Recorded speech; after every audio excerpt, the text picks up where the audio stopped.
Brother, we may not share the same mother, but you know I've always treated you like my real elder brother. If it weren't for a serious problem, I wouldn't be asking this of you. Brother, please help me. If you agree, they'll spend the rest of my life repaying you with loyalty and hard work. Every month, they'll send you every penny of my salary. Just give me a chance to stay in the city and take care of our parents and younger brother. Brother, I'm really at my wit's end. Your health is poor. You won't be made to work in the countryside. They'll send you money and nutritious supplies regularly. The fresh air there will help you recover. In about a year or so, once things are settled, our parents can arrange for your medical discharge. But if I go, I'll never come back. The pitiful voice droned on beside him, driving Xie Yang up the wall. If not for the weak body he now inhabited, he would have thrown that useless brat out long ago. What do they mean by saying he wouldn't have to work in the countryside? Why should he go down there when he already had a job? Even worse, while he was bedridden, these bastards had colluded together and signed him up for the rural assignment without consent. Their goal was clear. They wanted his job, and the departure date was set just 2 days from now. That's why they were desperate, taking turns trying to pressure him into giving up his position. It had been 3 days since he was reincarnated into this book world, and this exact scene played out every day. A biological father threatened, the stepmother tempted, the younger brother played the victim, and even the original body's fiancé subtly pressured him to give up his job. Brother, just think about. Bang! Xie Yang was kicked violently backward. Because the room was small, he slammed straight into the door behind him, the impact echoing dully. Brother? Rubbing his chest, Xie Yang got up slowly, eyes wide with shock. He looked up to see the frail man who used to stand with his head bowed, who was now standing tall, glaring at him with fierce eyes. Combined with his pale face, the image reminded Xie Yang of a vengeful ghost rising from hell, sending a chill down his spine. Was this still the sickly Xie Yang he knew? Usually, whenever Xie Yang said anything like this, he'd just stay silent, lowering his head and pretending to be pitiful. That kick wasn't light. It left Xie Yang gasping for breath for a long time. But for Xie Yang, that single kick had used nearly all his strength. The energy boost from the spiritual spring was short-lived, and his weak body quickly responded with cold sweat dripping from his forehead. He collapsed onto the bed behind him. Who would have thought that in his past life, he ran a martial arts school, only to die of rage because he read one damn novel too intensely? Fine, he died, but after 18 years, he'd rise again as a mighty man. Instead, he woke up here, trapped in this sickly male, supporting Rolly, a character he had previously labeled as a misfit in the story. And the male lead? None other than this whiny, pretty boy standing before him. How could such a good-for-nothing pretty boy become the protagonist, while he ended up playing the fragile, tragic side character? He had no doubt it was the cruel heavens deliberately screwing with him. In the original story, ignoring his father's pleas, his stepmother's tears, and his fiancé's begging, Xie Yang packed up the family savings and abandoned his fiancée to leave for the countryside. There, he was deceived by a village woman, constantly asking the family for money and goods, breaking his parents' hearts. Finally, his parents, unable to bear it any longer, publicly declared their disownment through newspapers, leaving him to live and die alone in the countryside. As for the male lead, Xie Yang, true to his name, Ming meaning bright, lived a prosperous and successful life. With his older brother gone, he stayed behind to care for his parents and young brother, fulfilling his duty by marrying Xie Yang's former fiancée, Yu. Starting as an office clerk at the machinery factory, he eventually rose to become the director of the plant's general office. During the mid to late 1980s, riding the tide of reform, he took unpaid leave to start his own business. Trading home appliances and reselling goods, he thrived during China's economic boom and eventually became a well-known entrepreneur in the province. During a TV interview, when asked about his older brother, Xie Yang shed a few tears. His expression full of sorrow and regret. The media speculated wildly about what kind of despicable older brother could cause such a reaction from such a noble figure. On that very day, Xie Yang died in a snowstorm in the northwest. When the police contacted his father, the old man didn't even bother to retrieve the body, simply stating, "He's not my son." When Xie Yang learned he'd been reborn into this character, his first instinct was to strangle himself. Maybe he could return to his original world. But instead of dying, he activated a spiritual spring space. Unfortunately, the space contained nothing but a barely trickling spring of water cleaner than the pockets of his current body. The spring helped his body somewhat. After drinking from it for 3 days, he managed to pull himself back from the brink of death, enough strength to kick Xie Yang like that. "Brother." Before Xie Yang could finish, Xie Yang cut him off sharply. "He'll go to the countryside if you give me 2,000 yuan. Xie Yang's eyes flickered in surprise. "But brother, 2,000 yuan. 1,000 for buying my job. Another 1,000 as compensation. Also, tell our parents to calculate and return my salary for this entire year. Otherwise, forget it. You should know that even though you sign me up for the assignment, as long as I refuse, I don't have to go. Everyone knows I'm sick. I could collapse anytime. If I faint at the youth assignment office and get sent to the hospital, your whole scheme collapses. And since Xie Yang is too young, then you'll be the one going to the countryside. Xie Ming, isn't that exactly why you don't want to go? Now I've given my terms. Whether you accept or not is up to you. Our parents love you so much 2,000 yuan isn't a big deal for them, is it? Xie Yang, that bastard, might not be a good person, but after working at the machinery factory for many years, he held a high rank. His monthly salary was around 70 to 80 yuan. His stepmother, Yu Xiujuan, was only a temporary worker earning over 20 yuan per month. Together, they earned nearly 100 yuan a month, not to mention the money and assets left behind by Xie Yang's late mother. Xie Yang had carefully calculated his demand. After speaking, Xie Yang lay back down, turning his body away toward the wall, giving Xie Ming a clear sign he refused to talk further. Xie Ming sneered inwardly. So earlier, Xie Yang pretended to care about the family, but now it was all about money. He'll discuss it with mom and dad. Oh, and Yin will visit you this afternoon. Xie Yang remained silent. His fiancée, Yin, more like Xie Ming's secret lover. In the story, their mothers had been close friends. When the children were born, the two families arranged a match between them. But after Xie Yang's mother passed away, Yin found Xie Yang's weak constitution and sickly appearance unacceptable, like a walking corpse. Compared to Xie Yang in love by his father, ignored by his stepmother Yin, you naturally prefer the outstanding Xie Ming. With a sense of twisted satisfaction, Xie Ming half-heartedly resisted while secretly getting involved with Yin Yu. They touched, they slept together. Then Yin Yu forced the Xie family to make things right. Just as Xie Ming was about to be assigned to the countryside, the mother and son hatched a plan and convinced Xie Yang to conspire against Xie Yang, the unfortunate scapegoat. Meanwhile, Yin Yu, supposedly Xie Yang's fiancée, played the role of a morally upright girl, claiming she supported him going to the countryside to recover, promising to wait for him in the city. In reality, she had already hooked up with Xie Ming. All bullshit. Now that he was here, Head settled the score for the original soul, but Head also collect his money. As for that shameless fiancée, even if she was beautiful, after sleeping around like that, he no longer wanted her. Chapter 2. Mom and Dad. Let's catch cheaters. As the door clicked shut, Xie Yang hurriedly rose, gulping down the cup of spiritual spring water that nearly filled the space. Before reclining back onto the bed, just as he was drifting into a hazy slumber, he suddenly felt a hand brushing against him. When it noticed his stillness, the hand recoiled as if shocked, disdainfully wiping itself on the fabric of its clothing. Ming, could he possibly be dead to the world? Impossible. He kicked me this morning with such force that it left a bruise on my chest. You need to massage it for me. The woman immediately softened, raising her hand to gently punch him. Be careful. What if he wakes up? That is highly unlikely, Xie Ming reassured her, gently squeezing Yin Yu's hand. His eyes sparkling with a different light. Leaning closer to whisper in her ear, he remarked. It's not like we Haven T behaved this way in front of him before. Nothing ever came of it. He is weak and sleeps heavily. Even if I were to engage with you right here, he wouldn't tease her. Xie Ming's infatuation was evident, and Yin Yu felt a surge of delight. Having clandestinely been with Xie Ming for quite some time, she had long grown weary of merely being Xie Yang's nominal girlfriend. A short-lived soul, ignored by his father. With a stepmother to boot, no matter how handsome he was, it was all in vain. Her mother's warnings rang true. Marrying Xie Yang would spell disaster for her future. In stark contrast, Xie Ming was a graduate, poised to take over Xie Yang's position at the machinery factory. His job was respectable, he was robust, and he understood how to care for others. With a supportive mother backing him, future in-law relations would be amicable as well. Contemplating these thoughts, Yin Yu grew increasingly impatient with Xie Yang. Yet, considering the job that was yet to be secured, she found herself whispering to Xie Ming about how to secure it. The chemistry between them was palpable, a dry twig igniting a fierce flame. A mere touch or glance could easily spark a conflagration. Moreover, with Xie Yang sleeping nearby, the thrill of their almost illicit rendezvous made it all the more irresistible. Just as Xie Ming's heart fluttered with anticipation for what might come next, he turned only to find himself locking eyes with Xie Yang, who wore a bemused expression. Xie Yang possessed striking features, albeit somewhat pallid due to his frailness. Yet his eyes shone brightly, seemingly capable of piercing through one's very soul. It was over. They had been discovered.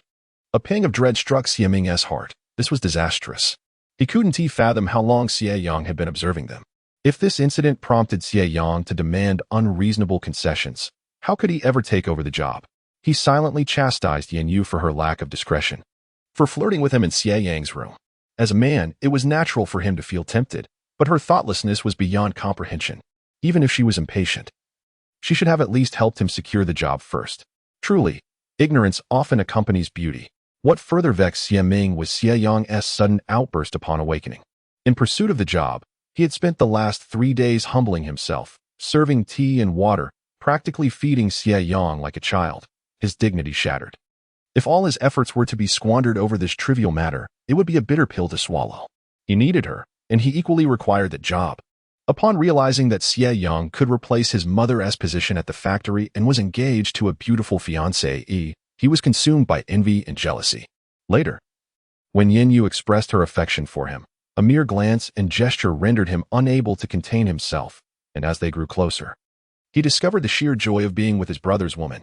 Once Xie Yang departed for the countryside, he took over Xie Yang's former position, enjoyed the company of his brother's fiancée, and relished the affection from his parents along with the envy of others. Such a life was filled with unrestrained joy, and he was determined to prevent any unforeseen incidents. "Brother, you're awake," he said, relieved that the two had not yet engaged in any serious confrontation. Xie Ming discreetly withdrew his hand and casually nudged Yin Yu aside before turning to pour water for Xie Yang, just as he had done days prior.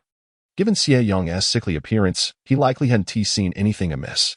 Yin Yu, startled, turned back, hastily explaining, "Yang, I was just helping to catch a bug on Xie Ming's back." "Get lost," Xie Yang replied, glancing up with a hint of astonishment. Yin Yu's beauty was striking and pure, especially her wide almond-shaped eyes, which sparkled like a pristine spring, exuding an indescribable innocence. It was no wonder she could entice Xie Ming. She indeed possessed the allure. Even in her flustered state, she radiated a unique charm that evoked a sense of tenderness. If Yin Yu were well, he would never wish for such a woman to suffer. Yet beneath her pure facade lay a heart as treacherous as a serpent's. Her disdain for him was evident when she sought to sever their engagement, all while resenting him for being a short-lived man and yearning for the comforts of the Xie family as prosperous life, engaging in such shameless acts. No matter how beautiful her face, it held no value to him. Yin Yu was taken aback. The rosy hue that had blossomed on her cheeks instantly faded as she protested, "Xie Yang, what are you doing? Don't you trust me? We were promised to each other since childhood. Don't you know how I feel about you? If you doubt me, I might as well die. Go die somewhere else. Don't do it in front of me. It's disgusting." Yin Yu, infuriated, stamped her foot, her eyes reddening as if she had suffered a great injustice. "Xie Yang, how can you say such things?" Xie Yang regarded her coldly, his eyes devoid of emotion as if he could see right through her. "What have I said? I've said nothing, yet here you are, feeling guilty and explaining yourselves, as if you've just done something wrong." Though he spoke calmly, both Yin Yu and Xie Ming detected the mockery in his words, leaving them both feeling uncomfortable. After drinking the spiritual spring water and resting for a while, Xie Yang felt significantly better, realizing he could manage at least 2 or 3 kicks now, unlike earlier. "Ming, care to knead my shoulders?" he teased. "Haven't we been this way before? What are we talking about? Kisses, caresses, or even more scandalous acts? Should I lean back to let you finish what you started? To spare you the embarrassment?" With every word he uttered, Yin Yu and Xie Ming grew increasingly awkward, yet none dared to acknowledge the implications. Yin Yu, anxious, insisted, "Yang, you're really misunderstanding." Xie Yang, uninterested in their protests, stated his terms firmly, 200. Yin Yu blinked in confusion. "What?" Xie Yang stood up. 2,000 plus my salary, and you both will give me an additional 200 as hush money. Otherwise, you will bear the consequences. As the conversation unfolded, Xie Ming found himself utterly bewildered by the demands being placed upon him, feeling as though he had lost his sanity. Anger simmered within him. Yet he felt compelled to suppress it, pleading earnestly, "Brother, you must understand that while you cannot expect my family to provide you with such a sum, it is inconceivable that we would not support you during your time in the countryside. Furthermore, you have misunderstood the situation. A bug had bitten me on my back, causing considerable discomfort, which was why I asked Yin Yu to take a look. You cannot doubt the bond between her and yourself. Moreover, this is your room. If I had any ulterior motives, I would not do so in your presence." Yin Yu, with tears streaming down her face, added, "Indeed, our relationship spans many years. He is your brother, and I could never bring myself to engage in any scandal with my future brother-in-law. Xie Yang observed their feeble attempts at justification with a sense of disdain. With a sigh, he approached and unexpectedly delivered a sharp elbow strike to Xie Ming's neck. Xie Ming, rendered speechless, collapsed onto the cold, hard concrete floor. Yin Yu gasped in alarm, realizing that the situation had spiraled beyond explanation. In a moment of desperation, she pleaded, Yang, please listen to me. After a brief, frantic outcry, both of the culprits found themselves sprawled on the ground, having shared a bed on multiple occasions. Xie Yang felt no remorse as he stripped the two of them and shoved them together beneath a blanket, allowing them to engage in the act they had nearly committed moments before. What a benevolent soul he was, displaying kindness even in this absurd scenario, prompting him to silently applaud his own generosity. As he prepared to confront Xie Ming, Xie Yang cast a disdainful glance at him, questioning how someone so insubstantial could possibly satisfy a woman like Yin Yu. What was next?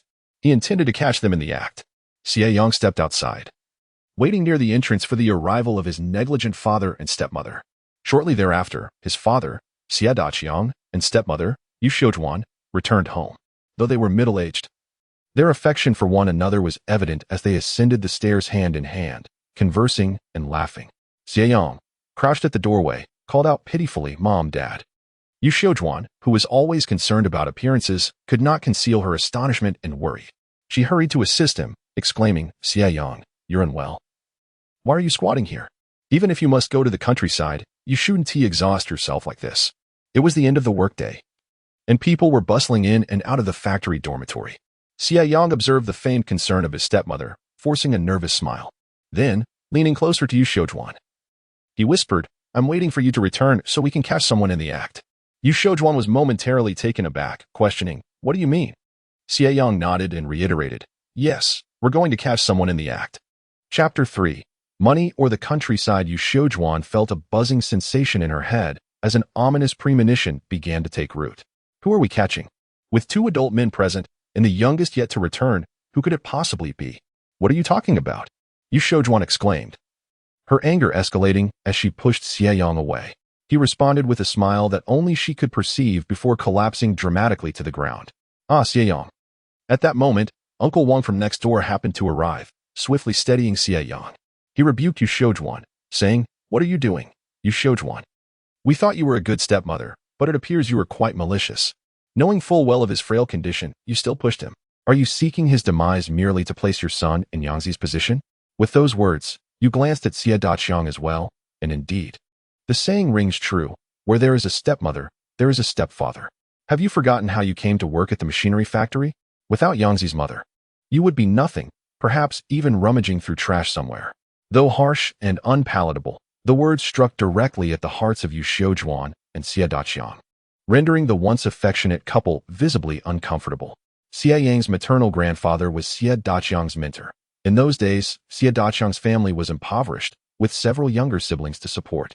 Were it not for Xie Yang's grandfather's assistance, Xie Daqiang could hardly have earned today's meager salary of 70 or 80 yuan.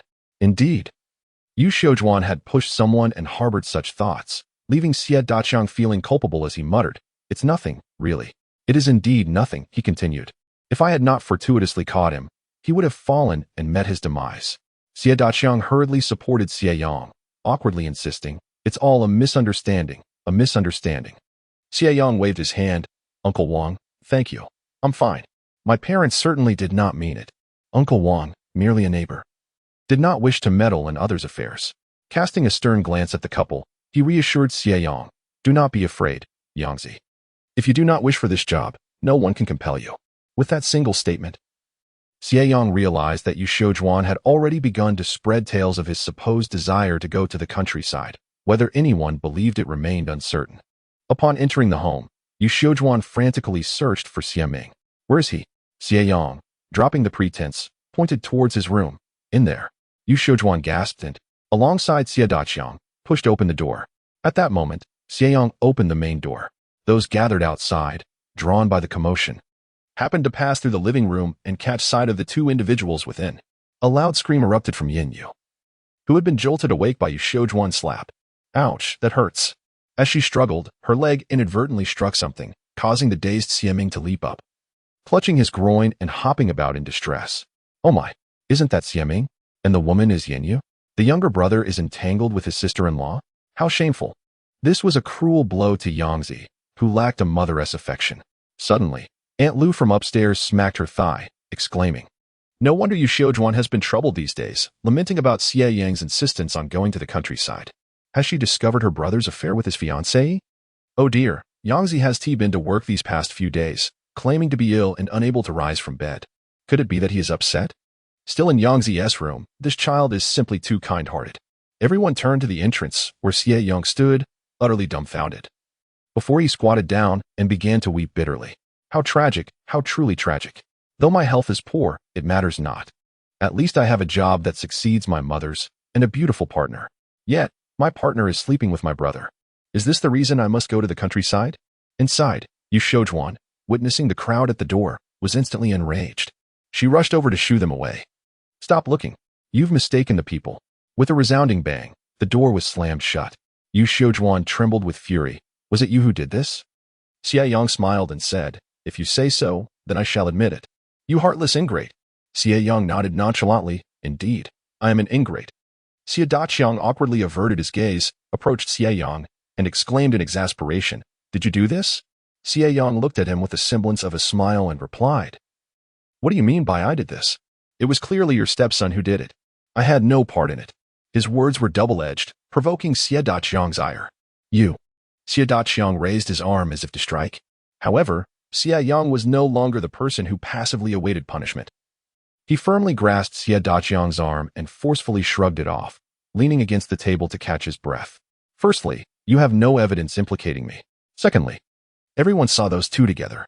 Thirdly, if you expect me to agree to go to the countryside and resolve this predicament, then return to me the wages I surrendered over the past year, and grant me an additional 2,000 yuan, 1,000 as compensation for my work, and the other 1,000. Don't forget, is what my mother left me before she passed. I have worked for a year, surrendering 15 yuan each month for a total of 16 months, amounting to 240 yuan. Additionally, there is the 200 yuan promised to me by the adulterous couple as a hush fee. You owe me 2,440 yuan. Once I receive the funds, I will depart for the countryside immediately. Otherwise, we shall remain in this stalemate. When the time comes, I will have a job and the youth office cannot take me away, and since I am ill, you cannot do anything to me. Once you provide the money, I will leave within 2 days. The choice is yours." At this moment, not only was Yu Xiujuan taken aback, but even Xie Daqiang was stunned. Was this still their usually taciturn and sickly son? Indeed, he was unwell. But the strength with which he had grasped Daqiang's arm was undeniable, revealing a bruise on his wrist after he rolled up his sleeve. Xie Daqiang furrowed his brow, suddenly realizing that Xie Yang was not jesting. Otherwise, he would not have mentioned the 1,000 yuan left by his mother. He bit his lip, having thought that the woman had not spoken to the child at the time of her death. To his surprise, she not only had spoken of it, but the child had harbored it in his heart for a decade. How profound his thoughts were, indeed. Truly, a cub that cannot be tamed. Had he known then, there would have been no benefit in excessive words. Looking up again, Xie Daqiang sighed, "Yangzi, it is not that your father is unwilling, but rather that I simply do not possess such funds.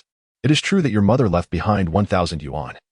But over the years, with your illness, schooling, and daily sustenance, did any of it come without cost? Your mother and I swallowed our bitterness just to ensure you grew up healthy.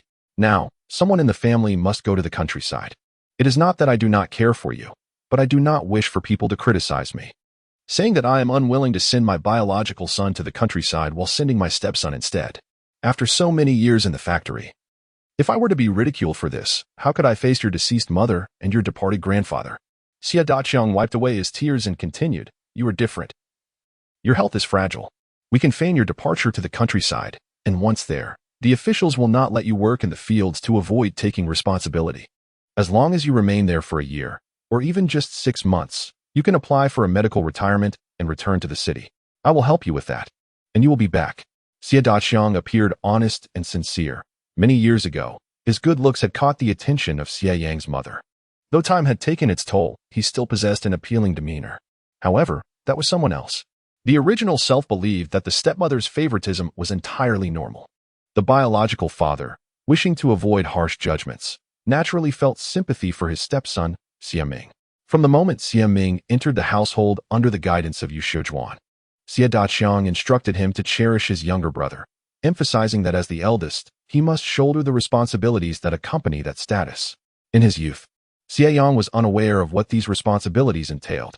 Xie Yang explained that he must always honor their parents, placing them above all else, and that he should make sacrifices, eating less so that his younger brother and parents could enjoy more. This was the essence of his role as the legitimate son, with the stepmother painting grand visions for him, and his two younger brothers filling his head with fanciful notions. Consequently, the Xie Yang within the novel ventured into the countryside. Reflecting on the original character's tragic existence within the narrative, Xie Yang could only respond to Xie Yang with a single word, "Bah." The entire family had survived for years on the mere 1,000 yuan left by his mother. It was only natural for her to support her own son. What was it to sustain them? He cast a scornful glance at Xie Yang, saying, "Did I ever call you dad? Did I not come into this world through my mother alone? Shouldn't you be spending on my upbringing?" Xie Yang's expression darkened as he realized that Xie Yang was no longer easily deceived. This was a troubling sign. Yu Xiujuan seethed with resentment, declaring that they had wasted years nurturing him. Xie Yang retorted, "My father has stated that the money I spent on food and medicine was all from my mother's legacy. You have contributed not a single cent." He approached the door, resting his hand on the handle, presenting them with a choice: either provide the funds or let Xie Ming venture into the countryside on his own. Chapter 4. Severing Ties Outside. A crowd had gathered in anticipation of the spectacle, and Xie Yang was acutely aware that both Yu Xiujuan and her husband were as well. Xie Yang, now a resolute figure, had no fear of the consequences. He could afford to gamble, but Xie Yang and Yu Xiujuan could not. Their jobs could be jeopardized. And should word spread that Xie Ming had been involved with his future sister-in-law, the backlash would be severe. Xie Yang furrowed his brow, displeasure evident on his face. "Are you threatening us?" he inquired. Xie Yang did not deny it, nodding in affirmation. "Indeed, I am threatening you. Do you not comprehend?" Yu Xiujuan trembled with rage, pointing at Xie Yang and lamenting, "How dare you? For all these years, we provided for your needs, clothing, food, and medical care. You, a mere mistress, dare to utter such words?" Xie Yang, growing impatient, interrupted her with a derisive laugh. "My father has also stated that everything I have consumed or worn was purchased with my mother's money. What do you mean by providing for me? You, who have lived off my mother's legacy, dare to say this?" The term mistress ignited Yu Xiujuan's fury. Her mind clouded with rage, she charged forward. "Who do you call a mistress? Who do you call a mistress?" With a sudden crack, the door opened a fraction, startling Yu Xiujuan as she attempted to shut it. Xie Yang forcefully yanked her aside, causing her to stumble and fall to the ground. He turned away from her, focusing on Xie Yang instead. "Dad, with over 2,000 yuan, you can buy a harmonious family reunion. That is not a loss. Otherwise, your precious stepson may well suffer in the countryside. He is young and healthy, but returning to the city will not be an easy endeavor." As Xie Yang observed his father, Xie Yang, who remained unyielding, he sighed, acknowledging his son's desire for financial support. However, the words spoken were somewhat disheartening. No matter how far he wandered, he would always be his father's son, the eldest, destined to return eventually. From this, Xie Yang recognized he was on the right path. In these times, reputation held immense significance, particularly since Xie Yang's workplace was in the midst of selecting a group leader. Any scandal at this juncture could jeopardize their chances entirely. Thus, despite Xie Yang's lofty demands, Xie Yang refrained from escalating tensions. Xie Yang had eavesdropped and now found this knowledge advantageous. "Father, I hear your workshop is selecting a group leader. I understand that the appointed leader receives an additional 5 yuan monthly. If any unpleasant rumors were to circulate now." He leaned in closer, speaking in a tone only audible to his father. "I recall there is a sister named Su Xiu in your factory, quite beautiful. What nonsense are you spouting?" Xie Yang replied, his gaze wary. Xie Yang feigned innocence, shaking his head with a smile. "I know nothing." Yu Xiujuan interjected, "We cannot give her any money." Xie Yang shot her a stern look, stating, "Your mother and I have provided this money for you. Given your health, take it with you to the countryside and do not neglect yourself. Proper nourishment is essential for recovery. Will you send me money and nutritional supplements in the future?" Xie Yang nodded in affirmation, of course. Xie Yang chuckled softly, skeptical of such assurances. In the past, they had abandoned him to fend for himself. Now, amidst this turmoil, would they truly wish him well? "Give me the money. However, father, Xie Ming and Yin, you have truly broken my heart. I feel utterly miserable and cannot face them any longer. Yet, Xie Yang is my brother. I do not wish to create an uncomfortable situation.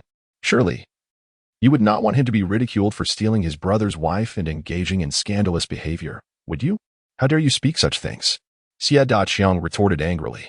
Xie Yang, feeling helpless, replied, you saw how they behaved. The outsiders witnessed it too. Only my departure allows them to justify being together. Xie Yang's expression shifted dramatically. Is it not true? Indeed, it is, Xie Yang admitted with a devilish grin. Now, there are two conditions, a severance agreement and 2,110 yuan. Missing either condition is unacceptable. Discuss amongst yourselves. I shall grant you 10 minutes.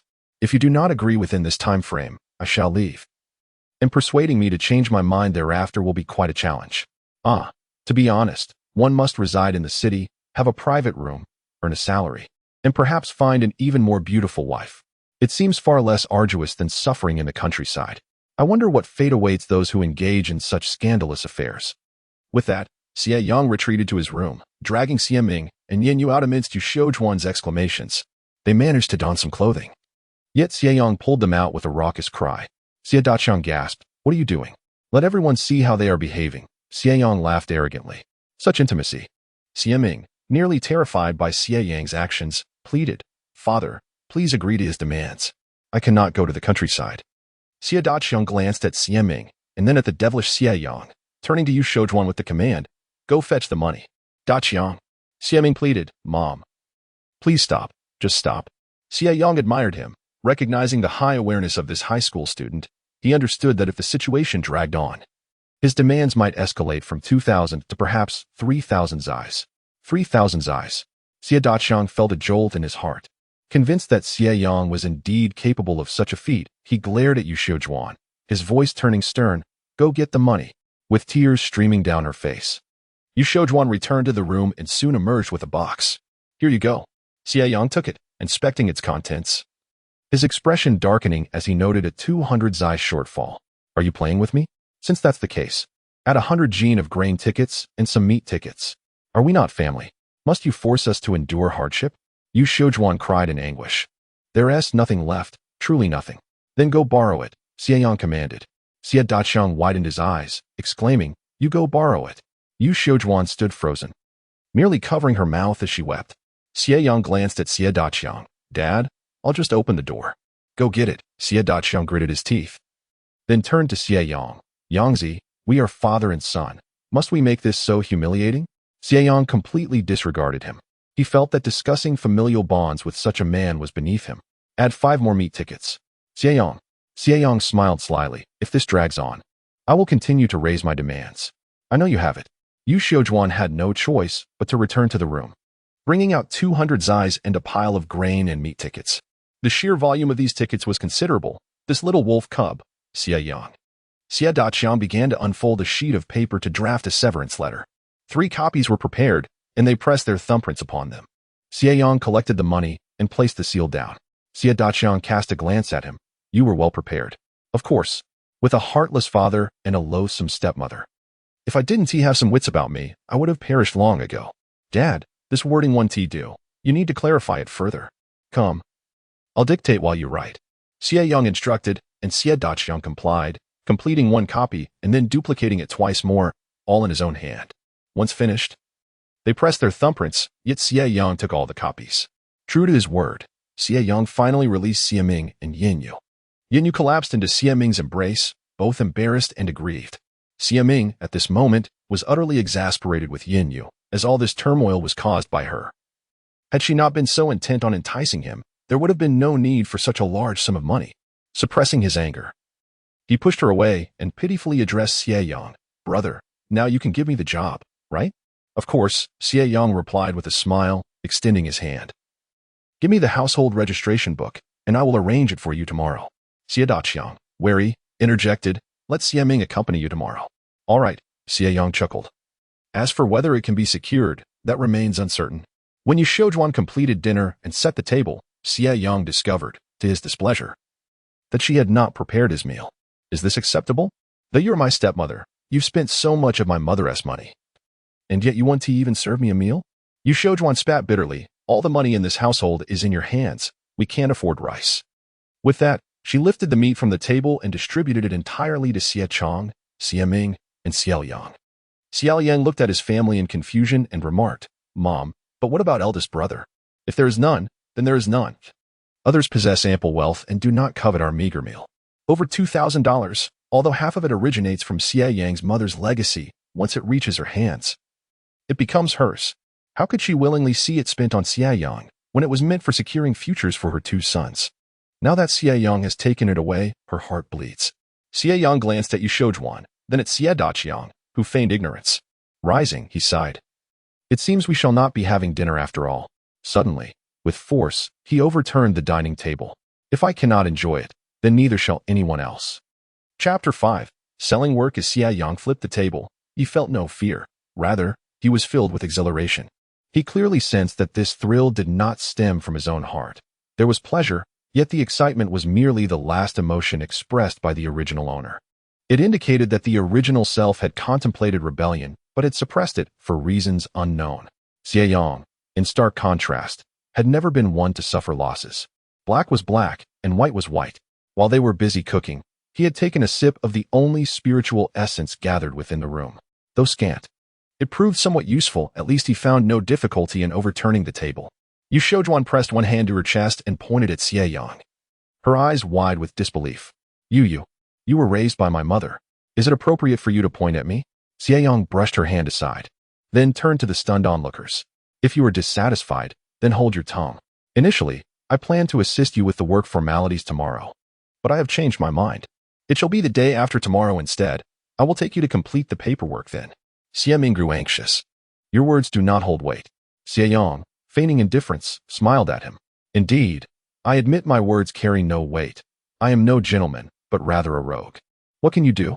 You can secretly enroll me for rural service, but can you compel the youth service office to send me away? If they discover that you are deliberately concealing healthy individuals while enrolling sickly ones for rural service, what will they think of you? Would they not believe you are disregarding national laws and regulations?" Seeing their faces darken, Xie Yang could not help but spit disdainfully. "Quarreling with me? You are insignificant." He leaned closer to Xie Ming and kicked him, his expression turning menacing. "Remember this. When you seek something from me, tread carefully. I have not yet secured your job." Violence was not to be shown on the surface. It was to be inflicted in unseen places. The Xie family appeared increasingly distressed, with Yu Shoujuan weeping as though mourning a lost husband. Xie Yang's fury escalated, and Xie Ming genuinely feared, falling silent, his hand clutching his chest in terror. Xie Daqiang stepped back, saying, "All right, we are all brothers here. A day sooner or later makes little difference. Yangzi, your father understands your grievances, but remember, blood ties run deep. Even if you are not born of the same parents, to me, you are equally cherished. By next year at the latest, I will find a way to bring you back, and you must support one another." Though the words were sweet, Xie Yang believed not a single syllable. He nodded and extended his hand. "The household registration book, please."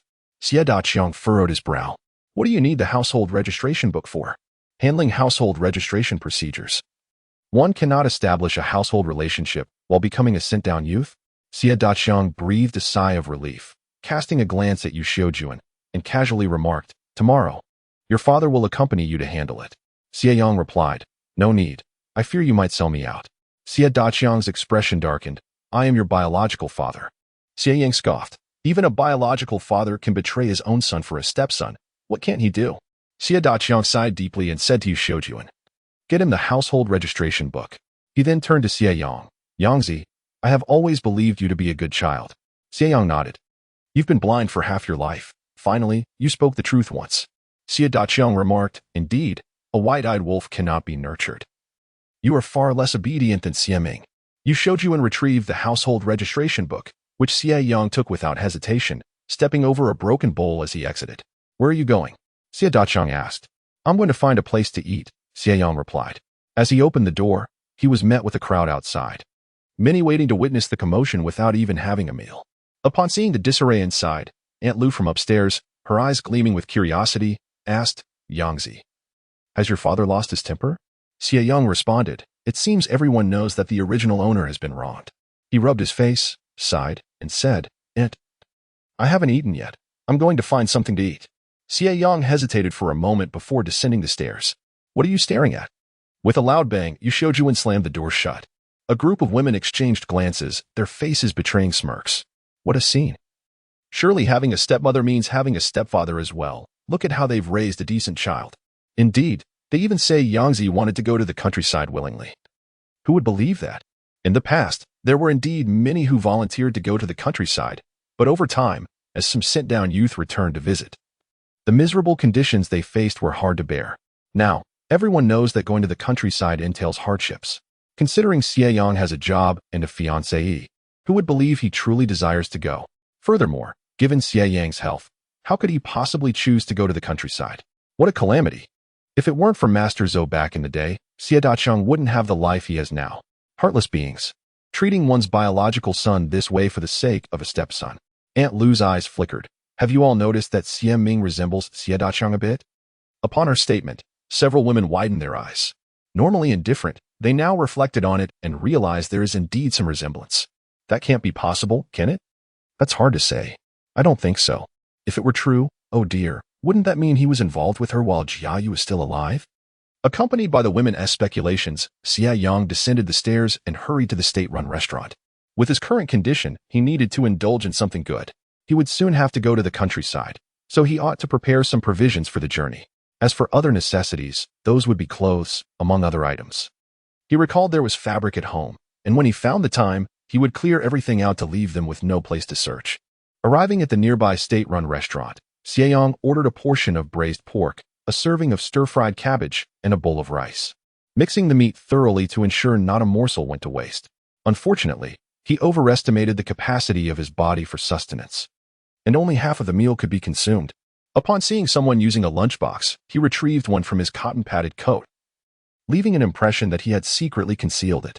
He emptied the remaining food into the box, carrying it out, and once he reached a secluded spot, he would set it aside, intending to enjoy it later as a midnight snack. With time pressing, Xie Yang wished to avoid any delays. He hurried to the department store before it closed to purchase some snacks and cigarettes before heading back to the machinery factory. However, he avoided the crowds and first made his way to the home of the deputy factory director. The machinery factory was the largest heavy industry enterprise in their city, and its residential area was expansive, consisting of several cylindrical buildings that housed generations of veteran workers and their families. Leaders like the factory director and the deputy factory director also resided in the upper floors, which resembled apartment buildings, with 3 households on each floor. This particular Lu, the deputy factory director, lived on the ground floor and oversaw production. He had 3 sons, all born from the same mother. The eldest was already employed. The youngest was still quite small, while the middle son was too precious to be sent to the countryside. There were no surplus positions available in the factory, and they were all anxious.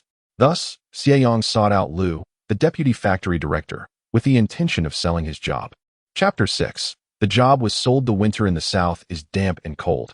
Although the temperature is not particularly low, it still sends shivers through one's bones. Xie Yang's body had been frail for years, and merely drinking a few days' worth of spiritual spring water could not cure him. After standing in the wind for a while, he found it unbearable. He grimaced slightly to appear even more pitiable before finally raising his hand to knock on the door. The one who opened the door was Aunt Yang, the wife of the deputy factory director. Living in the same compound, familiarity was inevitable. Xie Yang, aren't you unwell? What brings you here? She inquired. Xie Yang forced a grim smile. I have a matter to discuss with you and Director Lu. You're looking for me too? Aunt Yang was taken aback. Xie Yang nodded. Yes, I'm also looking for you. Is Junzi at home? It would be good to have him listen in. Aunt Yang was even more surprised. Yes, here. It was indeed a coincidence that when Xie Yang arrived, the Lu family was having dinner. The deputy factory director, who shared a mentor-student bond with Xie Yang's grandfather, invited him to join them at the table, saying, We're all family here. Let us not stand on ceremony. We can talk after the meal. Given your health, I want to offer you any wine. Unable to refuse, Xie Yang sat down. To make the meal more enjoyable, he initially explained his purpose. I have come to sell my job. I wonder if you might be interested. His words brought a moment of silence to the dining table, after which Lu Jun exclaimed with excitement, Of course, we're interested. The deputy factory director shot a stern glance at his son before turning back to Xie Yang, saying seriously, I've heard a bit about your family situation. Your father and stepmother claim you are stubbornly insisting on going to the countryside, even going so far as to report your name while wanting to transfer your job to Xie Ming. In truth, This was merely a charade orchestrated by Xie Yang and Yu Xiujuan, wishing to have Xie Ming take over his position while maintaining a facade of righteousness. Such good fortune is rare, Xie Yang sighed, looking up at the deputy factory director and, with restraint, said, Uncle Lu, you know the state of my health. Working at the factory under your supervision, I have no one to hinder my progress. Who would choose to endure hardship when there are better days ahead? To speak candidly, I genuinely registered for the rural assignment, albeit not of my own volition. His words left the Lu family astounded. Yang Hong expressed her astonishment, remarking on how audacious Xie Yang was to treat his biological son in such a manner. Vice Factory Director Lu and his 3 sons found the situation utterly baffling. Vice Director Lu addressed Yang Zi, stating, if you do not wish to go, you need not do so. The choice lies with you. Earlier, upon leaving, I had overturned the dining table in frustration. Xie Yang's eyes were red with anger, trembling with rage as he conveyed, you are well aware that I have a childhood engagement with Yin Yu, although she has delayed marrying me year after year. Today, she has chosen to sleep with Xie Ming. My parents expect me to go to the countryside while Xie Ming remains in the city. As if my job and my woman are merely prepared for him. He looked at Vice Director Lu with agitation, continuing, during dinner, Aunt Yu refused to serve me food because I was unwilling to let go of my job, which drove me to overturn the table. Lu Jun thumped his thigh, exclaiming, that was a good move. Yang Hong shot him a glare and turned to Xie Yang, asking, what do you intend to do? Vice Director Lu's brow furrowed deeply as he regarded Xie Yang, saying, I understand your sentiment. You believe that since the situation has escalated, it would be better to relinquish your job and retreat to the countryside, out of sight and out of mind. Xie Yang nodded, resigned. That is indeed my thought. Given how things have unfolded, even if I remain in the city, life will not be easy. It would be more peaceful to escape to the countryside. While I could sell this union worker position to others, Lu Jun was the first person who came to mind. Lu Jun, touched, replied, Yang Zi. Xie Yang patted his shoulder, saying, we have been friends since childhood. I know well what kind of person you are. Which is why I would prefer to sell my position to your family. How much do you intend to sell it for? Yang Hong inquired eagerly. Her concern for Xie Yang was genuine, yet her desire for the position was equally earnest. Selling it to anyone was preferable to giving it to Xie Ming for free. Xie Yang glanced at Vice Director Lu, smiling sincerely. I trust you, and uncle. You may decide the price. The reason for approaching Vice Director Lu was due to his integrity and the fact that he, along with his wife, disapproved of Xie Yang's behavior. With Vice Director Lu's high position and connections within the factory, selling the job to him was the most expedient and secure option. Even if Xie Yang learned of it later, he would not dare confront Vice Director Lu. Moreover, given the bond between Vice Director Lu and his grandfather, he could not idly watch as Xie Yang was sent off to the southwest. Vice Director Lu instructed Yang Hong, go fetch 800 yuan. 800? Xie Yang expressed his satisfaction. Thus, some families do not lack the means to purchase jobs. Rather, it is a matter of a carrot and its hole. If the carrot is not pulled out, no amount of money can plant it anew. Yang Hong returned not only with 800 yuan but also with 50 kilograms of national grain tickets, saying, take these as a token of your uncle and aunt's goodwill. Looking at the money and tickets, Xie Yang's emotions were complex. After accepting the money, Yang Hong urged him to eat. Xie Yang smiled broadly, responding, after finishing, I will draft the receipt, and tomorrow morning we shall proceed with the formalities. He paused, adding, but I must not let my father or aunt know. Listening to this, Yang Hong couldn't help but sigh again. She no longer referred to her as mother, indicating that Yu Xiujuan had indeed gone too far. After a hearty meal, Xie Yang wrote a document regarding the business transaction, signed his name, and arranged to go to the factory the next morning to handle the transfer procedures, while also sorting out his household registration. As he was seeing Xie Yang to the door, Deputy Factory Director Lu inquired, have you decided on the location for your rural assignment? I have acquaintances at the youth office. Upon hearing this, Xie Yang felt a surge of joy. Uncle, I wish to go to the northeast. Deputy Director Lu was taken aback but quickly replied, very well, the northeast is a splendid choice. The black soil there is excellent. Returning home without a care. He found the chaos in the house had already been tidied up, and you had presumably gone home. Xie Ming was sitting in the living room, and upon seeing him, he shrank back and said, brother, do you remember what you said? Xie Yang glanced at him, retorting, I am not as petty as you are, but I can certainly be more so. He then went in his room and lay down to sleep. In the dead of night, he heard rustling sounds. Without opening his eyes, he heard Yu Xiujuan whisper, where has that scoundrel hidden it? So much money. Don't look for it yet. We must wait until the work transfer is finalized, came the reply. In the darkness, Xie Yang curled his lips into a smirk before turning over. Search all you want. Even if you dig a hole in the ground, you won't find it. As dawn broke, Xie Yang rose early, seemingly fearing that he might lose his composure again. Yu Shoujun had at least prepared breakfast for him. He unceremoniously drank 2 bowls of porridge and, under Yu Shoujun's glaring gaze, snatched Xie Ming's egg before finally getting up. Xie Daqiang remarked, "It has been a long time since we worked together. Shall we go together? Now you wish to feign a father-son bond? It's too late for that." Xie Yang returned to his room to grab his identification and household registration before heading straight to the machinery factory. The factory's residential compound was just beside the factory, only a few minutes' walk away.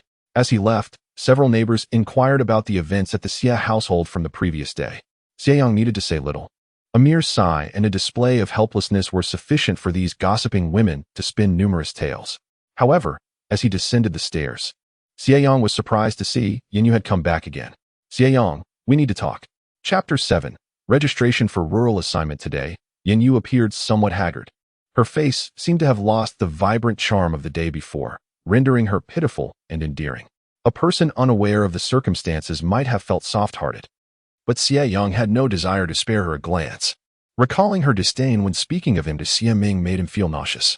He first shifted his leg to the side, but Yu pursued him, insisting, "Xie Yang, we need to talk." "What nonsense," Xie Yang coldly retorted. "You were fully aware of what you did yesterday. Why come to pester me today?"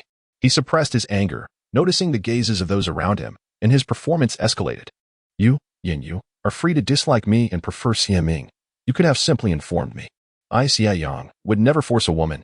But what do you and Xie Ming think you are doing, sneaking around behind my back? You wouldn't happen to be carrying Xie Ming's child, would you? Coming to me to take on the responsibility?" His harsh words made Yu stamp her foot in frustration. "What are you doing? Keep your voice down." "Keep it down? Let everyone listen." Several nearby women quickly grasped the situation with just a few words. They began to scrutinize Yu from top to bottom, noting her beauty and speculating if she intended to marry 2 men. "One cannot help but recall that I vaguely saw her with Xie Ming before. Could it be that they had already formed an alliance? Did you not witness the scene yesterday? The 2 were in a compromising position, right in Xie Yang's room, which is quite an affront." Recalling the previous day's conversation, Xie Yang sighed deeply, donning the metaphorical green hat as he went to work. Upon arriving at the factory, Xie Yang promptly sought out Deputy Director Lu at the factory committee, expediting the handover of his duties with remarkable efficiency. The committee's clerk was quite astute. After Lu gave a brief overview, he assured, "Rest easy, I shall not speak of this to anyone." With the matter resolved, Deputy Director Lu smiled. Acknowledging the difficulty Xie Yang faced, it was only fair to ensure he departed in peace. "You're absolutely right," Lu added quietly as they exited. "Last night, I reached out to some acquaintances and arranged for you to go to Northeast China. It may be quite far, but the conditions there are favorable. With a bit of money, you can recuperate properly. Just be prudent. Avoid marrying a rural woman. In the future, I will find a way to bring you back." Hearing this, Xie Yang felt genuinely touched. He nodded and replied earnestly, "Uncle, I understand, and I will certainly heed your advice."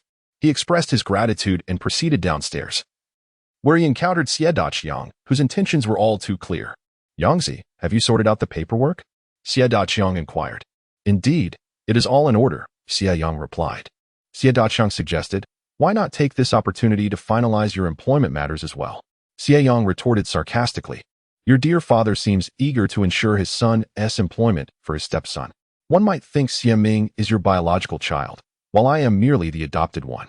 Upon hearing this, Xie Daqiang's expression shifted, filled with disdain, yet he countered, "Not at all. You are my son, and always will be.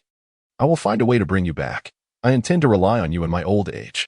"Bah, after severing ties, you expect me to support you in your twilight years? You might as well reach for the heavens. You should be wary of me. I could easily dig a grave for you right here. If you can wait, then wait.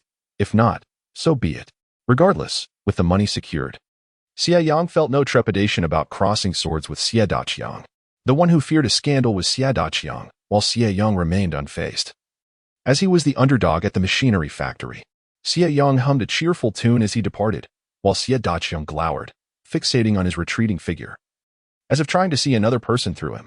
Deputy Director Lu upstairs overheard the exchange clearly and felt contempt for Xie Yang, pitying him for having such a father.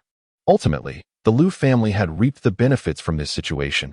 Perhaps they should extend a bit more care moving forward. After leaving the machinery factory, Xie Yang hurried to the youth office, where he verified that his registration indeed indicated he was heading to northeast Heilongjiang. Only then did he feel a sense of relief. It was a significant distance from their current location, and once he had taken his money and belongings, he wished for Xie Daqiang's family to face their own misfortunes. The departure for the youth was scheduled for early the day after tomorrow. Xie Yang presented his household registration and stated, "Comrade, I must confess. My younger brother is also going to the countryside." The staff member brightened. "Really?" "Of course it is true.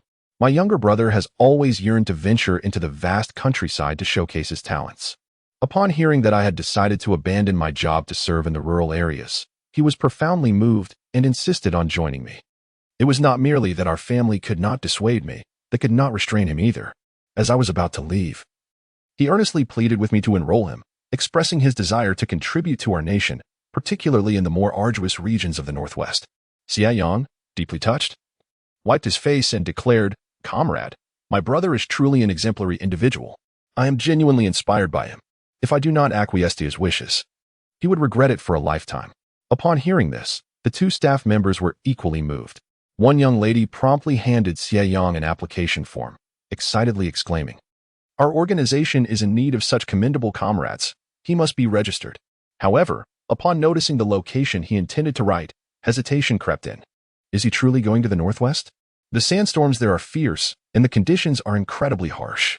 Should we perhaps consider a different location? With a wry smile, Xie Yang replied, "Comrade, I have uttered similar sentiments before, yet my brother's resolve is remarkably high. He is solely focused on contributing to our country. He insists on going to the most challenging areas, claiming the people there are in need of him. He even stated that if I do not enroll him in the most difficult location, he would sever ties with me. After all, he is my own brother. Can I allow him to harbor resentment towards me for life? That simply cannot be." The two comrades, appearing rather youthful and presumably inexperienced, believed Xie Yang's narrative wholeheartedly. They even suggested, "We must send a banner to your family. 2 out of 3 children are venturing forth, and their resolve is so admirable." "No," Xie Yang interjected hastily. "Even if he is to go, it must wait until the day after tomorrow. Otherwise, unforeseen circumstances may arise in the meantime. What if my parents manage to cancel it? I fear they would be unable to bear it." Upon hearing this, the female comrade agreed. "Very well, then we shall set out early the day after tomorrow." Xie Yang gave a thumbs up, stating, "I cannot speak for others, but I genuinely believe that your convictions are commendable." The two young ladies were elated, pleasantly surprised by his handsome appearance and eloquent words, and immediately declared, "Serving the people is our duty."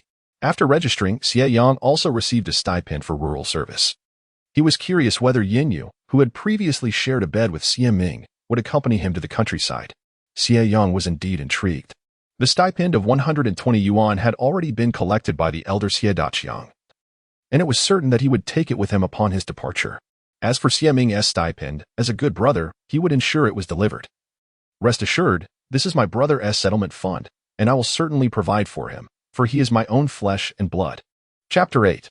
All collected, the two comrades had fully placed their trust in his words and promptly fetched 120 yuan from the accounts department for Xie Yang.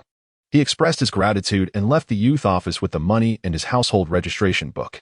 It was already noon, and Xie Yang decided to dine at the state-run restaurant.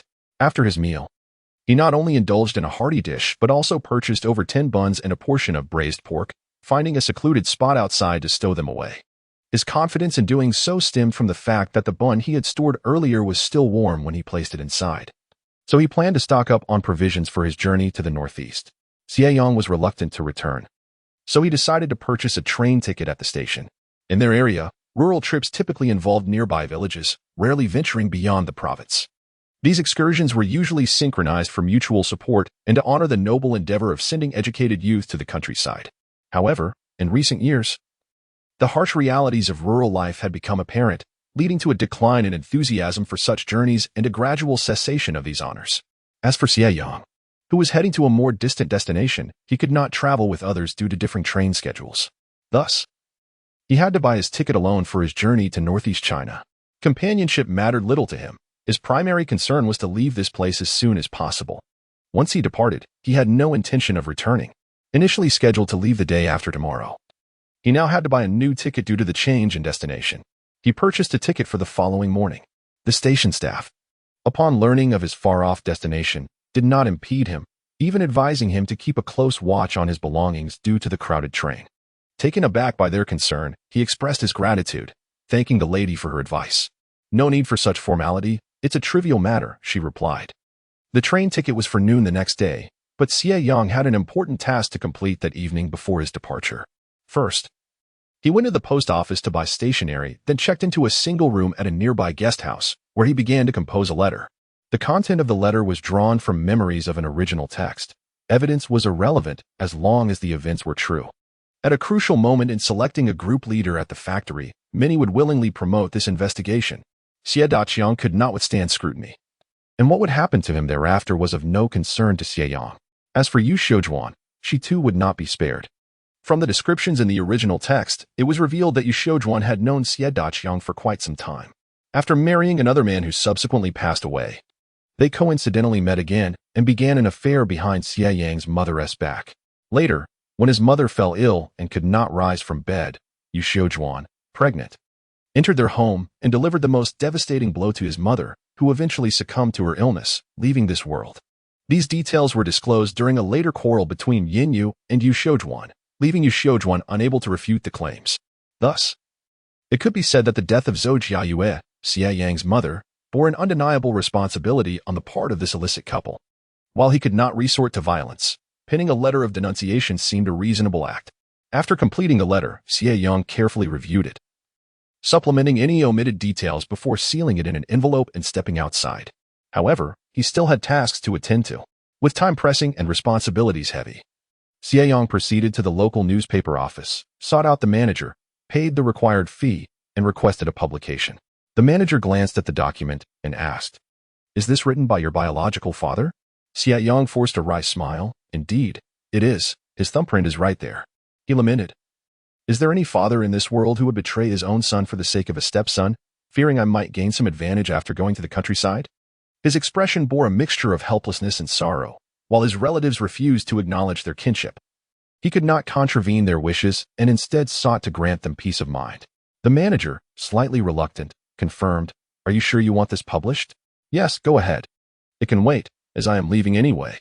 As Xie Yang prepared to make his payment, he repeatedly emphasized the urgency of receiving the newspaper by the following morning, clinging to this final hope.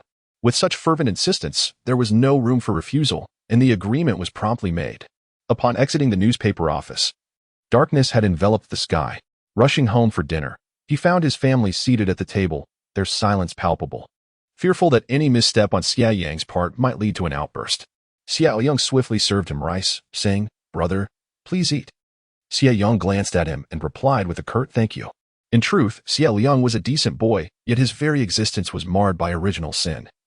As his mother, Yu Shoujuan, had once carried him in a fit of defiance against his own mother. Without further ado, Xie Yang picked up his chopsticks to eat. Though the meal was dishearteningly devoid of meat, a disconcertingly bland affair. Nevertheless, he did not complain. He ate what was available, and he ate well. The dinner resembled a somber gathering, and afterward, Xie Ming reminded him not to forget the paperwork for the next day. Xie Yang shot him a sidelong glance, noting his cowardly demeanor. "Do you think I, Xie Yang, would fail to do what I promised? I'll go tomorrow afternoon. Isn't tomorrow morning feasible?" Xie Yang queried while picking at his teeth. "I'll accompany you then." Xie Yang smiled wryly, asserting that if one wished to work, they must adhere to his schedule. There would be no room for rest. Xie Yang's expression darkened, but Xie Yang was unyielding, rising to return to his room.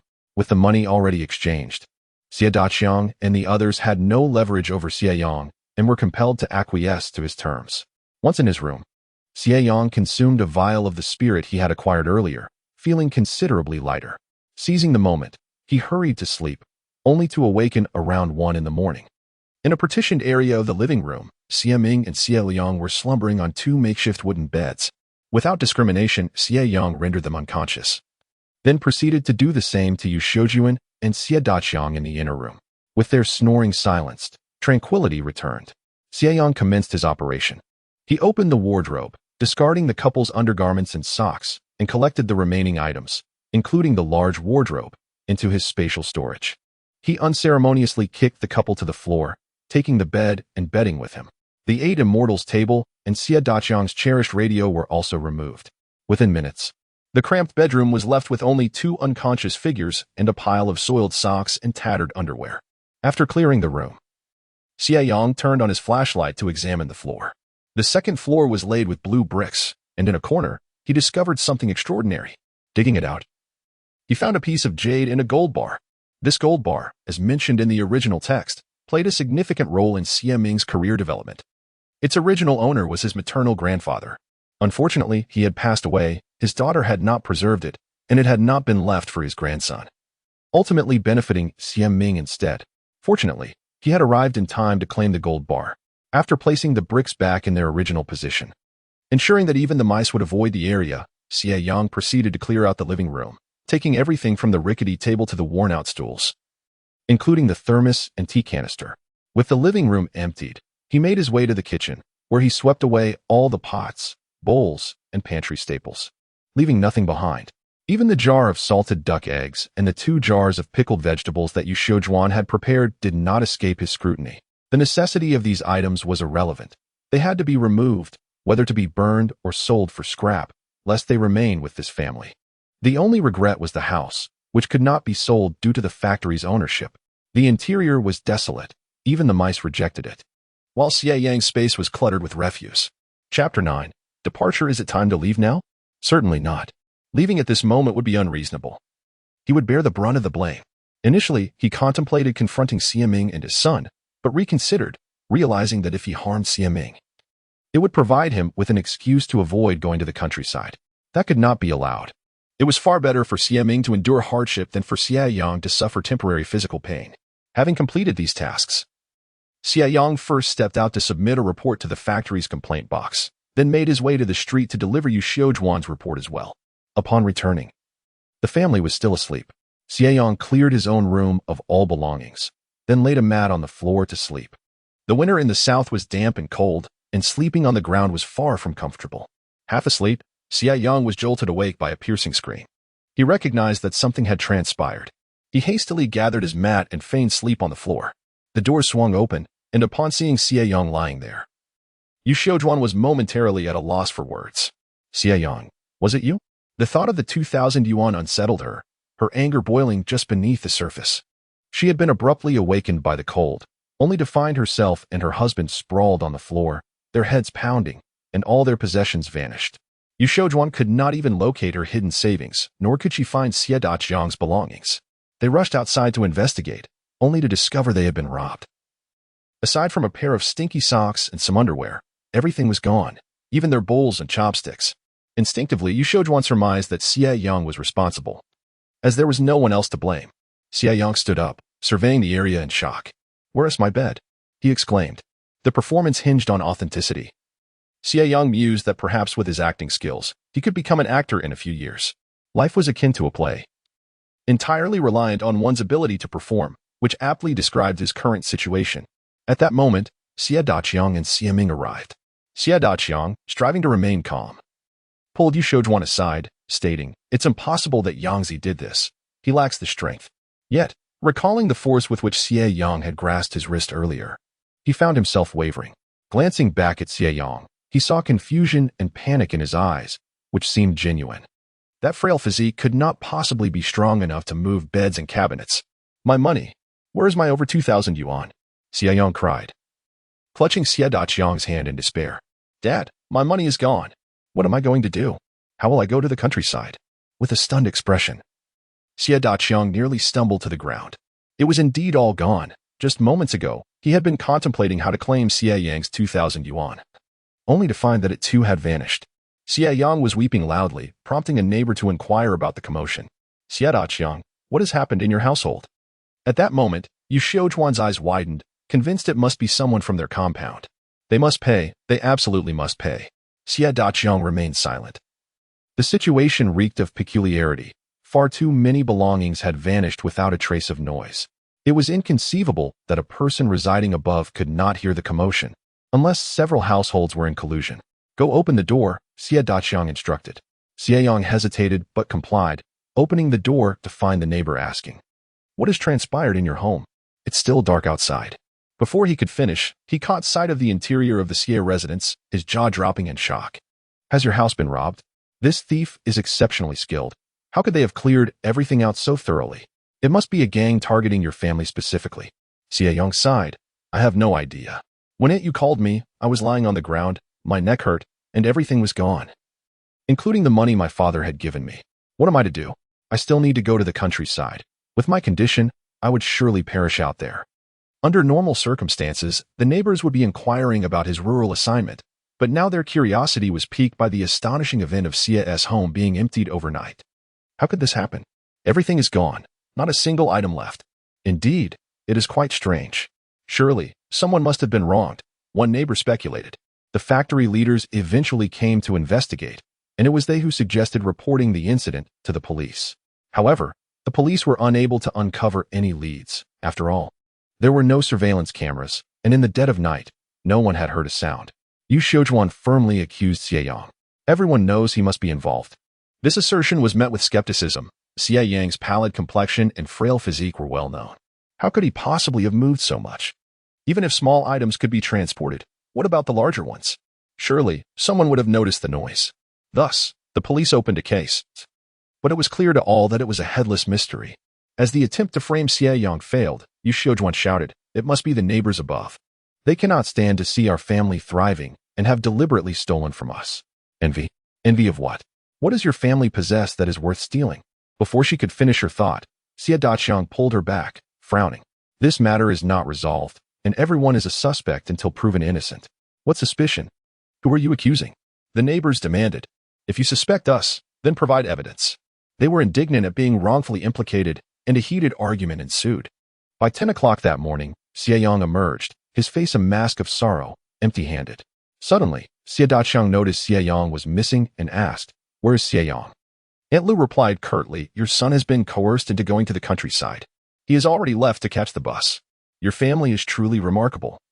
Sending your biological son away while keeping the stepson at home. Now everything is just fine. A harmonious family can thrive. Could it be that your family is deliberately hiding this from Xie Yang?" She continued, "That would be truly despicable, especially since you didn't even provide him with his rural subsidy." Listening to these words, Xie Daqiang suddenly sensed something amiss. Wait a moment. His ticket to the countryside was for tomorrow. What tomorrow? Tomorrow he was heading southwest, and here he was, sending his own son, Yangzi, who was in such poor health, to the southwest. What a lack of conscience. Fortunately, the youth office had arranged a change of location. He could only purchase today's ticket. The father seemed oblivious to everything. Poor Yangzi. Yangzi truly had a hard life, going to the countryside to endure hardship, with not a single coin to his name. How would he manage on this journey? Given his frail constitution, it would be a struggle wherever he went. What a heartless father. Everyone began to murmur, casting doubts on the motives of Xie Daqiang and his wife, suggesting they were orchestrating a scheme to swindle Xie Yang's money. At that moment, Deputy Factory Director Lu sighed and remarked, "No wonder Yangzi came to me a few days ago trying to sell his job. It seems he anticipated his father's unreliability. I heard Yangzi say that the money from selling the job is gone. Did he sell it to your family?" The crowd gasped in astonishment. Xie Daqiang's eyes widened at this statement. What do you mean by that? Yangzi's job was meant for Xie Ming. That was his promise. As those words settled in, silence enveloped the room.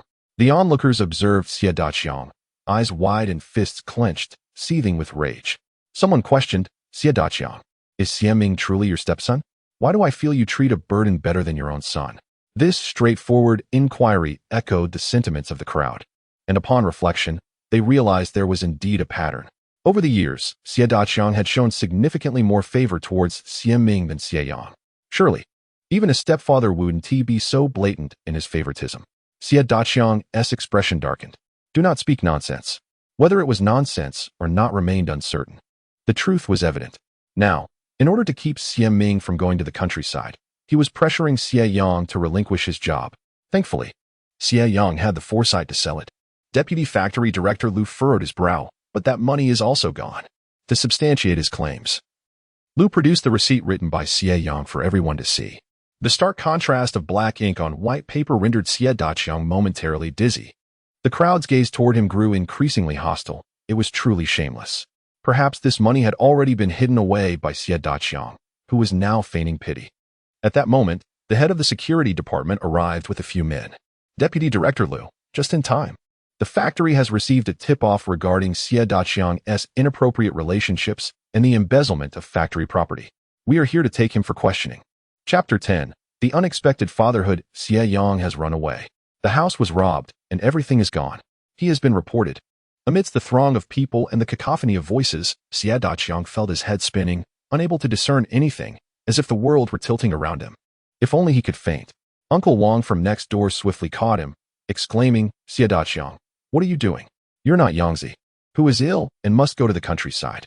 You're as strong as an ox. Feigning fainting 1T work. Xie Daqiang shot a fierce glare at old Wang.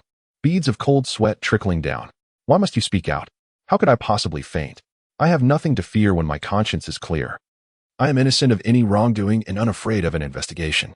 As Xie Daqiang uttered these words, a sense of trepidation enveloped him.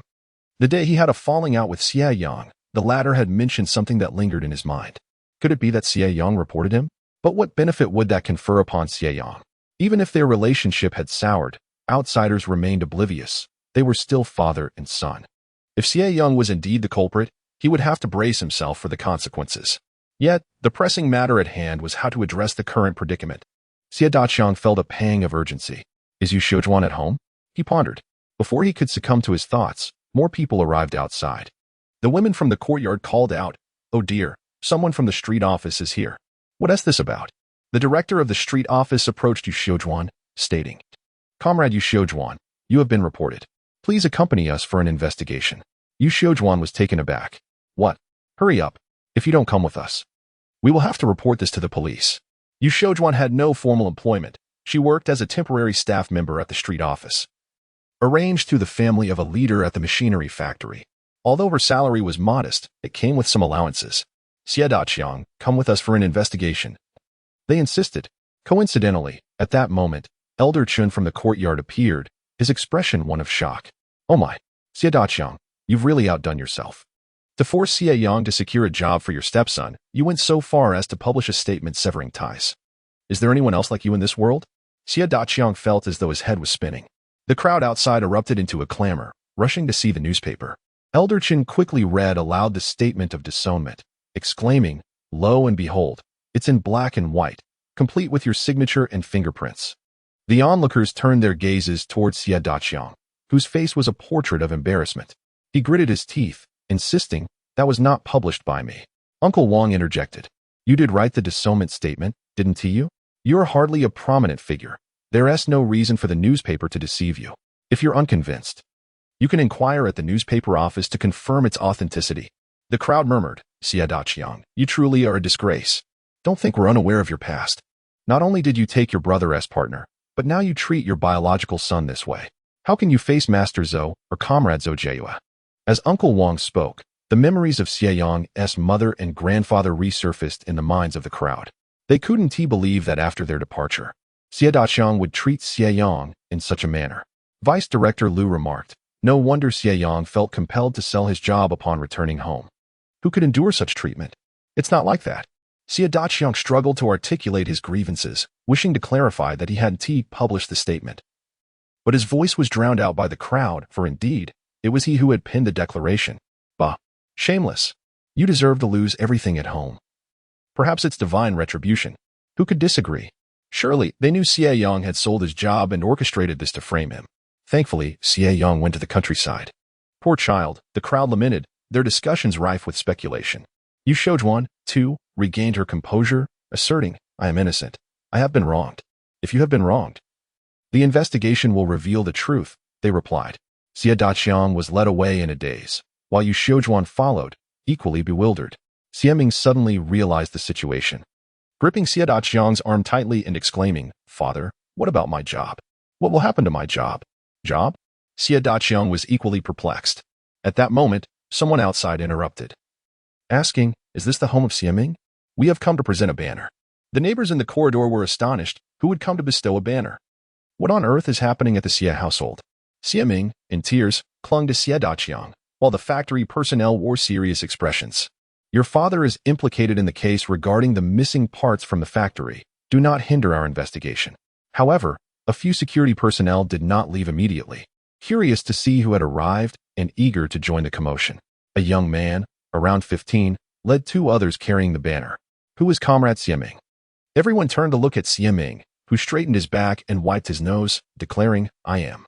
You are a commendable comrade." The director of the Youth Re-Education Office stepped forward, taking Xie Yang's hand and placing the banner in it. "You are now to go to the countryside, to the most arduous places. On behalf of the nation, I thank you. You are a model for the new generation of young comrades." The director's face was filled with emotion, while Xie Yang stood in shock, and the onlooking neighbors were equally stunned. "Xie Yang, you have signed up to go to the countryside?" exclaimed one neighbor. "Oh my, Xie Yang, both of your sons are heading to the countryside? I never expected such high awareness from you." Another neighbor chimed in. "Indeed, how could Xie Yang bear to send this stepson away?" shouted Yu Xiujuan. "No, my son has not gone to the countryside. My son did not sign up. You must be mistaken." Xie Yang looked more astonished than anyone, gazing at Xie Yang in disbelief. Xie Yang, coming to his senses, shouted, "No, I did not sign up. I did not sign up." He looked at the director of the Youth Re-Education Office, desperately refuting, "You must have made a mistake. It is my elder brother Xie Yang who is going to the countryside. He has already left on the train, not me. I did not sign up." Seeing his expression, the two young officials exchanged glances, sensing that he did not appear to be feigning ignorance. Perhaps he was indeed the one who had been misled. However, could they admit it? Certainly not. The one who signed up had already departed, having sincerely instructed them to present the banner today. This was the reason behind it. How utterly unscrupulous. Yet, even if it was unethical, they could not openly acknowledge their mistake. They had to maintain their stance. The young female official, with a serious demeanor, stated, "How could you not have signed up? I remember clearly that both of you went together to register and received a subsidy of 120 yuan. Now you regret it and refuse to acknowledge it? That is unacceptable. The policies of the state are not to be trifled with, and you cannot choose to go or not go at your whim." Another young man affirmed, "Indeed, we remember perfectly well. It was you two who went. If you are now having second thoughts, we will have to report this to the committee, and it will be up to them to decide whether you will be eating peanuts or forcibly sent to plant trees." Xie Yang grew anxious, hastily explaining, "You must have made a mistake. We went to register for my elder brother Xie Yang, not for myself." "Oh, how brazen. And yet you still admit it," they retorted. "It appears that one has inadvertently inscribed their own name. The saying to fail in stealing a chicken is to lose the rice aptly described Xie Yang, who was indeed as nefarious as Xie Yang, resembling a father and son duo." Aunt Lu exclaimed loudly, urging everyone to listen. No wonder Yangzi sold his job. He was secretly registered for rural work. How utterly unscrupulous. Xie Yang, now overwhelmed, could only insist, "I did not register. I truly did not sign up." The three individuals from the youth office now comprehended the convoluted details.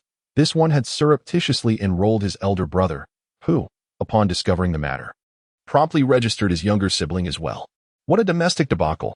Regardless, they could not admit to it. The director of the youth office's expression darkened as he reclaimed the banner, stating, "Even if you refuse to acknowledge it, you must go to the countryside. Hurry and purchase your tickets. There is ample time for the Northwest." The Northwest. Xie Yang was on the brink of despair. "I will not go. I refuse to go to the Northwest." A few years prior, individuals from their area had ventured to the Northwest, and it was said that the conditions were particularly harsh, with two individuals having perished there without returning. "How can I possibly go to the Northwest?" Xie Yang was utterly distraught.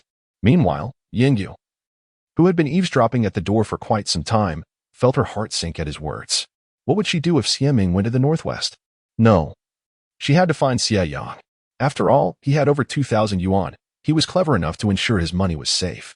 Accompanying Xie Yang to the countryside was certainly preferable to being with Xie Yang. She needed to secure a worthy father for the child in her womb. Yingyu slipped away quietly. The Xie household remained in disarray. Xie Yang and Yu Xiujuan had been taken away, leaving only Xie Yang and a bewildered Xie Yang, who knew nothing of the situation. "Brother, what is happening? How should I know?" Xie Yang's anger flared as he shoved Xie Yang, who fell to the ground but managed to rise again, stifling his indignation. Aunt Wang at the door spat, "Serves him right. He should go to the Northwest to plant trees." As for who had registered Xie Yang, who cared? At this moment, Xie Yang had yet to board the bus and was instead shopping at the department store. The journey to the Northeast was long, requiring 5 or 6 days on the road, and provisions needed to be prepared. He first bought 8 aluminum lunchboxes, then headed to the state-run restaurant for a meal. Having missed breakfast, the server was somewhat indifferent. Noticing the chef smoking, Xie Yang hurried over to offer him a cigarette. "Uncle, I'm heading to the countryside. Could you please help me by preparing something to eat? I can't bear to leave without savoring our local flavors. I don't know when I'll have them again." His voice grew tinged with melancholy as he spoke. The chef looked at him with mild surprise. "With your situation, how can your family be at ease letting you go to the countryside? Doesn't your mother prepare anything for you?" Xie Yang offered a wry smile. "My mother has long since passed. My stepmother is in charge now. I used to hold back on food, but now that I'm leaving, I crave it even more." Understanding the implications, the chef stood up and asked, "Well, would you like to eat?" "Meat," Xie Yang replied. "All right." He then pulled out his grain and meat coupons, saying, "Uncle, please ensure this is sufficient. Just wait." 2 lunch boxes filled with braised pork, along with 2 more containing stir-fried chicken. Fish was too cumbersome to carry. So I prepared a lunch box of twice-cooked pork, and the last one was filled with fragrant scrambled eggs, glistening with oil. The uncle said, "Do your best." Xie Yang expressed his gratitude and left the state-run canteen, subsequently heading to the department store to purchase some daily necessities before making his way to the station. The train ticket was for noon, and he arrived at the station just past 11. As he was about to enter, a person suddenly rushed towards him. Xie Yang instinctively dodged to the side. Yinyu steadied herself, looked at Xie Yang, and shouted, "Xie Yang, I'm pregnant with your child. You must take me with you." Xie Yang was taken aback, thinking, "What the hell? How can this happen to a young man like me? What grudge do I owe?" Chapter 11. Boarding the train. Some matters are simply too convoluted to articulate. With various onlookers now focused on him, Xie Yang boldly declared, "Yinyu, although you were once my fiancé, our relationship ended the moment you entangled yourself with my half-brother. You cannot resent him for going to the Northwest to serve the country and then demand a new father for your child. I am not a fool. Nor do I owe you anything. Your pregnancy is not my concern. I am still an innocent youth. We have barely even held hands. So you cannot place the blame on me." Yet, Yinyu paid no heed to his words, crying and pleading, "Xie Yang, you cannot treat me this way. I carry your child. If you leave, you must take me with you. I will go to the northeast with you." With the departure time approaching, Xie Yang was reluctant to become entangled in this situation. As Yinyu continued her relentless pleas, he considered shouting that it was impossible for her to be pregnant, given their lack of intimacy. Suddenly, someone shouted, "Hey, Xie Yang, you haven't left yet? The Revolutionary Committee visited your home, saying that your half-brother and your fiancé were reported for misconduct. I came all this way to inform you. Isn't that quite considerate of me?" Xie Yang thought to himself, "Goodness." He merely registered, yet did not formally report the affair between Xie and Yinyu. After all, he still hoped for them to go to the Northwest. I didn't expect someone to act so quickly. Nevertheless, I appreciate it. I almost lost my reputation. Feigning deep sorrow, Xie Yang sighed, rubbed his face, and shook his head. "I can no longer concern myself with this. I must board the train." Yinyu refused to relent. "Xie Yang, you cannot abandon me. We are childhood betrothed." At this moment, Yinyu would not easily let Xie Yang go. Regardless of whether the child was Xie Ming's or Xie Yang's, they were still children of the Xie family, and it mattered little who they followed. She needed to secure her future. Without the child, given her appearance, she could easily find another partner. Now that the Xie family had suddenly fallen into misfortune and Xie Ming was unexpectedly sent to the Northwest, she knew she could not accompany him. If she did not find someone to take her in, she would surely face public humiliation upon her return. But Xie Yang was not to be trifled with. "Whoever got you pregnant should take responsibility. I am off to build our nation." With that, he picked up his luggage and resolutely joined the line to board the train. Yinyu wished to follow but was halted by the station staff, who informed her that without a ticket, she could not proceed. Frustrated, she stamped her foot and exclaimed, "I am truly his girlfriend." The staff retorted, "Even if you claim to be his girlfriend, you still need a ticket to enter. I have never heard of anyone being exempt from paying just because of a relationship." The staff member rolled their eyes, clearly unimpressed, thinking, "What kind of woman is this? She appears to be quite unruly, having gotten engaged yet mingling with her future brother-in-law. If she chose to engage in such behavior, so be it. Yet, she has compounded the situation by becoming pregnant and now expects her former partner to assume the role of a father. If she desires to enter, she must purchase a ticket." Yinyu bit her lip, pleading, "Then I will buy a ticket, but please let me in." The staff member glared. "There are no tickets left, not even standing ones." Yinyu, now desperate, felt tears welling in her eyes. "How can you be like this? I am carrying Xie Yang's child. What am I to do if he abandons us?" The young man who had spoken earlier, a curious onlooker from the mechanical factory, approached, primarily drawn by the spectacle unfolding. He remarked, "Yenyu, spare us your theatrics. Do you truly believe that Xie Yang, with his physique, could have fathered your child? You seem to forget you were his girlfriend when you were entangled with his younger brother. Now that Xie Ming is facing misfortune, you come up with this nonsense, hoping to have Xie Yang step in as a ready-made father. How shameless can you be?" The young man, rather handsome, surprised everyone with his bluntness. His words shifted the crowd's perception of Yenyu. Wasn't she merely engaging in an affair? Not only was she cheating on her boyfriend, but she also expected someone else to take on the role of a father without any cost. Truly, a lack of integrity. Surely, the authorities would need to intervene. How could the adulterer not be reported? Why was she not taken away? Eventually, the railway police did arrive, escorting Yenyu back to the mechanical factory, just in time for the committee to take charge. "Comrade Yenyu, please come with us. We have received reports regarding your affair with Comrade Xie Ming, which constitutes a serious political issue." Yenyu's legs weakened, and she fainted. Meanwhile, on the train, Xie Yang boarded with his luggage. The crowd was overwhelming. Seats were occupied. The aisles were crowded, and there might even be people beneath the seats sleeping. The stench was unbearable, even in the dead of winter. When Xie Yang finally located his seat, he discovered a young woman occupying it. She had braided hair and was quite attractive, with almond-shaped eyes and rosy cheeks, her gaze exuding innocence. Upon noticing someone standing at her seat, she simply glanced at Xie Yang, smiled, and turned back to converse with her companion. However, Xie Yang was not in a mood for gentility. He firmly stated, "Comrade, this is my seat." The young woman, Xn Yue, looked up, puzzled, and replied, "What?" Assuming she had not heard, he reiterated, "You are sitting in my seat. I purchased this ticket." "Oh," she responded, yet showed no intention of getting up. Seeing him still standing there, she inquired, "Is there something else you need?" Xie Yang was momentarily taken aback by her tone. "This is my seat. Should you not get up and return it to me?" XNWNYU blinked in confusion, pondering, "But I am a woman. Can't you, as a man, show some grace and yield to a lady?" Xie Yang shook his head, insisting, "No, please step aside." His serious demeanor left XNWNYU feeling somewhat aggrieved and frightened, prompting her to stand up. The woman sitting next to her remarked, "How can you, as a man, show no compassion for a lady? Have you no consideration for us?" Xie Yang placed his bag on the rack and sat down without acknowledging her. The train was crowded, and soon more people boarded, making the aisle exceedingly cramped. Observing that no one offered her a seat, XNWNYU turned to XHNGF Ing and urged, "HNGF Ing, please stand up." The surrounding passengers glanced over, and the scene began to resemble XNWNYU bullying the unsuspecting companion. Pan HNGF Ing's expression turned sorrowful, but XNWNYU, unwilling to remain standing, felt disheartened by her hesitation. "This is my seat. I certainly have the right to sit." Upon hearing this, Pan HNGF lowered her head, reluctantly stepping out. XNWNYU disregarded the situation, thinking that when there were seats available, it was acceptable to claim one for herself. She sidled past Xie Yang, who glanced up and noticed that the woman had remarkably fair skin, and with her accent, she seemed to hail from Shanghai.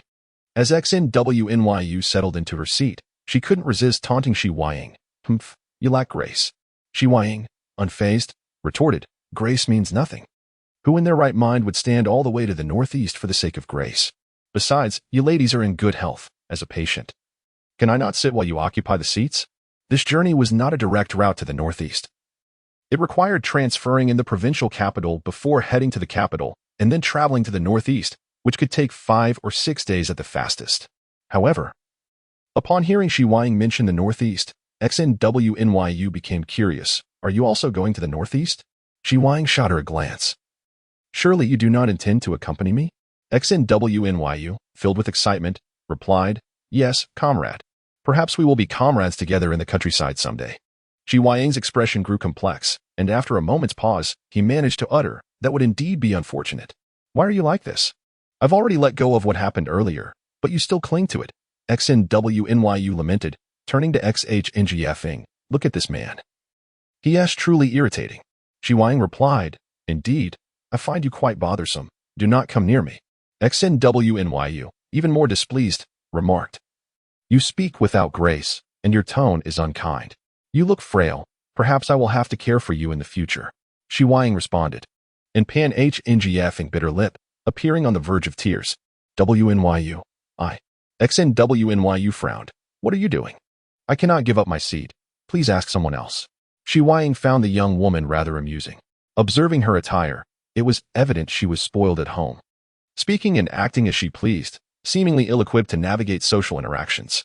With just a few words, she had likely offended her fellow female companion, leaving him curious about how such a girl could be sent to the countryside, especially to such a distant place. Truly a marvel. As I was lost in thought, someone suddenly approached in the corridor, and with a startled cry of Pan Hongfang, she dashed towards Xie Yang. In Chapter 12, I will be a son-in-law in the future. Xie Yang's nerves tensed rapidly, and he instinctively sidestepped. However, he forgot that there was someone seated beside him, and as he reached out to brace himself, he inadvertently pressed his hand against Xie Yue's leg. What are you doing? Xie Yue exclaimed in alarm, swatting at Xie Yang's hand, which recoiled as if shocked. Meanwhile, Pan Hongfang plopped down onto Xie Yang's seat, causing the three of them to squeeze into a space meant for two. Xie Yang found himself wedged in the middle. Though winter's thick clothing provided some warmth, being so closely nestled between two women was far from a pleasant experience. Laughter erupted from the onlookers, who could hardly contain their amusement. A rural youth chuckled. Brother, you are truly fortunate, with one on your left and one on your right. Others joined in the teasing laughter, their lecherous gazes prompting Xie Yang to frown in displeasure. Pan Hongfang, sitting there with her head bowed in silence, only added to Xie Yang's discomfort. He did not regard this as a fortunate situation. Furrowing his brow, he cast a stern glance at his peers and admonished. Such remarks should not be made, as they tarnish one's reputation. We are all here as young intellectuals sent to the countryside. Some of us may even be heading to the same place. We should not sully anyone's name. Ma Chong, the one who spoke, wore a sheepish expression.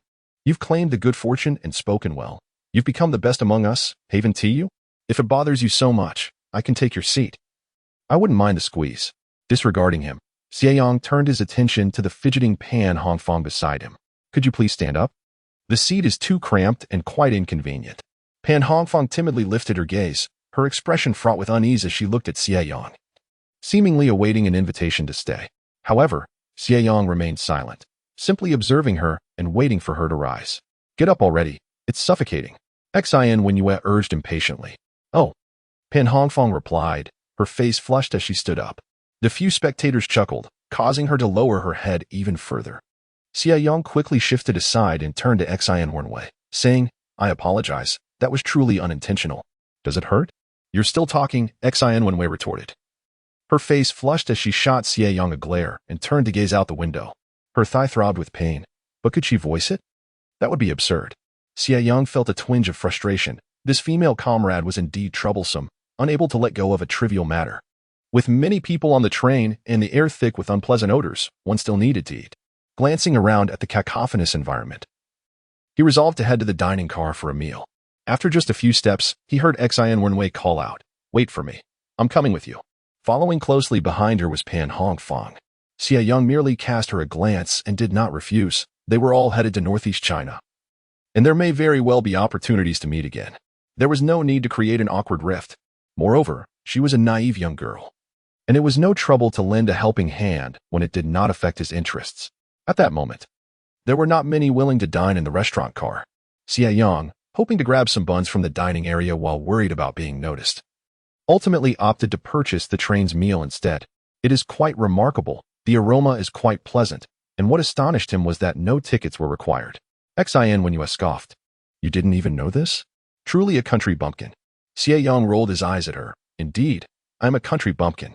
She noticed that when Xie Yue bought food, she had ordered an extra bun for Pan Hongfang. Pan Hongfang accepted it, revealing a shy smile. It's fine. The bun is quite good. Xie Yang was taken aback. Suddenly enlightened, did you think I thought the bun was bad? If the bun were bad, then what could possibly be good? Anything free, even a simple bun, is certainly good. Pan Hongfang replied. So, isn't this a critique of Xie Yue for only eating meat herself and giving me a bun? Xie Yang then glanced at Xie Yue in surprise. You're surprisingly generous, treating someone to a bun for free. Why not share one with me as well? Xie Yue retorted. What sort of person are you? She can help me carry my luggage, while you can't even spare a seat for me. Go eat your own food. She then sat down to eat. Pan Hongfang looked at Xie Yang curiously before also sitting down to nibble on her bun. Xie Yang paid no mind and sat down to eat. The plate of meat was far from sufficient for him, so he had to fill up on rice and buns. In the end, he had devoured every last drop of the sauce in the plate. On the way back, Xie and Wenwei began to chatter again. I'm going to the Rainbow Bay Brigade in Xie Yang. Where are you headed? Xie Yang paused in his steps, incredulous at the coincidence. Where are you going? To the Rainbow Bay Brigade. Xie and Wenyue's eyes sparkled with excitement. Isn't it said that one can better utilize their abilities in the Beidawang region? That's why I applied to go there. Xie Yang was utterly astonished. From her words, it was clear she had not been forcibly sent to the countryside. You signed up yourself? Xie and Wenwei sat down, her chin held high. Of course. My second sister said that a talented young woman like me should not remain in the city, but should go to the countryside to truly harness my potential on that vast stage. After saying this, she noticed Xie Yang's silence and added proudly, Isn't my awareness particularly high? Xie Yang replied, Whether your awareness is high or not. It's evident that there is something amiss with your reasoning. He realized that this girl had likely been duped by her second sister, taking her place in the countryside. After asking a few more questions, he confirmed his suspicion. The Xian family had 3 daughters and no sons. Xian Wenyue, being the youngest, was the most cherished by her parents. This year, it was originally her second sister's turn to go to the countryside, but now, due to Xian Wenyue's decision, her sister could stay behind. Xie Yang's expression grew complex. So, how old are you this year? Xian Wenwei replied, I am 17. Once May passes and I celebrate my birthday, I will be 18. 17. How utterly perplexing. What could one say? At 17, she still seemed rather naive. Her second sister was indeed crafty, sending her foolishly innocent younger sister to the countryside to avoid going herself. Perhaps Xie Yang's gaze was too revealing. For Xian Wenyue's mood soured. What? Do you think I'm incapable? Who would think you incapable? Xian Wenyue retorted, It's my second sister. The more she belittles me, the more determined I am to prove her wrong. I will carve out my own path on the black soil of northeast China and show her just how capable I truly am. Xie Yang sighed, Enough. It has come to this, and saying more would be futile. In the end, their parents had no choice but to send them off. He regarded her as a naive little flower. A few women standing in the aisle looked at Xian Wenyue as if she were a fool. Comrade, you've been deceived by your second sister. Going to the countryside is hardly a blessing, it's a suffering. Xian Wenyue retorted, You're talking nonsense. Going to the countryside is for the Great Revolution, not suffering. I can endure hardship. Xie Yang chuckled. Someone who can't even carry their own luggage is going to endure hardship? I can train myself. It won't be a problem, she stammered. Xie Yang decided to cease the conversation. Reasoning with such a simpleton was pointless. The hard seat on the train was indeed unbearable. Clattering along for an entire afternoon before they finally reached the provincial capital. They would need to purchase their own tickets from the provincial capital to the capital city. And whether they would secure seats was uncertain. Don't rush off. Xie Yang turned to see Xian Wenyue struggling with 2 large pieces of luggage, while Pan Hongfang helped her with another. It was easy to recognize Xian Wenyue's bags, as they all matched, whereas Pan Hongfang's was tattered. Xie Yang frowned. What is this about? I think you're not bad. I'll help you buy this ticket today, he offered. Just as he was about to decline, Xian Wenyue interjected. I have acquaintances. Xie Yang swallowed his words of refusal. If she had connections, could she secure sleeper tickets? You'll pay for it yourself. He had no intention of taking advantage of the naive girl, nodding in agreement. Pan Hongfang, who had been following, stepped forward with anticipation, but unfortunately, Xian Wenyue did not catch her eye. Since they were to purchase tickets together, Xie Yang inevitably accompanied Xian Wenyue, even helping her carry one of her bags. Upon reaching the hall, he handed her the money, and she went to find her acquaintance, returning with 3 tickets. Xie Yang was pleasantly surprised to see that she had indeed procured sleeper tickets, giving her a thumbs up, impressive. Pan Hongfang glanced at the tickets and exclaimed, My ticket? Why is it a seat ticket? Xian Wenwei replied matter-of-factly, You didn't give me any money. Am I supposed to buy you a seat ticket for free? Should I also get you a sleeper ticket? Pan Hongfang, feeling aggrieved, began to cry. Yet, Xie Yang believed Xian Wenyue had done nothing wrong. Moreover, she seemed far more astute than he had initially thought. She merely enlisted Pan Hongfang's help to carry her bags, refusing to give away more than she owed. Just as he was pondering this, Xian Wenwei suddenly said to Xie Yang, Don't think that just because I bought you a ticket, you can develop feelings for me. I plan to find a husband in the future, and someone like you is not my type. Xie Yang remarked, The impact is minimal, yet the insult is profound. Chapter 13. To the black market, it was not that Xie Yang was narcissistic. His appearance in this life was quite similar to that of his previous one, with well-defined features. The most significant difference lay in their physical conditions. In his past life, Xie Yang stood at 6 feet tall, strikingly handsome. And due to his experience running a martial arts school, his physique was impeccable, boasting chiseled abs. Whenever he removed his shirt, countless women would drool over his face and figure. Naturally, there were those who wished to touch him. In this lifetime, Xie Yang is indeed quite ineffectual. The spiritual spring is beneficial, yet the original body's condition is far too poor. Even consuming the spiritual spring requires a gradual recuperation. To regain the state he once possessed in his previous life, it is not merely a matter of drinking the spiritual spring. He must also await a substantial recovery of his body before engaging in rigorous training. Xie Yang is taken aback by Xie Yang words. It is astonishing how one can inadvertently choke another with their remarks. He retorts, "Rest assured, I am not particularly fond of little sisters like you." Xie Yang, discontented, responds, "I am not a little sister." Xie Yang realizes that Xie Yang is entirely self-absorbed, as evidenced by the pitiful demeanor of Pan Hongfang. However, Xie Yang finds no affection for Xie Yang's childishness, nor does he appreciate Pan Hongfang's woeful appearance, which suggests that others owe her something. The train ticket is for 2 in the morning, and the sky is barely darkening at this hour. Xie Yang, rubbing her stomach, remarks, "I'm hungry. We can't just stay at the train station, can we?" Xie Yang suggests, "I need to step out for a bit to buy something. You can either find a place to wait here or go outside to a guest house for a nap. If you choose the latter, just inform the front desk to avoid missing the train. Are you not coming with us?" Xie Yang finally expresses some trepidation, saying, "I'm a bit scared."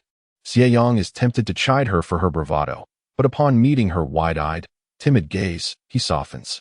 He responds curtly, "The guest houses are state-run. You can take turns resting. I cannot accompany you." Feeling somewhat dejected, Xie Yang agrees. "All right, shall we meet here at 1? You won't abandon us, will you?" Xie Yang, who generally dislikes complications, is surprised at the trouble he has encountered just to secure a sleeper ticket for himself. Observing her size reminiscent of his sister from his previous life, he decides against arguing further.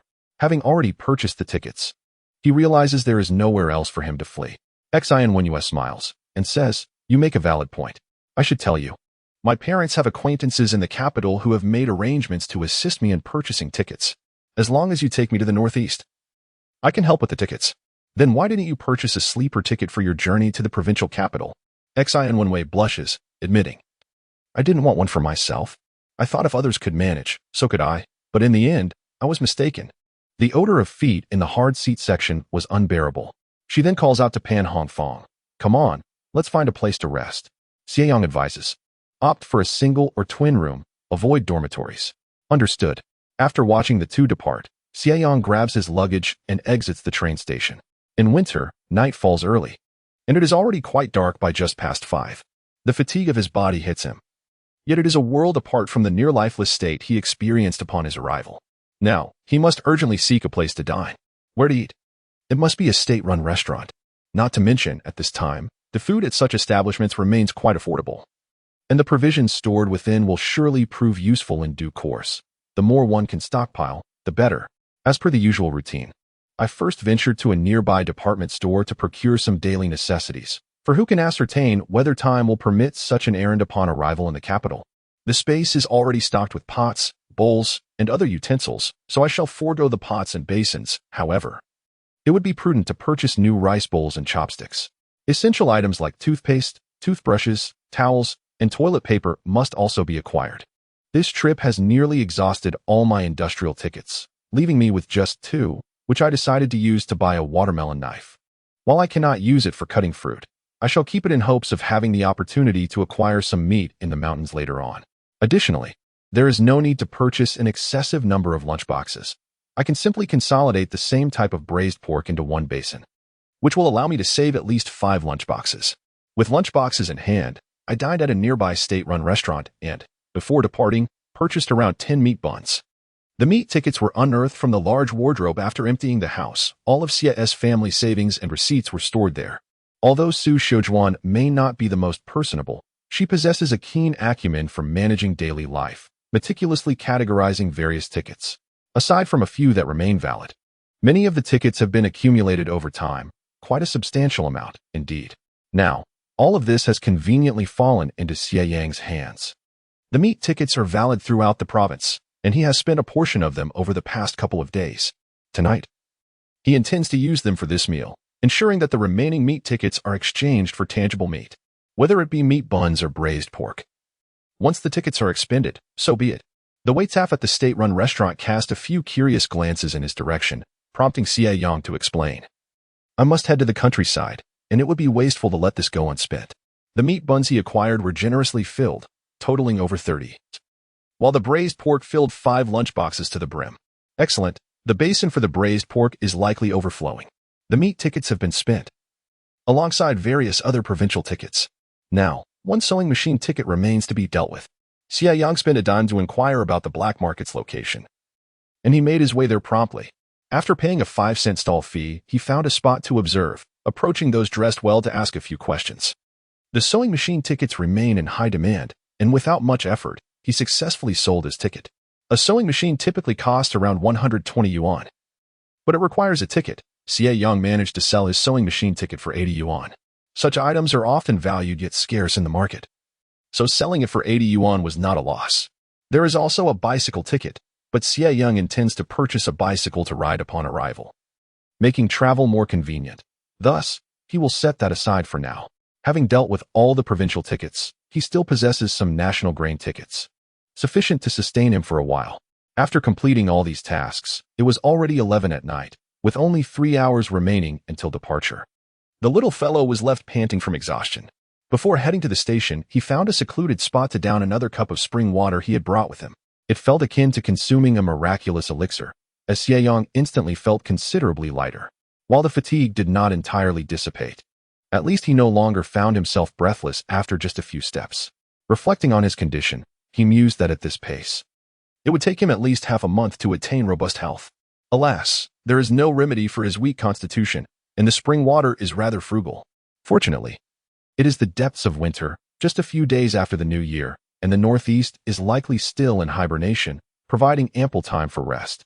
However, accommodation upon arrival poses a challenge. The commune is crowded and inconvenient, especially when it comes to dining. While others might be content with boiled cabbage, one cannot explain the presence of braised pork without inciting resentment. The dilemma of sharing or withholding food complicates matters further. Thus, if an opportunity arises, securing a private place to stay would be ideal for convenience. Xie Yang sighed, rose to leave, but was suddenly blinded by a flashlight beam. His heart, momentarily at ease, surged with anxiety once more. Who could it be? Squinting into the light, he discerned 2 men approaching, their flashlights sweeping erratically. Initially, he feared they were from the patrol team, but as they drew closer, he noted the absence of red armbands on their sleeves. Having just consumed a revitalizing elixir, Xie Yang felt invigorated and strong. Trouble arriving now would be akin to courting disaster. He discreetly kicked his disguised bag aside and retrieved a rolling pin previously used by Yu Shijuan. He eyed the newcomers with a sense of defiance.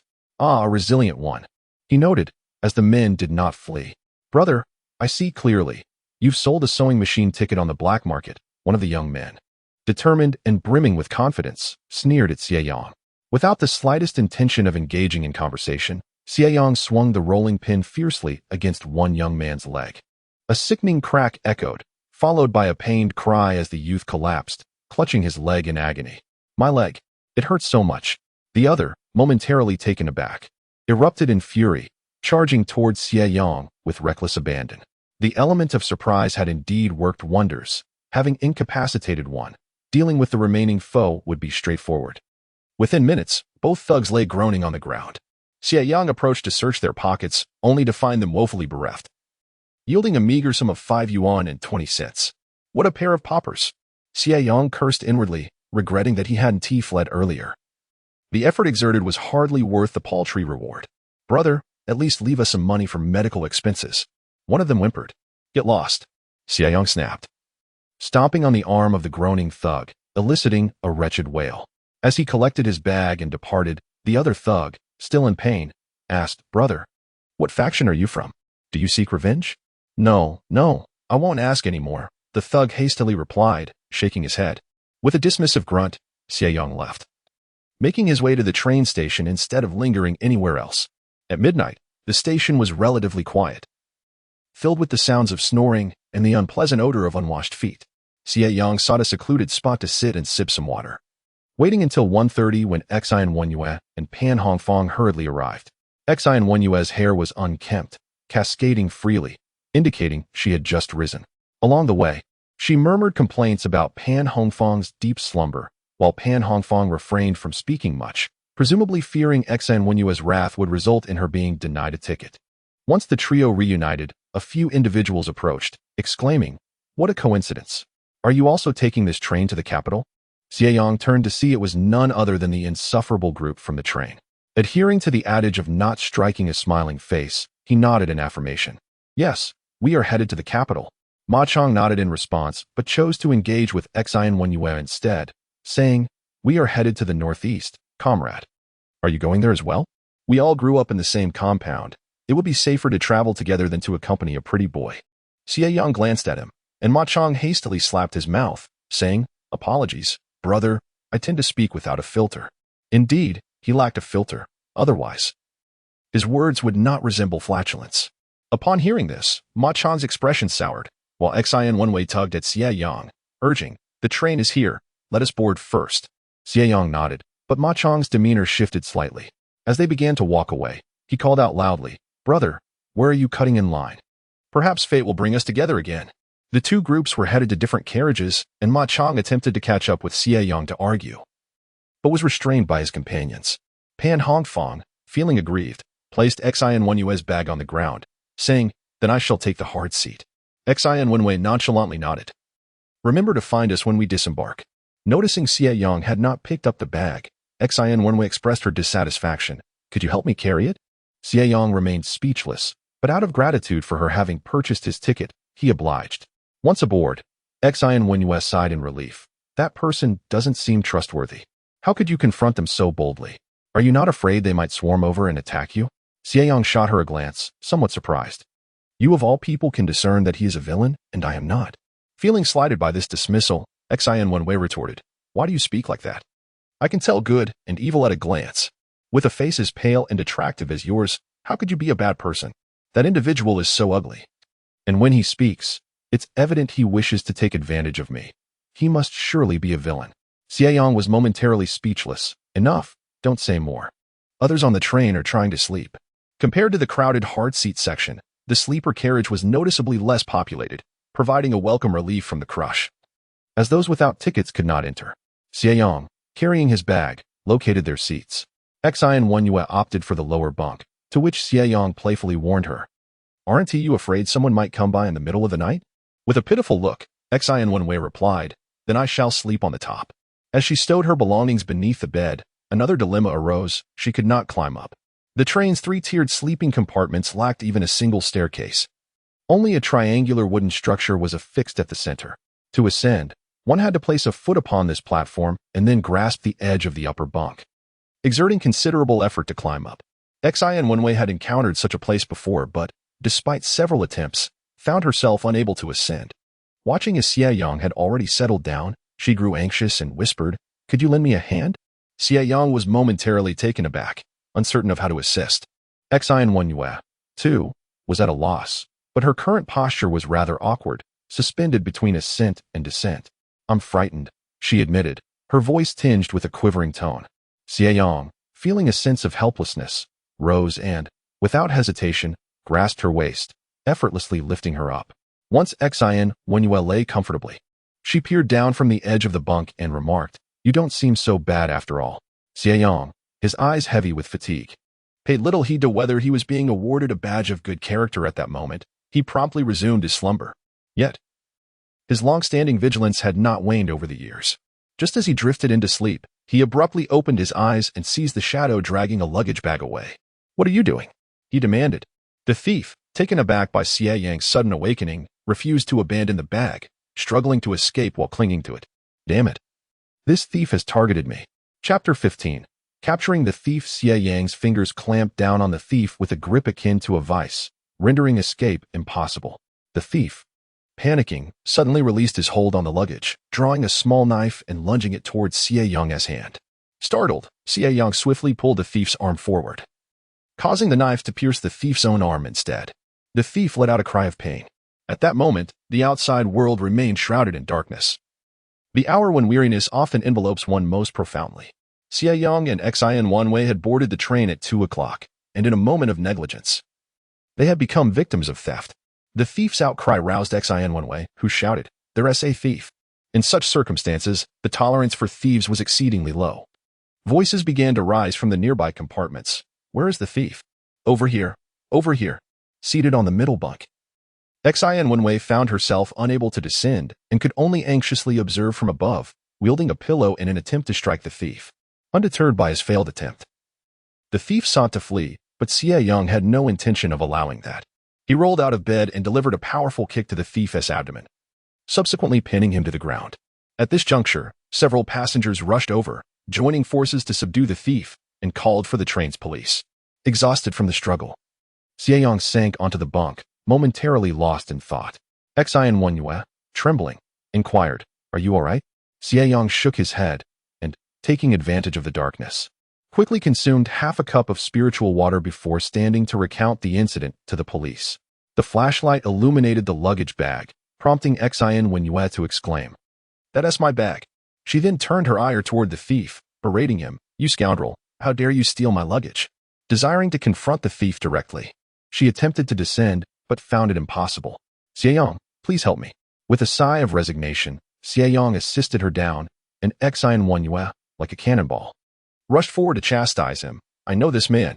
Officer, I've seen him before." A statement that astonished everyone. This is thievery. Xie Yang had not given it much thought until he hurried over upon hearing the commotion. Upon closer inspection, it appeared to be one of Ma Chang's associates. He likely belonged to the same group of sent-down youth. Xie Yang had even seen him before boarding the vehicle. Xie Wanwei, in a fit of anger, exclaimed to the police, "He has accomplices, several of them. Officers, you must apprehend them and send them to the northwest for tree planting. Such individuals will only bring harm to the rural populace. Their presence is a disgrace to our group of sent-down youth." Xie Yang remarked, "Well, this girl certainly has a way with words. If she continues, tonight's act of theft might even be linked to national development." Upon hearing that there were accomplices, the police had no choice but to investigate, and as a participant in the incident, Xie Yang was also required to cooperate. Xie Wanwei clutched Xie Yang's sleeve tightly, saying, "You must return quickly, I am afraid." Xie Yang chuckled, "Just a moment ago, you were quite formidable. Now you're frightened?" Xie Wanwei gazed at him innocently, her eyes indeed reflecting a hint of vulnerability. Upon arriving at the railway police office, the thief was still groaning in pain. Yet, despite his suffering, he had to endure. For although there was a medicine kit on the train, there was no doctor available to remove the knife. And any trip to the hospital would have to wait until after the train reached its destination. For now, they had to cooperate with the police investigation.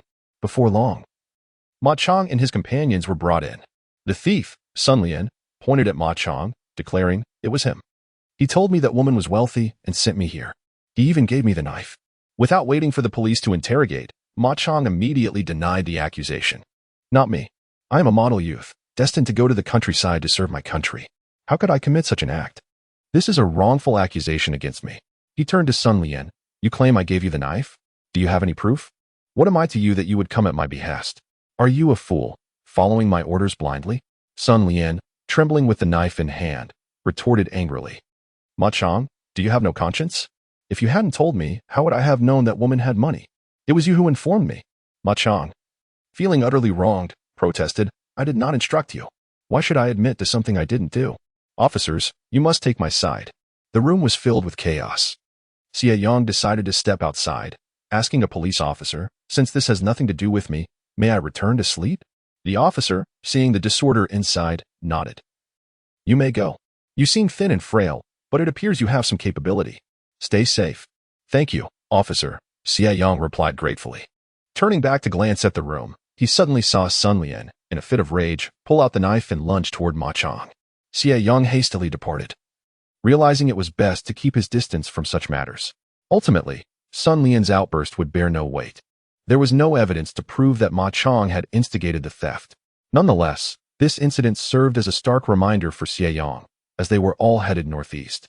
And the rural areas were not far off. He would need to remain vigilant of such individuals in the future. If it were only Ma Chong, he would not be worried.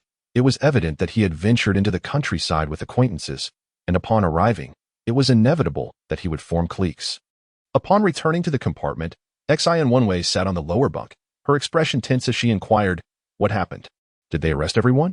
Xie Yang shook his head and recounted the situation. It seemed that whoever was apprehended would bear the responsibility, while the others, lacking evidence, could not be detained. They were all educated youth sent to the countryside with official letters of introduction, making it difficult to ascertain their culpability. Hearing this, Xie and Wenyu puffed out her cheeks in frustration. "Is that how it ends?" Xie Yang shrugged. "What else can be done?" Outside, dawn was breaking slightly, and he yawned, suggesting, "Let us get some sleep. We can discuss it when morning arrives." "I can't climb up there," she retorted. Xie Yang, taken aback, resignedly assisted the young lady to the middle bunk before finally lying down to rest. By 7 in the morning, the passengers in the compartment began to stir, creating a cacophony of noise. As Xie Yang rose, Xie and Wenwei called out to him, "Hurry up." Xie Yang was momentarily bewildered. "What?" Xie and Wenwei's face flushed. "Help me down quickly." Xie Yang found her urgency puzzling but assisted her down, only to see her rush towards the restroom. Amused, he thought to himself, she must have been holding it in. However, he found her quite interesting, as she had refrained from calling for his help earlier. During breakfast, Xie Yang seized the opportunity to purchase buns at the dining car, casually inquiring about the events of the previous night. Upon returning, he informed Xie and Wenwei that his speculations were correct. Ma Chong and the others were unharmed. The thief, Sun Lian, had been transferred to a local hospital for treatment before being sent back to his hometown for investigation and prosecution. Xie and Wenwei frowned. "What will happen to him?" "He'll probably end up in a detention center," Xie Yang replied, then began to munch on his bun. In his earlier days running a martial arts school, he had to maintain his physique and was cautious about his diet, particularly avoiding carbohydrates. He was wary of indulging in greasy buns, but now, feeling quite weak, he thought it prudent to eat a bit more to recuperate. Just as he was finishing breakfast, a shadow loomed over him, and upon looking up, he was surprised to see Ma Chong approaching. Xie and Wenwei, emboldened when she had support, felt quite intimidated in his presence. Realizing that it was only Xie Yang by her side, she shifted closer to him, casting a worried glance his way. Yet, Xie Yang remained unfazed, turning his attention back to his meal. Sensing that Xie Yang was unperturbed, Xie and Wenwei gathered her courage and resumed eating as well. Ma Chong, left to stew in his own discomfort, was understandably displeased. However, due to the events of the previous night, they had all been registered with the police and train attendants. Ma Chong had managed to approach them under the pretense of clarifying the situation with Xie Yang and Xie and Wenyu, as they were all destined for the same location as educated youth, and a falling out would not bode well. Thus, he was allowed to come over, albeit under the watchful eye of the railway police station nearby, who were essentially there to monitor him. Ma Chong, with a dismissive expression, remarked, "Xie Yang, last night's incident truly has nothing to do with me.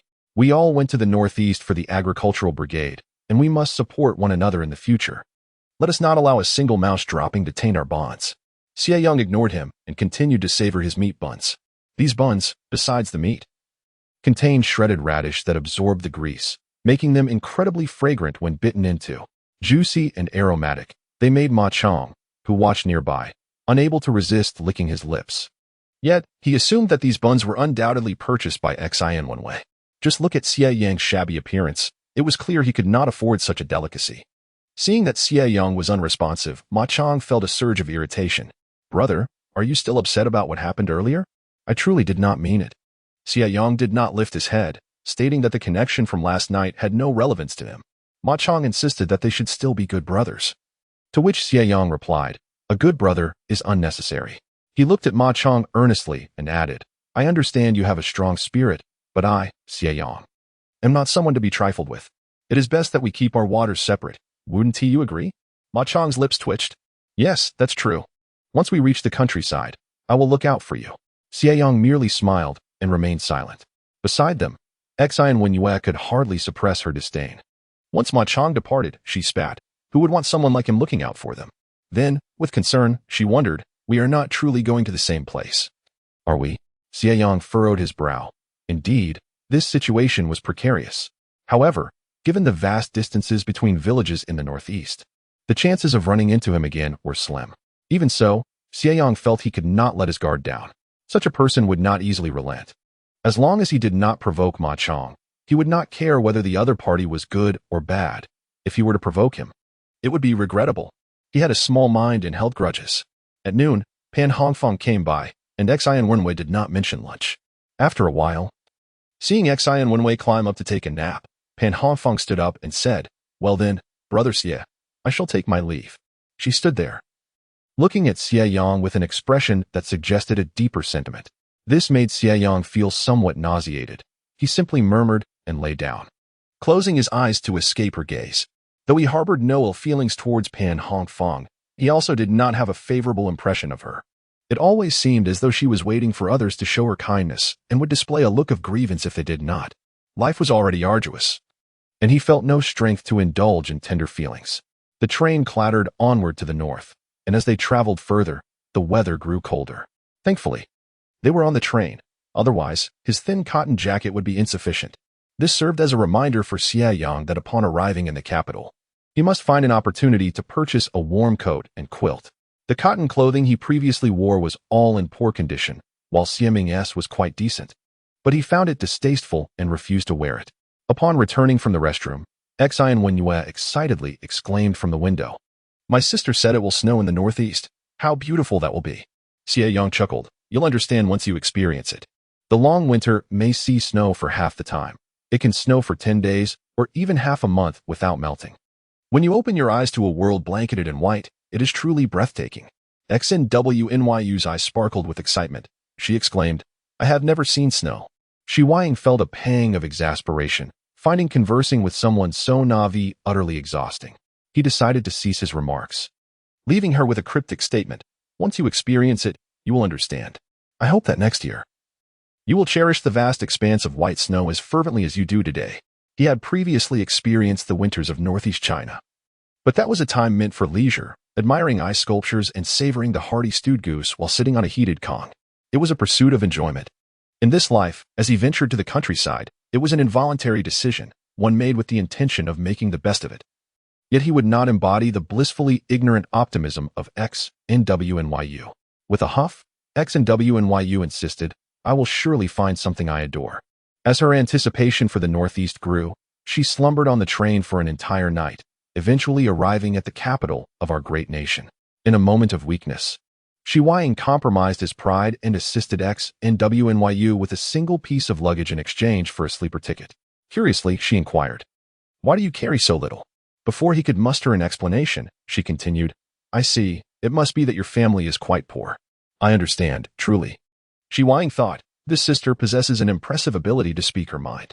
As they walked, PNHNGFing approached, breathless and burdened with her own luggage.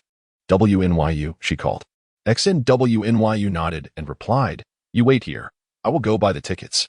Having endured a day and night seated in a hard chair, PNHNGFing appeared somewhat unwell, hesitatingly suggesting, "WNYU, could you?" XNWNYU interjected, "If you cover the price difference, I will purchase you a sleeper ticket." PNHNGFing's face flushed with embarrassment as she glanced at Xie Yang, silently pleading for his intervention. XNWNYU felt her displeasure rise, stating, "PNHNGFing, we had an agreement. You would help me with my luggage, and I would buy you a hard seat ticket. You hardly assisted with my bags. And I even covered your meals. It's unreasonable to expect me to buy you a sleeper ticket now. I simply cannot afford it." PNHNGFing lowered her head, murmuring, "I understand." While she acknowledged the reality, she continued to feign ignorance. Xie Yang, perceptive but silent, pretended not to notice as XNWNYU turned and walked away. Once XNWNYU had departed, PNHNGFing could no longer contain her tears and crouched down to weep. Finding himself somewhat annoyed, Xie Yang shifted to the side. But this only deepened PNHNGFing's discontent. Nevertheless, XNWNYU showcased her prowess in ticket acquisition, leveraging her extensive network to secure 2 sleeper tickets and 1 hard seat ticket, inciting envy even among Ma Qi-ing and his companions. XNWNYU, could you? Ma Qi-ing began, but she promptly interrupted. No. Without a moment's hesitation, she rejected him, harboring no favorable sentiments towards him. Ma Qi-ing's expression darkened as he walked away with his group, while XNWNYU stuck her tongue out at his retreating figure. Xie Yang chose to disregard her childish antics, glancing at the time on the tickets with a sense of delight. They were for the following morning, affording him a full day and evening to explore the capital, as well as procure some essential items such as a cotton jacket and bedding. It would be far more challenging to find these necessities once they reached the northeast. He turned to XNWNYU and suggested, "Shall we meet here tomorrow?" To his surprise, she responded, "Aren't you coming with us to the guest house?" After considering the presence of Ma Qiying and others, her apprehension grew, and she added, "Would you be able to join us? I invite you to savor some delicious food. My father once visited the capital and treated me to roast duck. I shall take you to enjoy it as well." Xie Yang let out a scoff, recognizing that Xian Wenwei truly had a taste for fine dining. Though he had experienced it in a past life, he had yet to relish it in this one, and he could hardly suppress his salivation. Chapter 17. The Scrap Station. In the end, Xie Yang acquiesced to Xian Wenyue's wishes and went to Quanjut. They indulged in roast duck, savored the duck bone soup, and even ordered a couple of stir-fried dishes, leading Xie Yang to realize that, regardless of the era, wealthy individuals were never in short supply. Although he possessed some wealth, he could not afford such extravagance. Once again, he became acutely aware of the affluence in Xian Wenyue's family. "My parents are both officials. They fear I might suffer while out in the countryside. If it weren't for my second sister's persuasion, my parents would have gladly given me all their money and rations." Listening to her, Xie Yang felt a pang of envy. However, acknowledging that one ought not to bite the hand that feeds, he felt compelled to offer her some sincere advice. "You are rather extravagant. Once you arrive there, it would be wise to keep a low profile. If you attract unwanted attention, it could spell trouble." This was not mere alarmism.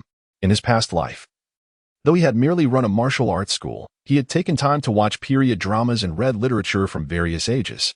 Art reflects life, and in those times, the fates of beautiful women who were wealthy and well-connected often turned dire after being sent to the countryside.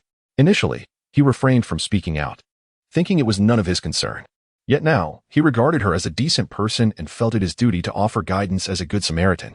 Upon hearing his words, Xian Wenyue paused for a moment, then nodded.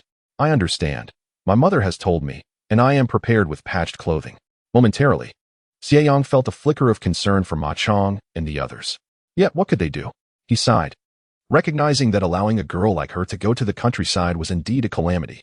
One must conceal their talents ahead of time. It would be too late to do so once they arrived. Casting a glance at Pan Hongfang, who was eavesdropping attentively, Xie Yang chose to remain silent for the time being. His instincts warned him that Pan Hongfang was not to be trusted. Eventually, they arrived at a nearby guest house, where Xian Wenwei rushed out, insisting that Pan Hongfang stay behind while she conversed with Xie Yang outside. Observing the two together, Pan Hongfang couldn't help but bite her lip in frustration. Indeed, they both regarded her with disdain. With excitement, Xian Wenwei asked, "What secret do you wish to share with me?" Faced with such naivety, Xie Yang felt exasperated. He lightly tapped her on the head and said, "Listen carefully. If you follow my advice, today you can use an excuse to step out. When you return, pretend that all your money has been stolen." Seeing her bewildered expression, he elaborated, "Just act as if you were robbed while out. You'll have no money or rations left, except for the 30 to 50 yuan you have hidden in your bag. Even Pan Hongfang must not be informed. Do you understand?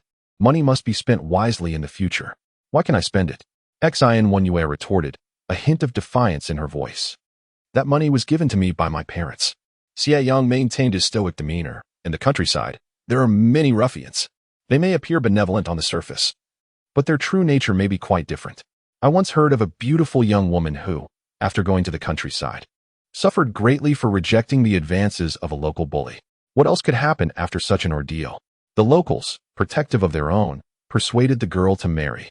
But do you understand what that entails? Xian Wenyue's face turned pale with fear. What does it mean?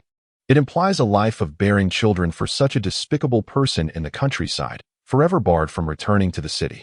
Xie Yang, noticing her dazed expression, added grimly, "You will never see your parents again. Just think about it. Traveling from Shanghai to northeast China takes over 10 days round trip. How many times will you see them in a lifetime?" At that moment, Xian Wenyue was genuinely frightened. "Is there more?" Xie Yang nodded. "Your beauty is striking. Never walk alone from now on. Do you understand?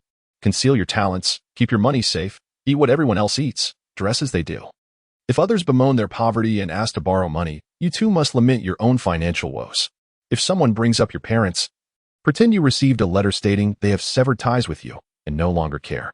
Do you understand? Clearly shaken, Xie Yang nodded vigorously. I will listen. I will do as you say. Satisfied, Xie Yang replied, good. Feeling a bit shy, Xie Yang asked, why are you so kind to me? This question caught him off guard. Xie Yang frowned, reluctant to admit it was because of the delicious roasted duck, yet it truly was delightful. You can't possibly have feelings for me, can you? That won't do. I must return to the city after 2 years of service in the countryside. All right, all right.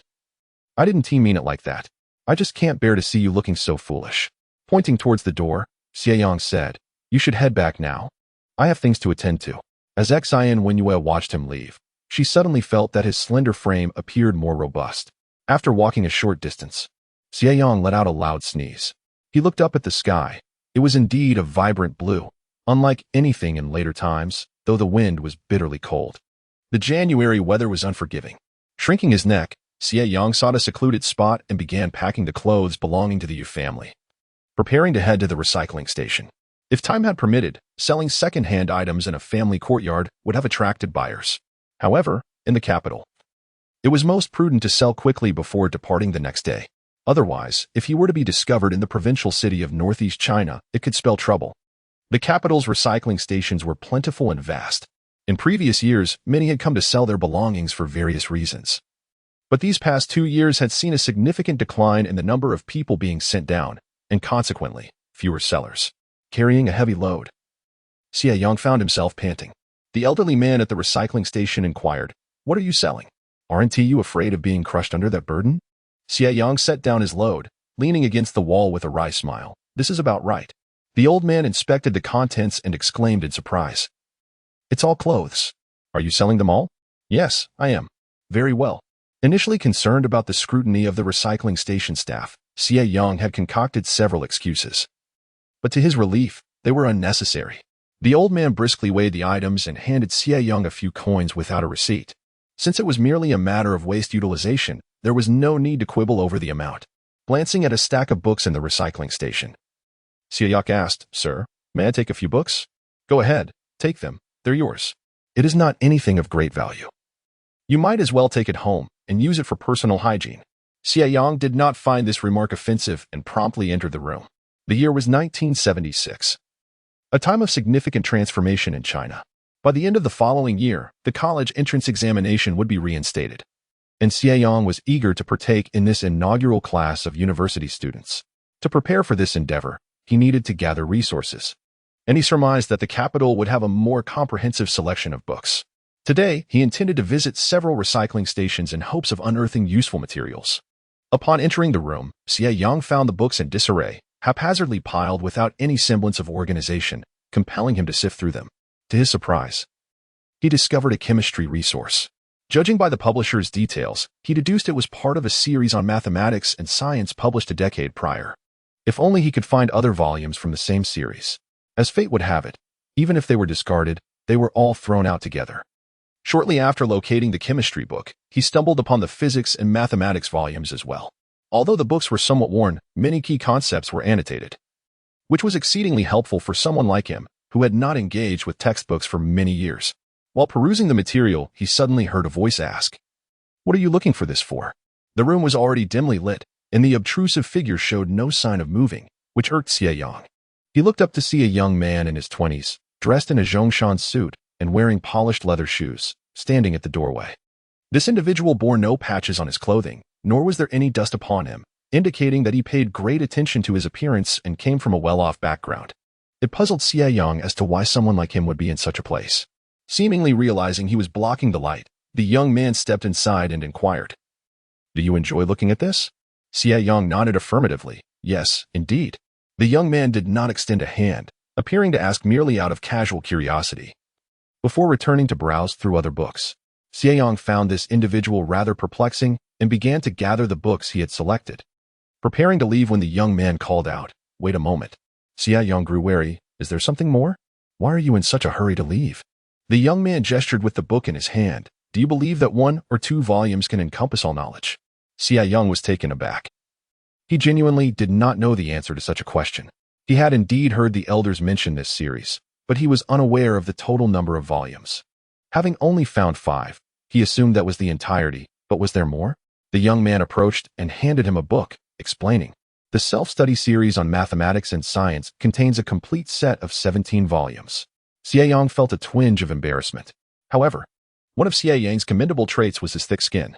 Besides, with his departure imminent, he was unconcerned about appearances. Gathering the necessary materials was of the utmost importance. He humbly asked, "Is it true that this series really comprises 17 volumes?" The young man nodded affirmatively. "Yes." Grateful, Xie Yang resumed his search. The young man remained nearby, occasionally offering assistance. Nevertheless, after 3 hours of diligent effort, Xie Yang managed to find only 12 volumes, leaving 5 still unaccounted for. What to do now? "My name is Su Weidong," the young man introduced himself. Xie Yang nodded in acknowledgement. "Thank you, Brother Weidong." Su Weidong remarked that this set of books is now quite rare in the market, having been published over a decade ago specifically for the college entrance examination of that time. Indeed, it is unfortunate that so few copies remain. Su Weidong added, "I have some at home." Xie Yang, intrigued, asked, "Are you selling items at the recycling station?" Before Su Weidong could respond, an elderly man outside called out, "Su Weidong, stop fooling around. Aren't you supposed to be heading to the countryside? Why are you still here instead of packing your things?" Xie Yang was taken aback by this news. "You're going to the countryside?" Su Weidong sighed. "Yes, that's why I'm selling whatever I can to make some money before I leave." He added with a sigh, "Life is hard with a stepmother at home." Xie Yang glanced at Su Weidong's leather shoes and Zhongshan suit, struggling to reconcile the notion of hardship with Su Weidong's appearance. Su Weidong, seemingly unfazed, looked at Xie Yang and asserted, "I'm telling the truth. I really do have some. Let me search again." However, Xie Yang did not know Su Weidong well enough to trust him completely, fearing he might be deceived or entangled in trouble. Yet, he continued to sift through the items, reasoning that if they were to be discarded, there was no harm in keeping a few as mementos. Perhaps some more might be found nearby. Noticing that Xie Yang was ignoring him, Su Weidong sighed, "All right then, I shall take my leave." Once Su Weidong departed, Xie Yang felt a sense of relief and, by sheer luck, managed to uncover 5 remaining books.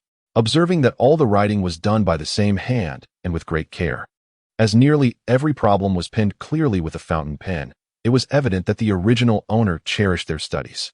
Yet, the reasons for the books ending up here remained a mystery. Over the years, countless individuals of significance had been sent away, and it was likely that many more had experienced similar fates in the capital. Xie Yang carefully stored the books and casually flipped through one, discovering it was a work diary. Upon closer inspection, the handwriting matched that of the book's owner.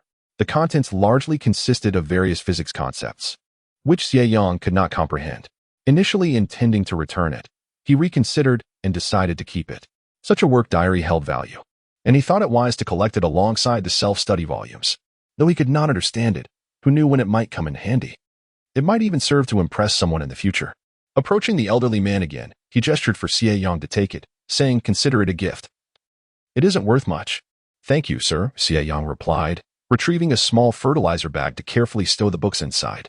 Surprisingly, it felt quite heavy. Perhaps this was the weight of knowledge. Finding a secluded spot, he continued rummaging through the remaining clothes, seeking another recycling station to sell them.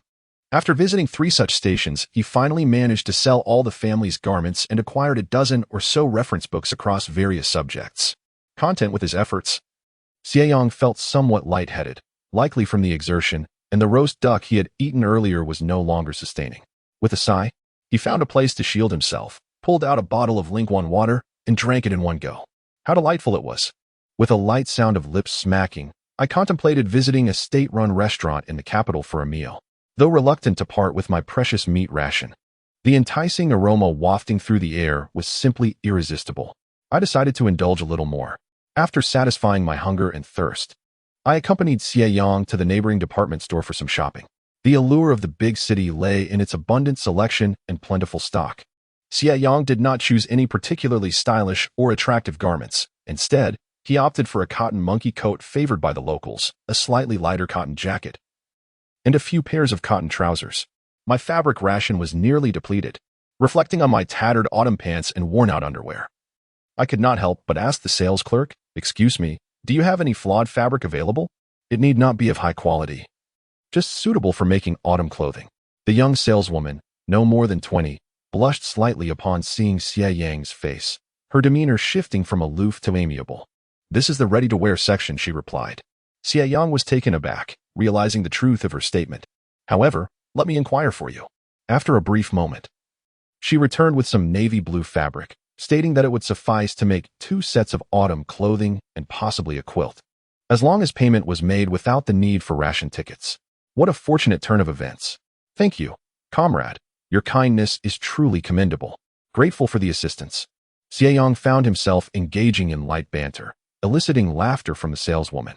You certainly have a way with words, she remarked, and generously brought forth a roll of fabric adorned with small floral patterns. Xie Yang initially intended to decline, but she insisted, saying it could be used to sew clothes for a significant other. Xie Yang found himself amused, as he had no idea where that person might be. Nevertheless, he accepted the gesture of goodwill, reasoning that a few yuan were inconsequential, and it could always be fashioned into undergarments that would remain unseen by others. As for other purchases, Xie Yang refrained, for while he had enough money, the ration tickets were less accessible. There were still many days ahead, and he needed to remain in the Northeast until the following winter. Exiting the state-run store, I strolled towards a nearby alley, intending to stow my belongings in a secure space. Suddenly, a figure burst forth from the shadows, grabbing hold of me. Comrade.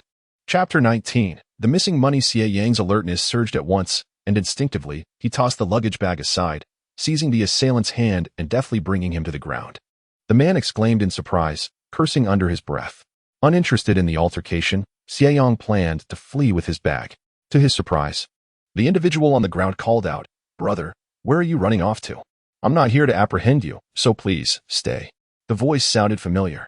Turning back, Xie Yang was taken aback to find Su Weidong, who was also supposed to be heading to the countryside instead of packing up at home. Su Weidong, equally surprised to have randomly encountered Xie Yang, paused for a moment, then glanced at the bag in Xie Yang's hand. "Brother, are you here to restock?" Xie Yang replied tersely, "I came to relieve myself, and you nearly frightened me into thinking I was being robbed." Su Weidong retorted, "Am I really that type of person? But aren't you going to relieve yourself?" He feigned concern, glancing around playfully. "There's no one here. Let me keep watch for you." Xie Yang, maintaining his stoic expression, replied, "You startled me. I'm leaving." Hey, don't go." Su Weidong pulled Xie Yang and said, "Tell me what you need, and I shall procure it for you." Xie Yang scrutinized him from head to toe. "You?" Feeling the suspicion directed at him, Su Weidong became slightly irked and pointed towards the adjacent department store. "To be frank, my sister works there as a sales assistant, so acquiring some defective fabric is quite easy." "Then procure me some defective fabric for making a quilt," Xie Yang replied. Observing the resemblance between Su Weidong and the sales assistant he had seen earlier, perhaps he could indeed fulfill this request. Su Weidong nodded. "All right, just wait for me. Once I return, you can pay me. For this transaction, I only require 50 cents. 50 cents. Xie Yang ground his back teeth. He had just mentioned some kind words earlier and managed to procure some fabric himself. He could easily find a different department store to buy more. Turning on his heel, he began to walk away when Su Weidong called out anxiously, "Wait. 2 dimes. Deal." While Su Weidong went to retrieve the goods, Xie Yang tidied his bag, placing valuable items in a secure space and leaving the miscellaneous clutter in his luggage. Before long, Su Weidong returned, cradling a bundle of fabric, far exceeding the amount Xie Yang had purchased earlier. "Is this sufficient?" Xie Yang gazed at the fabric adorned with vibrant red peonies, his feelings mixed. At least it wasn't a floral pattern, yet it seemed rather festive for a man to cover himself with such a quilt. One might mistakenly think he was preparing for marriage. After paying, along with an extra 20 cents for the errand, Xie Yang prepared to leave. Su Weidong speculated, "You are also a sent-down youth, aren't you?" Xie Yang remained silent, and Su Weidong took this as an affirmation. Sighing, he continued, "I too will be heading to the Northeast tomorrow for the work brigade. It is quite far, and in such cold weather, alas, my sister must be heartbroken. Your family is not in poor condition. Why not secure a job in the city? Can't you find work?" Su Weidong shook his head. "Not at all. My father is on the committee. Impressive, right? But my stepmother told him that if the whole family does not go to the countryside, they will attract envy and accusations of using power for personal gain. So, among the children in the family, I became the one to go down to the countryside.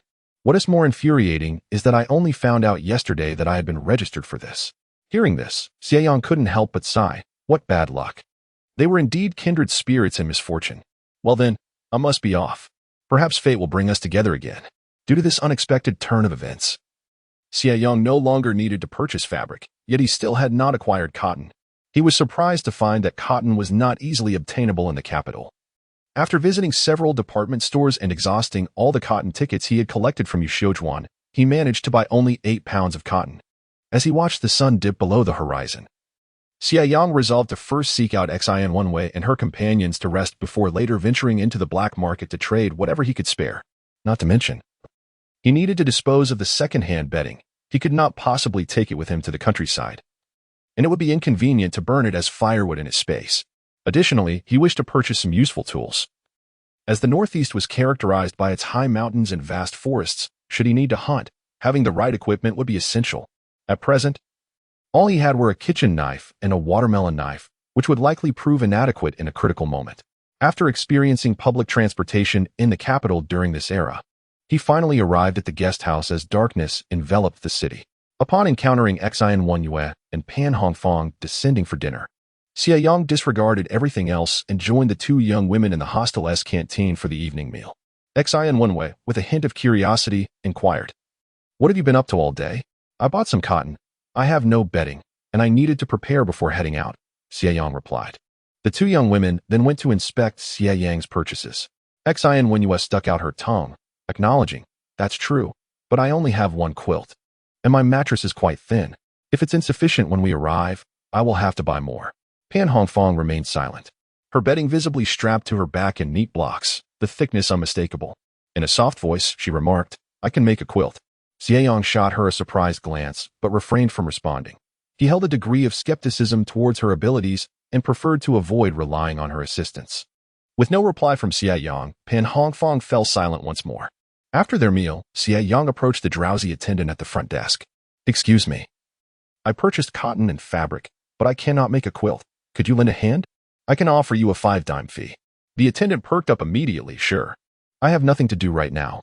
Hand it over, and I'll make it for you in the break room." "That sounds perfect," Xie Yang replied, handing over the cotton and fabric. "Please make the quilt 2 meters long and 2.2 meters wide.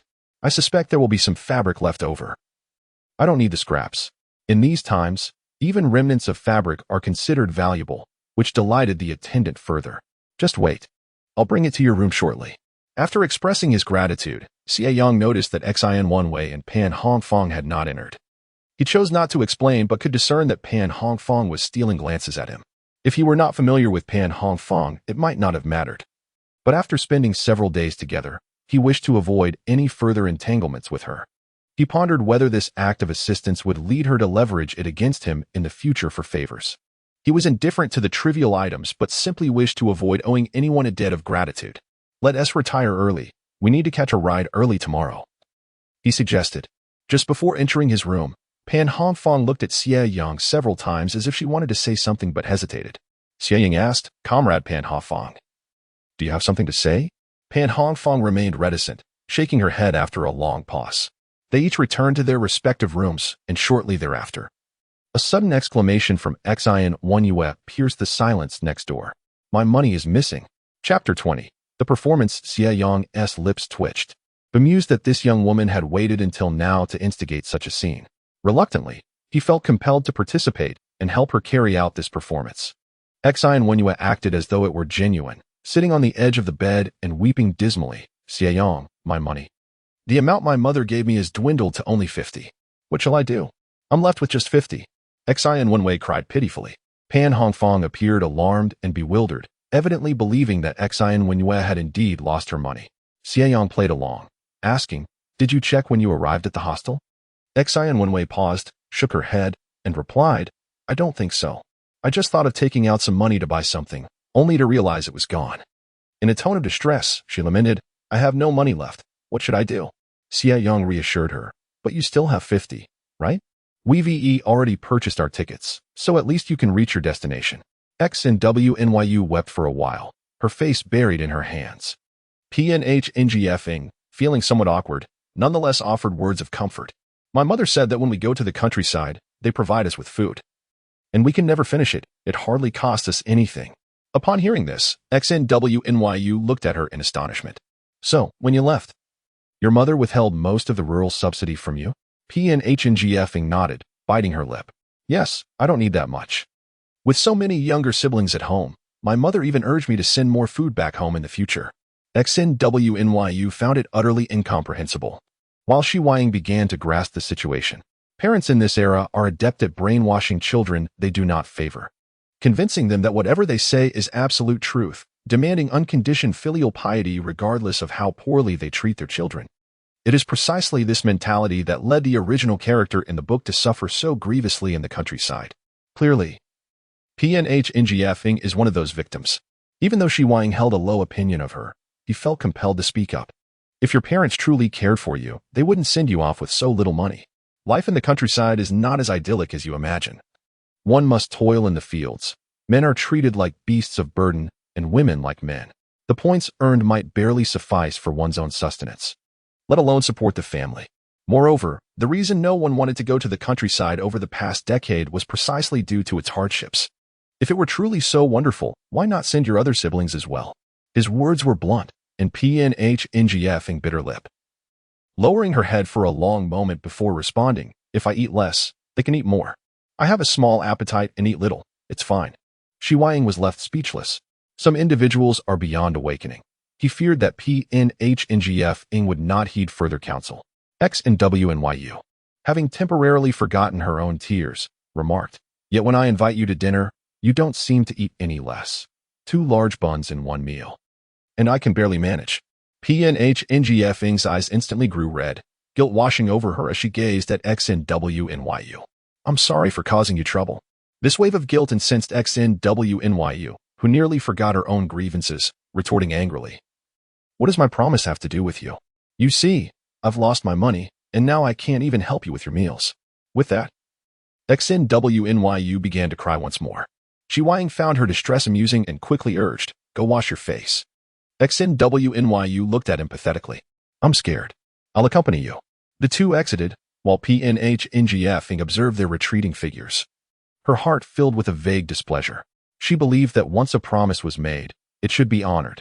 Now, to retract it seemed rather unreasonable. After all, wasn't there still 50 left? Surely it could cover a few tickets. Xie Yang led the tearful XNWNYU to the end of the corridor to wash her face. After a moment, she whispered, "Did I act convincingly?" Xie Yang chuckled, "Not bad. Just make sure not to reveal yourself. Once you're there, you have to keep it all hidden." Recalling the frightening tales Xie Yang had shared earlier, XNWNYU shuddered, nodding in trepidation. "I understand." Observing her obedient demeanor, Xie Yang felt a pang of sympathy. She was still just a child. "Now, go wash your face." XNWNYU diligently complied. The water from the faucet was frigid, causing her to grimace in discomfort. After washing her face, she sobbed for quite some time. Xie Yang, taking the opportunity, reviewed the situation with her, ultimately concluding that the loss likely occurred at the train station. "Just say that to others," he advised. The train was a melting pot of characters, and given XIN1U's ostentatious nature, her misplacement was hardly surprising, while others were manageable. That Ma Chang posed a genuine threat if he was indeed from a similar background. "Xie Yang, you are truly a good person," XIN1 remarked. Xie Yang, having been labeled as such, nodded in acknowledgement and said, "All right, you all should rest early. I shall return to my own sleep." Once in his room, he lay down, eager for slumber. However, less than an hour later, there was a knock at the door. A woman, yawning, arrived to deliver bedding. The 2 blankets were stitched together well, and Xie Yang, adhering to their agreement, handed her a tip of 1 yuan. He meticulously packed the bedding, employing the most common method of the time to fold it into neat blocks, securing them with a worn sheet and tying them tightly with a string, ready to carry away the next day. After tidying up, Xie Yang decided against sleep. Seizing the opportunity while the woman went to the restroom, he slipped out. The streets were remarkably deserted at such an hour, but Xie Yang had previously inquired about the area and navigated his way accordingly. The current capital bore little resemblance to that of the future, yet some streets remained unchanged. As he approached, he was nearly there. From the shadows, Xie Yang retrieved a quilt used by his family, disregarding the ones belonging to his original self, not out of disdain, but rather due to their poor quality. The cotton had hardened, and he had bundled the remaining items, used bowls, chopsticks, and teacups, preparing to sell them. Do not underestimate the demand for second-hand goods. They held value in the market. Carrying a substantial load, it was evident he was there to sell. However, in this area, one had to pay a fee. akin to protection money. If trouble arose, a single shout would send the vendors scurrying. Thus, the locations of the black market were often fluid, situated within the labyrinthine alleys. Despite the biting cold, those selling goods huddled in corners, and Xie Yang found a spot to squat. Cotton garments were always in demand on the black market, and quilts were no exception. Although the quilt from the Xie family was not new, it was still in good condition, about 80% new. Xie Yang decided not to hold out for a higher price. He offered it at 1 yuan to facilitate a quick sale. Before long, an elderly man approached to inquire about the price. 50 cents, he offered. Xie Yang shot him a glance without bargaining, stating, "You won't find a bed for 1 yuan anywhere else. To buy fabric, you need to spend money and obtain fabric tickets, not to mention purchasing cotton. It would take at least 2 or 3 years to save enough for a new quilt." "That's used," the old man retorted. Xie Yang scoffed, "Of course. If it weren't for the wedding, would I sell something old?" He pulled over the quilt from his original self and said, "This one is 50 cents.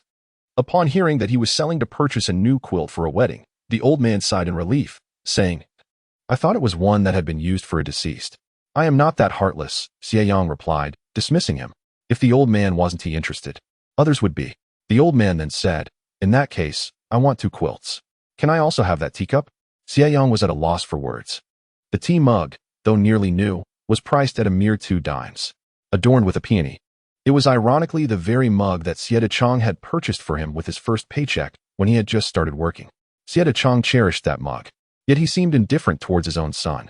In a fleeting moment, 2 quilts were sold, and the subsequent transactions transpired effortlessly, culminating swiftly.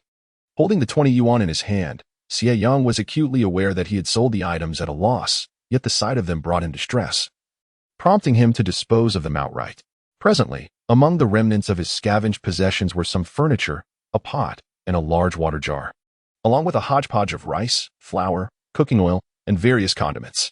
Xie Yang had no intention of selling these remaining items upon arriving in the village. He intended to find a way to live independently, as he would need them for cooking.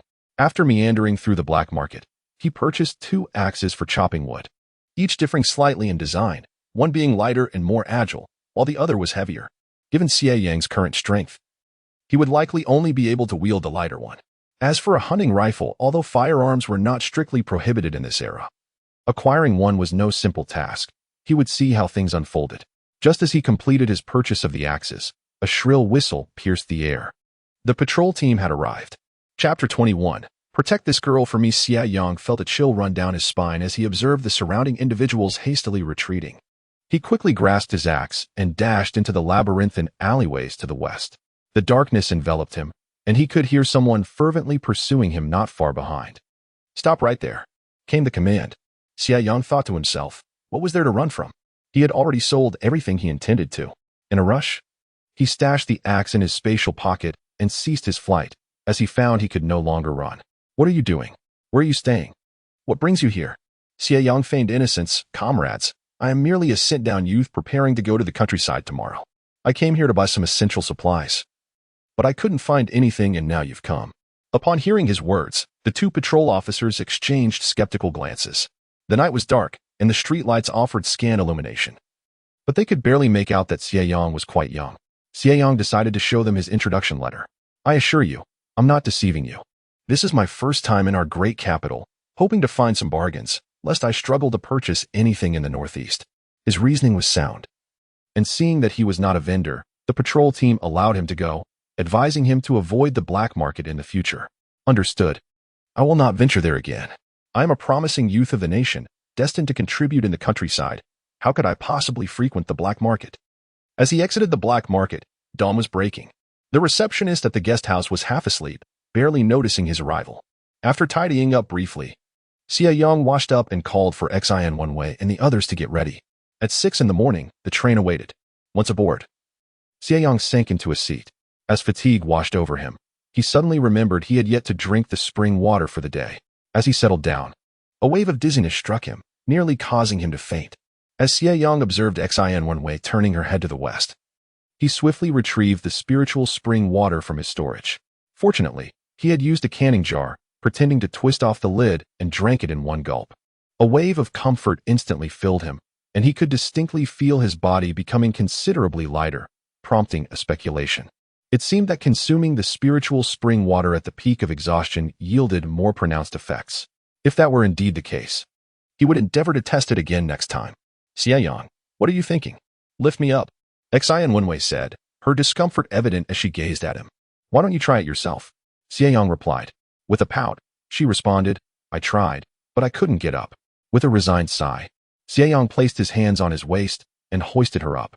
Once she was settled, noticing that no one else was around, she lowered her voice and remarked, How do you know so much? I was quite excited about going to the countryside, but hearing you talk, I feel a bit scared. Recognizing fear is a sign of hope, Xie Yang said. Now invigorated after drinking the spiritual water, he lay back and shared what he had heard and seen. In rural areas, most places have their own communities. The locals band together, and we, the educated youth, are perceived as outsiders, separated by an invisible wall. Even if there are malevolent individuals among them, when trouble arises, they are unlikely to side with us. They might even conspire with the wrongdoers against us. That's quite sinister, she remarked. Xie Yang chuckled. It's not merely sinister. Human nature is inherently complex. If one educated youth encounters trouble, it essentially becomes an issue for the entire group. Of course, this depends on their unity. If they lack cohesion, it's all in vain. The strength of the educated youth is inherently feeble. Even a man would hesitate to assert his safety, let alone a beautiful woman like you. Xie Wenyue's face turned pale as she licked her lips and said, And they might see us as foolishly affluent? Precisely, he confirmed. She lay back, staring at the ceiling, and after a long pause, she said, I think I might have made a mistake. I shouldn't have gone to the countryside. It was at this moment that Xie Yang pointed out clearly. Your sister didn't wish to go herself and tricked you into going, so she wouldn't have to. You were the one who naively signed up. Xie Wenyue's mind was flooded with thoughts of her own foolishness, nearly brought to tears by her perceived stupidity. It was no wonder her parents had that look of concern, fear, and heartache when she left. They had known all along, yet she had acted with stubborn resolve. However, she quickly turned her thoughts to the positive, convincing herself that perhaps Xie Yang was merely trying to frighten her, and that nothing would come to pass.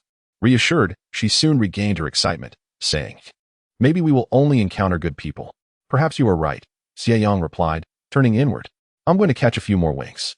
How can you be so tired when you just woke up? Xie Wenwei muttered.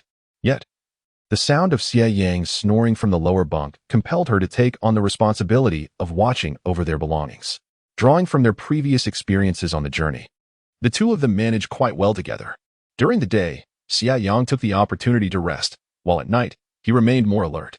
After a brief nap on the train, they finally arrived in the provincial capital of He Province by afternoon. The realization that they would need to take another train to reach their destination left Xie Wenwei dumbfounded.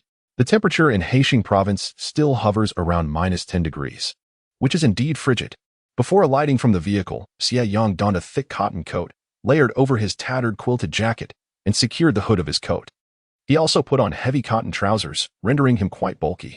To preempt any unforeseen circumstances upon disembarking, Xie Yang discreetly consumed some spiritual water beforehand. As for Xie Wenwei, she was adequately bundled up, with only her palm-sized face visible, which lent her an endearing quality. Let us proceed, she suggested. The greatest advantage of wearing multiple layers was that the luggage felt considerably lighter. Xie Wenwei struggled to keep pace with Xie Yang and inquired, We still have to take the train, right? I'm fine with it. Then we must settle for hard seats, he replied. The mere thought of their previous experience in hard seats brought Xie Wenwei to the brink of tears, as the stench had been unbearable. Fear not, it is cold here. The odor should be less pungent, Xie Yang reassured her, though his words did little to comfort her. Ah, brother Xie Yang, what a coincidence. It seems fate has brought us together again, came a voice from Ma Chong's group. Xie Wenwei glanced at them and muttered, Such a fate is better left unacknowledged. Xie Yang remained composed, nodding in agreement. Indeed, it is fate, but we are all here to contribute to our motherland, regardless of where we are. A group of them proceeded to purchase train tickets, only to find that there were no sleeper tickets available, nor even hard seats. However, Ma Chong managed to secure a ticket, which incensed Xie Wenwei greatly. Ma Chong approached her, suggesting, You are a lady. What use is it to follow a sickly fellow like him? Why not join us? I can offer you my seat. His gaze, fixated on Xie Wenwei's face, exuded a palpable malice that made her feel nauseous. Instinctively, she retreated behind Xie Yang. The smile faded from Ma Chong's face as he said, Brother, how about you let this girl stay with us? I promise not to trouble you in the northeast. Chapter 22. Arrogance at that moment. Xie Yang distinctly sensed that Xie Wenyue's grip on his clothing tightened slightly as Ma Chong spoke. She had finally grasped the gravity of her predicament. Xie Yang pondered whether this realization was a blessing or a curse. Nonetheless, he understood that allowing Ma Chong to take Xie Wenyue away would undoubtedly lead to dire consequences, perhaps even toasting at their wedding in no time. There have always been villains in every era. Upon his arrival in this rural setting, Xie Yang had anticipated challenges and potential conflicts. Yet he did not expect them to arise so swiftly. He had no desire to cause trouble, but it seemed trouble had come knocking at his door. If Xie Yang yielded now, he would find himself doing so repeatedly in the future. "Brother Yang, I will not go," Xie Wenyue declared. Xie Yang couldn't help but chuckle. She usually called him by name with such ease, but now she was fearful enough to address him as brother. He gently patted her hand, saying, "Do not be afraid. You are not an object that I can simply hand over." "All right." Xie Wenyue then pulled Pan Hongfang over to her side. Pan Hongfang glanced between Ma Chong and Xie Yang, hesitating. "Wenyue, I think it might not be too bad to stick with Brother Ma. We are all in the same commune, and perhaps we could even join a larger brigade. Having more people for protection isn't a bad idea." Ma Chong took a few steps towards this direction and said to Xie Wenyue, "You see, your friend is quite perceptive, isn't he? There's only one Xie Yang. But we have 6 people here. With so many of us protecting you, it's more than sufficient, don't you think?" Xie Wenyue eyed them warily, retreating slightly. "I don't believe it. I refuse. You're being presumptuous." Ma Chong's expression shifted dramatically as he turned the question back to Xie Yang. "Xie Yang, what do you say?" Xie Yang responded succinctly, "She is under my protection." Ma Chong let out a scoff as he locked eyes with Xie Yang. For some inexplicable reason, despite Xie Yang's frail appearance, resembling a sickly person, a sense of fear welled up within him. It felt as though Xie Yang could easily overturn him with a mere kick at any moment. Yet, with a beautiful person before him, and one who seemed foolish yet affluent, he knew he couldn't afford to miss this opportunity. He needed to secure her, and once they reached the village, he could obtain the money and ensure a more comfortable life there. Gritting his teeth, Ma Chong declared, "Xie Yang, are you intent on opposing me? I want to hold past grievances against you, but if you obstruct me again today, I will include you in my plans." He surveyed the surroundings and scoffed, "Of course. This is a train station, so I won't confront you here. However, once we reach our destination in the northeast, the land is vast and the population sparse. You are alone, while we are 6. Xie Yang nodded. "I understand. May I pass?" Ma Chong fixed his gaze upon him, making one last attempt. "Are you really that unperceptive?" "Unperceptive about what?" Xie Yang retorted, casting a derisive glance at Pan Hongfang. "You can ask her if Xie Wenyue's money is missing." Ma Chong was taken aback. "Missing?" He quickly added, "Well, my friend has taken a liking to her. If the money is gone, it's gone. I'll take care of her from now on." Hearing such childish words, Xie Yang turned and pulled Xie Wenyue away. Xie Wenyue followed him tremblingly. But when she noticed Pan Hongfang standing still, a pang of sadness struck her. "Why is she like this?" Xie Yang remarked. "Are you still lamenting the loss of someone to work for you?" Xie Wenyue remained silent. Xie Yang sighed. "Are you really that naive? Whether you have money or not, it becomes evident. Why has Ma Chong suddenly taken an interest in you? Why does he want to protect you?" In truth, Xie Wenyue's misfortune stemmed from her lack of life experience. Xie Yang had already instilled much knowledge in her during their journey, and upon hearing his words, she quickly realized. "Is Pan Hongfang the one who betrayed me?" "Not entirely," Xie Yang replied, observing her delicate face. "Even in the city, there aren't many girls as fair and beautiful as you." Xie Wenyue was momentarily taken aback, her face flushing crimson as she glanced at him nervously. "Do you think so too?"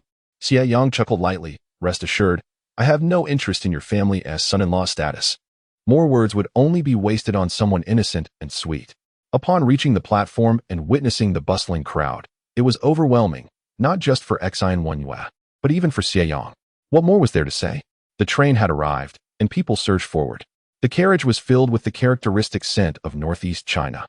Truly a cacophony of voices, people talking loudly, cracking sunflower seeds, and arguing, creating an extraordinarily lively atmosphere. Xie Yang and Xie Wenyue found themselves squeezed into the narrow space between 2 train carriages, barely managing to catch their breath. Xie Wenyue was on the verge of tears. Overwhelmed by fear, Xie Yang provocatively inquired, "Do you regret it?" This question was one Xie Wenyue was reluctant to answer, stubbornly insisting. It will be fine once we reach our destination. Fortunately, the journey was not lengthy, and within 5 hours, they arrived. Outside, the biting cold of the night enveloped them. And it was past 10 o'clock. It was unlikely anyone would be waiting to pick them up. It went without saying that they would have to find a place to stay for the night. They could either endure the frigid night at the train station or seek out a lodging house. Xie and Wenwei had fallen out with Pan Hongfang, making it impossible for her to share a room with her. Yet, the prospect of having a room to herself was equally unthinkable. There was no way she could share a room with Xie Yang, lest he succumb to his primal instincts. This thought compelled her to steal a few more glances at him. He was undeniably handsome, tall, but too thin, giving him a frail appearance. Perhaps he wouldn't be capable of such instincts after all. Hey, Xie Yang turned to look at her. What's up? Xie and Wenwei, for once, hesitated. You and I, sharing a room. Just don't get any ideas.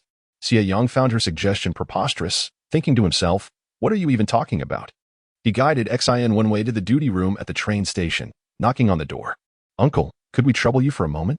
The duty room was warm, with a stove burning brightly, and the uncle inside wore only a thin cotton jacket. As he opened the door, a gust of cold air rushed in, prompting him to invite them in. Xie Yang pulled Xie and Wenwei inside and handed the uncle a pack of cigarettes. Uncle, we're young intellectuals sent to the countryside, just off the train. It seems the commune won't be here to pick us up until tomorrow. Would it be possible for us to stay here for the night? Noticing the uncle accepting the cigarettes, Xie Yang quietly added, we won't impose. We can give you a yuan. How does that sound? The uncle glanced at the cigarettes, surprised. Oh, from the capital? Fine then. You seem pitiful enough. You can stay here for the night. He gestured towards the bed behind him. You can rest there. Xie Yang expressed his gratitude and suggested to Xie and Wenwei, you should get some rest. Xie and Wenwei hesitated. Is that all right? Xie Yang replied, if not, you can always step outside for some fresh air. As for the lodging houses, Xie Yang maintained a stoic expression. I inquired while on the train. The nearby lodging houses are quite far. Staying at one means you'd have to brave the wind for another half hour. Do you want to do that? Xie and Wenwei shook her head. All right then, lie down and get some sleep. The bed in the duty room was certainly not clean, but it was warm. And with no choice, Xie and Wenwei found herself more compliant in such uncertain circumstances. Meanwhile, Xie Yang engaged in conversation with the uncle, who chuckled. Is she your girlfriend? Not at all, just someone I met on the way, Xie Yang replied, glancing outside to see Ma Chong and his entourage laughing as they passed by. Upon spotting Xie Yang, Ma Chong turned back in surprise. Wow, Xie Yang, what brings you here? He added, honestly, staying here for the night isn't so bad. Those lodging houses are outrageously expensive. Inside, Xie Yang was conversing with the uncle when suddenly, Ma Chong and his friends began knocking on the door. Chapter 23, Confrontation. Xie Yang glanced at the uncle, offering a wry smile. Uncle Li, just look at me. Taking care of myself is already a challenge, let alone adding another burden. There was no alternative. She was just a young girl. If I didn't take her along, she might not even know how to reach the rural area. Uncle Li glanced at the startled and somewhat frightened Xie and Wenwei, who had abruptly stood up. With a panicked expression, she looked outside and anxiously exclaimed, Yang go. What should we do? Before her words had fully escaped her lips, Uncle Li swung open the door and forcefully kicked it, cursing, What are you knocking for? This door is state property. If you break it, you'll have to pay. Ma Chong stumbled back, somewhat incredulous. Were all the people here so fierce? They had seemed quite amiable while on the bus. However, Ma Chong was not foolish. Recognizing the hostility, he quickly straightened up and forced a smile, saying, Uncle, could we come in and warm ourselves? We are the educated youth heading to the countryside, and we have nowhere else to stay. With that, Uncle Li slammed the door shut with a bang, nearly hitting Ma Chong in the face. Clenching his teeth in frustration, Ma Chang noticed that inside, Xie Yang was huddled around the stove, warming himself. Coupled with Xie and Wenwei's earlier rejection, his anger began to rise. Pan Hongfang, standing among the crowd, quietly remarked, Changgu, Xie and Wenwei's money was stolen at the train station. That's probably why they're not staying at the guest house. She can't endure hardship. Ma Chong was taken aback. Was it really stolen? Pan Hongfang nodded. Yes, otherwise she wouldn't be staying here. What she didn't mention was that Xie and Wenwei was someone who kept her promises. Even if she hadn't helped carry luggage later, she had bought buns and train tickets for her. But now that she was out of money, she wouldn't be able to buy her own ticket, leading Pan Hongfang to believe that Xie and Wenwei was truly in a bind. With doubt lingering, Ma Chang glanced at the duty room. Zhang Wei beside him said, Changgu, are we just going to let this go? Ma Chong scoffed. What else can we do? This is the train station, their territory. Do you believe that if we just barged in and fought that person, we could still head to the countryside peacefully? But they struck first, Ma Chong replied coldly. So what? Let us go. There will be plenty of opportunities later. A group of people hurriedly departed. Xie Yang watched as Ma Chong and the others left, feeling far from relieved. They had navigated through the night safely. But he knew that Ma Chong would not easily let this matter rest. A rift had been formed. Now, all he could do was hope that he wouldn't be assigned to the same production team as Ma Chong, for that would truly lead to chaos. Uncle Li fiddled with the stove and pulled out 2 sweet potatoes, tossing the smaller one to Xie Yang. Xie Yang thanked him, cradling the sweet potato in his hands to cool it down. Uncle Li, seemingly unbothered by the heat, peeled off a piece of skin and took a bite. Declaring that sweet potatoes taste best when hot, cooled down, they lose their flavor. The aroma was enticing. Xie Yang remarked, I've never tasted such delicious sweet potatoes in the South. Mimicking Uncle Li's actions, he peeled off a piece and savored the tender flesh, which was indeed sweet and soft. Taking another bite of the hot sweet potato flesh, he found it to be deliciously sweet, though it burned his mouth. In no time, the small sweet potato was devoured. Uncle Li then pulled out a bottle of liquor and took a swig, exclaiming, This is how life should be, enjoyable. Xie Yang gave a thumbs up. Indeed, you know how to savor life. Upon hearing this, Uncle Li chuckled, remarking on the pursuit of enjoyment, suggesting that one should simply seek out their own amusement. He gestured towards the door, inquiring if they had encountered Ma Chong and his companions, who had already departed. Xie Yang shook his head, acknowledging that they had not yet crossed paths, but he anticipated that an altercation was inevitable. Uncle Li, intrigued, asked if Xie Yang was not afraid. Xie Yang replied, If I were afraid, would I avoid conflict? Uncle Li scrutinized Xie Yang from head to toe, laughing at the notion that such a slight figure could harbor no fear, jesting that a single kick could send him flying to his grandmother's house. They both shared a hearty laugh. As they indulged in cigarettes, Xie Yang turned to see Xie Wenwei frowning yet still managing to sleep peacefully. The fire in the stove blazed brightly, warming the room, prompting Xie Yang to shed his thick winter coat. Uncle Li produced a deck of playing cards from seemingly nowhere, and they began to engage in a game of back and forth. In the dead of night, Xie Wenwei suddenly called out for Xie Yang. He, who had been dozing in his chair, lifted his head to inquire what was amiss. She approached him slowly, her cheeks flushed, expressing a desire to use the restroom. Go ahead, he replied, attempting to return to his slumber. However, she lingered. What is it? He asked, now fully awake. With a hint of vulnerability, she confessed, I'm scared.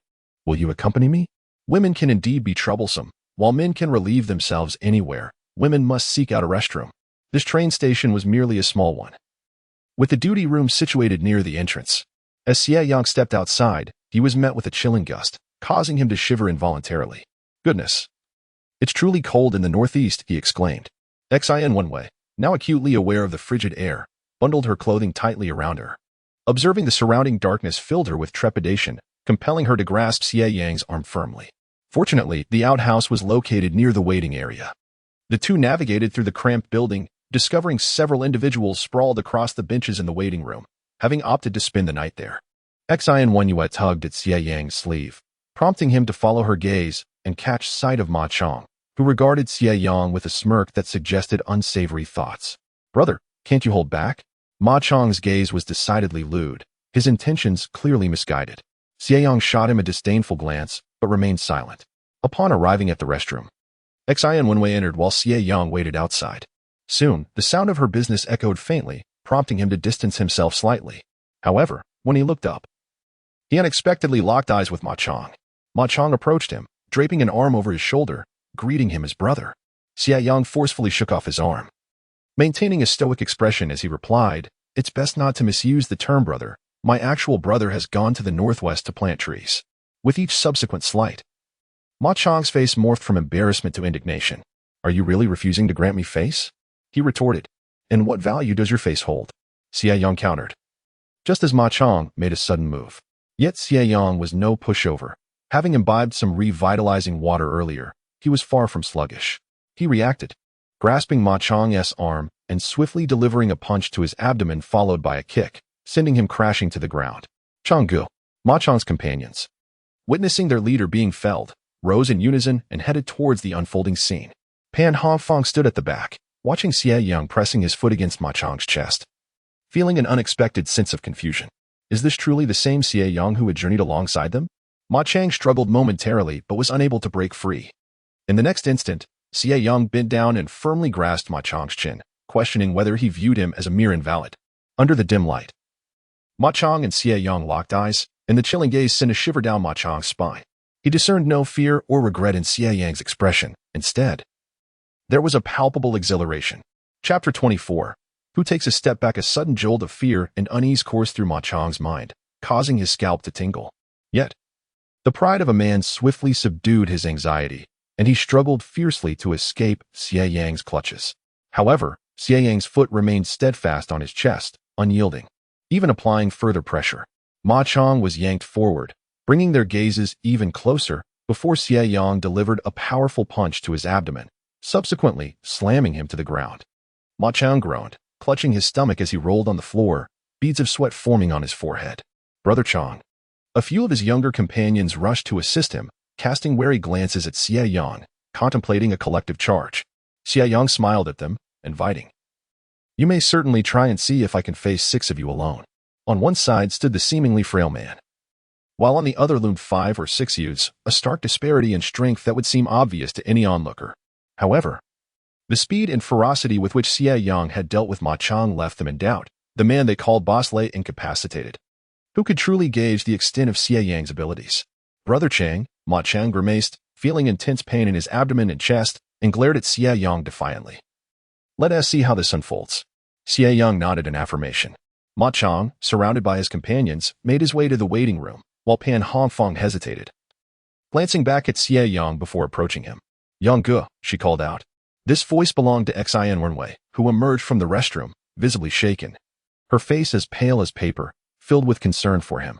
Let us go, Xie Yang replied, not sparing a glance at Pan Hongfeng as he led Xie Wenwei towards the duty room.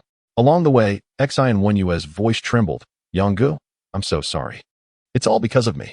Xie Yang shook his head. It has nothing to do with you. His face, concealed in darkness, appeared even more pallid. Whether it was kicking Ma Chang or delivering that punch, he had exerted considerable effort, leaving him somewhat drained. His fragile body felt excessively weak. As he noticed they had distanced themselves, he halted and instructed Xie Wenwei to turn around and close her eyes. Ah? Oh. Xie Wenwei, startled, obediently complied. Behind her, Xie Yang retrieved a fraction of the spiritual spring water he had stored in his space and drank it all in one go. This space is truly stingy, providing only such a meager amount of spiritual spring. What use is it? However, scarcely had the thought crossed his mind when Xie Yang suddenly froze. Realizing that the flow of the spiritual spring water had increased slightly, and the cup he had just filled appeared to contain even more. A surge of joy filled his heart. Could it be that this space responds to reproach, thriving on criticism? Xie Yang hastily criticized certain national treasures. Yet Ling Quan remained utterly unresponsive. Damn it! Xie Yang quickly finished his drink, gradually regaining his strength. Yang Ge, I'm fine, he replied, moving ahead, with Xie Wenwei promptly following suit. As they approached the duty room, Xie Wenwei remarked, Yang Ge, you are a good person. Thank you. She was no fool. She had clearly heard Ma Chang's words in the restroom. Initially, she was concerned that Xie Yang might abandon her to protect himself. However, she was taken aback when she saw him confront Ma Chang on her behalf as she hurried out. In that moment, she was overwhelmed with emotion, nearly reconsidering her previous decision about inviting him to marry her. Stealing a glance at Xie Yang, she noticed that he was indeed quite handsome, albeit a bit too thin. You're too skinny. Xie Yang's expression darkened. What's wrong with being thin? I prefer it. Misinterpreting his reaction, Xie Wenwei quickly clarified. I didn't mean it like that. I was trying to say that my parents will definitely care for me in the future. At most, they will send me things, and I'll share some with you. If you gain a little weight, Ma Chang and his gang won't dare to bully you. This girl left Xie Yang at a loss for words. Was she genuinely touched?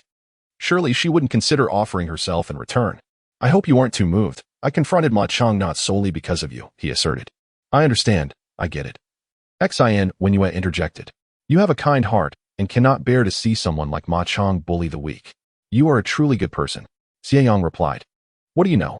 He opened the door, revealing Uncle Li already fast asleep on the bed. The two exchanged a resigned glance, removed their cotton coats, and sat by the stove, warming themselves as they endured the long night together. Years later, Xie and Wenwei would still vividly recall that night. It was profoundly dark. Even the countless stars in the sky could not illuminate the night. However, Xie Yang dispelled the shadows within her heart, ensuring her safe arrival at her destination in the countryside. At that moment, Xie and Wenwei still harbored a glimmer of hope for the northern wilderness. She looked at Xie Yang and said, "At least with you here, going to the countryside doesn't seem so bad." The trusting look in Xie and Wenyue's eyes momentarily overwhelmed Xie Yang. He quickly replied, "Xie and Wenyue, I can only protect you until we reach the village commune. How you live beyond that is entirely up to you." Xie and Wenwei instinctively questioned, "Why? Why should I protect you?" Xie Yang countered, meeting his earnest gaze. Xie and Wenyue felt a fleeting moment of confusion, as she herself was unsure how to respond. She bit her lip. "Friends?" Xie Yang smiled, but said nothing. His gaze left Xie and Wenyue feeling somewhat disoriented and her heart unsettled. They had known each other for just a few days. The reason Xie Yang had been protective was merely that she had helped him buy a ticket. She was of some use to him. Once they reached the village commune, their partnership would conclude, and he would no longer offer her protection. This realization left Xie and Wenwei feeling uneasy, primarily filled with confusion and anxiety about the future. Yet, she also understood that Xie Yang had no obligation to continue safeguarding her. After a considerable pause, Xie and Wenyue finally nodded, indicating her understanding. Observing her demeanor, Xie Yang felt a twinge of compassion, but he found himself at a loss. He was barely managing to safeguard his own interests, let alone protect someone else. Furthermore, he had aspirations of marrying in the future, and a close relationship now might incite jealousy from his future wife. Although he was currently single, it was prudent to prepare for the future. In his previous life, he had been a solitary figure, and he had no desire to repeat that in this lifetime. Life was meant to be savored, and one's career should flourish. These pursuits would not hinder the prospect of marriage and children. The warmth of a family, wife and children gathered around a cozy hearth, was a beautiful vision. The fire crackled gently, casting a warm glow. As the sky brightened, Xie Yang roused the peacefully sleeping Xie and Wenyue from her slumber.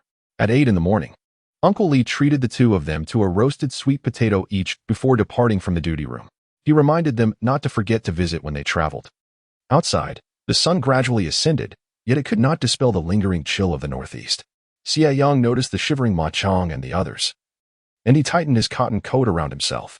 "It's really cold," Xie and Wenwei remarked. Xie Yang murmured in agreement, "Indeed, it is quite cold." After a short while, Pan Hongfang approached them, looking pitiful as she apologized. "Yang Gu, I'm sorry." Xie Yang offered a half-smile, while Pan Hongfang silently stood beside Xie and Wenwei, who chose to ignore her completely. By 10 o'clock, a group of people arrived at the bus station to welcome the new arrivals. Xie Yang, where are you?" "Pan Hongfang, Xie and Wenwei, Wang Lin, Su Weidong, come over here." Chapter 25. A new journey. Many educated youth had arrived on this trip. Some had gone out to find accommodations the previous night, while others had spent a cold night in the waiting room. Early in the morning, the bustling waiting area was filled with individuals coming to greet the educated youth returning to the countryside. Xie Yang had expected that the personnel from the commune's educated youth office would be the ones to greet them, but to his surprise, they were absent. And it was instead the representatives from various production teams who had come to receive them. "We're really in the same production team," Xie and Wenwei exclaimed joyfully, glancing at Ma Chong, who was already heading towards another team. Her anxiety eased as she said, "Xie Yang, look, they're not in the same team as us." Xie Yang cast a casual glance, locking eyes with Ma Chong, who quickly averted his gaze. The fleeting hatred that passed between them was palpable, evidently stemming from the events of the previous night. However, Xie Yang was not intimidated. Had those individuals truly attacked en masse last night, he would have been outmatched. He had merely gambled on a possibility. He had won that gamble. Even though Ma Chong was their leader, the others acted independently, hesitating to make any rash moves. With discord among them, they were not a unified front. Once he had consumed the spiritual spring for another 10 days to 2 weeks, his body would be nearly healed, and he could gradually regain his strength. By then, he would harbor no fear of Ma Chong. If he could confront Ma Chong once, he could certainly do so again. As they began to leave, Xie Yang and Xie and Wenwei approached the team leader, with Pan Hongfang hastily following, appearing as if she had suffered a great injustice. Unfortunately, her expressions fell on deaf ears. Xie Yang was indifferent, while Xie and Wenwei was angered by Pan Hongfang's previous betrayal and refused to even glance in her direction. At this moment, the team leader, Xie Yang, stood before 5 or 6 educated youths. After counting the heads and reciting the names, he confirmed that all 8 were present and declared, "Everyone's here, let us go." Xie Yang's gaze fell upon the youth named Su Weidong, and he couldn't help but feel a growing suspicion.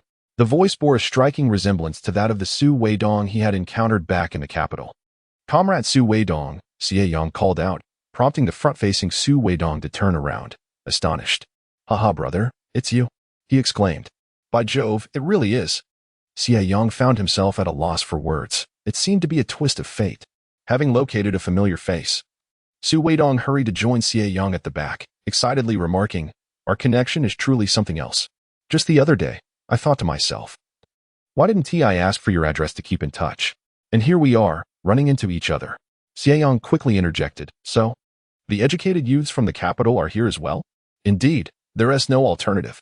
The location was chosen by my stepfather and mother, and I had no say in the matter. I just came along," he replied, glancing at the snow-laden path. "This is quite troubling. If only I could comfortably lie at home amidst this thick snow, it would be bearable. I've heard that during the harsh winter, we'll have to go up the mountain to chop wood. Goodness, I might freeze to death." Xie Yang shared his concern. Even those in good health were reluctant to work, let alone someone like him. He suddenly thought that being frail had its perks. At least he wouldn't have to labor. Yet going up the mountain was entirely out of the question.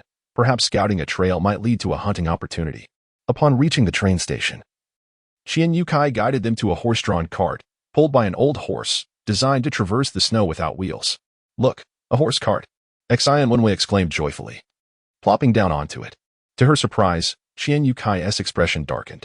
"Get down. This isn't for you to sit on," he commanded. Startled, Xie Yang quickly stood up. Casting a fearful glance at Xie Yang, he remained silent, causing her to recall his earlier words, which left her feeling somewhat uneasy. Xie Yang instructed, "Place your luggage on the cart." Su Weidong asked, "How are we supposed to return then?" "Indeed, why is there only one cart? Can't they send another one?" "This one to accommodate us all," another echoed. Xie Yang surveyed them with a sharp glance. "Do you have wings?" "Walk back," he retorted. After giving instructions to the young man driving the cart, he departed, leaving the bewildered youth staring at one another. Xie Yang hurried to place his bag on the cart, followed closely by Xie Yang, who mimicked his movements, trailing behind him through the snow. As for Pan Hongfang, she followed Xie Yang, still hoping for a reconciliation. "Brother, wait for me," Su Weidong shouted as he chased after Xie Yang. "What is your name?" "Xie Yang," came the reply. "A fine name. It sounds quite formidable," Su Weidong remarked, his words seemingly lacking sincerity. He chatted a bit with Xie Yang before turning his attention back to the team leader, inquiring about the work in winter, what tasks the educated youths could undertake, and how life would be at the youth station. Su Weidong evidently had done his homework, posing a myriad of questions. Xie Yang, taken aback, scrutinized him a moment longer before addressing each query he could. Taking advantage of the presence of the group, Xie Yang continued, "Indeed, the mountains are rich in resources, wild chickens and hares are abundant." Upon hearing this, the crowd became animated once more, particularly the male youth, who eagerly inquired, "Can we go hunting in the mountains?" Xie Yang scoffed, dismissing them with disdain. "With your capabilities, you wouldn't even be enough to fill a wild boar's teeth." The harshness of his words left the youth somewhat embarrassed, and one of them retorted, "We're not that lacking, are we?" Xie Yang recounted a tale from 2 years prior when some youths had thought likewise and ventured secretly into the mountains, only to encounter a solitary wolf. "Guess what happened?" he asked, heightening the suspense. The group leaned in, anxious to know the outcome. One of them had his leg bitten off. He couldn't even save his own limb. As he spoke, he surveyed the land, rich with treasures yet fraught with peril. "My advice is this: unless you are working in a group, do not venture into the mountains alone. Only during spring and autumn, you may roam the outskirts to gather mushrooms." "Gathering mushrooms?" Wang Lin, one of the youth, chuckled. "Isn't that a task for the ladies? We men should engage in more manly pursuits." Several others echoed his sentiments in agreement. Su Weidong, brimming with excitement, turned to Xie Yang. "What do you think?" Xie Yang shot him a glance and replied, "Do you think the team leader is merely trying to frighten us?" Su Weidong countered, "What else could it be?" Xie Yang continued, "Let us consult with the other youths when we arrive. In unfamiliar territory, it is unwise to show off. Bravado can lead to trouble." He was cautious, prioritizing his well-being over taking risks. "No matter what others do, I won't take unnecessary chances until I am fully recovered and prepared." Su Weidong scoffed, "You're such a coward." The snow-covered ground made traversing difficult. And after walking only 5 or 6 miles, the group began to tire. Team leader, how much longer until we arrive? They queried. Xie Yang replied. We've barely covered half the distance. We must continue. Noticing their waning energy, he warned, if you stop here, you might attract wolves. It's winter, after all. As if to validate Qian Yotsai's warning, a sudden wolf howl echoed from the distance. Chapter 26. The wild boars arrived. None of the youth from the countryside were from the northeastern provinces, and the chilling howl sent them into a panic. Xie Yang yelped and dashed behind Xie Yang, while the others were equally shaken, trembling as they gazed into the vast, snowy expanse. Trying to discern the direction of the sound, Xie Yang looked at Qian Yukai, while Su Weidong turned to Xie Yang, asking, aren't you afraid? Xie Yang pointed to Qian Yukai, our team leader. Isn't frightened? Why should I be? The group seemed to adopt this rationale. Noting that not even the young driver showed signs of fear, they proceeded as usual. Team leader, are you not afraid? They pressed. Qian Yukai remained silent, but the driver, Shuemingxiu, laughed. The team leader is accustomed to such sights. In this sparsely populated northeastern region, it's common to encounter wild animals in the mountains, especially in winter when hungry wolves or wild boars may descend in search of food. As Shuemingxiu lifted the grass mat on the cart, the axe and sickle were revealed, reminding everyone that one must always carry tools when venturing out. Xie Yang couldn't help but gaze at him for a moment longer, inquiring, isn't there a gun in our village? Qian Yukai looked at him with surprise. You certainly know a lot. Xie Yang smiled sincerely, recalling that he had heard about it from the educated youth who returned home for family visits. Noticing the curiosity of the young intellectuals, Qian Yukai signaled to Shuemingxiu, who then explained, indeed, our brigade possesses firearms, but they are for the militia's use. The militia is part of the commune's militia company, and beyond that lies the county's armament department. Such weapons are not meant for just anyone to wield. Otherwise, accountability becomes a grave concern in case of incidents. Xie Yang nodded, understanding the situation. Faintly, the howls of wolves could still be heard, yet with Qian Yukai and Shuemingxiu around, the group's fear gradually dissipated. Seizing the moment, Qian Yukai cautioned, do not be lulled into a false sense of security just because the sounds seem distant. Until you are at your doorstep, safety cannot be guaranteed. Henceforth, it is wise to always travel in pairs, never act recklessly, or let anger drive you into the mountains. Such actions are perilous.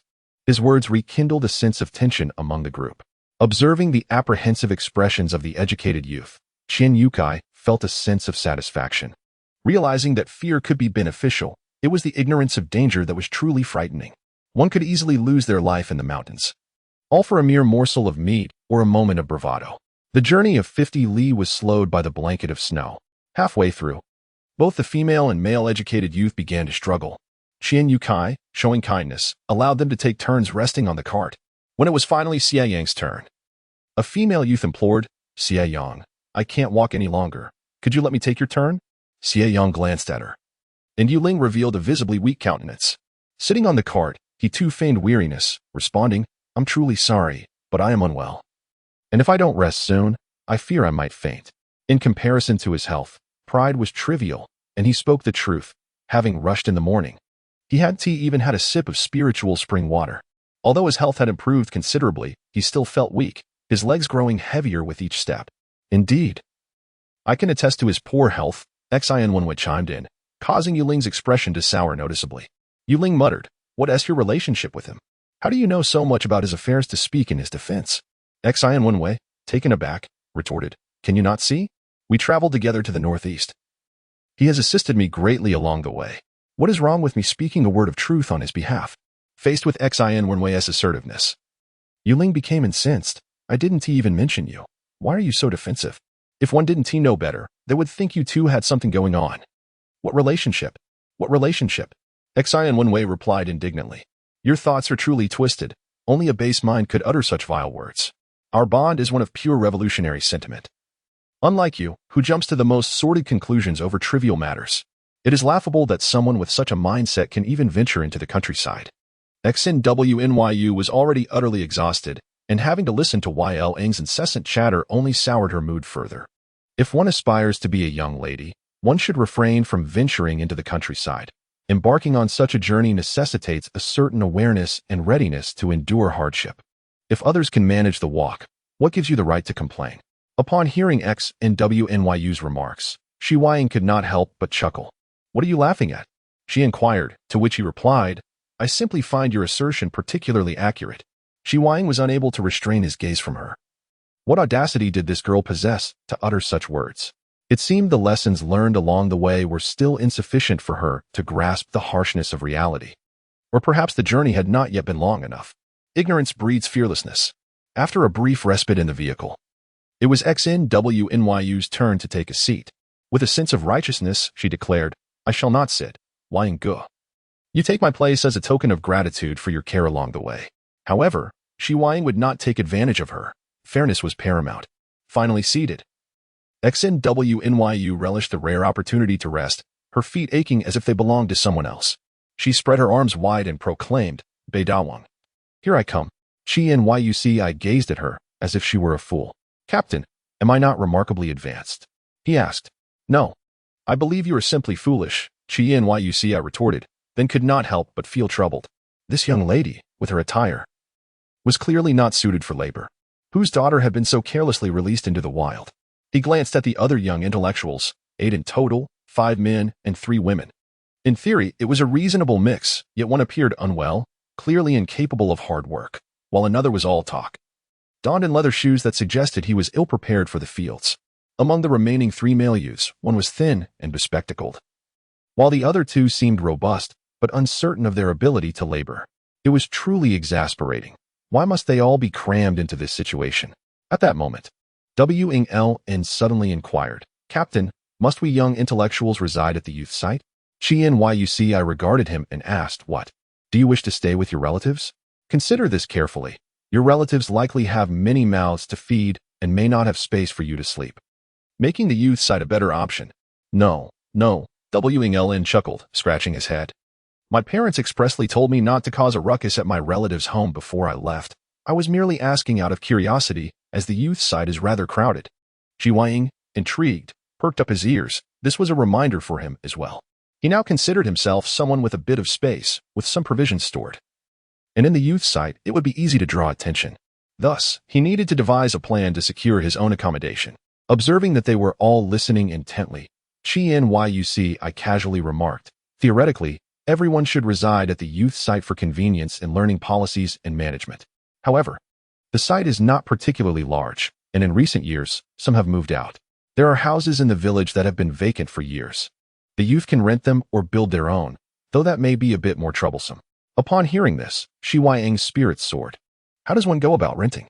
Not only XNYUCI, but the other young intellectuals were equally curious. Are you truly considering living on your own? Living together has its advantages. We can support one another in times of need, but if you go off alone, it may be difficult to provide assistance. The statement holds merit, regardless of the cost. Money must be spent. Living at the youth station is entirely different. There, not only is there no expense, but tasks can also be shared among individuals. Just as Xie Yang was about to respond, he suddenly noticed a dark figure racing towards them from a distance. What on earth is that? XNYUCI glanced over, his heart sinking. Quickly move aside. A wild boar is approaching. Chapter 27. The fortunate slaughter of the pig. His heart raced, and his hands trembled. Xie Yang, the naive country bumpkin, finally gained some insight. "Quick, grab your weapons," XNYUCI commanded. Xuemingxiu hastily attempted to lift the grass mat, her hands shaking uncontrollably, struggling to grasp the weapon. XNYUCI seized an axe and surveyed the chaotic scene of the youth, along with the pale-faced Xuemingxiu, feeling a surge of frustration. They all boasted loudly during disputes. Yet when faced with real danger, none proved useful. Wang Lin and Yun Shuixing, the tall figures, stood frozen, unsure of how to react. However, in the next moment, he saw the feeble-looking Xie Yang swiftly grab 2 weapons, sickle in his left hand and axe in his right, while flashing a reassuring smile at XNYUCI. "Everyone, stay safe. Xuemingxiu, keep an eye on the cart and ensure its protection." He spoke while remaining vigilant, watching the rapidly approaching wild boar. Xuemingxiu, terrified, stammered, "Yes," as she urged the cart forward with gritted teeth. "Yang Gu, it's too dangerous, don't go." Xin Wenyue shouted. Xie Yang remained silent, instead addressing the dazed Su Weidong. "There's still a sickle. Pick it up and protect everyone." With that, he followed XNYUCI into the fray. "Get out of the way," XNYUCI bellowed. "No. Let me help you." As the wild boar closed in, The cart startled and sped away, causing the youths to scatter. The boar, intent on pursuit, was struck by Qian Yotsai's axe on its rear, causing it to yelp in pain and swiftly turn its attention to Qian Yukai. Despite being a pig, a wild boar in northeast China is no less formidable than a wolf or tiger. Its tough hide and thick flesh, coupled with bristly hair coated in pine oil, render it exceedingly resilient. Inflicting injury with ordinary weapons is quite challenging. Moreover, the boar's sturdy limbs exude immense strength, making it a match even for a tiger in the northeastern woods. Thus, it was no wonder that Qian Yukai was in a state of panic. Typically, such beasts require a group to subdue them. Although many were present, none were effective, which only heightened his alarm. Xie Yang's heart raced intensely.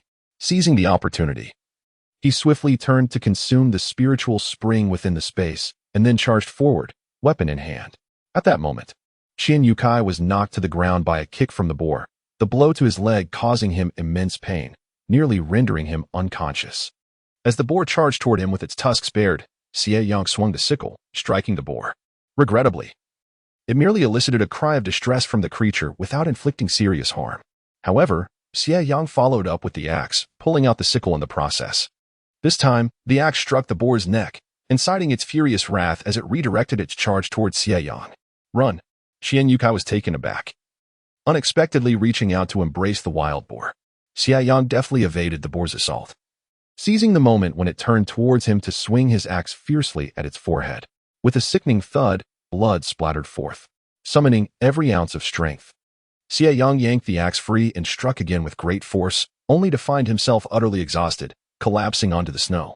The wild boar fell heavily to the ground, convulsing briefly before succumbing to death. Xie Yang. He heard Qian Yukai calling out to him, struggling to rise. He yawned to smile and boast to everyone, "I was the one who killed it." However, he had stood up too abruptly, and darkness enveloped him, causing him to crash down beside the boar with a thud. The world spun around him, his mind blank, leaving only the chilling sensation of the ground beneath him. How embarrassing. Xie Yang. Yanggu. A group of young intellectuals returned, rushing towards him. Qian Yukai directed Su Weidong and Xue Mingxiu to help lift Xie Yang and check if he was all right. After regaining his composure with their assistance, he reassured them that he was fine, just a bit dizzy from standing too quickly. Due to the addition of the wild boar, the cart needed to be rearranged. They had to carry their belongings themselves, with the boar and Xie Yang mounting the vehicle. Glancing at Qian Yotsai's injured leg, Xie Yang declined, saying, "Captain, you should go up. I am fine."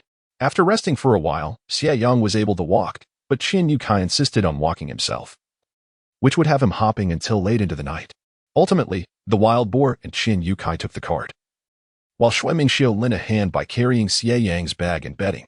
As for Xian Wenwei, burdened with too much luggage to carry, Wang Lin assisted her, and she did not dare accept any further goodwill from Pan Hongfang.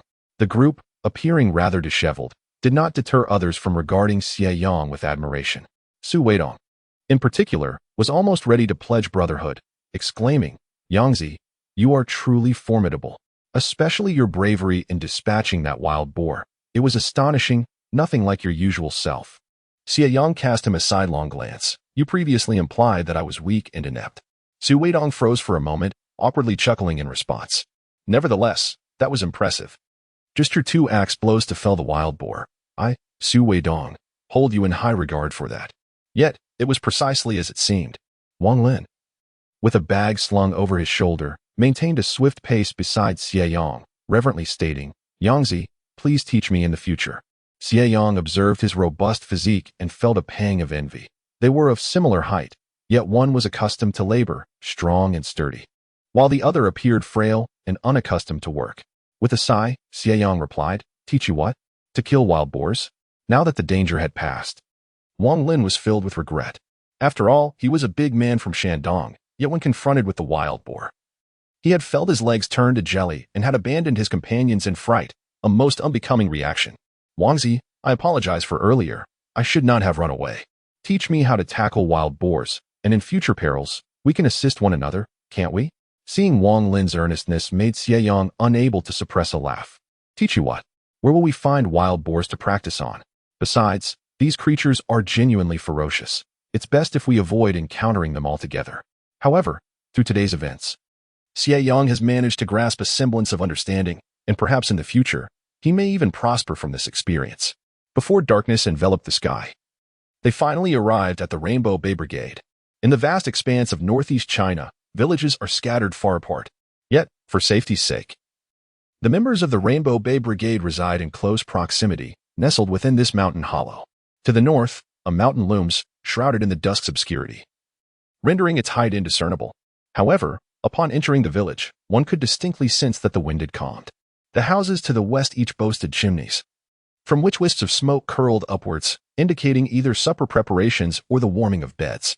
Xie Yang observed a house devoid of any smoke in the darkness and inquired, "Is this abode uninhabited?" An isolated courtyard stood at the village's edge, lacking auxiliary rooms, featuring only 3 main chambers that appeared particularly desolate in the dim light. "Where is this?" Qian Yukai followed Xie Yang's gaze and sighed. Chapter 28. The youth point. The cart continued its journey deeper into the village. The paths within were no better than those outside. The melting snow had formed a layer of ice, making the ride bumpy and arduous. Xie and Wenwei fell twice in quick succession, sobbing quietly within the group, and apart from Pan Hongfang, no one offered comfort. Yu Ling seized the opportunity to mock Xie and Wenwei, who, despite her exhaustion, retorted fiercely. After a while, the cart halted at the entrance of a large courtyard. Qian Yukai announced, "This is the youth point. Let us first have a meal and arrange accommodations.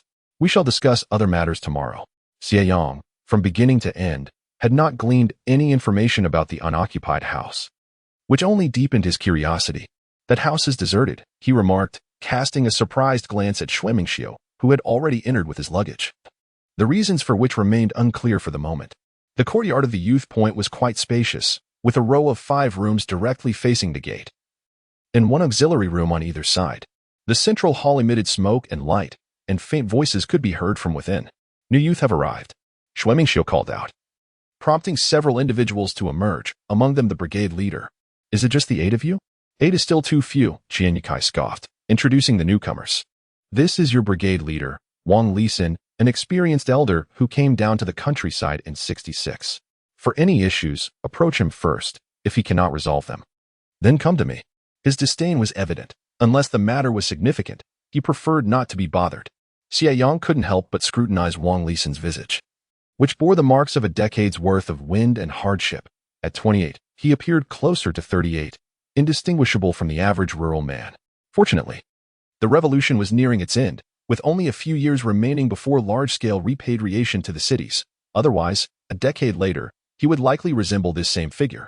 Wang Lisin, however, seemed unperturbed by the scrutiny, warmly inviting everyone inside to warm themselves, stating, "Dinner is ready, and everyone is waiting for you to join."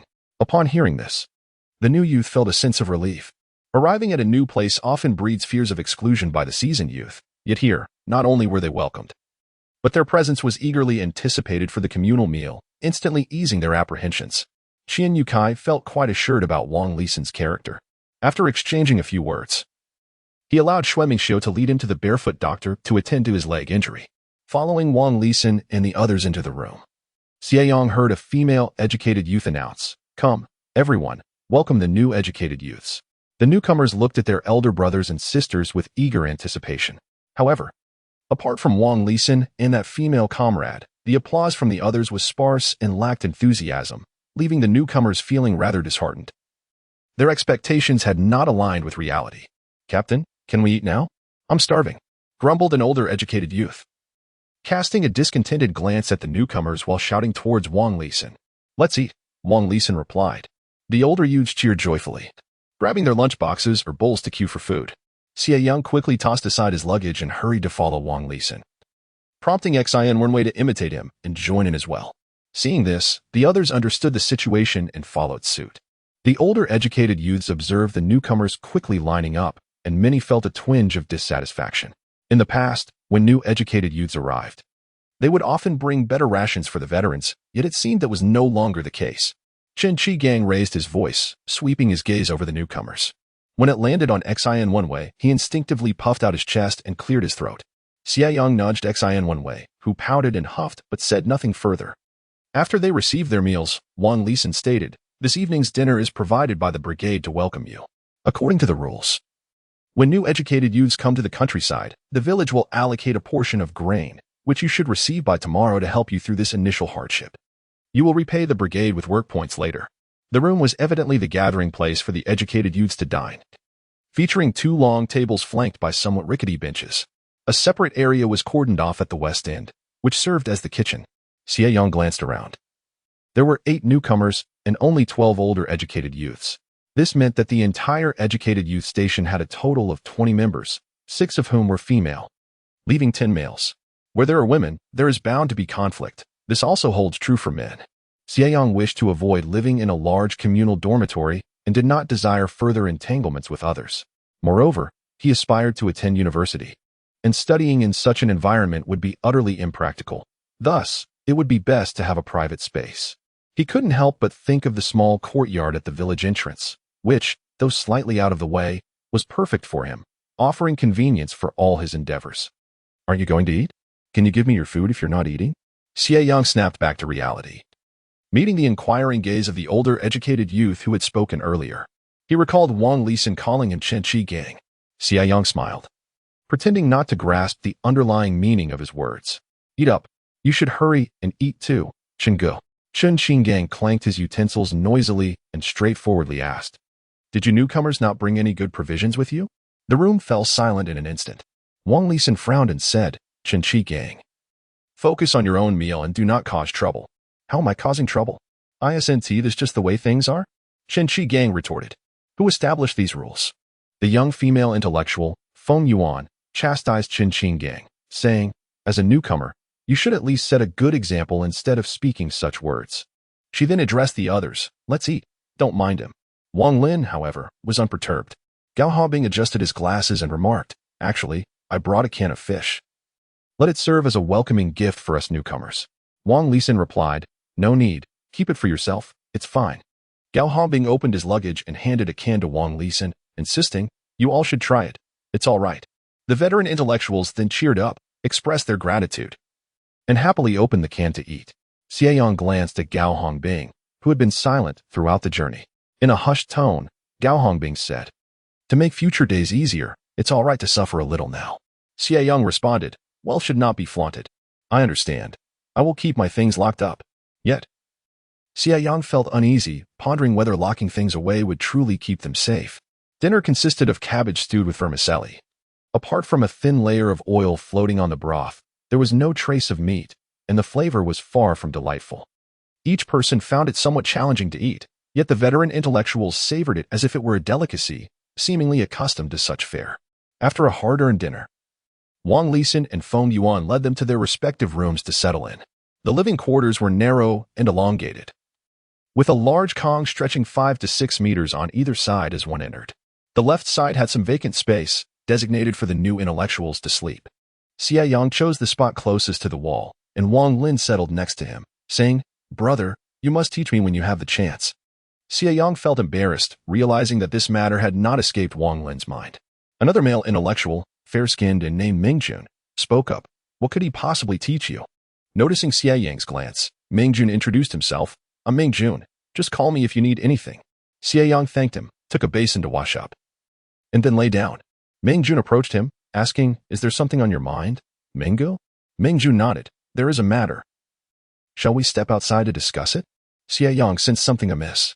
Instinctively, he wished to refuse, but Mingjun insisted, Come on, let us go outside. Mingo, if there's something to discuss, just say it. It's quite cold outside, and after a long day's journey, I truly don't want to move.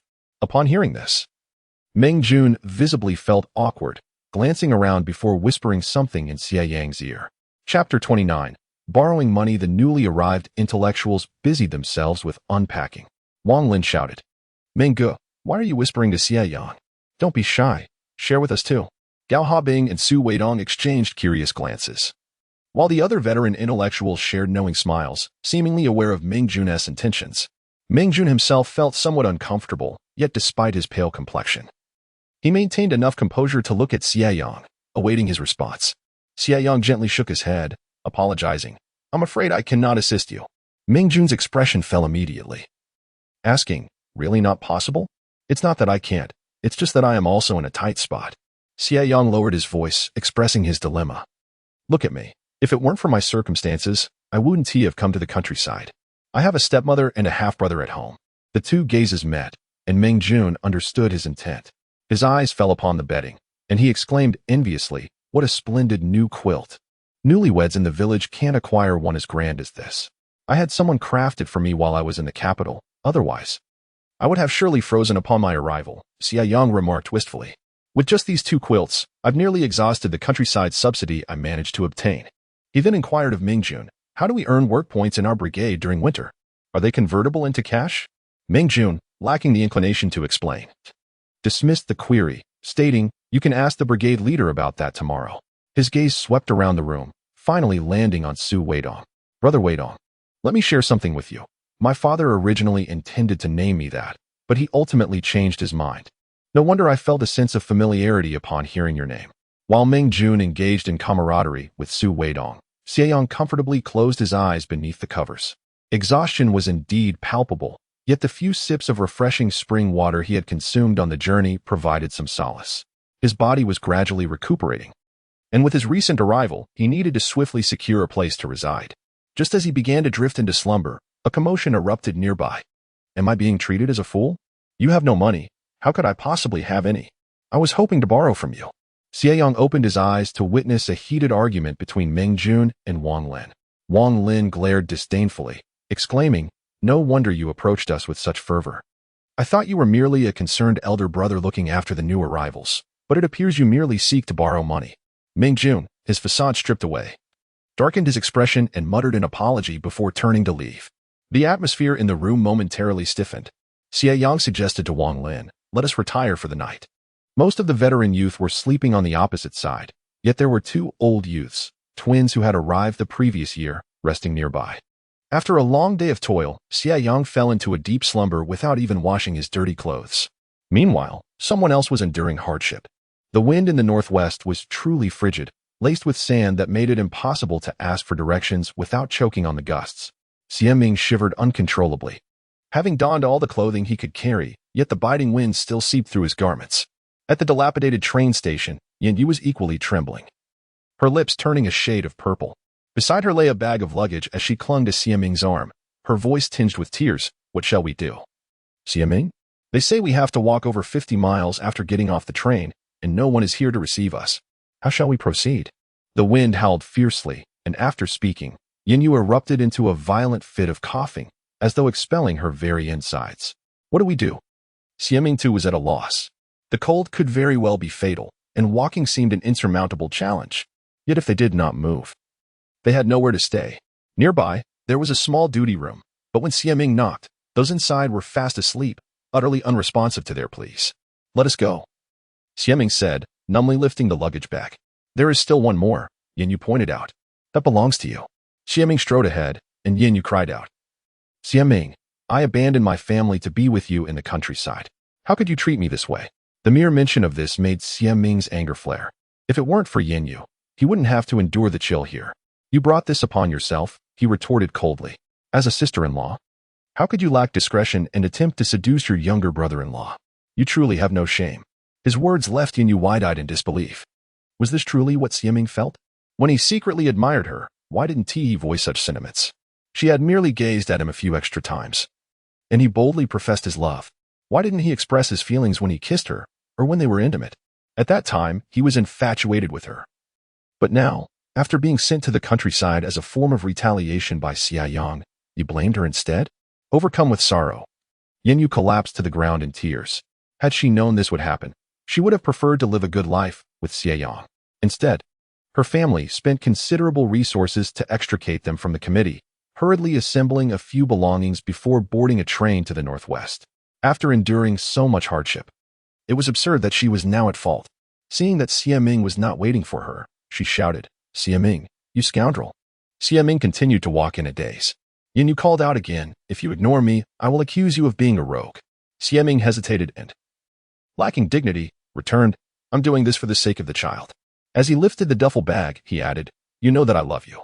Yin Yu began to cry again, with sand getting into her mouth.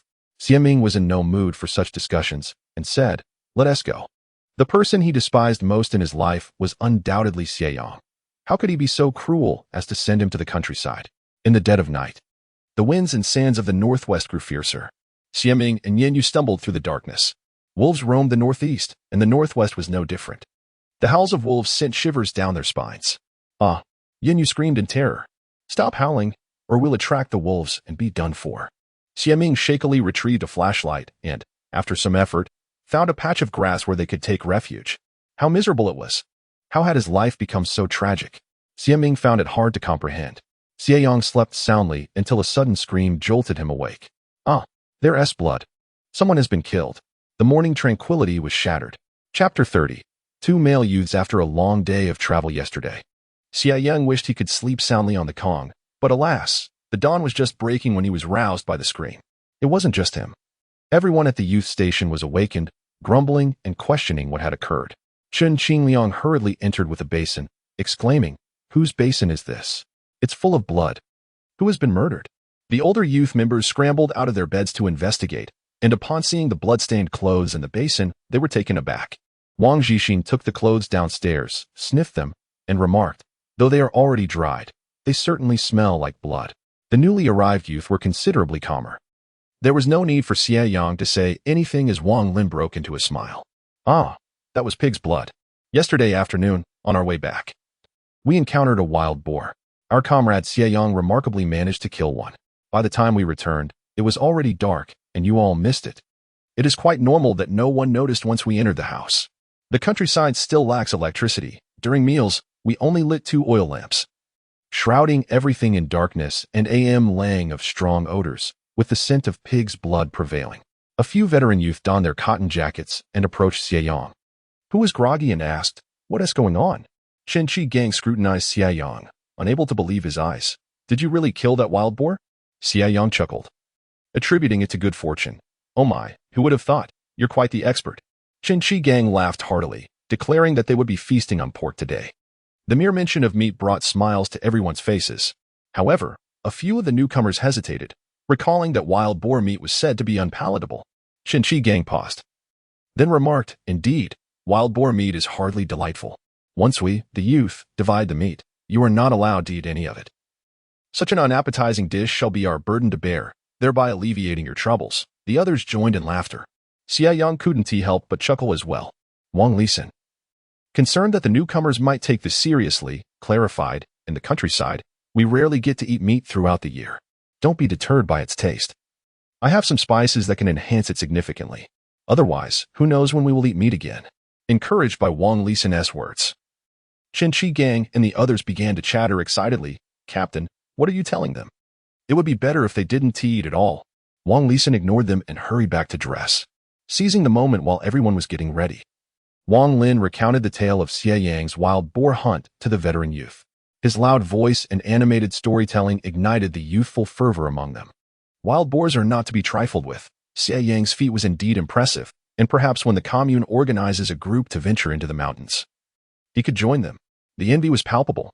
"Xie Yang, don't forget us poor brothers when you hunt wild boars in the future." "Exactly. We share both fortune and hardship."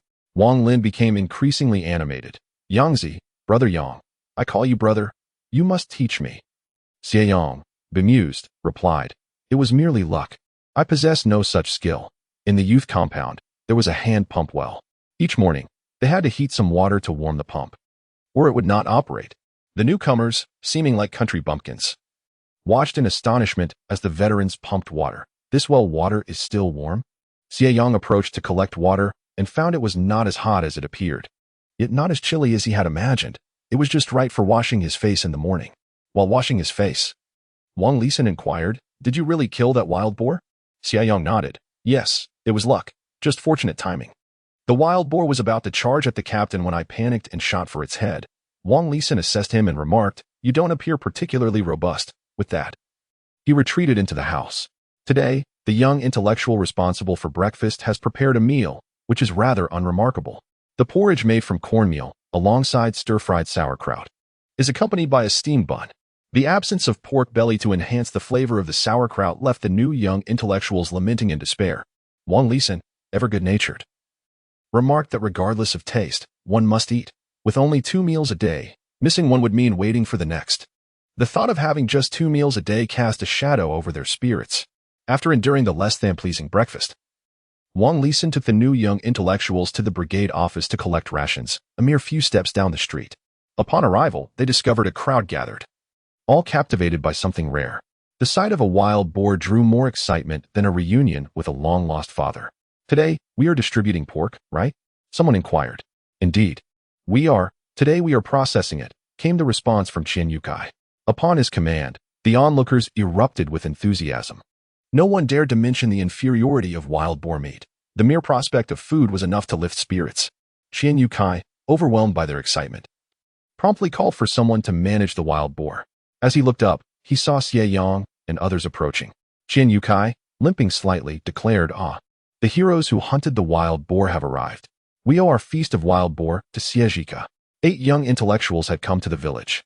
And while everyone was aware of Qian Yotsai's efforts to fetch them, they were astonished to learn that the wild boar had been slain by these very youths.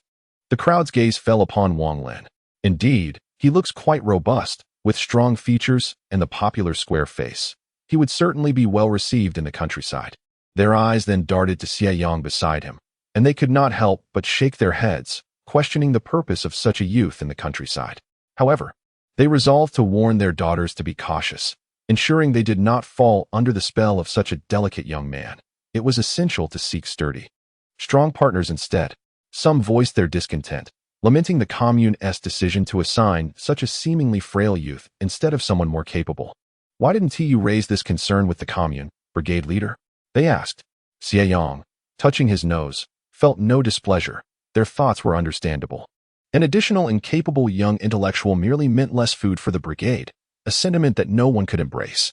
The older women were even more critical, saying, when he is not smiling, he looks decent, but when he does, it's even worse. How could he possibly measure up to the young maidens and wives? They resolved to keep a close watch on their daughters to prevent them from losing their hearts. Standing quietly, Wang Lin waved his hands, exclaiming, uncles and aunts. It was Timmy who killed the wild boar. It was Xie Yang. He pointed at Xie Yang with enthusiasm. He killed the wild boar? Don't jest. Came the incredulous laughter. With that build, he wouldn't stand a chance against a wild boar. The villagers erupted in laughter, believing they were merely exchanging jokes. Qian Yukai interjected, all right. He did indeed kill the wild boar. If it weren't for Xie Yang, I might not have my leg intact.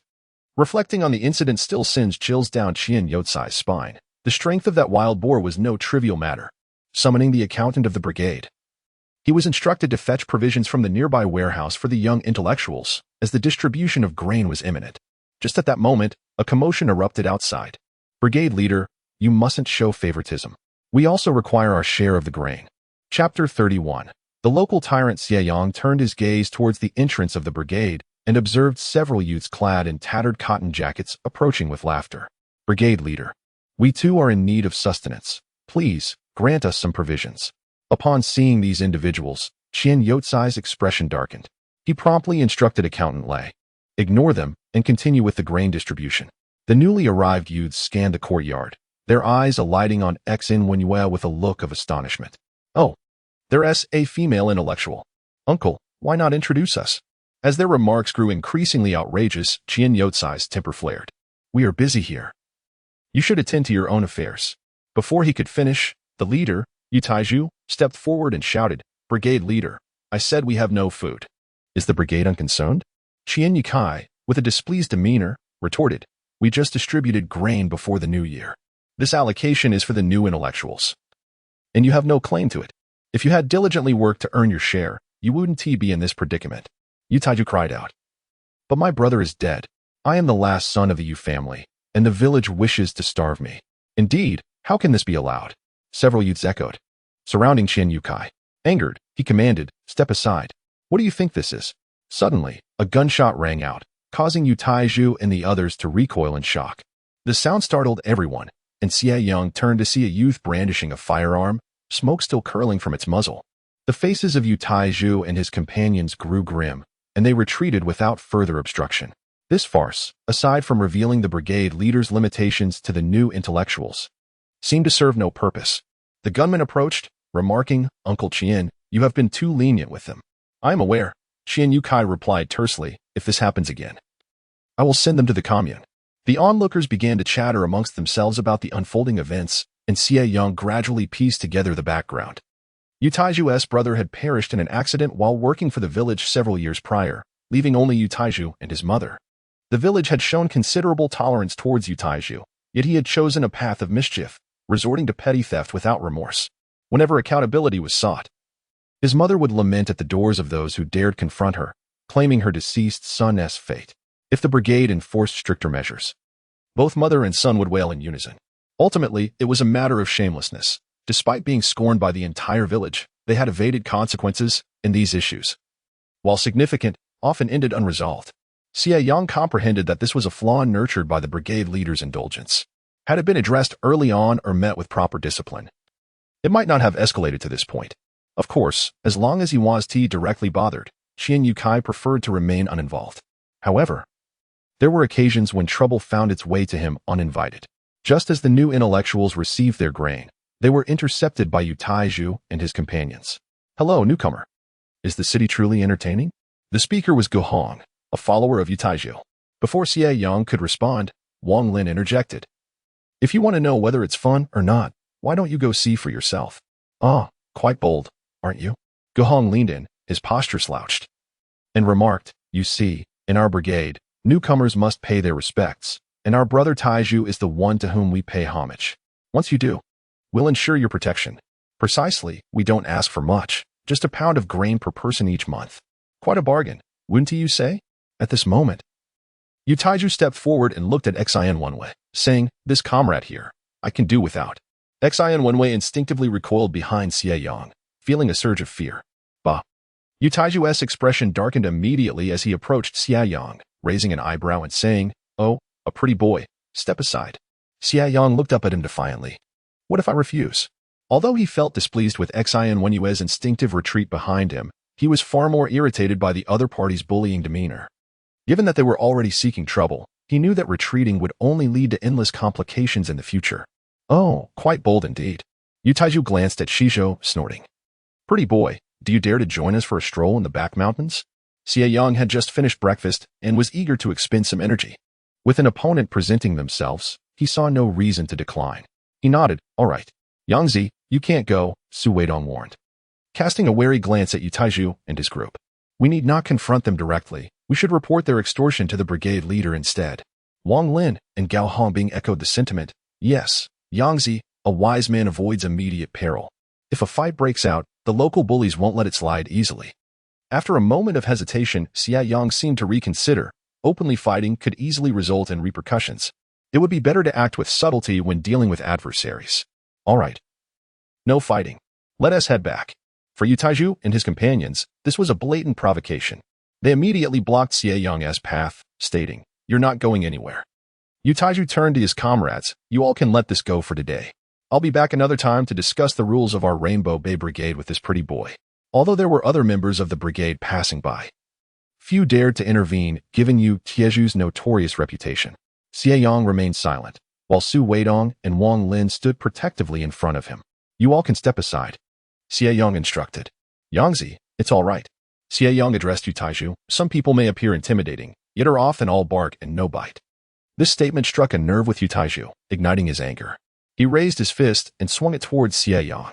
"Yangzi, Xie Yang, Xie Jiqing." Urgent cries rang out as Xie Yang watched the fist approaching. He swiftly reached out and with a resounding clap, deflected it. Yutaiju stumbled back, astonished. Looking at his reddening hand, shaking it off, he gritted his teeth and charged forward once more. However, Xie Yang stood there motionless. As Yutaiju charged towards him, Xie suddenly ducked down and, using his body as a shield, yanked at Yutaiju's belt. Yutaiju was taken completely by surprise and stumbled forward, his cotton trousers unexpectedly slipping down to reveal a pair of red underpants underneath. Indeed, there was a single pair of red underpants, though regrettably, it bore a hole. Alas, it was a meager sight, merely a fade. Xie Yang commented each word with precision, leaving Yutaiju momentarily dazed. "Brother Taiju, your pants." Yutaiju looked down, his head ringing. "You aren't wearing thermal trousers." Chapter 32. The legend of the courtyard. People value their reputation as trees value their bark. Even if Yutaiju was not a particularly decent fellow, losing face in front of so many rendered him utterly humiliated. Moreover, Xie Yang's words pierced his heart, stripping away his dignity. "Ha ha ha, red underpants. Oh dear, Yutaiju, Couldn't you have stitched those up? We can see your backside." The surrounding villagers could not help but laugh. Enraged, Yutaiju quickly pulled up his trousers and shouted as he lunged towards Xie Yang. Xie Yang, however, refrained from striking back, sidestepping to evade him, then swiftly turned and kicked Yutaiju in the rear. Yutaiju stumbled and fell onto the ground. The rural pathways were made of dirt, and with the heavy snowfall in the northeast, the snow had become mixed with mud, creating a filthy mess. Yutaiju's face plunged into a snowbank, leaving him covered in grime. The new educated youth laughed even more heartily. "Yangzi, did you skip breakfast? All you can manage is a kick." Xie Yang's eyes sparkled with amusement. After all, Comrade Yutaiju was still a good villager, and they, as educated youth, could not allow themselves to be labeled as bullies. "Let us go. Off we go." The 8 of them cheered as they walked away with their supplies, while Yutaiju's younger brothers helped him to his feet. Wiping the dirt from his face, Yutaiju glared in the direction of Xie Yang and the others, unable to suppress his irritation. "Xie Yang, just you wait." Outside, Qian Yukai had also become aware of the incident. He snorted, "Serves him right. It's good for someone to teach him a lesson." Shuemingxiu expressed concern. "Captain, with Yutaiju's temperament, he might resort to underhanded tactics. The new educated youth have just arrived. This might not end well. What's the harm? The newcomers need to learn a lesson, otherwise they might think everyone in the countryside is good-natured." After saying this, Qian Yukai busied himself with his work. Shuemingxiu sighed, while Accountant Lei chuckled. "Why are you worrying so much? What benefits have the new educated youth brought you?" "What benefits? There are none," Shuemingxiu replied with a smile. "I just can't stand to see it." "Can't stand to see it? Such things happen all the time. Can you really control it?" "Indeed." Shuemingxiu could not intervene. As he exited the village office, he noticed Yutaiju and his companions plotting against Xie Yang. Frowning, he felt it necessary to warn Xie Yang to be careful. But unexpectedly, Yutaiju spotted him first and approached cheerfully. "Oh, isn't this my little brother-in-law? Do you need me to escort you home?" Shuemingxiu, annoyed, shot him a glare. "Don't talk nonsense. Be careful, or I want to go easy on you." "Ah. Listen, my brother-in-law is going to be quite rude to me." Yutaiju and others burst into laughter. Shuemingxiu clenched his fist and departed, while Yutaiju and the others continued to jest and make lewd remarks behind him. "That scoundrel, Yutaiju." Shuemingxiu made his way to the youth point, where Xie Yang and others were discussing their dining arrangements. After a moment of contemplation, Xie Yang stated, "I'll wait a bit. I need to find the team leader." Upon lifting his gaze, he spotted Shuemingxiu and smiled. "Brother Mingxiu." Shuemingxiu inquired, "Are you heading out for something?" "Indeed, to find the team leader." Shuemingxiu replied with an affirmative sound. "I'll accompany you to see him." Along the way, Shuemingxiu did not conceal his thoughts, sharing Yutaiju's words with Xie Yang. "Be cautious in the future. Do not act alone. That man is not to be trusted. He is capable of anything." Xie Yang looked at him in astonishment. Recognizing that Shuemingxiu harbored a negative impression of Yutaiju, his words tinged with disdain. "Do you know why I'm seeking the team leader?" Shuemingxiu asked. "For what purpose?" Xie Yang replied with a grin. The team leader, Qian Yukai, lived on the eastern edge of the village. When they arrived, Qian Yukai had just returned home. Seeing Xie Yang and Shuemingxiu together, he instinctively assumed that Xie Yang had come regarding Yutaiju, stating, "As long as it doesn't escalate, I won't interfere in personal matters." Xie Yang understood his implication and shook his head, saying, "Uncle, I'm not here about Yutaiju. I wanted to inquire if I could rent that small courtyard at the village entrance." Both Qian Yukai and Shuemingxiu were taken aback. "Rent a house? For what purpose?" "Alas, I have no other choice," Xie Yang lamented. "As you can see, while I may appear strong, my health is quite poor, a hereditary condition. The youth point is overcrowded, and I find it too noisy. Is that acceptable? If so, I would like to take a look today." Qian Yukai, unlike Shuemingxiu, was open to matters that could generate income for the village, merely asking, "Are you truly considering renting it?" Xie Yang nodded earnestly. "Yes, I genuinely wish to rent it. The location at the village entrance is advantageous for all kinds of activities, and it prevents being scrutinized immediately upon stepping outside. Furthermore, being a bit farther from the village helps mask the scent when cooking meat." Qian Yukai replied, "It will be 10 yuan a year." "I will rent it for 2 years," Xie Yang promptly stated, pulling out 2 large bills from his pocket to hand to Qian Yukai. "Uncle, since you are renting it to me, should the house not be inspected and repaired beforehand?" Although he could inspect and repair it himself after renting, he was not skilled in such matters and preferred to negotiate while possible. Qian Yukai chuckled. "Very well, I will take you over to see it first. I will have it repaired today." He did not take the money immediately, returning to the house to fetch the keys. I should inform you that the previous tenants, a family of 3, have all passed away. In the eyes of the villagers, this house is considered quite unlucky. Do you understand? A haunted house, Xie Yang grinned. I don't believe in such superstitions. All those monsters have been vanquished over the years. I am not afraid. As they walked ahead, Xie Mingxiu followed behind, attempting to dissuade Xie Yang. That house is truly dreadful, very ominous. Those courting in the village are reluctant to go there. Why would you want to rent it for 20 yuan? Xie Mingxiu prattled on, to which Qian Yukai retorted, you should be quiet. Xie Yang understood his good intentions and gently patted him on the shoulder, assuring him, it's all right. I truly fear nothing. In fact, should someone forcibly take me away, I would feel a sense of liberation. Xie Mingxiu was taken aback. The lock on the courtyard gate was somewhat rusted, and Qian Yukai struggled for quite some time before finally managing to open it. In the depths of winter, no one paid it any mind, and a thick layer of snow covered the yard. The modest courtyard was serene. It was spacious enough for one person. To the left upon entering was the stove, adjacent to which stood a wall with a door leading to a large kong. When the stove was lit for cooking, it warmed the kong quite effectively. In the summer, when the kong was not needed, one could simply close off an entrance, making it quite convenient. On the right side, there was another doorway, but it led to an empty room. Outside, there were separate rooms for various purposes, and a makeshift latrine had been constructed, with a water well nestled against the western wall. This courtyard was rather pleasant. It had once attracted attention, but ultimately, nothing came of it. Haunted? Qian Yukai shot him a glare. What ghosts? This place is ancient and dilapidated. No sooner had he spoken than a sudden bang echoed through the air, startling both Qian Yukai and Xie Mingxiu. Chapter 33. Renting a house. Xie Yang pointed at the roof, which had collapsed. Qian Yukai felt a touch of embarrassment and cleared his throat. All right, I will call someone to repair the roof. The allure of 20 yuan was substantial, and Qian Yukai quickly summoned 7 or 8 young laborers to fix the roof. They not only repaired the leaking sections but also cleared away the snow from the yard and tidied up the dust inside the house. This place was indeed quite nice. Despite being a thatched earthen dwelling, it was spacious. Xie Yang observed the men bustling about and couldn't help but smile. Had they not scurried about like rabbits, he might have believed they were genuinely envious. After surveying the area, Xie Yang returned to the youth point. Renting a house was a significant matter, impossible to keep secret. However, within a day, everyone at the youth point was aware of it. Upon seeing Xie Yang return, they gathered around, inquiring, how did you come to rent a house? Indeed, why rent a house? I heard you signed a 2-year lease. Another chimed in. What were you thinking? Meng Jun remarked coolly. You didn't have money when you borrowed from me, yet you can afford to rent a house? Xie Yang cast him a sidelong glance, responding. I conveniently have 20 yuan now, which saves some from harboring thoughts of borrowing.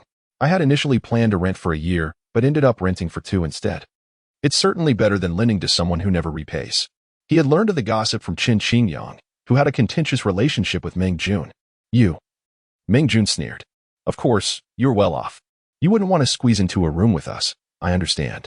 Having just arrived in the countryside, Xie Yang did not wish to create discord among the youth. He simply explained, my health is not great. I have a heart condition. The previous doctor advised me to rest, and there are some tasks I cannot undertake. Hence, I thought it best not to trouble everyone at the youth point and decided to rent a place for myself. Upon hearing his explanation, the others could empathize. Xie Yang did appear quite frail and unwell. You are unwell? Yet you can hunt wild boars? I heard you even embarrass someone like Yu Taiju in public. Meng Jun's animosity towards Xie Yang stemmed from the events of the previous night. If Xie Yang truly lacked funds, it would be understandable. However, the fact that he could afford to rent a house, yet refused to lend money, left Meng Jun feeling quite unsettled. Xie Yang retorted, indeed. I did hunt a wild boar. If you don't believe me, ask Wang Lin whether I nearly perished after the hunt. Had I not reacted promptly and taken my medicine, I would have succumbed on the way. Yes, we all witnessed it clearly. Yangzi's health was indeed precarious. His success in hunting the wild boar was merely fortuitous, and he nearly collapsed. You cannot be so unreasonable. We still have the wild boar meat in the kitchen. Xie Yang cast a cold smile at Meng Jun, stating, I simply did not anticipate that my refusal to lend money would provoke such disdain from you, Mango. If I choose not to move out, will you take care of me in the future? Why should I take care of you? Meng Jun countered sharply. Scoffing as he exited, Wang Lisin intervened diplomatically. Xie Yang, disregard him. If he seeks to borrow money from you again, do not entertain it. If you decide to move out, we understand your reasoning. We are all educated youth here. Should any issues arise, feel free to inform us. Xie Yang's regard for Wang Lisin elevated significantly upon witnessing his awareness and sense of service. Previously, he had seen team leaders in such youth camps exploit their power for personal gain, yet he found himself fortunate to encounter a man of integrity. Chen Qi Gang and others chuckled. Thanks to Xie Yang, we are enjoying wild boar meat today. While we should express our gratitude, we must not undermine him behind his back. Let us not be like some who fail to appreciate the kindness shown to us, jeopardizing our camaraderie. Exactly, Xie Yang. Speak up if you need anything. Feng Yuan added with a smile. I see you all are eagerly eyeing the pig's trotter that the brigade set aside exclusively for Xie Yang. The educated youth erupted into laughter. The atmosphere was truly delightful. Had it not been for Xie Yang's own plans, he would have hesitated to leave. Let us do that pig's trotter together tonight to nourish everyone, Xie Yang suggested, and the group cheered in excitement. The wild boar meat they had procured was not particularly fatty, and the skin was entirely unusable. The collective received 5 pounds of meat, while Xie Yang was granted a pig's trotter. Although they had meat, it was essential not to consume it all at once. The fatty portions were diced to render lard, while the lean meat was cut into finger-sized pieces and placed in a jar in the courtyard, with some distributed occasionally to bolster everyone's health. Of course, Wang Lisin also proposed to cut a pound of meat to stew with pickled cabbage that evening, prompting another chorus of cheers. The pig's trotter was divided into segments. Aside from Xie Yang's designated piece, the remaining 3 portions were contested by the educated youth through playful means, with the victors earning a share of the trotter while others scrambled for the leftover pork in the bowl.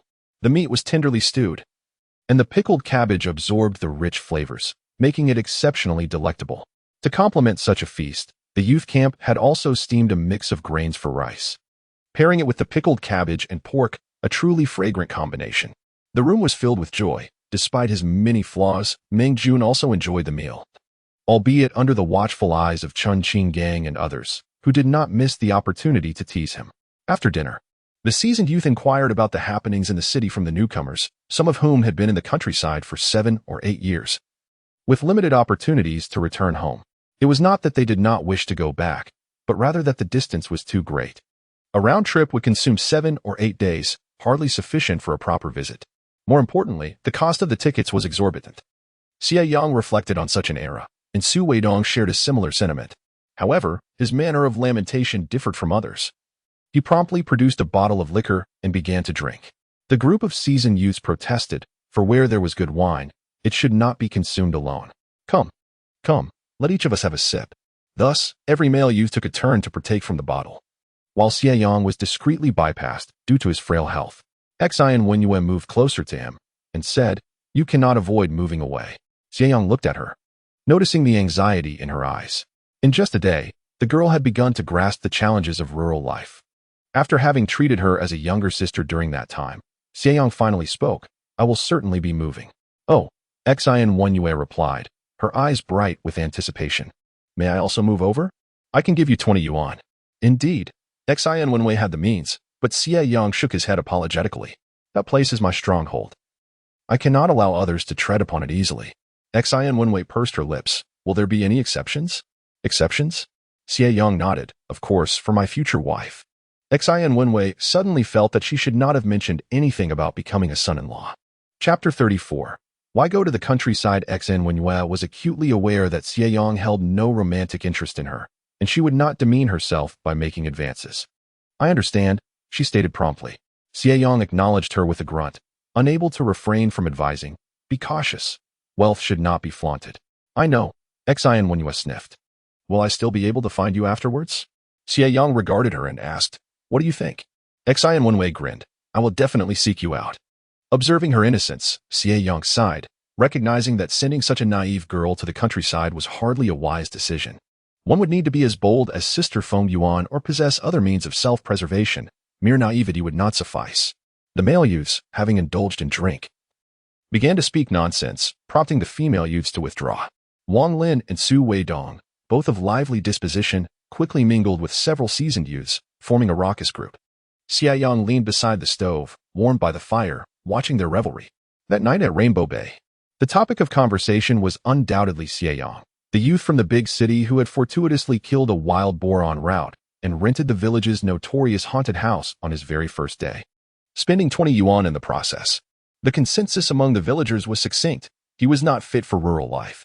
Upon recalling Xie Yang's countenance, the mothers of daughters began to caution their girls, do not be deceived by Xie Yang's appearance. It is said he is quite ill. Seriously so. Keep your distance. If one truly desired to find a youth, they suggested, it would be better to seek out the burly one, strong and capable. Meanwhile, at the Shui household, Xie Yang was also a subject of discussion at the dining table. Shui Mingxiu remarked that Xie Yang is rather foolish for renting that haunted house. Regrettably, no one paid him any mind. His mother, Mei Shoufeng, was busy serving vegetables to his second brother, Shui Mingnin, while his father seemed lost in a reverie. And his sister was intently focused on her rice. Did you hear that? Yes, we heard, but what concern is it of yours? Mind your own business and refrain from meddling with those educated youths. Finally, Mei Shoufeng flipped the last piece of meat from the dish onto Shui Mingnin's bowl and urged him to eat quickly. Hurry up, she said. Shui Mingshan shot a glance at her third brother and exchanged a knowing look. Shui Mingxiu glanced at the dish and immediately felt displeased. Mother, why did you give all the meat to second brother? Don't Mingshan and I get to eat? You are so biased. Mei Shoufeng, infuriated, slammed her chopsticks down and vehemently denied any favoritism. Who is being biased? You both have your own parents. He has none. If he wants to eat, he can. Shui Mingshan tugged at Shui Mingxiu, who shot another glance at their silent father, her anger boiling over. Perhaps we should just move out and spare ourselves the nuisance at home. You come out here. Shui Mingshan was the first to pull Shui Mingxiu outside. And through the door, they could still hear Mei Shoufeng's murmurs. What is the point of causing a ruckus with our parents? What good does it do us? Shui Mingshan looked at her indignant brother, feeling helpless. Father favors the eldest brother, and mother dotes on the second. Haven't we known this since childhood? Our goal isn't to quarrel with them, but to maneuver so they realize that if we don't comply, there will be no good outcomes for us. Even if we want to oppose them, we must wait until we are married, understood? Shui Mingxiu comprehended this logic, but was still angry. Father cared for his firstborn from the first marriage, and mother was fond of the second son she brought from her former husband. Only they, the twins born of this remarriage, were neglected. If not for his sister's cleverness, they wouldn't have made it through high school, let alone middle school. Shui Mingxiu recognized that his sister was right and couldn't help but sigh. I understand. Once inside, apologize to mom and dad. Got it? Shui Mingxiu nodded, acknowledging her words. Are you still managing to make a good impression with the captain? It's going all right, I suppose. That's good. By the way, there are quite a few new educated youths around. Don't get too close to them. They're not on our wavelength. Shui Mingxiu was speechless, realizing that his younger sister was taking on the role of the elder. Though he feigned annoyance, he felt a sense of joy in his heart.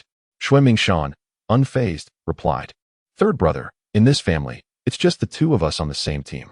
Besides each other, no one else cared about their thoughts. It was still the first month of the lunar calendar, and before sleep, snow began to fall again.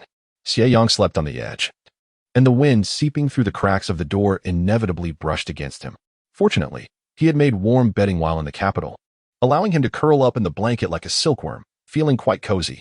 The next day, after breakfast, Xie Yang was set to move to his new home. Wang Lin and Su Weidong helped carry his luggage while Xie Wenwei held a thermos for him. I heard you need a warming pot when moving into a new house. Let us get you one today. Xie Yang chuckled. What pot? I have nothing here. However, this did remind him that he currently lacked pots, bowls, and other utensils. In the realm of possibilities, one must find a reason to bring forth what is hidden. Xie Yang promptly declared, let us postpone this for today. I must venture out to procure some pots and pans. Once I have gathered everything, I shall invite you all to warm the food. Wang Lin and Su Weidong were indifferent, leaving without further ado. Xie Wenwei hesitated, saying, Brother Yang, I am afraid to be alone there. Afraid of what? Xie Wenwei pressed her lips together, unable to articulate her fears. Xie Yang responded earnestly, Wenwei, one must rely on oneself. Depending on others comes at a cost. Our collaboration has concluded, and I am no longer obligated to oversee your affairs. I understand, Xie Wenwei replied, turning to depart. Xie Yang closed the courtyard gate and proceeded to locate Qian Yukai to sign the rental agreement and make the payment for the receipt. Before leaving, he inquired, Uncle, may I go to the commune to exchange for some kitchenware? Qian Yukai, taken aback, asked, You plan to go by yourself? Is that wise? He scrutinized Xie Yang, recalling his previous encounter with a wild boar, and checked the calendar. Go ahead, today is market day. Perhaps there will be others from the village going. You can accompany them. Just be cautious on your way. Xie Yang expressed his gratitude and soon spotted a horse-drawn cart heading to the commune for market day. The fare was 5 cents, which he paid before taking a seat beside several village women. The arrival of new educated youth in the village was common knowledge. Yet some residents lived far away and had not seen him before. After a brief introduction, a few women occasionally stole glances at Xie Yang while whispering amongst themselves. He chose to ignore them, knowing that the village women often engage in idle chatter, and secrets were scarce in such a close-knit community. After a while, an elderly woman inquired, "Why have you come to the countryside?" Xie Yang sighed, "That is a long story." Before he could finish, he suddenly spotted a young woman sprinting from the village, calling out, "Wait, hold on a moment." Upon recognizing her face, Xie Yang found his words caught in his throat. Chapter 35. Going to market with a beauty. Xie Yang had encountered many beautiful women, including his former love interest Yin Yu and Xine Wanyue. Both strikingly attractive in their own right, one exuding purity and the other radiating charm. Yet none had left an impression on him quite like the one before him now. She was extraordinarily beautiful, with an oval face, willow-shaped brows, and almond-shaped eyes shimmering like autumn waters. Her elegant nose and naturally rosy lips surpassed Yin Yu's beauty by countless degrees. Her long hair was styled into 2 braids, and she wore a vibrant red scarf around her neck, moving with the grace of a small creature escaping through the mountains. Xie Yang could distinctly hear the rapid beating of his heart, his gaze fixated on her, unable to look away. If he were to liken her appearance to someone, a certain Hong Kong starlet sprang to mind. "Andy, please lend me a hand." The melodious voice jolted Xie Yang from his reverie, and instinctively, he reached out. The nearby elder woman chuckled and playfully admonished him. "What are you reaching for? Don't you know there's a difference between men and women?" With that, she effortlessly pulled Xue Mingshan up, who smiled and expressed her gratitude, saying, "Thank you, Auntie." She cast a glance at the young man beside her and discerned that he was likely the new educated youth. She shifted slightly to the side, increasing the distance between them, and engaged in conversation with the elder woman beside her. The elder woman inquired, "Are you heading to the market? Why isn't your mother with you?" Xue Mingshan replied with a bright voice, "My second brother is preoccupied today with viewing a potential bride. So he asked me to go to the commune to exchange some sewing supplies. If there are any bargain fabrics, I should buy some to make clothes for him to marry." The elder woman responded, "Hasn't your mother mentioned arranging things for you and Mingxiu?" Xue Mingshan lowered her head slightly and smiled. "Mingxiu and I are still quite young. Waiting a few more years is no issue." Upon hearing them mention Mingxiu, Xie Yang belatedly realized they were referring to Xue Mingxiu. What connection did this young lady have with Xue Mingxiu? Were they siblings or cousins? Xie Yang observed her more closely, and Xue Mingshan sensed his gaze, lifting her head momentarily before tilting her body away. "Hold on tight. There's a pit ahead." The driver warned, and just as he spoke, the cart jolted violently. In an effort to evade Xie Yang's gaze, Xue Mingshan leaned awkwardly, and with a sudden bump, she nearly tumbled onto the road. At that moment, the horse cart picked up speed to navigate the pit. In a flurry, Xue Mingshan reached out to grab something, inadvertently pulling Xie Yang down with her. "Mingshan!" She heard him exclaim. Resigned, she closed her eyes and covered her face, yet pain did not ensue. Instead, she found herself tightly embraced, rolling across the snowy ground for several meters before coming to a halt. "Are you all right?" Xie Yang quickly released her and extended a hand to help her up. Xue Mingshan rose, brushing the snow off her clothing. "I'm sorry, I've caused you trouble." Her gaze fell upon Xie Yang's hand, noticing a possible injury from their fall. "Oh, your hand is hurt." Xie Yang shook his head. "It's nothing. I'll find a place to disinfect it at the commune." As they conversed, several elder women hurried over. "Are you both all right?" "Oh dear, Mingshan, that was truly perilous." "Thank goodness for Xie Zayuth. A man can withstand a fall, but if something happened to a young lady's face, it would be dreadful." Xue Mingshan murmured in acknowledgement, and Xie Yang suggested, "Let us go." They returned to the cart, and the driver promptly apologized. "I assure you I will drive more steadily next time." However, being pulled by animals, it was inevitable that issues would occasionally arise. "It's no big deal," Xie Yang replied, retracting his hand into his sleeve to hide the injury from view. Xue Mingshan felt a pang of guilt and wished to speak further, but Xie Yang subtly shook his head to dissuade her. If they continued discussing it, the nearby elder women might utter something inappropriate. The village was small, and even trivial matters could spread like wildfire. As the cart resumed a steady pace, they soon arrived at the commune, which was bustling due to the market day.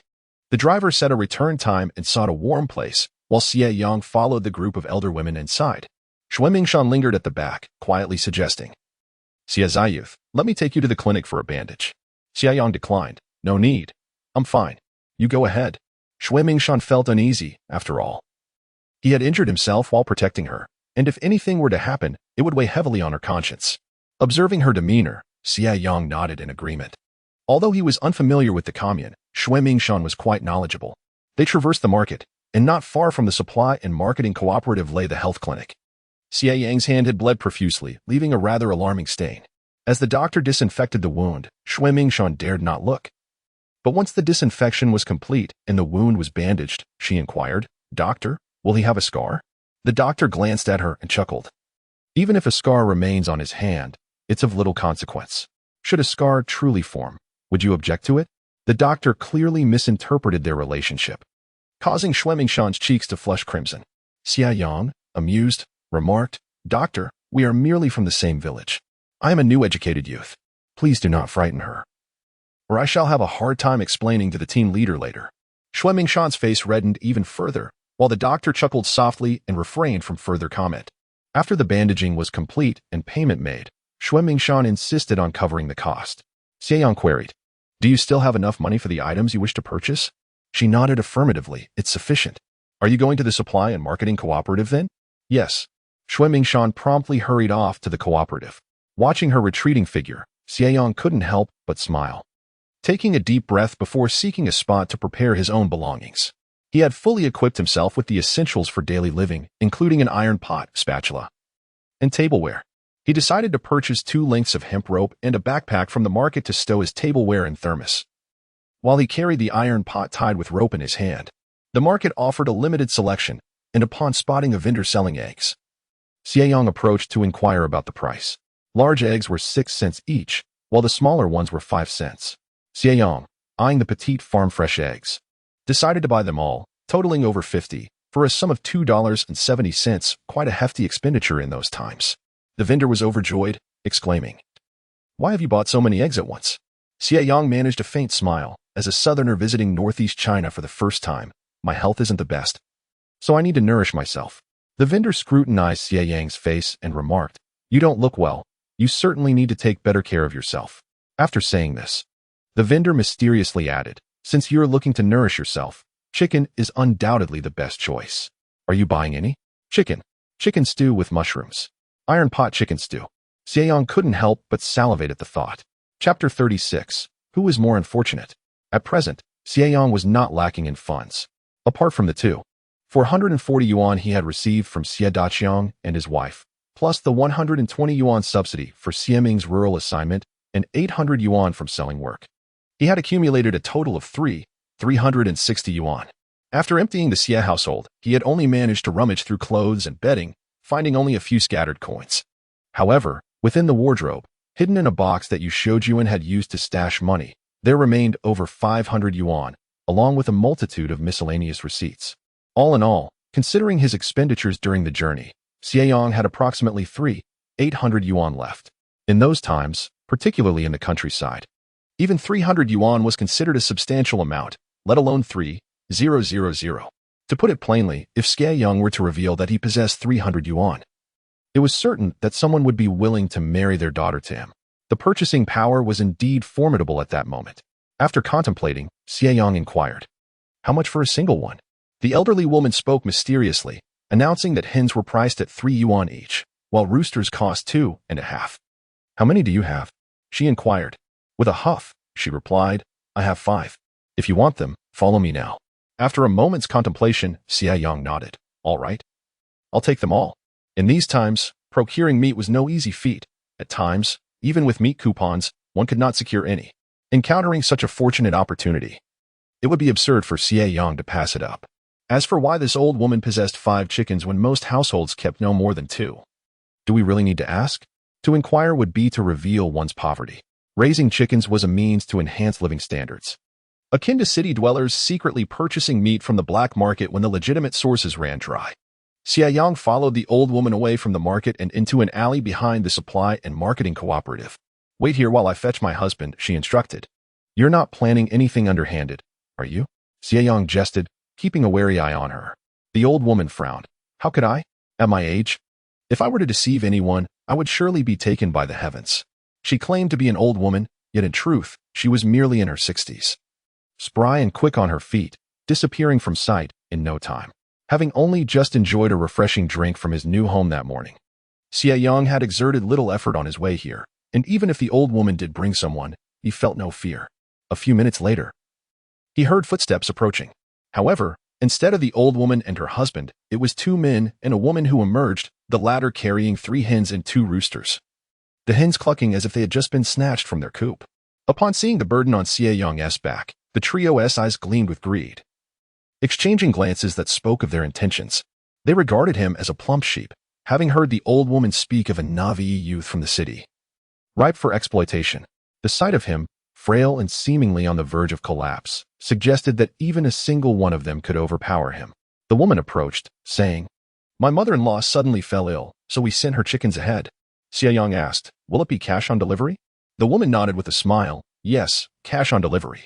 The 3 fixed their gaze intently on his hands as he, feigning ignorance of their greedy stares, reached into his pocket to retrieve a handful of money, which included larger denominations as well as coins of 1 and 2 jiao. At a glance, it was a considerable sum, no less than a dozen yuan. City folk were often perceived as naive and wealthy, easily duped. A dozen yuan was not an insignificant amount. As he busied himself counting the money, Xie Yang carefully set down his backpack, wary of breaking any eggs inside. Just as he was about to speak, the 2 men lunged at him, brandishing small knives. "Hand over the money, or we won't hesitate to be rude," they threatened. Xie Yang paused for a moment, then laughed. "What are you laughing at? Hurry up and give me the money," he retorted, still chuckling.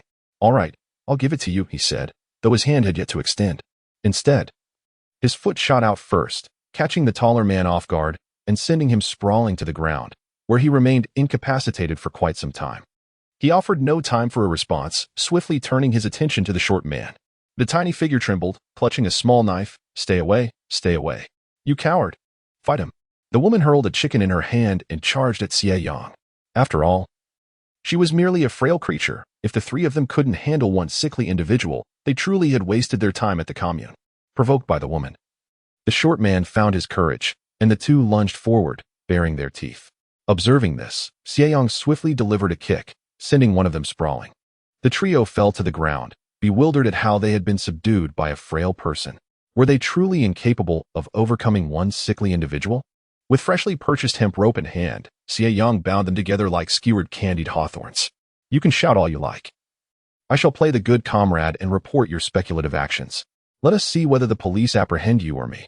As expected, the 3 fell silent, attempting to appeal to emotions. "Little brother, we were blinded by greed. It was unintentional. Please spare us." "Yes, yes, we promise we won't do it again." "Indeed. We shall never dare again. We'll even give you a chicken. Please show mercy." Xie Yang dismissed their pleas. These individuals were clearly seasoned offenders. They likely conspired with the elderly woman, taking advantage of her unassuming nature to deceive others and rob them once they were lured in. Although this transpired behind the supply and marketing cooperative, there were hardly any passers-by. The snow piled high in front of the 2 houses indicated no one had bothered to clear it. He stuffed some grass into the mouths of the 2, then interrogated the tall man. As expected, they were all from the town, a pair of brothers and the wife of the ringleader. The elderly woman was their mother. Upon realizing this, Xie Yang understood he had to take the chicken and deal with the individuals as well. He tossed the chicken into his backpack and began to strip the 3 of them of their clothing. As he did, they pleaded for mercy. Xie Yang chuckled. They shared a wife, yet still whined. Regardless of their desperate cries, he stripped them bare and bound them face to face with rope. The sight was unmentionable. Xie Yang was reluctant to spare them another glance, rummaging through their pockets to find only $2.50, likely the very amount he had just handed over. "Well then, I shall take my leave. Once I am gone, you may cry for help. Don't go, please. Let us go." They were in such a state that even calling for help felt out of reach. Ironically, their mother had indeed gone off to relieve herself. Yet why had she not returned? Xie Yang hoisted his backpack, turned a corner, and casually tossed the chicken and eggs into his space. Just then, he spotted a woman wearing a red armband approaching and quickly informed her, "Sister, I was just behind there relieving myself and saw someone behaving lewdly." "What? Behaving lewdly?" The sister immediately shouted, drawing the attention of many. "Let us go see. They've caught a pervert." A crowd surged toward the back of the building. Then, silence fell. What on earth had they just witnessed? Chapter 37. Unyielding denial as the woman in the red sleeve band led a few individuals to the scene. The three men had just managed to free themselves from their bonds. However, before they could retrieve their clothes, a throng of people surged forward. The trio immediately erupted into frantic screams. The onlookers were equally astonished. Good heavens, three individuals engaged in such moral depravity. Just look at that bare backside.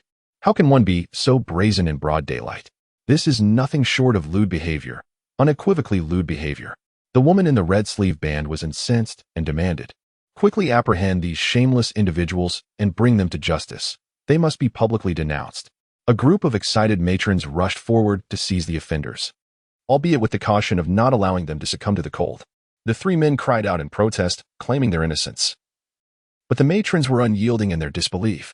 One woman caught sight of Xie Yang at the back of the crowd, observing the spectacle, and suddenly realized the truth. She pointed at him, declaring, "It was that man. He is the one who has wronged us. He not only stole 5 chickens from my home, but also seeks to harm us further." The crowd paused, and the three men hastily donned their garments. The woman in the red sleeve band approached Xie Yang and inquired, "Did you do this?" Xie Yang feigned innocence, replying, "I have no idea what you're talking about. I merely came to relieve myself. How could I possibly have orchestrated this? It is but me against 3 of them, even with the greatest abilities. I could not manage such a feat." The crowd scrutinized Xie Yang's physique and began to harbor doubts. Indeed, he appeared as frail as a chick. It would be quite a challenge for even one of the 3 to overpower him. At that moment, the elderly woman who had initially arrived returned and, upon seeing her 2 sons and daughter-in-law detained, erupted into a cacophony of lamentation, demanding their release. The woman in the red sleeve band, already weary of this elderly figure whom she recognized, had long since branded her with a negative label. "Enough of your wailing. There is no evidence implicating this young man." The elderly woman retorted, "He has chickens from my home in his basket." Another woman added, "And 5 of my chickens as well." With a sense of resignation, Xie Yang set down his basket, "But I have none." A few women approached to investigate and remarked, "There is not even a feather to be found, let alone eggs or chickens. How shameless can one be to attempt to frame another? This is utterly disgraceful. Take them for public shaming." Public shaming. It has been ages since such a spectacle has occurred, and many in the crowd eagerly anticipated the event. Just then, 5 men adorned with red sleeve bands approached. The woman in the red sleeve band commanded, "Arrest them. The evidence of their misconduct is irrefutable. Take them away for questioning." The trio was led away, while the elderly woman pursued them, wailing as though she had lost a parent. A few local matrons scoffed, "This family is shameless and has caused much trouble for others. They have finally met their comeuppance. I have heard their daughter-in-law is shared between 2 brothers." Xie Yang could not help but inquire, "In that case, who claims the child?" The matron glanced at him with amusement and replied, "What concern is it of yours, young man? Surely, they will all call him father." A chorus of laughter erupted from the women, while Xie Yang, slightly embarrassed, chuckled and continued on his way with his basket. Before departing, "I went to the market to purchase 30 eggs from another elderly woman, and after meandering around, I acquired 10 duck eggs as well. Additionally, I bought an old hen." The elderly lady was quite reluctant to part with it, lamenting, "If it weren't for the fact that it no longer lays eggs, I would be truly hesitant to sell it." She advised Xie Yang, "This hen is quite old. Ensure you stew it thoroughly, or it will be tough to chew." After expressing my gratitude to the woman, I noticed time was slipping away, prompting Xie Yang to hurry to the market entrance to gather with the others. Upon arrival, the elderly women and Xue Mingshan were already present, awaiting Xie Yang's arrival. Fortunately, they bore no ill will. Upon seeing him, they eagerly welcomed him. Xie Yang retrieved a few pieces of hard candy from his pocket, distributing 1 to each, and offered the driver a cigarette as well. The driver took a whiff, then tucked it behind his ear. One of the elderly women remarked, "It's no big deal. You are far too courteous." "Not at all. I purchased this candy while in the capital. Sharing it with you all is no trouble at all." Xue Mingshan added her thanks, to which Xie Yang shook his head, insisting it was his duty for making them wait so long. "Why did you arrive so late?" one of the elderly women casually inquired. Xie Yang chuckled, explaining he had been caught up in some festivities behind the supply and marketing cooperative. "What kind of festivities?" "I think I heard something, but there were too many people, so I didn't go over." He recounted the events, and indeed, Xue Mingshan's face turned crimson, for she was not accustomed to such lively affairs. However, the other elderly women became animated, eagerly probing for details. Xie Yang recounted, "When I arrived, I had already heard that 2 brothers had married a woman. and their entire family, including the elderly matriarch, frequently swindled people at the market. Oh dear, perhaps there will be a public shaming parade in a few days. That would surely be a spectacle to behold. The older women spoke freely, unrestrained in their remarks, while Xue Mingshan, a young lady, remained silent, her cheeks flushed. Unable to meet Xie Yang's gaze. Realizing his faux pas, Xie Yang apologized. I seem to have spoken inappropriately. Xue Mingshan merely shook her head, silent. After a moment, she asked, "Does your hand still hurt?" Instinctively, Xie Yang wanted to shake his head and say it no longer pained him, but meeting her autumn-like, expressive eyes, he swallowed his words and replied, "It's manageable." In truth, had she not asked, he might have nearly forgotten about the injury. Upon reaching the village entrance, Xie Yang disembarked first, and the elderly women had quite a favorable impression of him. He is indeed handsome, though rather thin. If he were a bit plumper, he would be even more striking. What use is good looks? Do you genuinely believe that wild boar was killed by him? Just look at him. He has hardly any flesh on him. He walks unsteadily. There's no way he could have done it. They continued to voice their opinions, cautioning one another, just be careful. Don't get swayed by appearances. Such a pretty face is merely for show. He would make a poor husband. Indeed, indeed. Just look. He has only just arrived in the countryside and already bought 2 hens, along with pots and pans. He likely isn't cut out for domestic life. I wager that little subsidy for moving here is nearly spent. He is not someone suited for a stable life. One elderly woman suddenly turned to Xue Mingshan and asked, "Mingshan, which village did your mother find a match for your second brother?" "In their village, who among the residents is unaware of the character of Xue Mingmin?" "The second brother of Xue Mingshan? Indolent and unscrupulous, he is notorious for his petty thievery, rivaling the infamous Yu Taizhu. No father would willingly marry off his precious daughter to Xue Mingmin." Xue Mingshan found herself in a quandary, as her mother had not confided in her. "You know how it is with Mingxiu," she began, but her words trailed off, leaving the elder women present with a knowing understanding. The circumstances surrounding the Xue family were peculiar. Both parents were deeply concerned for their previous children, rendering the pair of twins born after their marriage, no matter how remarkable, insignificant in their eyes. As they would often lament, "Our Mingshan and Mingxiu are inherently exceptional. We need not burden ourselves as their parents, unlike Mingmin, who, having grown up without a father, deserves our pity." Ultimately, it was a matter of favoritism. Mingshan and Mingxiu had parents who seemed indifferent to their existence. As they entered the village, they gradually dispersed. Xue Mingshan remained rooted in place when, suddenly, she spotted Xue Mingxiu rushing toward her. "Mingshan, something terrible has happened." A chill gripped Xue Mingshan's heart, an ominous premonition surging within her. "Third brother, what has transpired?" "It concerns second brother," Xue Mingxiu replied as she hurried along. "The family he met for a blind date today has stipulated a condition. If they are to agree to the marriage, you must participate in an exchange of brides. Otherwise, they will not consent." Xue Mingmin's poor reputation, marked by laziness and misconduct, was well known among the neighboring villages. The family from the blind date hails from a nearby village, and Xue Mingxiu had initially been perplexed by their willingness to meet, but now it seemed clear that the arrangement was dubious from the outset. Xue Mingshan's eyes widened in alarm and distress. "An exchange of brides? How dare they? What do our parents mean by this?" "Parents?" Xue Mingxiu scoffed. "Mother is hesitant, though she is wavering, but father will never agree." Rather than feeling relieved, Xue Mingshan was gripped by deeper concern. "This matter is complex," she lamented with a bitter smile. "It seems my marriage is no longer under my control. They view us merely as instruments. Second brother seeks to sacrifice me to secure a wife. And first brother is no different. What further schemes could first brother devise?" Xue Mingxiu pondered. He recalled that during the New Year, when their eldest brother and sister-in-law returned home, they had spoken of finding a suitable match for Mingshan in the city. Yet, who could have predicted that the proposed suitor would turn out to be a dubious character? They seldom maintained contact with the family, fearing the association might taint them. And now, suddenly, an introduction was being arranged, raising suspicions. "I swear, if they truly dare to pursue this, I shall confront them," he declared with determination. Tears welled in Xue Mingshan's eyes. "Third brother, they do not regard me as a person. How can we resist? Without a letter of introduction, I am unable to escape. And even if I did, I would have no means. Am I to be treated as mere merchandise?" "We cannot concede defeat," Xue Mingxiu stated, furrowing his brow. Suddenly, he suggested, "Why not simply find a good man to marry? It would be far preferable to letting them haphazardly pair us with strangers, unaware of the kind of individuals they might be." Xue Mingshan felt a tumult of emotions. unwilling to accept such a fate. This was a last resort. After a moment of contemplation, she replied, "I have an idea, third brother. You must assist me." "Of course, we are united in this," he affirmed. "Speak your mind." Xue Mingshan quietly instructed Xue Mingxiu, whose eyes sparkled with increasing excitement as she listened, ultimately bursting into laughter. "You are indeed clever." Meanwhile, Xie Yang pushed open the courtyard gate with a burden basket on his back. The yard was immaculately cleaned. He tossed 2 chickens, their feet bound, onto the ground, then carried the pots and bowls into the house, placing them on the stove.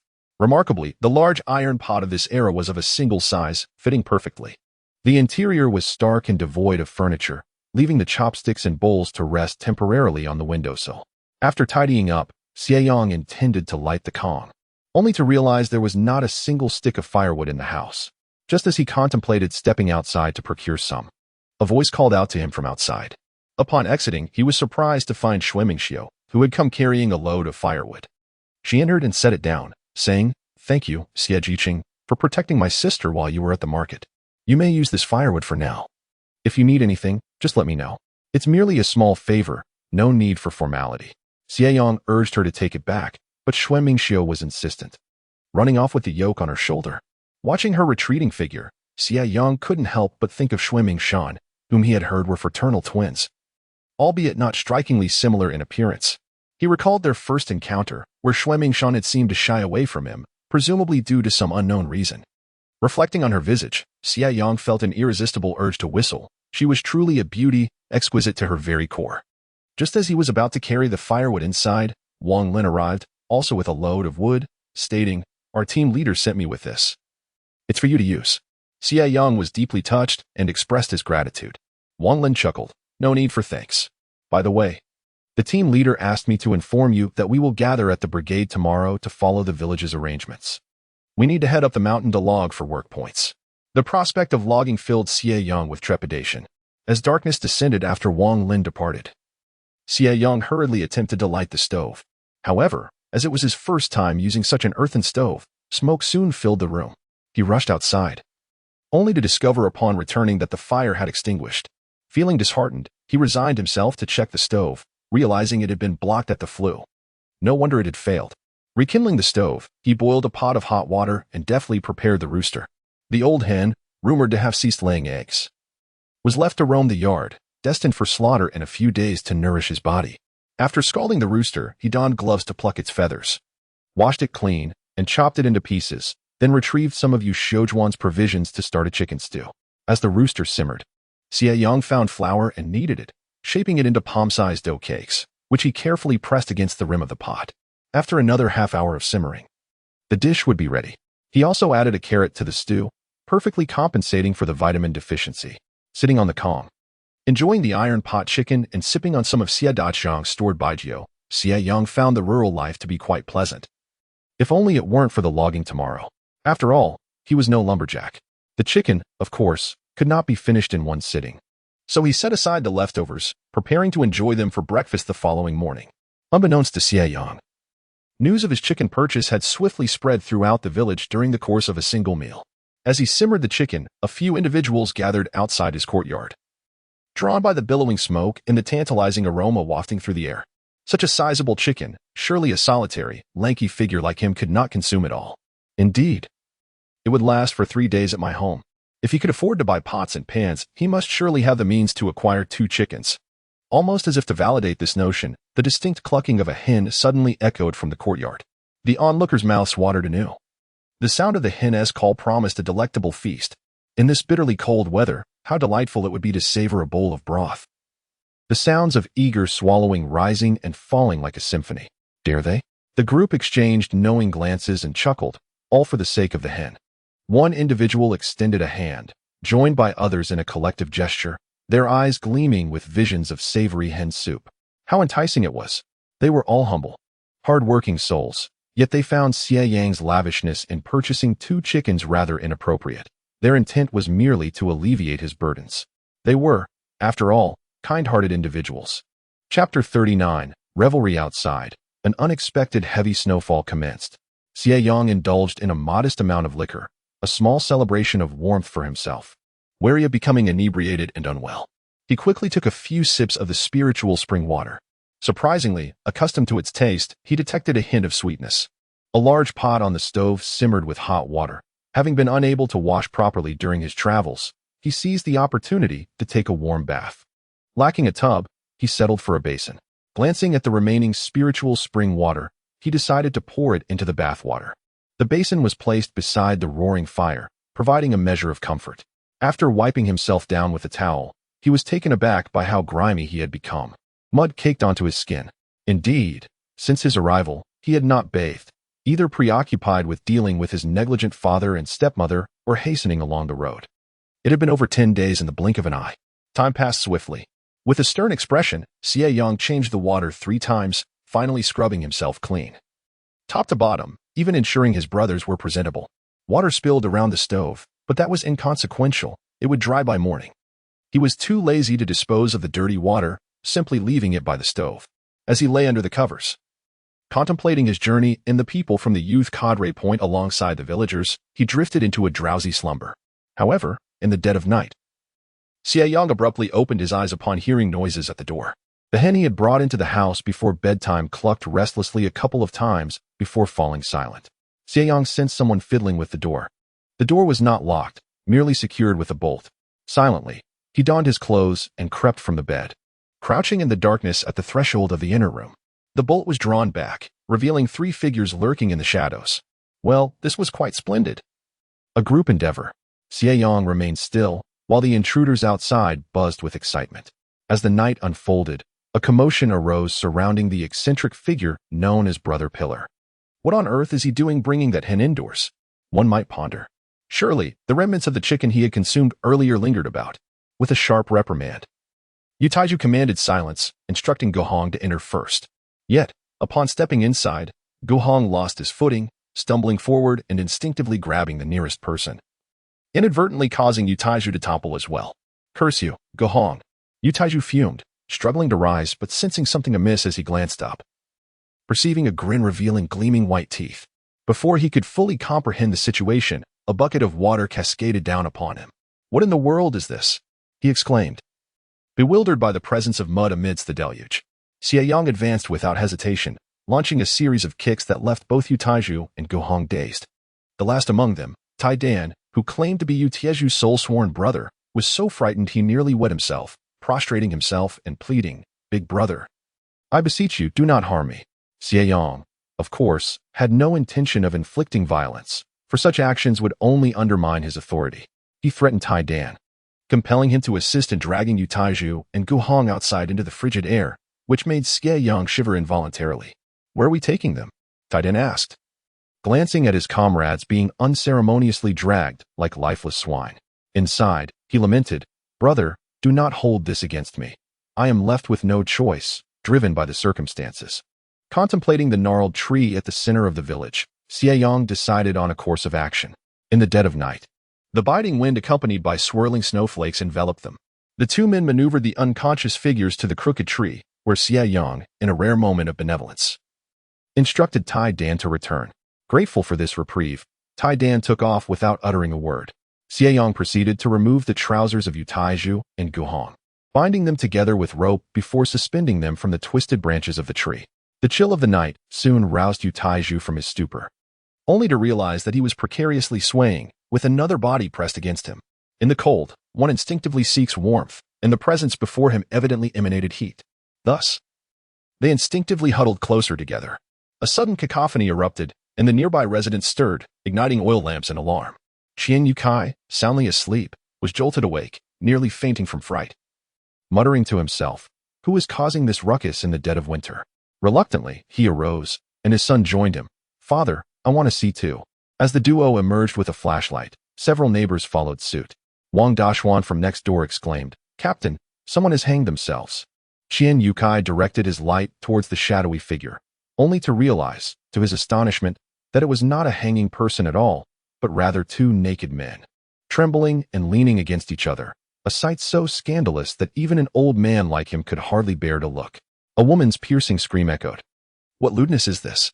As more and more people flocked to the scene in the dead of night, Qian Yukai urgently called out, "Quick, bring them down." Embarrassment is one thing, The fear of the bitter cold potentially causing harm is another. The true trouble would arise if someone perished from the chill. Wang Dashuan exclaimed, "Captain, this is rather high. What should we do?" A considerable number of people had gathered, including those from the educated youth point. At the back, Xie Yang, rolling up his sleeves, inquired, "What is happening?" "Ah, we still don't know what's going on," came the reply.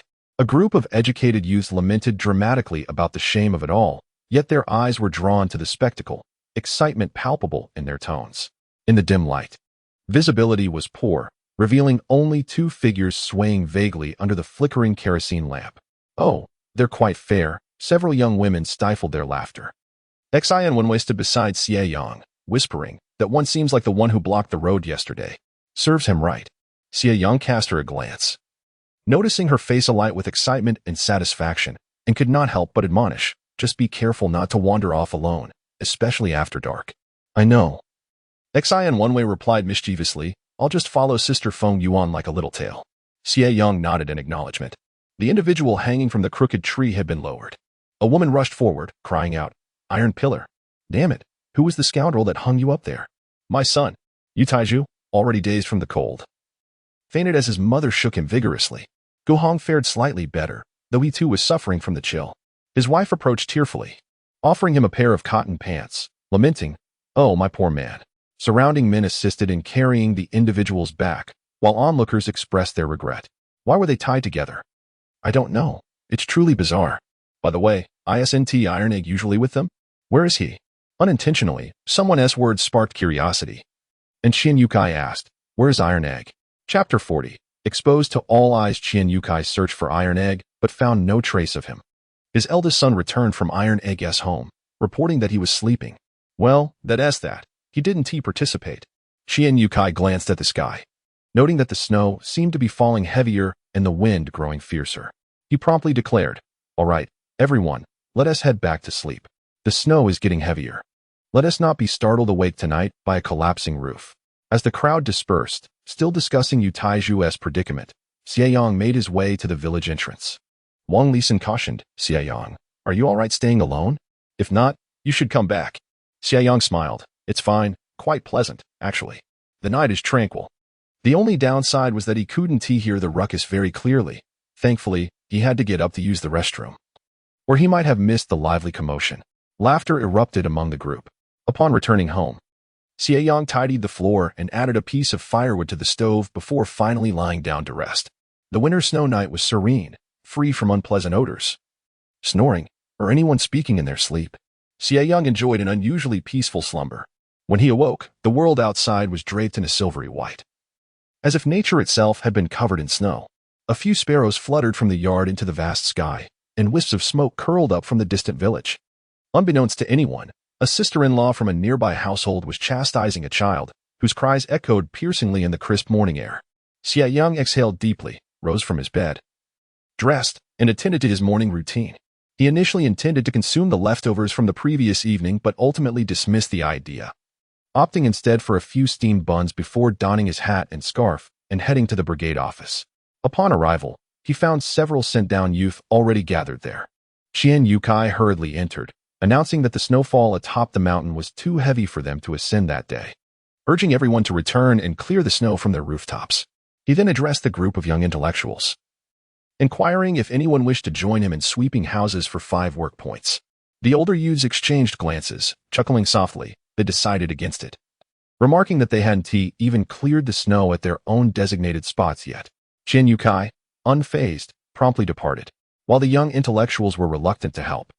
Many villagers were eager. Opportunities to earn work points were scarce throughout the year, and each additional point could translate to a bit more grain. Unlike the villagers, the young intellectuals were not accustomed to hardship and preferred to lounge rather than toil for extra compensation, lacking any tools at home. Xie Yang borrowed a shovel from the brigade office, stepping outside with a sense of foreboding. Clearing snow was hardly an enviable task. A few young intellectuals, laughing and joking, asked, "Xie Yang, do you need our assistance?" He shook his head, replying, "No, my house is sturdier, and the roof is not too high. I will manage." Upon returning to his residence, Xie Yang began to shovel a path in the yard. For such a short distance of merely 7 or 8 meters, he found himself panting with exhaustion, suddenly recalling that he had yet to drink today's share of spring water, prompting him to consider returning indoors for a sip. Before he could enter, Xie rushed over, exclaiming, "Xie Intellectual, the brigade leader is calling for you." Xie Yang's eyes flickered with curiosity. "What is the matter? Isn't he busy clearing snow for the elderly?" "Quite the coincidence," she replied. "It seems that Yu Taiju has awakened, crying and claiming that you hung them on the crooked neck tree. The brigade leader sent me to summon you for a confrontation." As Xie relayed this information, she scrutinized Xie Yang, finding it hard to believe he could be implicated in such an act. Xie Yang let out a bitter laugh, musing, "Even one like me can be wrongfully accused. Is there no justice left?" "Indeed," Xie chuckled. "Who better to wrong than you?" Yu Taiju's home was located at the far eastern edge of the village. As the two made their way to the door, they were met with the thunderous wails of Yu Taiju from within. "I can't go on living. I am still a young man. How can I marry now after such an incident?" A bystander could not help but retort, "Yu Taiju, without this incident, your chances of marrying would be slim enough." Hearing this, Xie Yang couldn't suppress his laughter, wondering who had spoken. Xie stifled a laugh, revealing, "It's Lei Ming, the eldest son of Accountant Lei." Xie Yang found Lei Ming's remarks rather amusing, but upon hearing them, Yu Taiju burst into another round of tears. His mother, Aunt Huang, was distraught, scolding Lei Ming. "What kind of nonsense is that? My son is so exceptional. How could he possibly struggle to find a bride? You're just jealous of him. Brigade leader, you must investigate who is truly responsible for my son's plight, apprehend them, and punish them severely." As Aunt Huang spoke, her gaze frequently darted toward Xie Yang, nearly accusing him outright. Xie Yang chose to feign ignorance, continuing to echo, "Indeed, Captain, this matter has left a profoundly negative impact. Last night, many female comrades were thoroughly disgusted. We must uncover the truth to restore a fresh and vibrant atmosphere." Old Lady Huang, oblivious to the underlying implications of his words, concurred. "Absolutely, we must clear my son's name." Xian Yukai, who had no inclination to involve himself in such affairs, felt a headache coming on from these comments. "All right, Yu Taiju. You claim it was Xie Yang. What evidence do you possess to substantiate that it was indeed him?" "Captain, it wasn't me, truly. I cannot bear the weight of their accusations," Xie Yang hastily protested. Yu Taiju, frustrated, struck the bed, declaring, "It's you, you scoundrel. You implicated me and Go Hong. Is there any evidence?" "Without proof, you are merely slandering," Xie Yang retorted. Yu Taiju insisted, "Of course there is. Tai Dan is a witness." Lei Ming, perplexed, inquired, "Then why not include Tai Dan in the accusations? Isn't he purportedly your own brother?" Yu Taiju faltered momentarily before responding, "How should I know? Just ask him." Before long, Tai Dan was summoned. When questioned by Qian Yukai, he vehemently denied, "No, I didn't go out last night. I assure you, I was home sleeping." He then turned to Yu Taiju, "Brother Taiju, why didn't you call me when you went out?" Yu Taiju was taken aback. "Tai Dan, what do you mean?" Tai Dan scratched his head. "I don't know. I just didn't go out." "Taiju, why did you tie me to a tree? What is going on?" Seeing Tai Dan's adamant denial, Yu Taiju was engulfed in confusion. Goodness, did Tai Dan really not go out last night? Regardless, it must be Xie Yang. It's definitely him. Both Gu Hong and I are aware of it. "Xie Yang, why would I want to implicate you?" Yu Taiju challenged. "Because you envy me." Xie Yang retorted. "What could you possibly be envious of?" Yu Taiju scrutinized Xie Yang before countering. "I'm envious that I am in better shape than you." Xie Yang perceived Yu Taiju's reasoning to be quite flawed. With a sigh, he conceded, "Fine, I admit I am not as strong as you." Grasping Qian Yotsai's arm, he continued, "Captain, if I am not as robust, how could I have hung them up?" Yu Taiju, in a fit of frustration, rose from the bed, exclaiming, "It's definitely you. Hey, Yu Taiju, what are you doing? Put your pants on." Xie Yang couldn't help but chuckle at the sight of Yu Taiju's red underpants, who had yet to don his long johns. "Ah, I'm going to get you." Yu Taiju lunged at Xie Yang. Chapter 41. Which man is worth it? Hey, Yu Taiju, stop. What the heck is going on? Help. Thud. My back. Amidst the chaos, Xie Yang hurriedly assisted Qian Yukai to his feet. "Captain, are you all right?" Qian Yukai, gazing at the unharmed Xie Yang, was bewildered by the recent turn of events. In truth, nothing significant had transpired. Xie Yang had instinctively dodged to the side, causing Yu Taiju to instinctively grab at air, resulting in an unfortunate tumble. Xie Yang flashed a grin at Qian Yukai before turning to admonish Yu Taiju, "Comrade Taiju, I understand you harbor resentment over my refusal to pay for protection that day, but you cannot treat me like this. It's one thing to harm me, but to inadvertently pull down Captain Qian is utterly unacceptable. You are all because of you. Before Taiju could voice his thoughts, he was interrupted by Xie Yang. What do you mean? Did I compel you to commit robbery? Do you not understand? My refusal was for your own good, to protect you. Among our group of 8 educated youth, the county's educated youth office explicitly stated that if any educated youth were bullied in the countryside, we should come to the city and report it, and they would surely stand up for us. If we did not reject you, and someone reported to the county's educated youth office, just imagine, they would definitely seek assistance from the county officials, who would, in turn, reach out to the commune. And then to the brigade. Wouldn't he that bring disgrace to the brigade? Taiju, you ought not to have acted this way. You should not bully the educated youth. Nor should you slander me. Xie Yang turned to Qin Yukai and said, Captain, I implore you to uphold justice. And Huang tugged at Taiju, urging, quick. Get on the Kong. It's too cold. Don't get frostbite. Clad only in red shorts, Taiju shivered. I didn't tea. It was clearly you. Xie Yang retorted. Then tell me, why would I hang you up? I was simply sleeping at home. Taiju found himself at a loss for words. Xie Yang sighed. Look at you. Unable to articulate a response, Captain, Taiju is slandering me. Here I am, a young man who has just come to the countryside to contribute to the nation. And yet I am so unjustly accused by him. This is a betrayal of my political integrity, a lack of trust in our educated youth office. On a smaller scale, it is an insult to me. On a larger scale, it is a denigration of our great policy of sending educated youth to the countryside. He escalated the matter, causing the expressions of everyone in the room to darken. Xie Yang rubbed his face and said, Captain, I have now made an enemy of Taiju. If anything happens to me in the future, it will surely be his doing. You're talking nonsense. Taiju shot back. You're the one who is talking nonsense. I'll fight you. Taiju, having just burrowed into bed, sprang up at this remark. Just then, Aunt Huang inadvertently pulled the blanket away, causing his shorts to slip down. My goodness, what a sight. Heavens, I must be blind. Taiju quickly yanked the blanket over himself, shouting, Get out, all of you.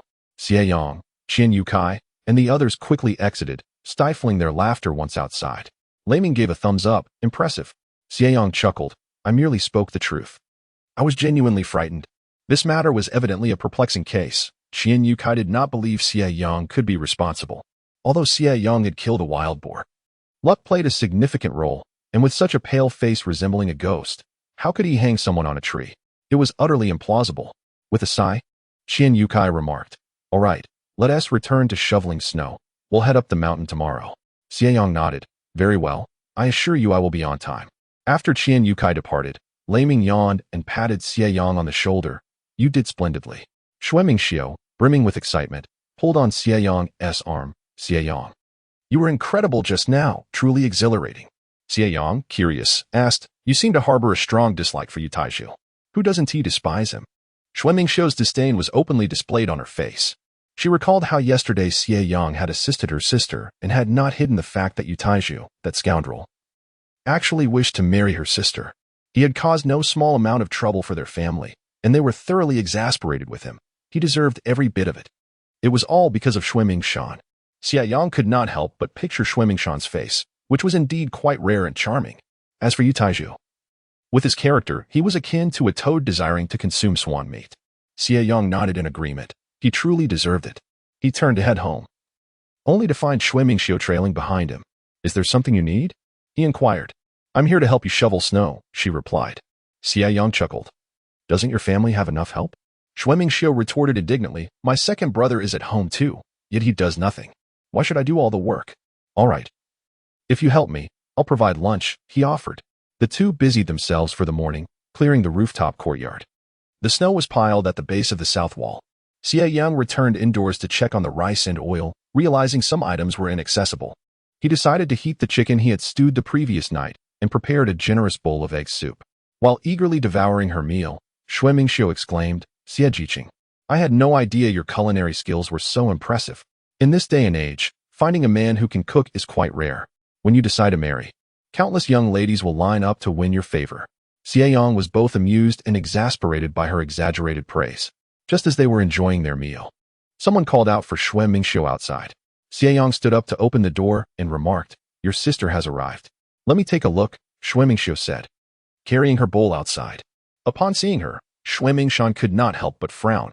"Third brother, why are you eating at the educated youth's place? Don't you know their rations are limited?" Xie Yang awkwardly replied, "This is my hard-earned reward for working all morning. What is the matter?" Xie Yang leaned in and whispered something in her ear, causing Xie Yang to erupt in anger. "What right do they have to do that? Come on. I'll support you." She insisted on returning the bowl and chopsticks. As Xie Yang waited outside, Xie Yang returned to the house. "Thank you for your hospitality, Xie Yang. But I must head back now." She hastily stuffed her mouth with rice while speaking, nearly choking in the process. Xie Yang observed her through the window and casually asked, "Is there a problem? Do you need assistance?"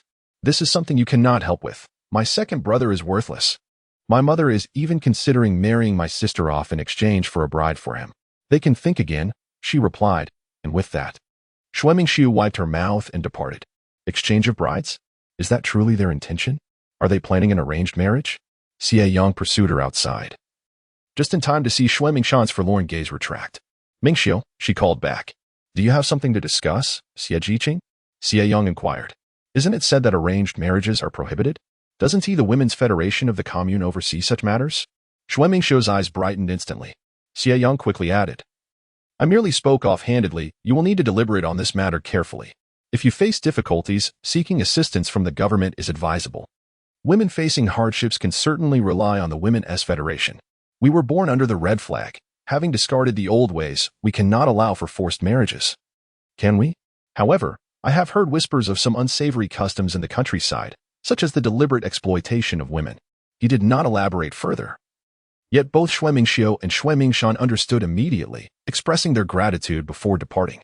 As the siblings walked a short distance, Xie Yang suddenly turned back, and Xie Yang offered a polite smile, to which she responded with a slight nod. Xie Yang pondered who would be fortunate enough to win the affections of such a beauty in the future. Chapter 42. Logging. Xie Yang shut the door firmly, securing the bolt from within. He gazed at the pristine blanket of snow covering the yard and, with nothing better to do, decided to construct a snowman. The snowman stood tall and grand, yet appeared somewhat lonely amidst the snowy expanse, prompting him to create another. The winter sun, though high in the sky, offered little warmth. Xie Yang glanced at the horizon to the west, rubbed his hands together, and retreated indoors.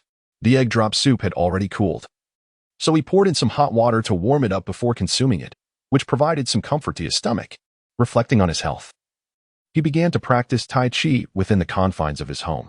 The gentle movements of Tai Chi suited his current condition well, while the more vigorous exercises like the iron shirt and 8 pieces of brocade were feasible. Weightlifting was out of the question. He had to take it slow. As dusk approached, Xie Yang found himself breathless from exertion. With little lunch remaining, he prepared a pot of dumpling soup, savoring its warmth as it filled his belly with delight. Turning around, he was startled to hear the clucking of the chickens he had previously raised. Upon stepping outside, he was filled with joy upon discovering that one had laid an egg. However, he recalled that the elderly woman had mentioned this hen had ceased laying eggs 5 years prior. What, then, was this? The egg still bore warmth and was small in size, while the old hen clucked incessantly as if reveling in its accomplishment. It seemed that the hen, sensing its safety threatened, had resumed laying eggs. Xie Yang mused that perhaps he could nurture this further. Contemplating the spiritual spring in his space, he noticed the tea container he had used the night before lying on the ground, having fallen at some point. If memory served, there had been a small amount of liquid left inside. Perhaps, during his tidying up with Yitju, it had been knocked over and, hidden in the shadows, had gone unnoticed, allowing the thirsty hen to drink from it, thereby rejuvenating its vitality and prompting it to lay again. What if he were to feed it a little more? Xie Yang retrieved some water from the spiritual spring, pouring a small amount into a bowl and placing it on the ground. The hen hurried over as if it had discovered a miraculous elixir, finishing it in no time. Remarkably, it seemed that the spring truly had the power to revitalize the hen. After consuming the water, the hen found a spot to settle down, only to rise shortly thereafter, clucking again. In the place it had just vacated, there lay another egg, warm, albeit with a slightly thin shell. Xie Yang could not help but chuckle, realizing that the spring had such an effect on animals as well. Every household could raise 3 chickens. And by purchasing 2 more, 1 male and 1 female, who knows, perhaps by next year, he could be blessed with a brood of chicks and an abundance of eggs. With plans to reside here for 3 years, he needed to strategize carefully to prepare for the eggs. Xie Yang spent the night fashioning a nest for the hen out of the tattered autumn clothes he had. As for his own autumn pants, He found himself in a quandary over the roll of pale red floral fabric. Surely, he couldn't make himself a pair of floral autumn pants, could he? He mockingly pointed at Tai Zhu's bright red shorts, claiming that even with his eyes closed, he could wear them, although he would never make them himself. Irritated, Xie Yang stowed the fabric into his storage space and rummaged through Xiaowan supplies, eventually discovering a roll of white cotton fabric, which would indeed be suitable for making autumn clothing. Yet, the question remained, who could he enlist to craft it? Additionally, he needed a Kong table for his studies, which also required finding someone to construct it. The sun had already set. He decided to postpone the matter of finding help until tomorrow. Not feeling fatigued that evening, Xie Yang took out a book he had salvaged and began to read. However, he soon realized it was not as straightforward as he had anticipated. The fundamental knowledge he had gleaned from university in his previous life seemed almost forgotten, and the prospect of self-learning posed a considerable challenge. How he wished for a teacher to guide him. Shui Weidong would certainly suffice, but if he approached Shui, the latter would undoubtedly concoct an excuse to stay over. That was out of the question. This was his private domain. He would address it the following day. The greatest advantage of his frail condition was the ability to sleep soundly, and as dawn broke, Xie Yang awoke at the faint sound of bells. He hurriedly got up, washed, had breakfast, donned a thick hat along with a cotton coat, heavy pants, and warm shoes, and made his way to the brigade office. Living far away, he arrived late, finding that nearly all the other educated youth were already present. Xie and Wenyue looked at him with a pitiful glance, and the others appeared equally dispirited. Brigade leader Qian Yukai stood atop a 1-meter-high platform, commencing the distribution of tasks. The Rainbow Bay Brigade was not comprised of professional lumberjacks. Their venture into the mountains to fell trees was merely a way to earn extra work points during the agricultural off-season. The areas available for logging were limited, and Qian assigned logging tasks to those who would cut the trees, while the educated youth would team up with local villagers to transport the timber down the mountain and place it on the cleared ground below to dry. Once a sufficient quantity was accumulated, it would be taken to the forestry station, which, in turn, would provide a portion of the earnings to the village. The profits were modest, yet there was still a gain, and the dried branches could be distributed among villagers for fuel. Wang Lisan expressed concern for Xie Yang, reminding him that all, regardless of gender, must work. The women would likely carry branches, while the men would bear the heavier logs. You'd better stick with Wang Lin. Otherwise, you won't be able to keep up, he advised. Wang Lin could not help but chuckle. No problem. As long as Yangzi teaches me how to hunt wild boars, I'll do whatever you need.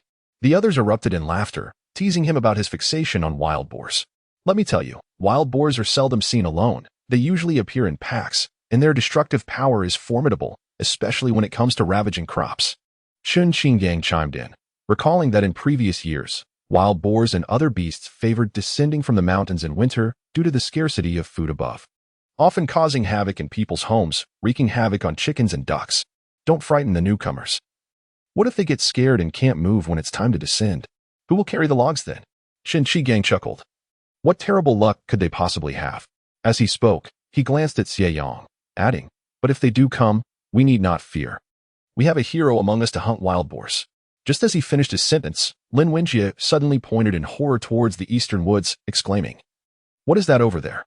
The crowd gasped in surprise and turned to look, only to find nothing there at all. Lin Wenjie exclaimed in alarm, "I think I just saw a shadow dart by. Could it be a wild boar? A wild boar? Where?"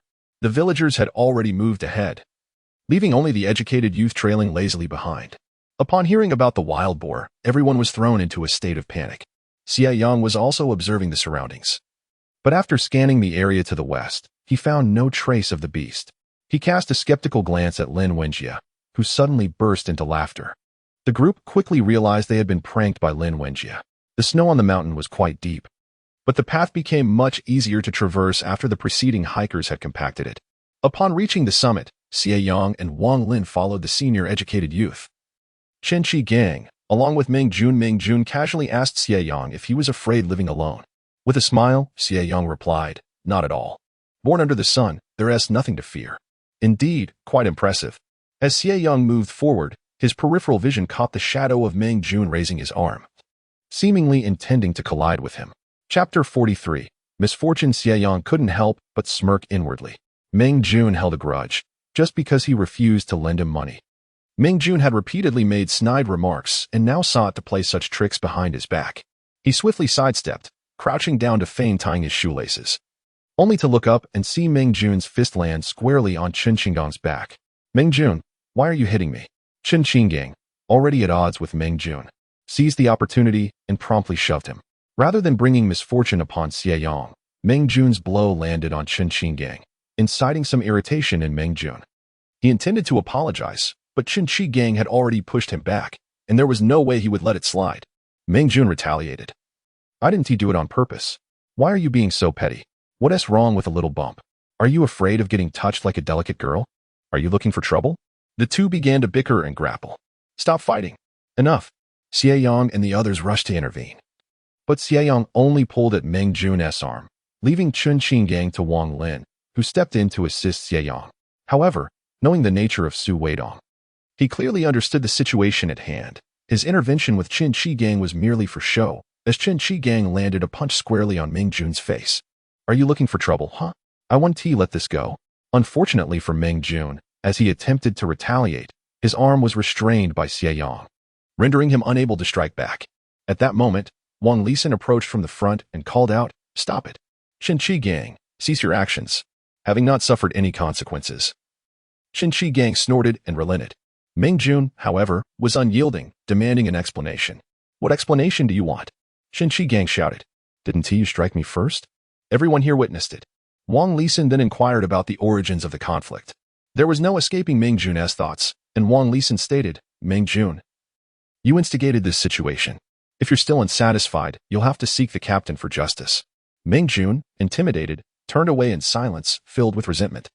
Although the team leader may not hold a position of great significance, the educated youth in the countryside are subject to his authority. Their aspirations to return to the city for familial visits or employment hinge upon the support of the team leader. Should they leave a negative impression, their chances of returning to the city become exceedingly slim. They are somewhat fortunate, as Qian Yukai, though finding the process bothersome, is reasonably fair in his dealings. Had they encountered the team leader from the neighboring brigade, their plight would have been truly unbearable. Xie Yang followed closely behind Chen Qinggang, who remarked, "Just now, he seemed intent on pushing you down, didn't he?" Faced with Chen Qinggang's knowing gaze, Xie Yang felt a twinge of embarrassment. "My apologies, Brother Chen." Chen Qinggang rolled his eyes. "No worries. Just think of something delicious and keep me in mind." After a pause, he added, "I want to eat for free.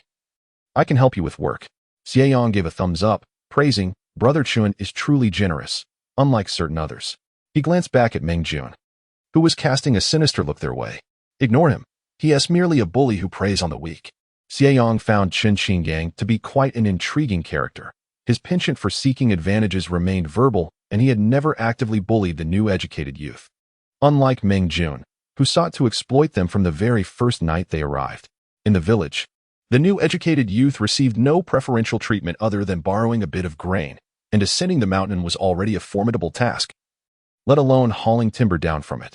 Following a recent altercation between Chen Qinggang and Meng Jun, an experienced educated youth was brought in to lead the way. Throughout the journey, Xie Yang endured 3 falls, which began to irritate Chen Qinggang. "Wang Lin, you've wasted your height." Chen Qinggang had spent 7 or 8 years in the countryside, blending in with the local youth, his lean frame contrasting starkly with Wang Lin's towering stature. His loud exclamations were not intimidating but rather amusing. Wang Lin, feeling somewhat sheepish, helped both of them up, saying, "It's just that being tall makes one unsteady. See." Xie Yang fell too. Xie Yang shot him a glare. "That was your fault." With considerable effort, they managed to lower the timber down to a flat area at the base of the mountain. Both new and seasoned educated youth were thoroughly exhausted. However, earning those 5 work points was no simple feat. One had to make at least 3 trips to attain them. Xie Yang regretted his earlier thoughts of how tranquil life in the countryside could be. The labor was truly grueling, in full view of everyone. Xie Yang found it impossible to drink from the spring. By the second trip, he felt a painful tightness in his chest, followed by dizziness that culminated in him collapsing to the ground. Xie Yang, Yangzi. The other educated youth hastily set down the timber and rushed toward him. Wang Lisan turned pale with fright. "Meng Jun, hurry and call the team leader. We need to take Xie Yang to the hospital." Yet, Meng Jun stood frozen in place. Wang Lisan, exasperated, kicked him.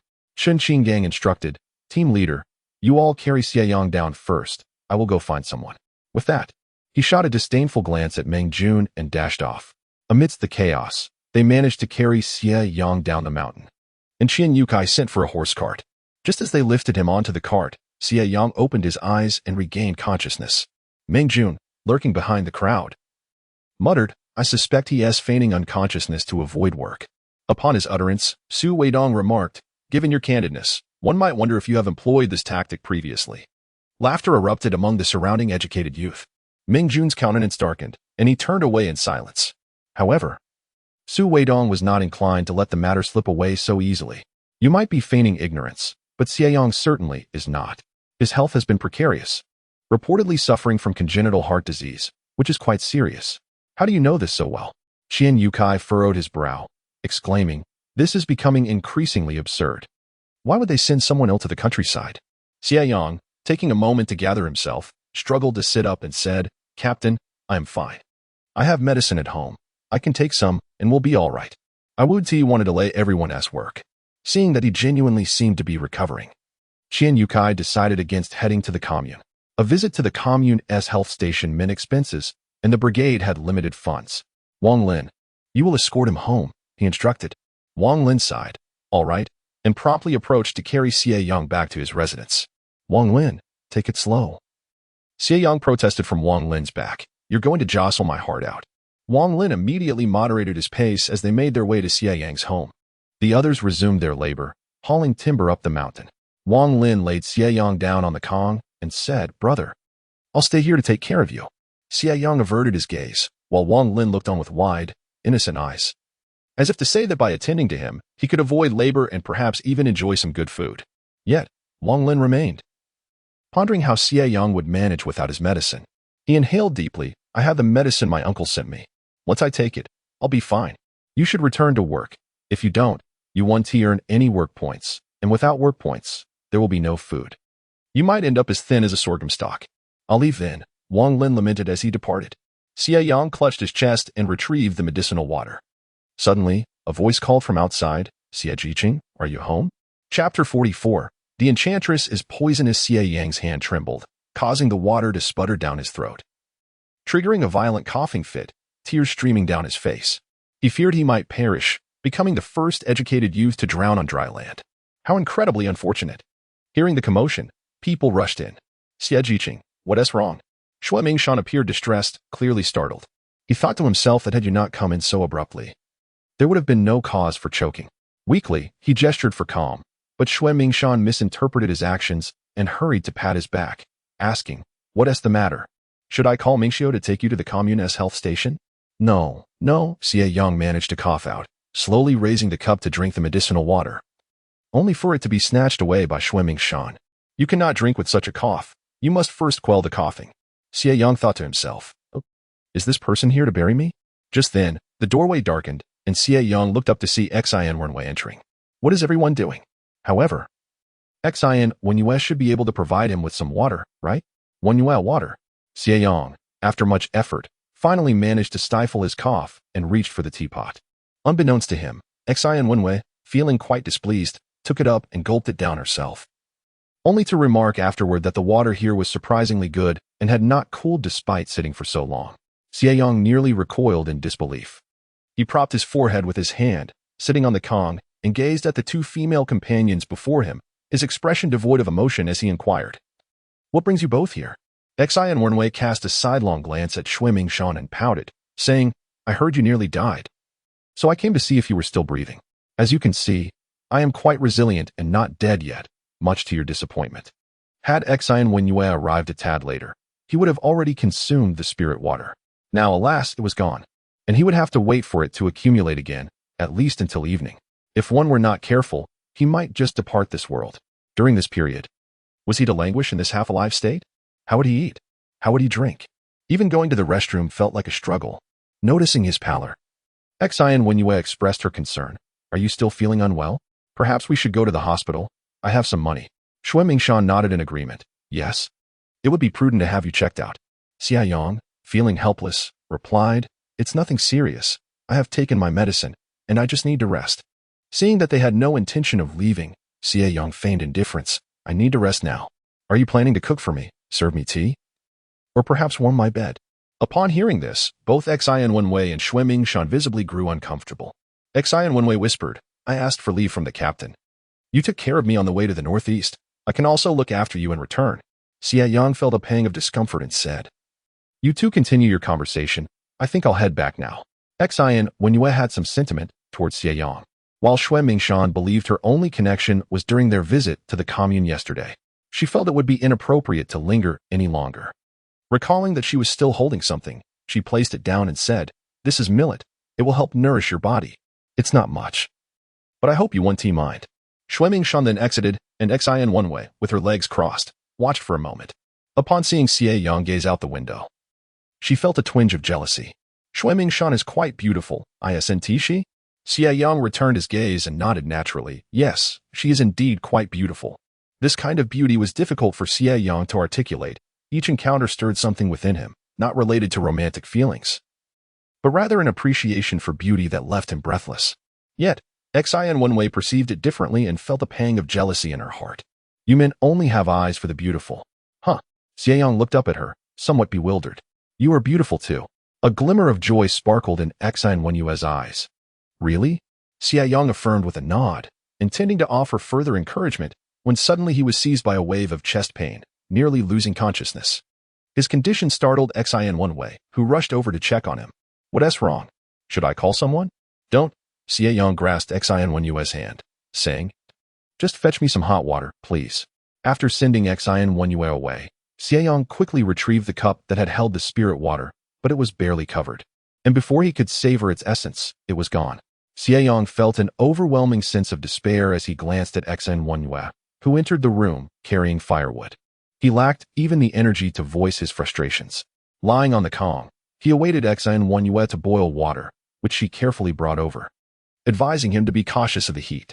Observing her face, reminiscent of a calico cat, he found it impossible to remain angry. Sighing, he resigned himself to the situation. Are you hungry?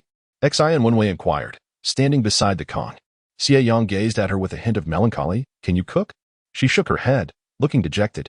No. But soon it will be my turn to prepare meals. Sister Feng Yuan said she would teach me. Xie Yang felt another sigh rising within him. I seem to be feeling quite strange.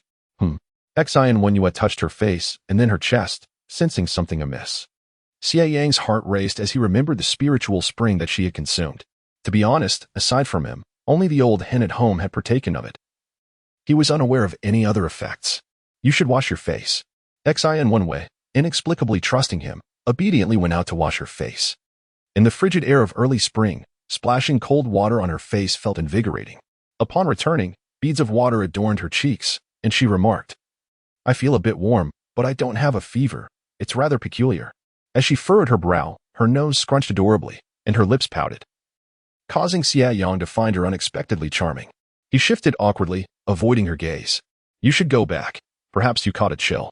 Drink some hot water and cover yourself with a blanket. Unaware of his discomfort, Xie and Wenwei lowered her head and mused. I'm experiencing a strong sensation. What sensation? She blushed and exclaimed. Ah. Xie Yang was startled. What is it? Her cheeks flushed even more. I feel warm and comfortable inside. Ah. Xie Yang exhaled in relief, having feared some dreadful consequence, like falling in love with him after drinking from the spring. It seemed he had overthought it. Xie and Wenwei sat beside the edge of the Kong and reached out to touch Xie Yang's forehead. You seem to have a fever. Xie Yang was taken aback. A fever?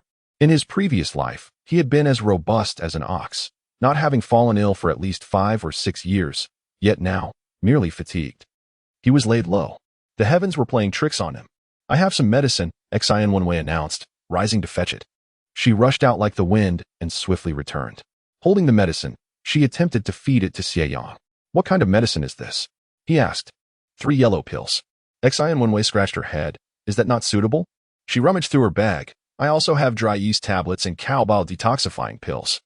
Which one would work? Xie Yang felt overwhelmed. This girl was quite a nuisance when she ventured out. Do you have anything like paracetamol or aspirin? I'll look for it. After a moment of searching, Xie and Wenwei exclaimed with delight. I found aspirin. Xie Yang breathed a sigh of relief, took it with hot water, and lay back down, feeling himself becoming drowsy. Once he fell asleep, Xie and Wenwei glanced at the millet that Xue Mingshan had sent, reluctantly adding water to the pot before pouring in the millet. Surely, millet porridge required water. She busied herself with the fire, and outside, The young intellectuals and villagers began descending the mountain. Xue Mingxiu and Xue Mingshan were making their way home when suddenly she exclaimed, "Is that the place where Xie Yang lives? Why is there so much thick smoke?" Chapter 45. I am in such distress. Upon realizing he had transmigrated into a novel, Xie Yang did not succumb to despair. Even when he discovered he had become a frail supporting character, he remained hopeful. However, at this moment, Xie Yang truly felt despondent. The stove and the sleeping quarters were separated by a mere wall, and the door to the inner room stood ajar, allowing the billowing smoke from the outer room to engulf the space within. On this frigid day, all the windows were tightly shut. Xie Yang, already suffering from a weak heart, had just managed to cease his coughing when the smoke engulfed him once more, provoking another bout of distressing coughs. Pills. Why did I have to meet someone as peculiar as Xie Wenwei? It was utterly terrifying. Xie Wenwei was also choking and coughing incessantly. She had managed to boil water just a moment ago, so why was it failing now? Could it be that there wasn't enough firewood? Xie Wenwei, are you trying to murder me? Xie Yang's voice was hoarse and irritable. Xie Wenwei, filled with shame, reassured him, "It will be all right. It will be all right." Gritting her teeth, she shoved more firewood into the stove, which only intensified the smoke. "There's a fire! There's a fire!" A distant shout suddenly pierced through the chaos. Xie Yang felt as though his lungs were about to burst. As he inhaled the thick smoke, his vision blurred and he fainted. Amidst the smoke, Xie Wenwei coughed sorrowfully. Realizing that this situation was untenable, what could be done? Just then, the door was flung open. In that instant, the smoke surged out like it had found an escape route, catching Xue Mingshan off guard and causing her to cough as well. Xue Mingxiu swiftly pulled her aside, shouting, "Who is there? What are you doing? Don't set the house on fire. It will ignite." A crowd of people rushed in, each carrying buckets of water. Upon entering, they quickly grasped the situation. It was not an intentional fire, but rather a poorly managed stove that had belched forth such a substantial amount of smoke. Xue Mingshan suddenly asked, "Where is Xie Jiqing?" "Xie Jiqing?" No one replied. Xue Mingshan exchanged a worried glance with Xue Mingxiu, sensing something was amiss. The previously coughing individuals were now silent, which was truly peculiar. Xie Wenwei stood there helplessly, equally puzzled. After all, he had been speaking just moments ago. Realizing the urgency, she rushed into the inner room alongside Xue Mingshan, discovering that Xie Yang had already fainted. How tragic it was for Xie Jiqing. Xie Yang was roused from his unconsciousness by the sound of weeping. Before he even opened his eyes, he caught a whiff of disinfectant. Upon opening his eyes, he was greeted by the sight of stark white walls. Clearly, he was in a hospital. "Xie Yang, you're awake," came a voice filled with guilt. Turning his head, he saw Xie Wenwei, her eyes swollen like walnuts, her beauty diminished, replaced by an air of absurdity. Having previously sobbed softly, Xie Wenwei now embraced Xie Yang, wailing, "Xie Yang, I'm so sorry, truly sorry, it's all my fault. Blame me." Xie Yang's head buzzed with confusion. "Oh, heavens! How could he be so unfortunate? Please, stop crying. How did I end up in the hospital?" Wiping her nose, Xie Wenwei replied with a tone of regret, "You fainted from inhaling the smoke." Xie Yang recalled the memories, and they were far from pleasant. "Who brought me here?" "The Xue siblings, along with the son of an official," she answered. Xie Yang let out a sound of acknowledgement as the door swung open, revealing Xue Mingxiu and a few others. Upon seeing Xie Wenwei, they were reminded of her pitiful and disheveled appearance when she had been dragged out. At that moment, the captain had unleashed a barrage of harsh words, mercilessly scolding Xie Wenwei. Yet, the girl seemed utterly unhinged, only able to weep, which only served to further irritate the captain. Had such an incident not transpired, he would not have left her side so hastily. Xue Mingshan, expressing her concern, inquired about his condition. Xie Yang replied with a slight nod, his throat sore, evidently from choking, and in desperate need of some spring water. However, as long as these individuals lingered, he could not quench his thirst. Noticing Xie Yang's gaze, Xue Mingshan assumed he sought the doctor's instructions and hurriedly informed him. The doctor said it was just choking. You need to be observed for one more night. As for your heart condition, that requires careful monitoring. You must refrain from heavy labor and avoid any stress. She could not help but marvel that Xie Yang, suffering from a heart ailment, had still managed to save her. It was fortunate that he did not succumb to his condition during her rescue. Otherwise, she would have felt immense guilt. Indeed, Xie Yang's kindness was remarkable. Were it anyone else in his position, they might seize the opportunity to take advantage of Xie Wenwei's misfortune. Yet, throughout the ordeal, Xie Yang had behaved with utmost propriety. displaying a character far superior to many of his peers. Nearby, Xue Mingxiu expressed her envy, saying, "How fortunate. The captain surely won't let you work in the mountains now, especially during the exhausting spring plowing. I wouldn't want to either, but alas, I do not have a heart condition." "What nonsense!" Xue Mingshan scolded, playfully slapping him. "Don't mind him, Xie Jiqing. He doesn't know what he is talking about." Xie Yang shook his head, saying, "It's fine. What are you all going to do tonight?" "We'll stay at the hospital for the night," they replied. Xie Yang, taken aback, quickly insisted, "You should go home. I can manage here alone. Hurry, or I won't be able to drink the spring water." Xue Mingshan shook her head firmly. "It's dark outside. It's not safe. Moreover, the captain has insisted that we take good care of you." Xie Yang lay there, feeling a sense of resignation, and after a long while, he sighed deeply. "You need to feel embarrassed," Xue Mingshan reassured him. "You saved me before. This is but a small matter." Xie Yang sighed again, and hearing his exhalation, Xian Wenwei felt an even deeper sense of guilt, tears streaming down her cheeks. "Xie Yang, I'm so sorry, truly. I'll work like a cow or horse to make it up to you." Enough. If you keep crying, I'll faint again," he replied, his stomach growling. Lei Ming, standing at the back, remarked, "You're truly the weakest Jiqing I've ever seen. The captain is furious and says he'll inquire at the Jiqing office to understand why they assign such a frail individual." Xie Yang chuckled. "Well, now there is something to investigate. They'll certainly find no fault. The Jiqing office back home will never admit to it. Let us eat," Xue Mingshan suggested. Placing the lunchbox on the small table, Xian Wenwei hurriedly took a spoon, saying, "I'll feed you." Xie Yang, feeling exasperated, replied, "Help me sit up. I can eat by myself." "No, I'll feed you," she insisted. Faced with Xian Wenwei's pitiful gaze, Xie Yang found it impossible to voice any complaints, and thus, he allowed her to feed him while being observed by the others as he had his dinner. In those times, there were not many people hospitalized. The room was a 3-person ward, making it conducive for everyone to rest comfortably. However, this also meant that Xie Yang could not drink the spiritual spring before they fell asleep. Xue Mingshan and the others were fine, knowing when to rest, but Xian Wenwei, struggling to keep her eyes open, remained steadfastly by Xie Yang's side. "Xie Yang, you should go to sleep. I'll call you if anything comes up." "No way," he replied. Xian Wenwei sniffed. "How about I call my parents? You can join our family, and we'll take you back together." Xie Yang felt a flush of embarrassment and quickly interjected, "Stop it. You are indeed at fault here, but it doesn't need to come to this." Of course, Xian Wenwei's greatest mistake was drinking his spiritual spring. Just the thought of it made his heart ache. Yet, she persisted, "I want to. My parents said that a true hero takes responsibility. You're like this because of me. I cannot abandon you." Xie Yang couldn't help but wonder what kind of nonsense had been instilled in her mind, as her reasoning seemed utterly unfounded. Staring blankly at the ceiling like a lifeless fish, he soon heard the rhythmic sound of Xian Wenwei's breathing as she fell asleep. On the adjacent hospital bed, Xue Mingshan was already asleep, while Lei Ming was spending the night in the corridor with Xue Mingxiu. Feeling uncomfortable, Xie Yang struggled to sit up, intending to go to the restroom, only to overestimate his physical condition and collapse back down again. He had initially planned to take the opportunity to drink some spiritual spring while in the restroom, but now it was imperative, as his body felt as if it were regressing. Just as he was about to retrieve the spring, Xue Mingshan had already woken up. "Xie Yang, why are you up? Are you going to the restroom? I'll help you." Life is but a dream. If only it were truly a dream, Xie Yang thought, as he took another sip of the spiritual spring, feeling as if everything was exceedingly difficult. Chapter 46. Offering warmth. Xie Yang was eager to refuse. Though his head felt somewhat dizzy, he adamantly denied that it was due to the beauty of the person beside him. Xue Mingshan supported Xie Yang to the restroom at the end of the corridor, and upon seeing the men's restroom sign, she felt a slight flush of embarrassment.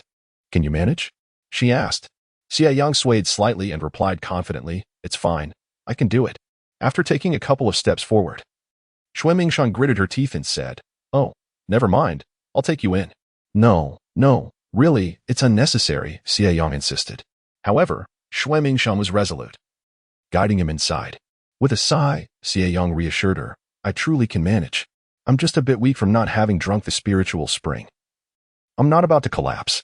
Xie Yang found the situation amusing, but Xue Mingshan remained undeterred. "You once saved me. It's only right that I help you as much as I can. As long as you don't tell anyone, no one will know about this." Xie Yang chuckled, replying, "Then you must offer yourself in return." As soon as the words left his mouth, Xue Mingshan shot him a surprised glance. Upon seeing the teasing glint in his eyes, she suddenly let go of his arm and moved towards the exit. Oh my! Xie Yang stumbled and quickly steadied himself against the door frame. When he turned around, he found Xue Mingshan standing there, her charming face gazing at him, a mix of shyness and indignation in her eyes. Country girls were not as bold as city girls. Hearing such words must have felt akin to conversing with a rogue. Xie Yang offered an apologetic smile. I was just joking. Xue Mingshan remained still. Well, take your time. Nodding, Xie Yang proceeded inside. The restroom exuded a rather unpleasant odor, making the act of drinking the spiritual water in such an environment quite torturous. However, with Xue Mingshan keeping watch outside, it was possible that Xie Wengyue might awaken upon his return.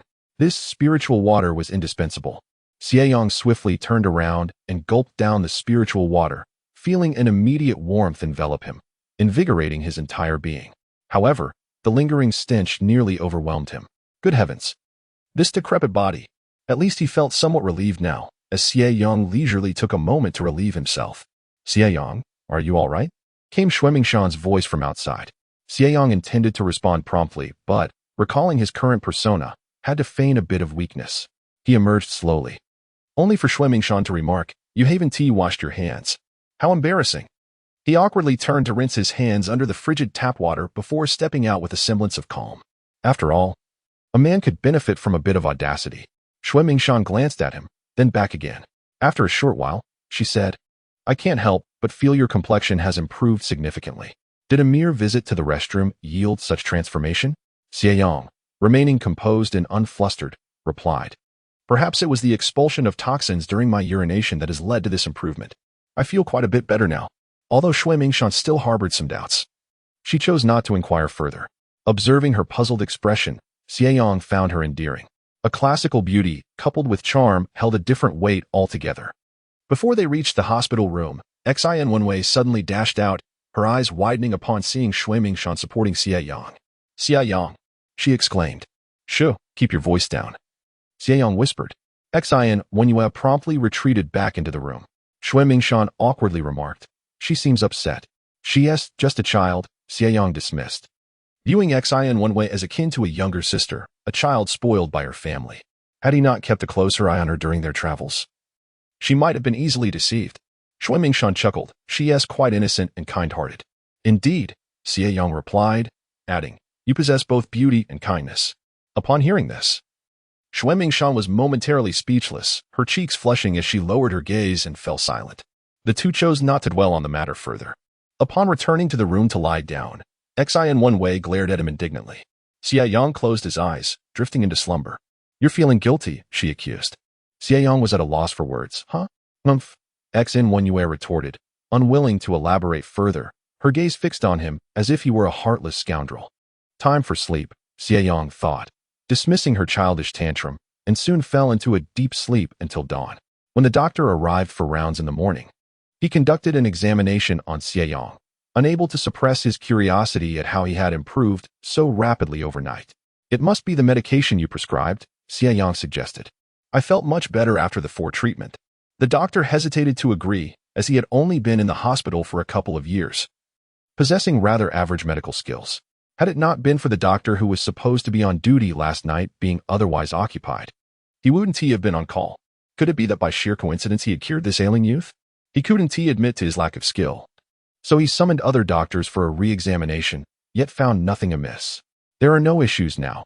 You should return home and take care of your health, avoiding heavy labor and any potential stressors. After a brief exchange, the doctor declared that I was fit for discharge. Since the incident occurred while I was working, the expenses were covered by the collective. However, the hospital provided a ration for patients, which included 2 pounds of millet and half a pound of brown sugar. Much to Lei Ming's envy, the mere value of that half pound of brown sugar made the trip worthwhile. Xie Yang was about to decline it, but upon noticing Xue Mingshan's envious gaze towards the brown sugar, he changed his mind.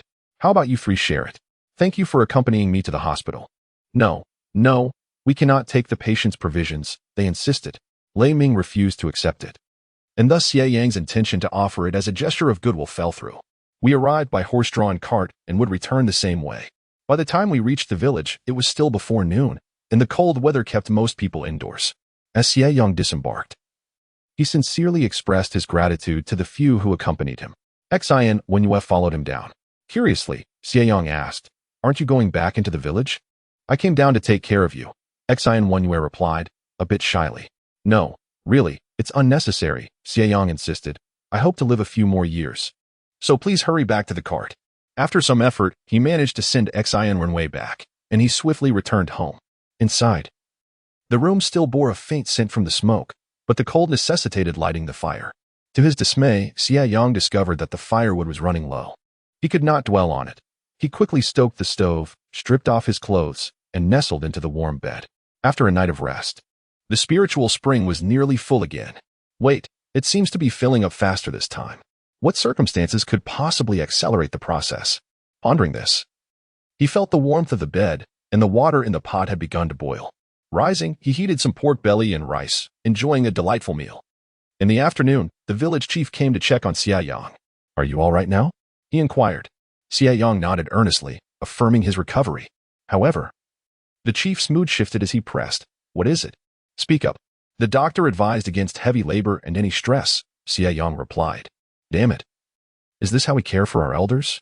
The chief cursed, casting a disdainful look at Xie Yang. "I must confess, I have some funds and can catch rabbits. So even if I don't engage in heavy labor, I can manage," Xie Yang explained. The chief, however, found his words utterly unconvincing and, given the frigid winter, decided to defer the matter. He was too disinterested to exchange further words with Xie Yang and turned to leave. No sooner had the chief departed than another visitor arrived. Seeing his now cold bed, Xie Yang resigned himself to opening the door, feeling a sudden warmth upon seeing who stood outside. It was the brother and sister duo, accompanied by 2 baskets of firewood. "Oh, it's you. Come in." Xie Yang warmly invited them inside. Shui Mingxiu entered, balancing a shoulder pole, while Shui Mingshan followed with her head bowed.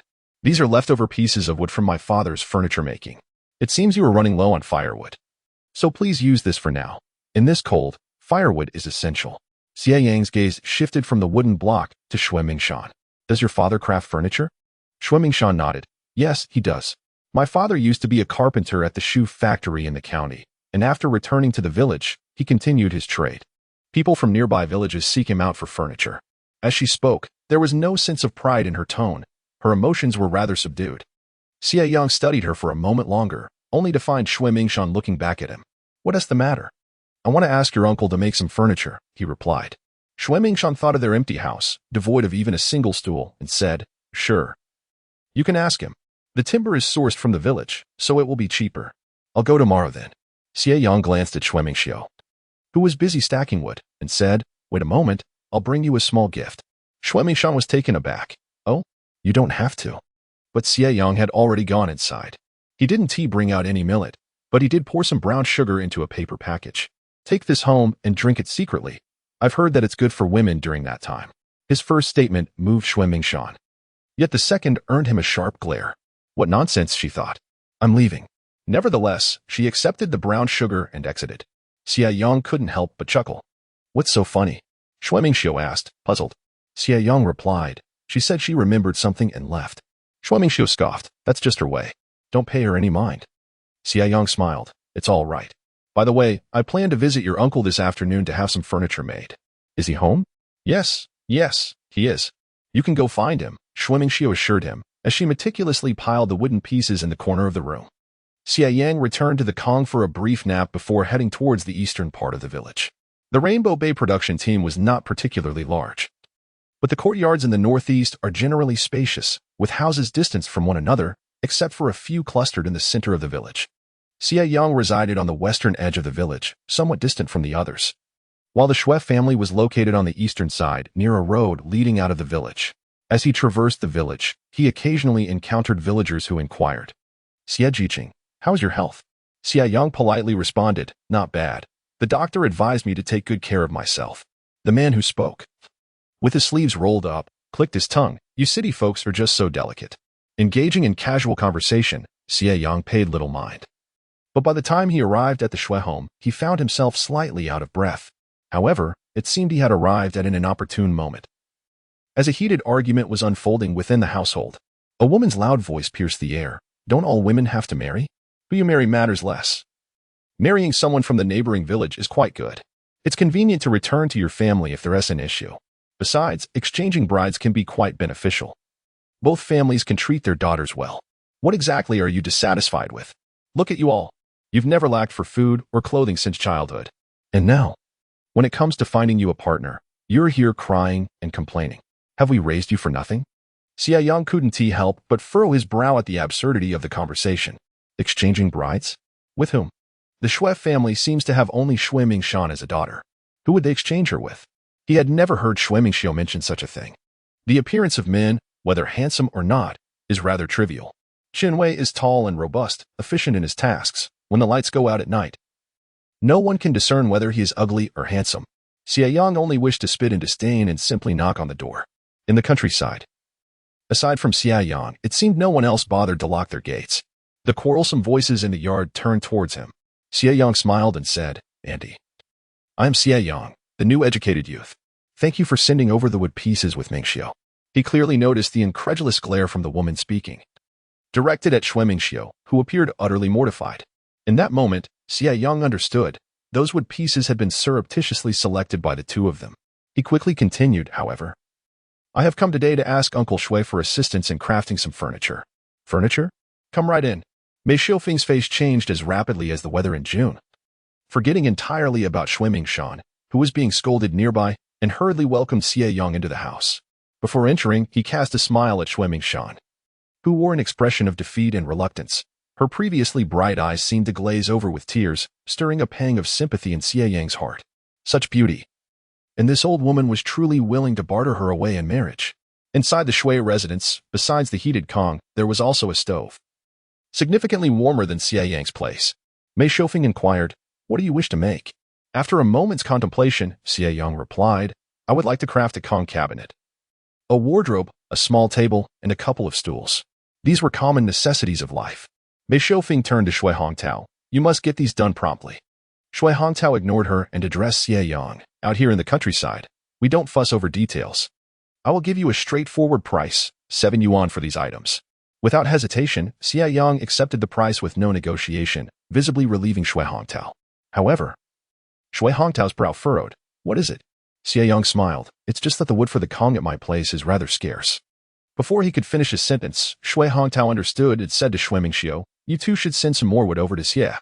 Didn't you save quite a bit of firewood previously? Let us send him the better pieces." Xue Mingxiu readily agreed. Xie Yang expressed his gratitude, then took out some money to pay a deposit. Xue Mingxiu said, "We'll go deliver the wood to you." As they left the Xue household, Xue Mingxiu cast a glance at her sister, Xue Mingshan, who was following behind with a burden. Unable to contain herself, she complained to Xie Yang. "They say when a stepmother appears, a stepfather follows. Clearly, we are their biological children and quite good-looking. Why is it that no one cares for us?" Feigning ignorance, Xie Yang replied, "I thought I heard you two arguing when I was on my way here. What happened?" Revisiting old grievances, Xue Mingshan's eyes suddenly welled up with tears. Upon learning the details, Xie Yang discovered that Mei Xiufeng had arranged a marriage for her and her ex-husband's son, but the other party had stipulated a bride exchange, specifically requesting Xue Mingshan. The young man in question was as unsavory as her second brother, both fierce and ugly, and had previously harbored ill intentions toward Xue Mingshan. Naturally, she was unwilling and had quarreled with Mei Xiufeng. "My mother is resolute in her decisions, especially when it concerns that wretched second brother of mine. She seems to be bewitched."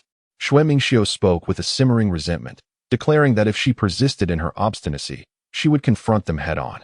Xie Yang gazed into the distant mountains, then turned his attention to the sorrowful Xue Mingshan, casually remarking that as civilized individuals, there was no need for conflict. Xue Mingxiu retorted, "Indeed, city dwellers are insidious." Xie Yang continued, Chapter 48, Proposing Ideas. Xue Mingshan stared wide-eyed, addressing her elder brother, "You are so simplistic. Pray, devise a solution for me." Xue Mingxiu felt a deflation of hope, realizing that if he possessed a solution, he would not be so vociferous in his protest. "Xie Jiqing, what do you propose?" Xie Yang chuckled lightly. "You may call me Xie Yang or Yangzi. Referring to me as Xie Jiqing feels overly formal." He paused before adding, "Since this concerns a youth from a neighboring village, your parents must be aware of his character. Their insistence stems from concern for your second brother. She has chosen to ignore the reality, comforting herself with various excuses.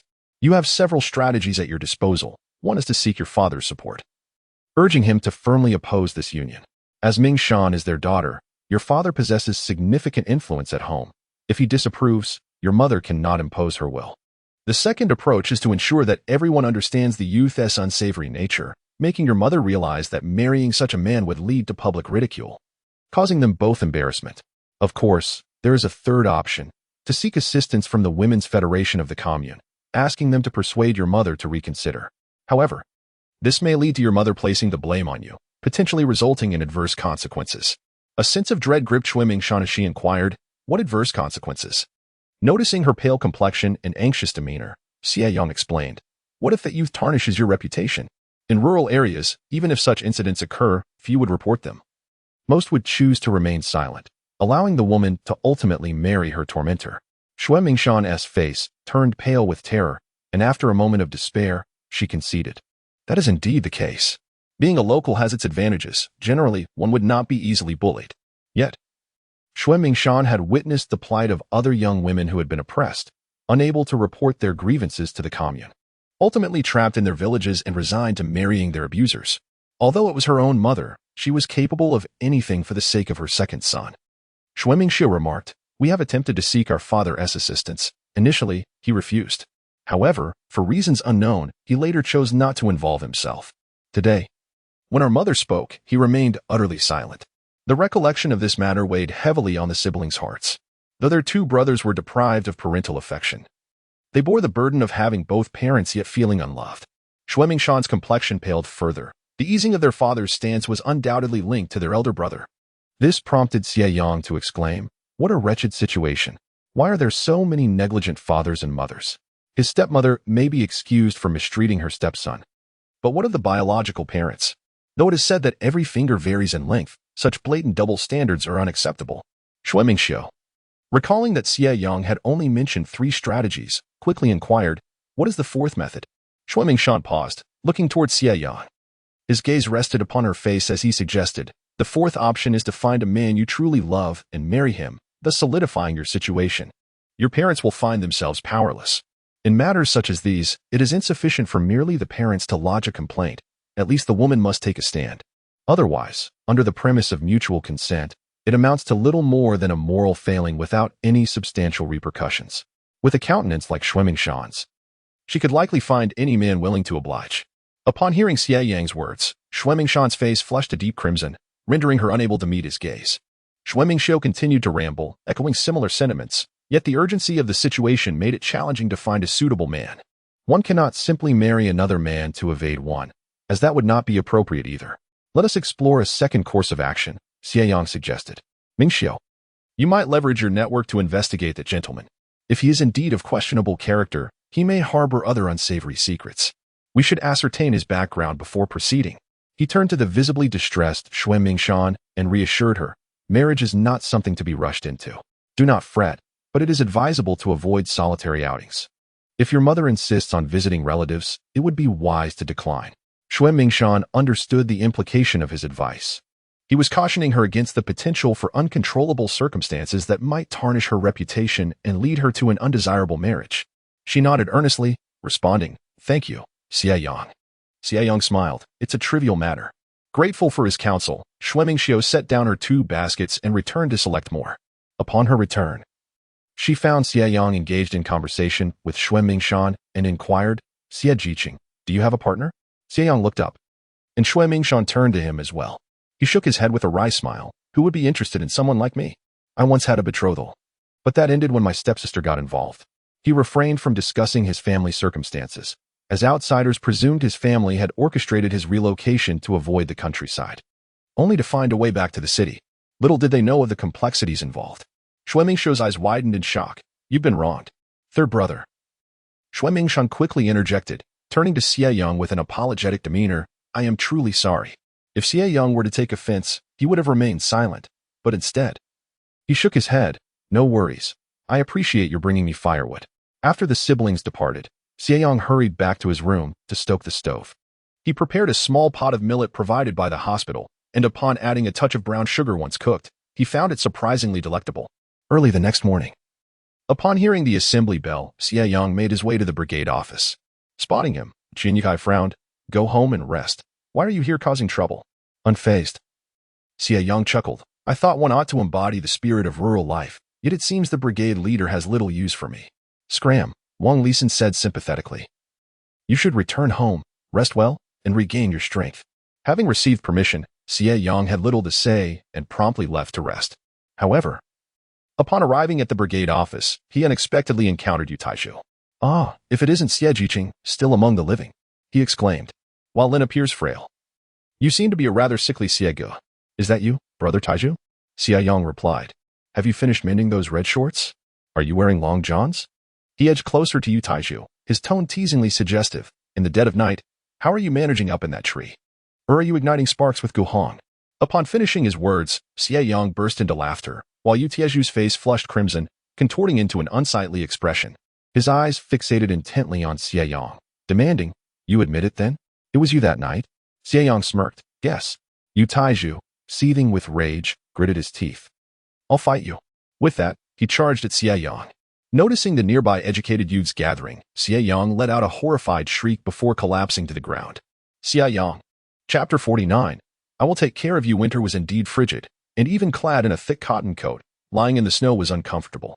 As Xie Yang fell, Yu Taizhu stood momentarily stunned, before finally reacting. Damn you, Xie Yang. You're playing with fire. He lunged towards Xie Yang, but his response was sluggish. Wang Lisan and others had already rushed over, seizing Yu Taizhu. What are you doing? They demanded. The educated youth were hardly a united front, but collectively. They were outsiders within the production team, and outsiders must stand together. When one faced adversity, the others would not stand idly by. They promptly began to shove Yu Taizhu aside. Xie Yang, are you all right? Wang Lin lifted Xie Yang, as if he were a small chick. Turning to glare at Yu Taizhu. Are you tired of living?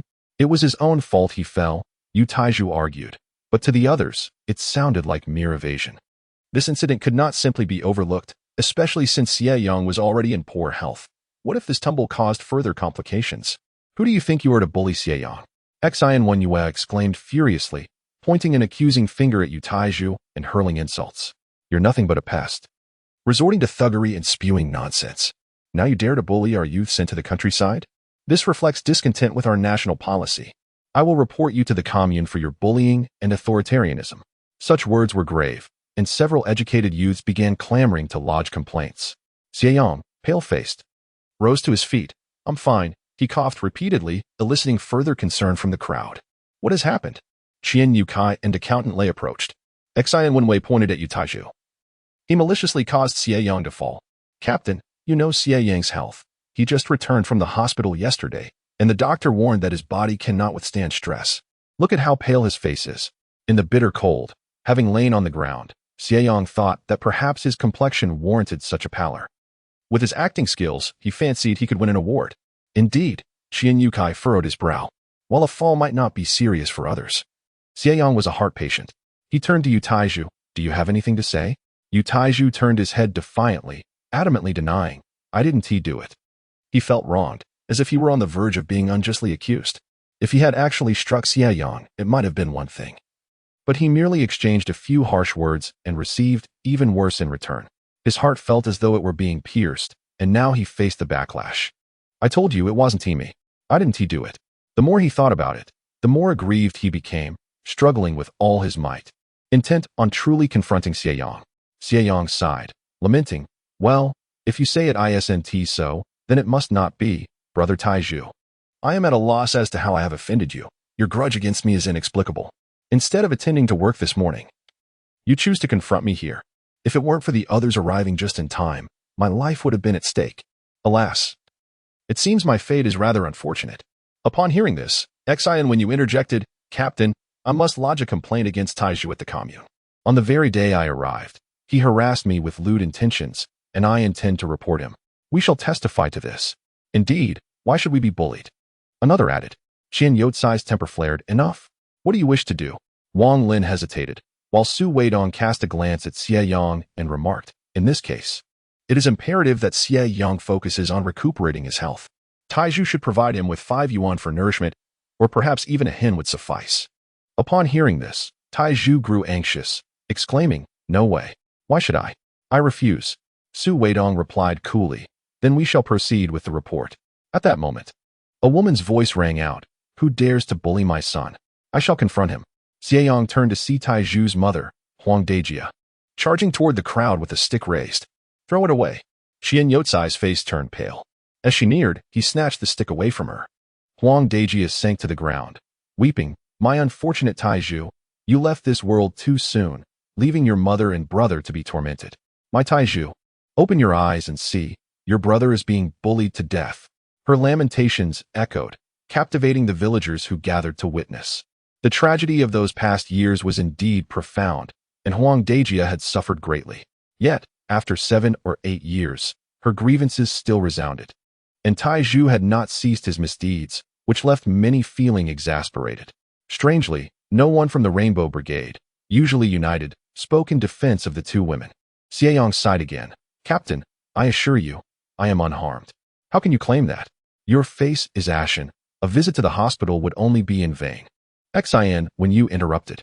Captain, this matter cannot be overlooked. If further illness arises, the brigade will have to cover the hospital expenses. Upon hearing this, Qin Yukai declared, Taiju, you shall pay Xie Yang 2 yuan, along with a hen and 10 eggs. That is settled. On what grounds? I refuse. Huang Dejia and Taiju protested simultaneously. Huang Dejia attempted to escalate the situation, but Qin Yukai sneered. Create a ruckus if you wish. Should you escalate this to the commune, I shall not be responsible. With that, Qin Yukai fell silent. Huang Dejia knew Taiju's character all too well. If this matter were taken to the commune, not only would other grievances be examined, but even the petty thefts would be scrutinized. This is excessive, at most 2 yuan. Qin Yukai said to Xie Yang, I suggest you proceed with the report. Taiju, feeling wronged, pleaded, Captain, I truly did not push him. We all witnessed the incident. Do you imply that we, the educated youth, are falsely accusing you? Perhaps we should seek a fair resolution at the commune. Taiju faltered. Huang Dejia hurriedly said, I will pay, but let us not delay our tree-cutting efforts. Xie, when you scoffed, it matters not to delay for a moment. We shall accompany you to collect it. Observing Xie Wanyue, who resembled a battle-hardened hen, Xie Yang could not help but feel a twinge of embarrassment. He indeed contemplated tricking Yu Taiju, but he never anticipated that these educated youth would be so supportive. Yu Taiju and his mother were compelled to return home to fetch 2 coins, along with a family chicken and 10 eggs, appearing as though they had lost their father. Lamenting deeply, Xie Yang, go back and stew the chicken. You need to nourish yourself well. Xie Yang was profoundly moved and expressed his gratitude to everyone, saying today, I owe it all to you. Otherwise, I might have. He paused, adding, no more talk of that. Today, I shall prepare chicken stew. Be sure to add plenty of water and potatoes. Come by after work for a taste of the broth. The educated youth chuckled in response, then remarked, as long as you are healthy. Everyone then proceeded to the mountains to gather timber, while Xie Yang carried the chicken in one hand and the eggs wrapped in a rag in the other. After walking a short distance, he noticed Xie Wanyue following him again. Confused, he asked, what are you doing here? Aren't you going to work? With a pout, Xie Wanyue replied, I came to take care of you out of kindness. Why do you speak to me like that?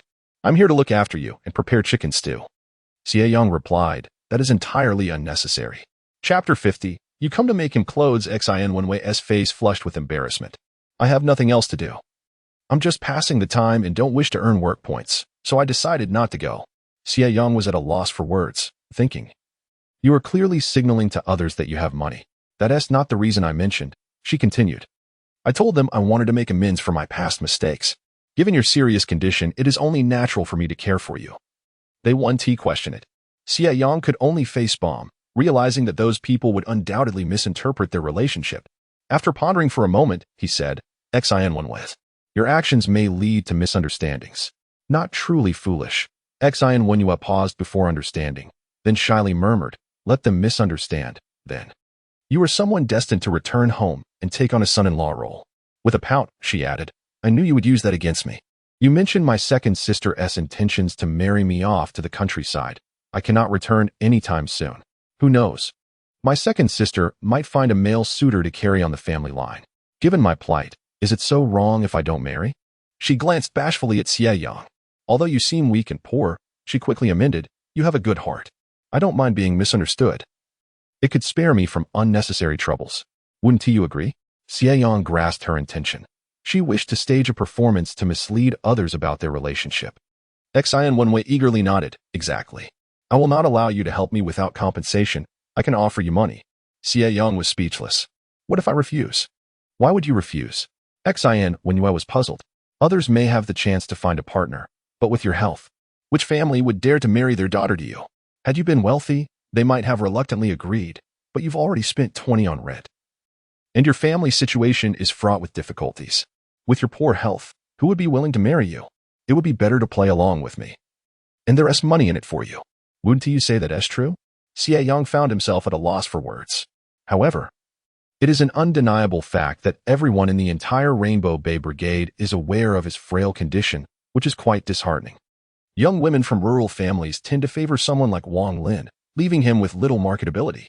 Even when it comes to raising a daughter, families feel it is a loss. No one would agree to support a daughter while also providing for a man. He certainly harbors thoughts of marrying and starting a family, but not at this juncture. When Xie Yang noticed his silence, she realized her words had struck a chord. With a smile, she said, "Am I not correct? If you're willing, I can offer you 3 yuan a month, along with some meat coupons. What do you think?" The prospect of 3 yuan a month, coupled with a few meat coupons, was indeed tempting to Xie Yang. However, he was not particularly in need of such coupons, although scarce. He could still rely on the mountains and forests nearby, and he wanted to try his luck. After a moment of contemplation, Xie Yang continued, "Of course, if you have someone you like, then just disregard what I said." As she spoke, her gaze remained fixed on him, showing no inclination to look away, even tinged with a hint of disappointment. Someone he liked? Xie Yang was taken aback as the image of Xue Mingshan suddenly flashed before him. Beautiful, truly stunning. No man could resist the allure of that face. Yet, when it came to feelings, Xie Yang was uncertain. Furthermore, given his current state, even the Xue family would not consent, let alone now. The idea of getting on the bus before purchasing a ticket felt like a formidable hurdle for him, especially since he was unaware of Xue Mingshan's feelings towards him. Irritated, Xie Yang snapped, "Don't be ridiculous. I don't need your 3 yuan. Disappointed, Xie Yang turned to leave, declaring, "Then I shall fend for myself." Concerned for her safety, Xie Yang called after her, "Don't wander off. You should return." He intended to urge her to hurry back to the youth point, but Xie Yang joyfully returned, exclaiming, "I knew you couldn't bear to part with me." Without waiting for Xie Yang to respond, she entered the house. Seeing Xie Yang squatting by the stove, adding firewood, Xie Yang felt a surge of anxiety. Xie Yang cheerfully remarked, "I made special arrangements at the youth point yesterday. There is no problem now with the fire." She glanced at the old hen and asked, "Are we making soup with the hen?" Xie Yang hesitated, considering whether to keep it for eggs, and went to the inner room to retrieve a rooster instead, deciding to slaughter this one while keeping the hen for laying eggs. The old hen had been fed in the inner room, and it was just right to send the rooster in to feed alongside it. Curious, Xie Yang asked, "Won't it smell in there?" Xie Yang was momentarily taken aback, surprisingly. It did not smell at all. Perhaps it was due to the magical spring water. Not only did the aging hen lay 2 eggs a day, but it also went outside to relieve itself. This was not something he could share with Xie Yang, so he simply replied, "I clean it thoroughly. I was worried it might freeze." Chickens aren't afraid of the cold, he thought, which seemed reasonable, but at the very least, a coop needed to be built. "I'll deal with that later," he concluded, lacking the necessary tools. Xie Yang settled down on the heated bed, while Xie Yang tended to the fire for a while before coming over. "How about I wash your clothes?" She glanced at the pile of garments at the head of the bed and reached out to grab them, but Xie Yang quickly intervened. No, alas, it was too late. He held the torn long johns in his hands, while Xie Yang weakly insisted, "I can wash them myself." Inside the long johns were his undergarments. Xie Yang, her cheeks aflame with embarrassment, tossed the long johns back as if scalded. Alas, the undergarments fell out. Xie Yang, unfazed, picked them up and set them aside, saying, "All right. Let's head back." Xie Yang fled in haste. Xie Yang sat on the Kong for a while before retrieving some fabric, preparing to venture out in search of assistance to make clothes. Who should he approach? After some contemplation, he decided to visit the Xue family, believing that comrade Mei Xiufeng would certainly be willing to earn some money. However, Mei Xiufeng replied, "I would love to earn that money, but I am not particularly skilled at sewing. All the clothes in my household are made by Mingshan." Where was Mingshan? Sighing with regret, Xie Yang asked, "Could you kindly recommend an older woman?" Mei Xiufeng wrestled with her thoughts, After all, Xie Yang was requesting autumn clothing and undergarments, and enlisting the help of an elder was not a significant issue. Yet, Xie Yang had promised to pay 1 yuan for a complete outfit, 2 yuan for 2 outfits. Unexpectedly, this frail youth had such financial means.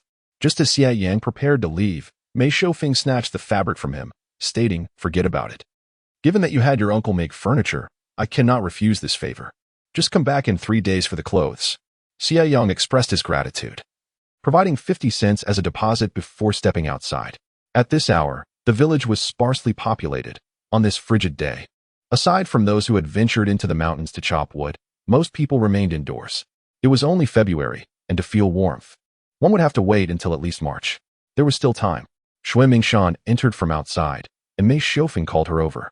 "Take this fabric and make 2 sets of long johns and 2 pairs of undergarments, in men's style, with longer legs and a slimmer waist."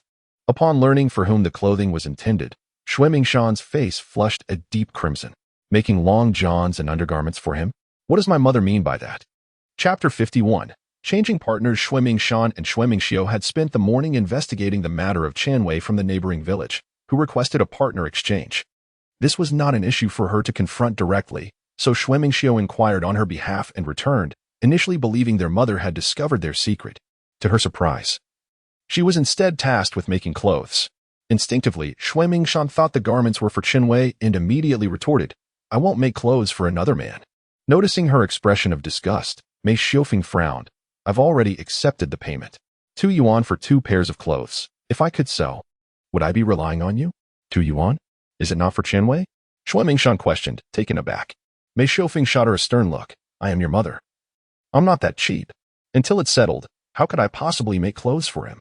This is a request from that sickly youth from the city, and you will simply handle it. I want to disclose it. Let it be assumed that I made them. Who would know?" Upon hearing that it was Xie Yang's long johns, Xue Mingshan felt conflicted.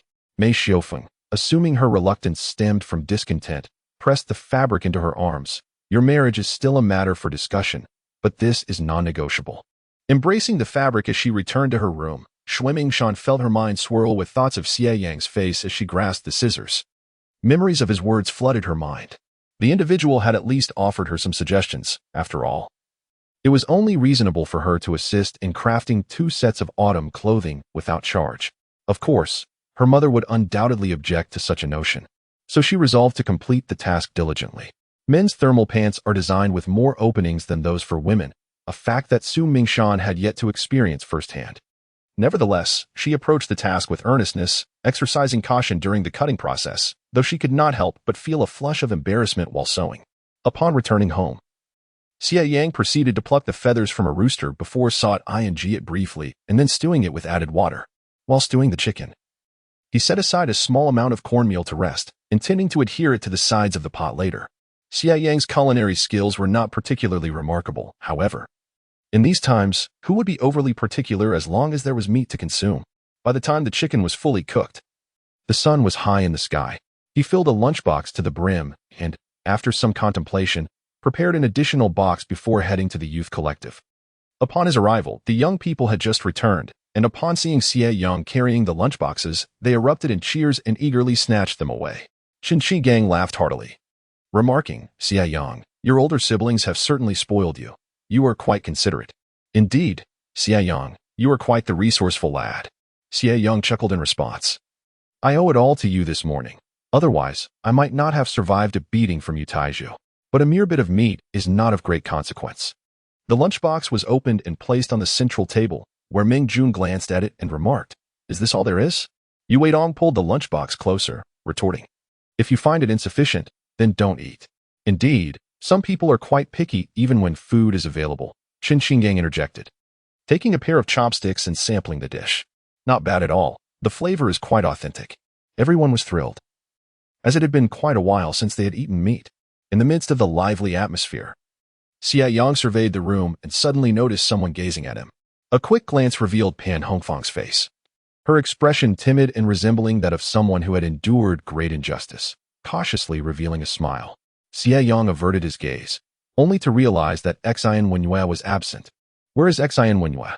he inquired. Feng Yuan shot him a glance and replied with a smile. "She is sulking inside. Her eyes were red when we returned." Feeling awkward, Xie Yang understood that she had misconstrued the situation, so he attempted to clarify. I understand. I understand. I'll go call her. You stay here for a moment. Feng Yuan interjected before heading off to summon Xin Wenwei. Xie Yang sat down helplessly, listening to Xie Yang and the others boast about their exploits. Just then, as they spoke of Yu Taizhu, Wang Lisan remarked, "Do not be deceived by Yu Taizhu's lack of merit. His brother was truly a remarkable individual. When he represented Rainbow Bay in the past, he garnered admiration wherever he went. It is a pity that good people do not live long. He has passed away, and the bonds he left behind are swiftly being squandered by his own mother and brother." Curious, Xie Yang pondered how the individual had met his demise. This was a matter known to few. Only a select number of the early arrivals among the young people were privy to the details. Seizing the opportunity while the kitchen was still bustling, Wang Lisan began to recount the tale. Our area is situated quite far north.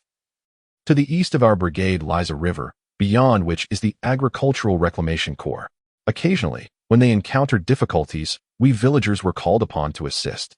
That year, there was an unusually heavy snowfall, resulting in the loss of many sheep belonging to the Corps, which led them to seek help from the surrounding villages. Yu Tieshuan was one of them, who went out to find sheep, but just a few days later, those who had accompanied him returned carrying his lifeless body, claiming that he had met with an unfortunate incident along the way. This event caused quite a stir at the time, and the Agricultural Corps generously provided the Yu family with a compensation of 300 yuan. Initially, there were plans for Yu Taizhu to join the Corps, but Huang Dinyang staunchly opposed it. The two of them gradually squandered the compensation, and eventually, their situation deteriorated. Xie Yang listened to this tale with a sense of melancholy. The Agricultural Corps truly valued their personnel, yet they had long ceased to welcome ordinary educated youths. Otherwise, joining the Corps would have been a commendable choice. As mealtime approached, it was nearly 3 o'clock, and the educated youths were only having their second meal of the day, a pot of cabbage stew devoid of any oil. The 2 lunchboxes of chicken that Xie Yang had brought were particularly well received. He opted not to eat, instead engaging in conversation with everyone. If only Xin Wenwei were not sitting nearby. The young lady had quite a temper. Due to the incident in the morning, she was now refusing to acknowledge him. Her lips pursed in a manner that could hang a bottle, and her chopsticks clattering loudly. Xie Yang teased, "Look at these two, they've started bickering again. Can't we have our meal in peace?" Others chimed in, urging, "Indeed, let us enjoy our dinner." Lin Wenjin remarked, "Qin, you shouldn't say that. Their squabble only means we might get to eat a bit more." As laughter filled the room, Xin Wenwei, blushing, glanced at Xie Yang. He stood up, saying, "You all enjoy your meal. I shall return another day for my lunchbox." Just as he reached the door, Qin Gang called out, "No problem. We'll have comrade Xin Wenwei personally deliver it to you next time." Laughter erupted once more. Xie Yang, feeling somewhat exasperated, turned to leave. On his way, he noticed a suspicious figure sneaking into the village. Who could this person be? Chapter 52. Interrogation. One of the greatest advantages of residing at the village entrance is the early awareness of happenings. Xie Yang did not recognize this individual and was uncertain whether he belonged to their village. Nevertheless, he found the situation peculiar. "Hey, brother," a voice called out, startling Xie Yang. "Yes, I'm addressing you." Qin Wei stepped forward and inquired, "Do you know where Shui Mingshan lives?" "I'm looking for her." Xie Yang took a look at the towering figure before him, whose appearance was rather unattractive and menacing. Could this be the person who fancied himself a suitor unworthy of his affections? To think he would come looking in broad daylight. Seeing that Xie Yang remained silent, Qin Wei nudged him and demanded, "I'm asking you a question. Speak up. How do I get to Shui Mingshan's house?" Xie Yang steadied himself, met his gaze, and retorted, "Couldn't you ask for directions politely?" Qin Wei realized this was not their village and shrugged. "Brother, which way to Shui Mingshan's?" Xie Yang pointed in a direction. "That way." "Thanks." Qin Wei replied curtly and turned to leave in a hurry. Xie Yang had not directed him towards the Shui residence, but rather towards the brigade leader's house. He quickly turned back to run towards Shui's home, feeling a bit weak in the knees from the biting cold wind. At that moment, he spotted Shui Mingxiu from a distance and called out, "Mingxiu, come over here." Shui Mingxiu hurried over, exclaiming, "Xie Yang, what brings you here? Let me carry you back." "No need," Xie Yang quickly replied. A tall, unattractive man had come into the village, inquiring about Shui Mingshan's home. "What did you say?" Shui Mingxiu asked, her anxiety palpable. I pointed towards the captain's house. "I suspect he might head over shortly. Is he the one trying to take advantage?" "Indeed," Shui Mingxiu said. "I must rush back to inform my sister."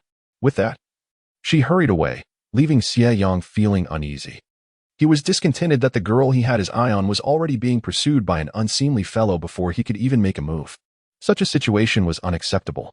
After a moment's contemplation, Xie Yang hastened towards the captain's residence. To his surprise, upon arriving nearby, he heard a cacophony of shouting. Approaching the scene, he discovered that Chun Wei was engaged in a brawl with Yu Taiju.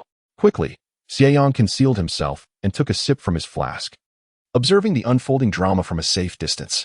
In a typical female quarrel, hair-pulling and face-scratching were the primary tactics, while men preferred to engage with their fists. Yet, the exchange seemed insufficiently thrilling. Startled, Xie Yang turned to find Xue Mingxiu had arrived, though Xue Mingshan was notably absent. "Why are you so silent?" he inquired. Xue Mingxiu chuckled softly. "I was anxious. I told Mingshan that no matter what, she must remain indoors. But look, these two have started fighting," Xie Yang cautioned. "Could this altercation be related to comrade Xue Mingshan?" "What?" Xue Mingxiu responded, alarmed. Xie Yang pressed on. "If it is indeed due to this, it could spell trouble for your sister. In rural areas, outdated beliefs prevail. A man may face mere reprimands for his misdeeds, but if a woman's reputation is tarnished, it could be disastrous. What can we do?" Xue Mingxiu panicked. Xie Yang's mind raced, and he suggested, "I will divert the issue. You can bring me a load of firewood tomorrow." "All right," Xue Mingxiu agreed. Xie Yang was unwilling to admit that it was because of Xue Mingshan. He stood up and shouted, "Someone is bullying the members of our Rainbow Bay. Someone is bullying our Rainbow Bay members." Coincidentally, it was mealtime, and villagers, hearing the commotion, rushed out. The two fighters stared at Xie Yang in surprise. Xie Yang smiled at Yu Taiju. "Comrade Taiju, I've called for assistance." Yu Taiju, confused, replied, "Xie Yang, you conned me out of 2 yuan for a chicken. What are you up to now? Don't think you can pin this on me. Get lost." "Oh, but what you said is merely our personal matter. We can resolve that privately. Now, there is something even more troublesome here bullying you. Our Rainbow Bay members are not to be trifled with." After Xie Yang's proclamation, several onlookers nodded in agreement, voicing their displeasure and moving in to separate the two fighters. Some expressed their bewilderment, recalling how these two had previously engaged in petty thievery together. Is this a dispute over the spoils? Who on earth would share the spoils with him? How dare a scoundrel like him presume to claim his share? Chen Wei's words irked Yu Taiju, who immediately retaliated with a punch, warning him against further nonsense. The onlookers had already concluded that this was a matter of unequal distribution of spoils, and their attempts to mediate had grown half-hearted. Xie Yang, keeping his distance, urged them to cease hostilities, exclaiming, "Come on, Taiju, stop fighting. If this escalates over unequal distribution, it won't end well." Initially, he had hoped to leverage the situation to defend the residents of Rainbow Bay from external bullying, but now it seemed unnecessary to elaborate. Unbeknownst to them, Chun Wei spat dismissively and declared, "Who is sharing spoils? I am merely here to teach him a lesson. He should know his place. A toad dreaming of eating swan meat." Yu Taiju retorted fiercely, "You are the toad here, dreaming of grandeur. I'll beat you to a pulp." Thus, the two men clashed once more. Xie Yang sighed, pondering the absurdity of fighting over spoils while dragging in others. The crowd of spectators was swelling, and he noticed Xue Mingshan approaching, following Mei Xiufeng. As if sensing his gaze, Xue Mingshan nodded slightly in gratitude. Xie Yang felt a flutter in his heart, but his attention was soon drawn to the loud chatter of several village women.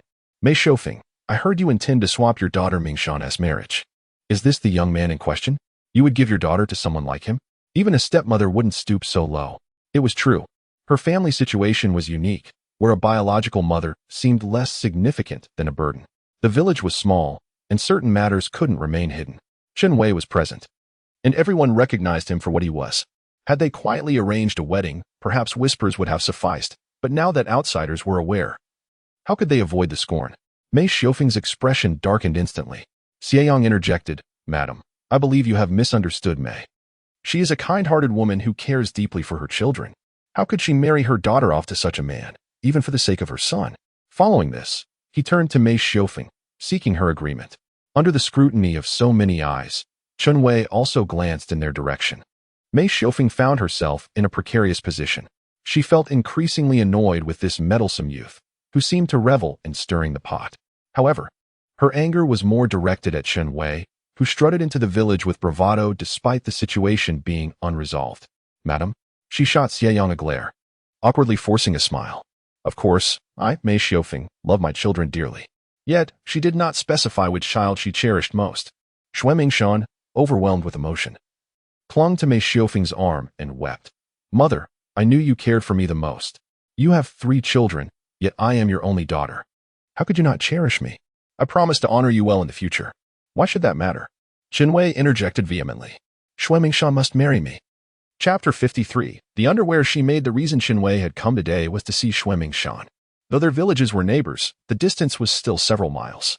He had caught a glimpse of her on a previous occasion and had since been infatuated, fully aware that she looked down upon him. Yet he had secretly entertained many fantasies. As the two families began to intersect, Qinwei seized the opportunity to make demands.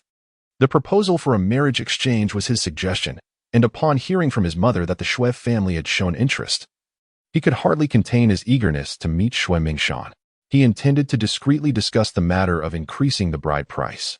However, along the way, he encountered a misguided individual who misdirected him, and then crossed paths with Yu Taizhu, who, in a boastful moment, mentioned Xue Mingshan's name, igniting a confrontation between the two.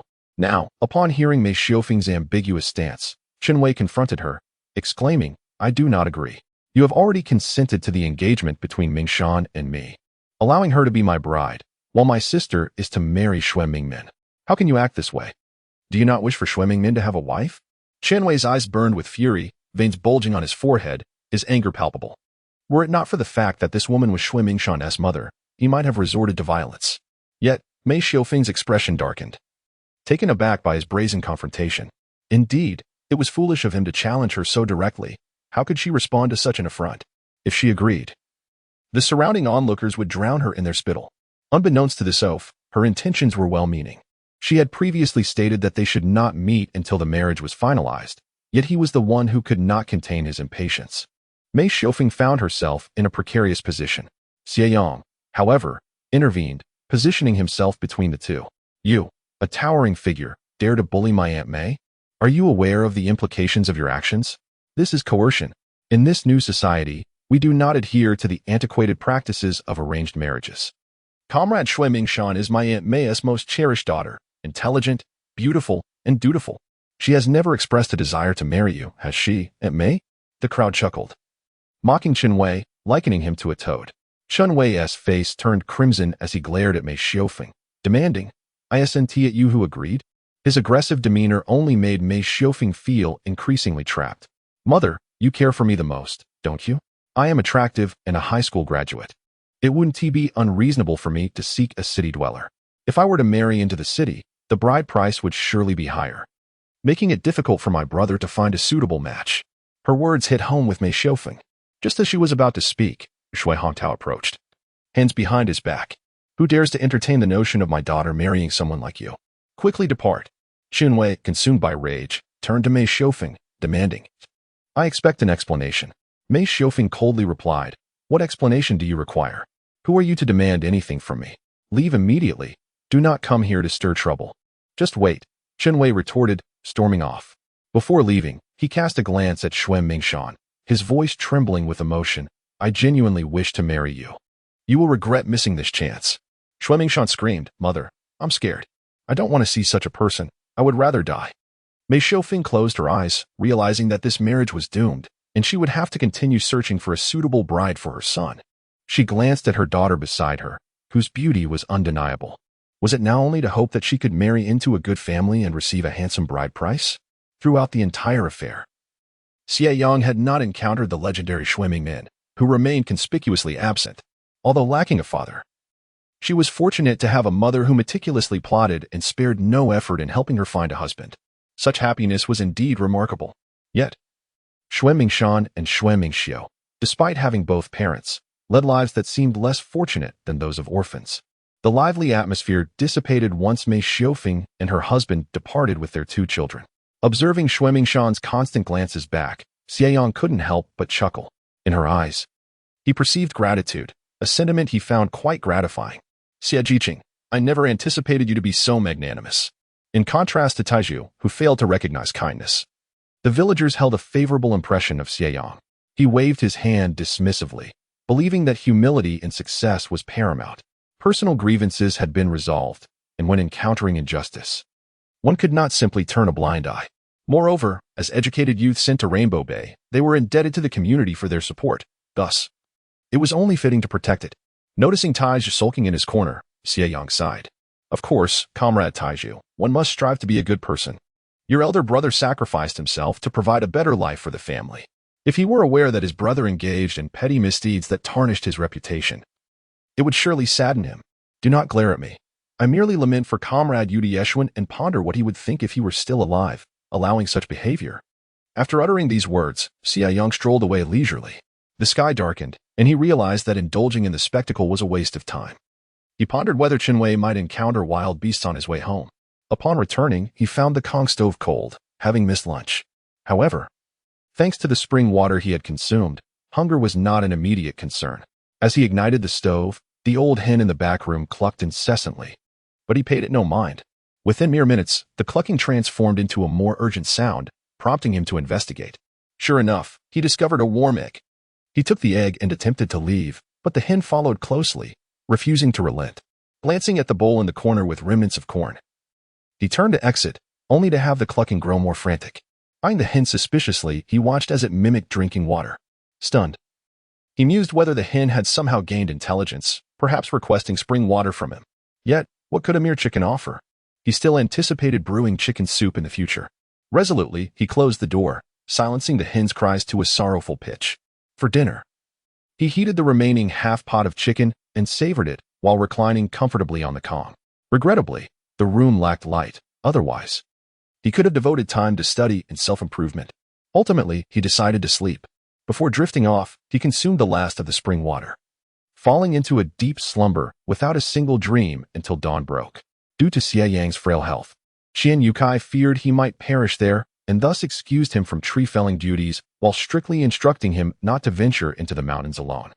In the frigid embrace of winter, Xie Yang found himself reluctant to venture outdoors, opting instead to remain cocooned within his home, practicing the 8 sections of brocade and the diamond skill. Upon finishing his ritual with the sacred water, he would engage in a series of martial arts movements. Each time he immersed himself in this routine, he noticed a delightful warmth enveloping his body, and the power behind his strikes felt significantly enhanced. These were undoubtedly positive developments. Yet, Xie Yang was aware of the fleeting nature of time. In barely 2 years, he had returned all that he had learned to his teacher, and it seemed he might have to restart his studies from scratch. He took out a book and attempted to read, only to be met with a throbbing headache from the overwhelming amount of material he could hardly grasp. It appeared that during his previous studies, he had not applied himself diligently. Otherwise, this would not be such a struggle. It would be splendid if someone could elucidate the concepts for him. The elder siblings at the Knowledge Youth Point were perpetually occupied with logging, and undoubtedly had no time in the evenings. Who else could assist him? Perhaps it was Xue Mingshan. However, reaching out to her was not entirely convenient. A few days later, Xue Mingxiu returned to deliver firewood to Xie Yang. Amused, he remarked on the way she was stealthily depleting her family's supply, cautioning her to be wary of her mother's wrath. Xue Mingxiu, unfazed, replied that it was indeed her mother who had sent her. As she lifted another basket, she unveiled clothing within, stating, "These are your garments." Xie Yang expressed his gratitude and invited her inside to warm up, but she declined, stating she needed to return to work. After taking a couple of steps, she suddenly turned back to him and said, "Your thermal shirt and pants were made by Mingshan. Please, do not speak of it." Xie Yang froze momentarily. Mingshan had crafted them for him? Upon returning home and inspecting the items, he discovered not only the thermal shirt and pants, but also 2 pairs of undergarments fashioned from leftover fabric. The western corner, a 1-bedroom unit. The undergarments were tucked away inside the thermal pants, clearly intended to remain unseen. Xie Yang felt a rare flush of embarrassment as he held up the thermal pants, noting they fit his current physique quite well. The undergarments were also a perfect match. Yet, how did Mingshan know his size? He admonished himself not to dwell on such thoughts, for overthinking could lead to unwarranted sentiments. After all, he was a student aspiring to enter university. His spring had yet to arrive. Xie Yang boiled a pot of water, mixing it with cool water to wash the thermalware thoroughly. He found a length of rope to create a makeshift drying line near the stove and pondered how to reciprocate her kindness. It was then he remembered he still owed her a small sum of money. Grabbing the money, he stepped outside, where the biting cold wind made it difficult to keep his eyes open. The evening air was indeed frigid as he journeyed along the dirt road towards the eastern side of the village. The mountains loomed behind the dirt path, their slopes blanketed in snow, casting a bright sheen upon the evening sky. Despite having been there for some time, aside from the wild boar he had encountered on his way in, he had not come across any other wildlife. As he observed a disturbance in a nearby snowdrift, he halted, curiosity piqued. What could it be? Suddenly, a dark, burly wild boar emerged, grunting as it locked eyes with Xie Yang. To his astonishment, the boar charged towards him as if it had found a long-lost kin. Wild boars. If it had been a solitary boar, Xie Yang might have handled it without issue. However, trailing behind this one were 3 more, and facing an assault from a group would surely spell disaster for his slight frame. Xie Yang's loud cries captured the attention of the villagers, who hurriedly gathered their tools and rushed towards the rear of the village. Meanwhile, a wild boar from the west excitedly pursued Xie Yang, who fled desperately. Although the Rainbow Bay Brigade was not a particularly large village, the houses were somewhat distanced from one another. While wild boars were indeed a rarity, they were also a source of fear. Several men approached, some wielding machetes, others brandishing hatchets and circling the scene. However, the wild boar seemed to bear a grudge against Xie Yang, relentlessly tailing him as he dashed from one side to the other. An increasing number of villagers arrived, and the local militia, armed with rifles, joined the fray. It was only at this moment that Xie Yang felt a semblance of safety. He leaned against a sturdy tree, gasping for breath, his heart racing as if it might leap from his chest. Turning around, he hastily retrieved a vial of spiritual spring water and took a sip, allowing himself a moment to survey the area. The villagers were preoccupied with the wild boar, and as Xie Yang glanced at the darkening sky, he felt a twinge of regret for the creature. If only he could capture it and find an opportunity to sell it within his hidden space. No sooner had this thought crossed his mind than a 5th wild boar suddenly emerged to his right, its size evidently larger than the previous one.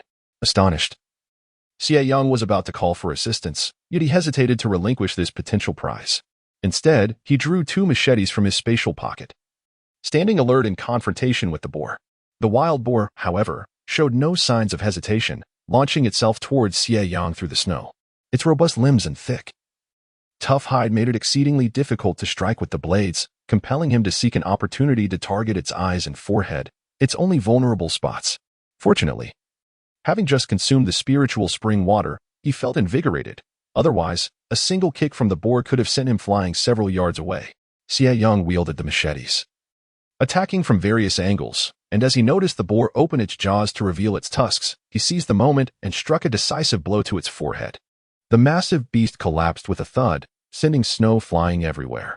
Assessing the fallen boar, he estimated its weight to be over 300 pounds, an impressive sum if converted to currency. Xie Yang, where are you? The excited villagers finally remembered the unfortunate youth. Xie Yang quickly stored the boar in his spatial pocket and kicked the blood into a nearby ditch, covering it with snow before approaching the group. Xie Yang, are you all right? The newcomers, Wang Lin and Yu Weidong, looked at him with concern. Xie Yang shook his head, explaining that he had been winded from running and had taken a moment to rest. Did you manage to kill the boar? Indeed, Wang Lin exclaimed, his face alight with excitement. He patted Xie Yang on the shoulder, saying, I'm not exaggerating. How is it that wild boars are so drawn to you? This is the 2nd time in such a short span. From now on, I must stick close to you. This way, I might have a chance to encounter more wild boars. Xie Yang quickly dismissed the notion, insisting there is no need for that. Such fortunate encounters are better left for you. In northeast China, wild boars are often regarded as more fearsome than wolves or leopards, primarily due to their tendency to travel in packs. While a solitary wild boar might be manageable for Xie Yang to take down, facing multiple ones without firearms would be exceedingly perilous. Su Weidong chuckled, dismissing the matter. Earlier, while hunting wild boars, he had been overly enthusiastic. Yet not a single strike had landed on the creature. Ha. Xie Yang, with a mischievous grin, remarked, what a waste of your stature. Wang Lin joined in the laughter, adding, that's because you failed to teach me. Had you instructed me on how to hunt the wild boars, I would have surely assisted. The skies appeared to grow overcast again, hinting at the possibility of snow. Xie Yang rubbed his arms and suggested, let us go back and warm ourselves. It's quite late, and the wild boars won't be available for distribution. Besides, even if we manage to capture one from the western woods, Qian Yukai wouldn't share the spoils. Most likely, he would sell it to the commune for the benefit of the village.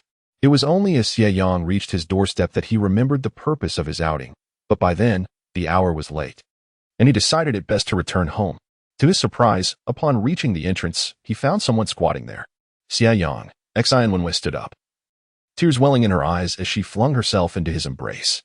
Chapter 55, Gratitude. Xie Yang, caught off guard, attempted to push Xie Yang away. Yet she wept inconsolably. I thought you had been trampled by a wild boar. How can you be so unlucky to encounter them twice? What would I do if you were to perish? Xie Yang found himself at a loss for words. So, are you worried about me dying because it would inconvenience you?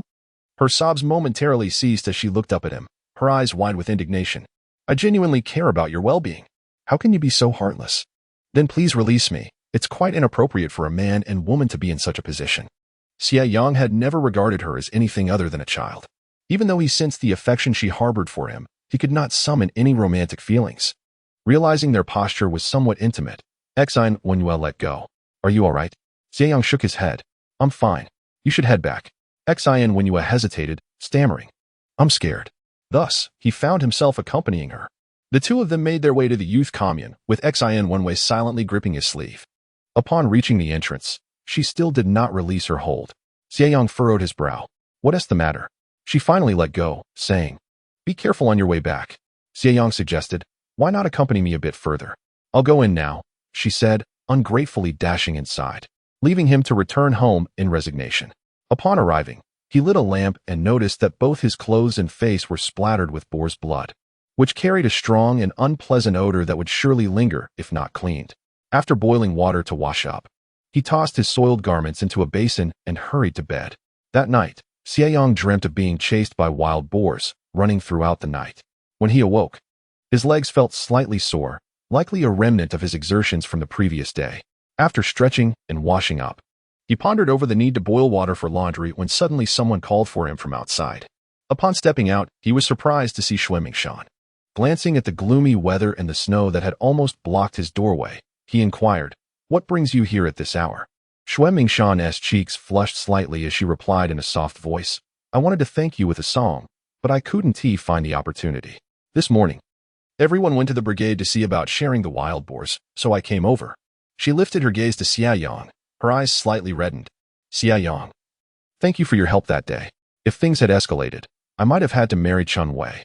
Xie Yang did not consider his actions particularly remarkable.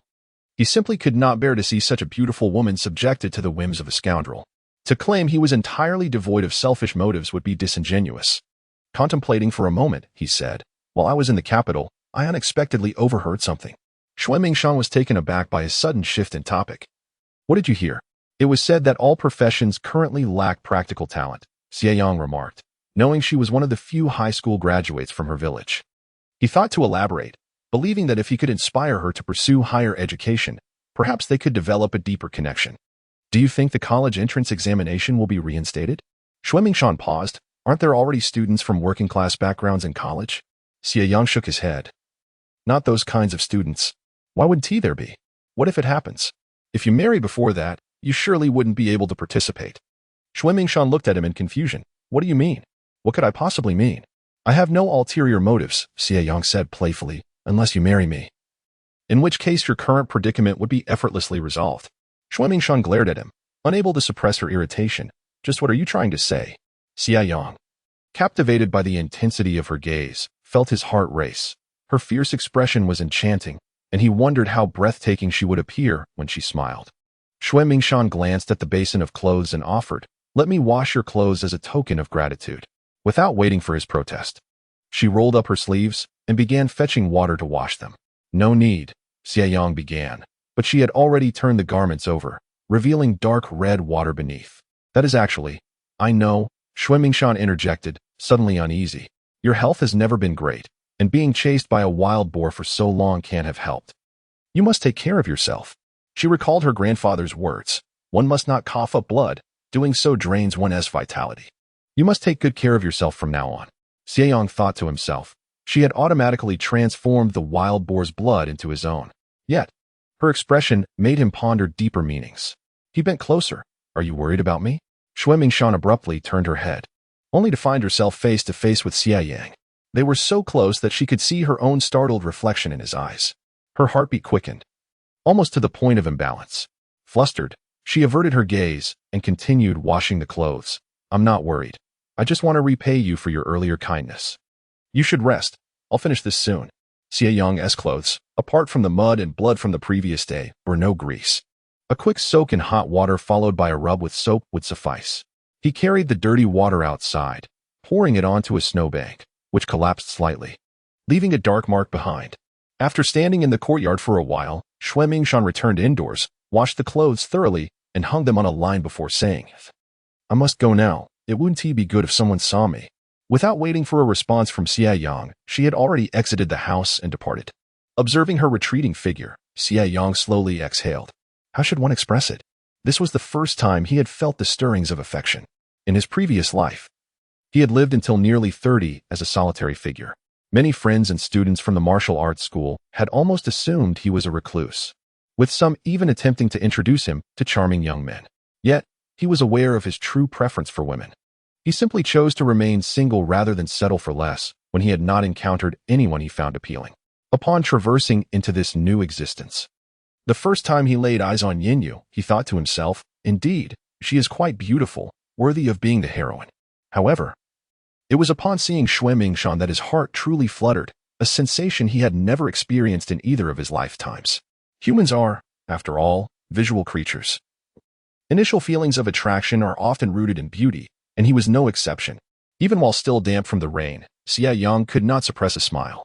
The loudspeakers of the brigade were crackling with excitement, announcing the distribution of wild boar meat.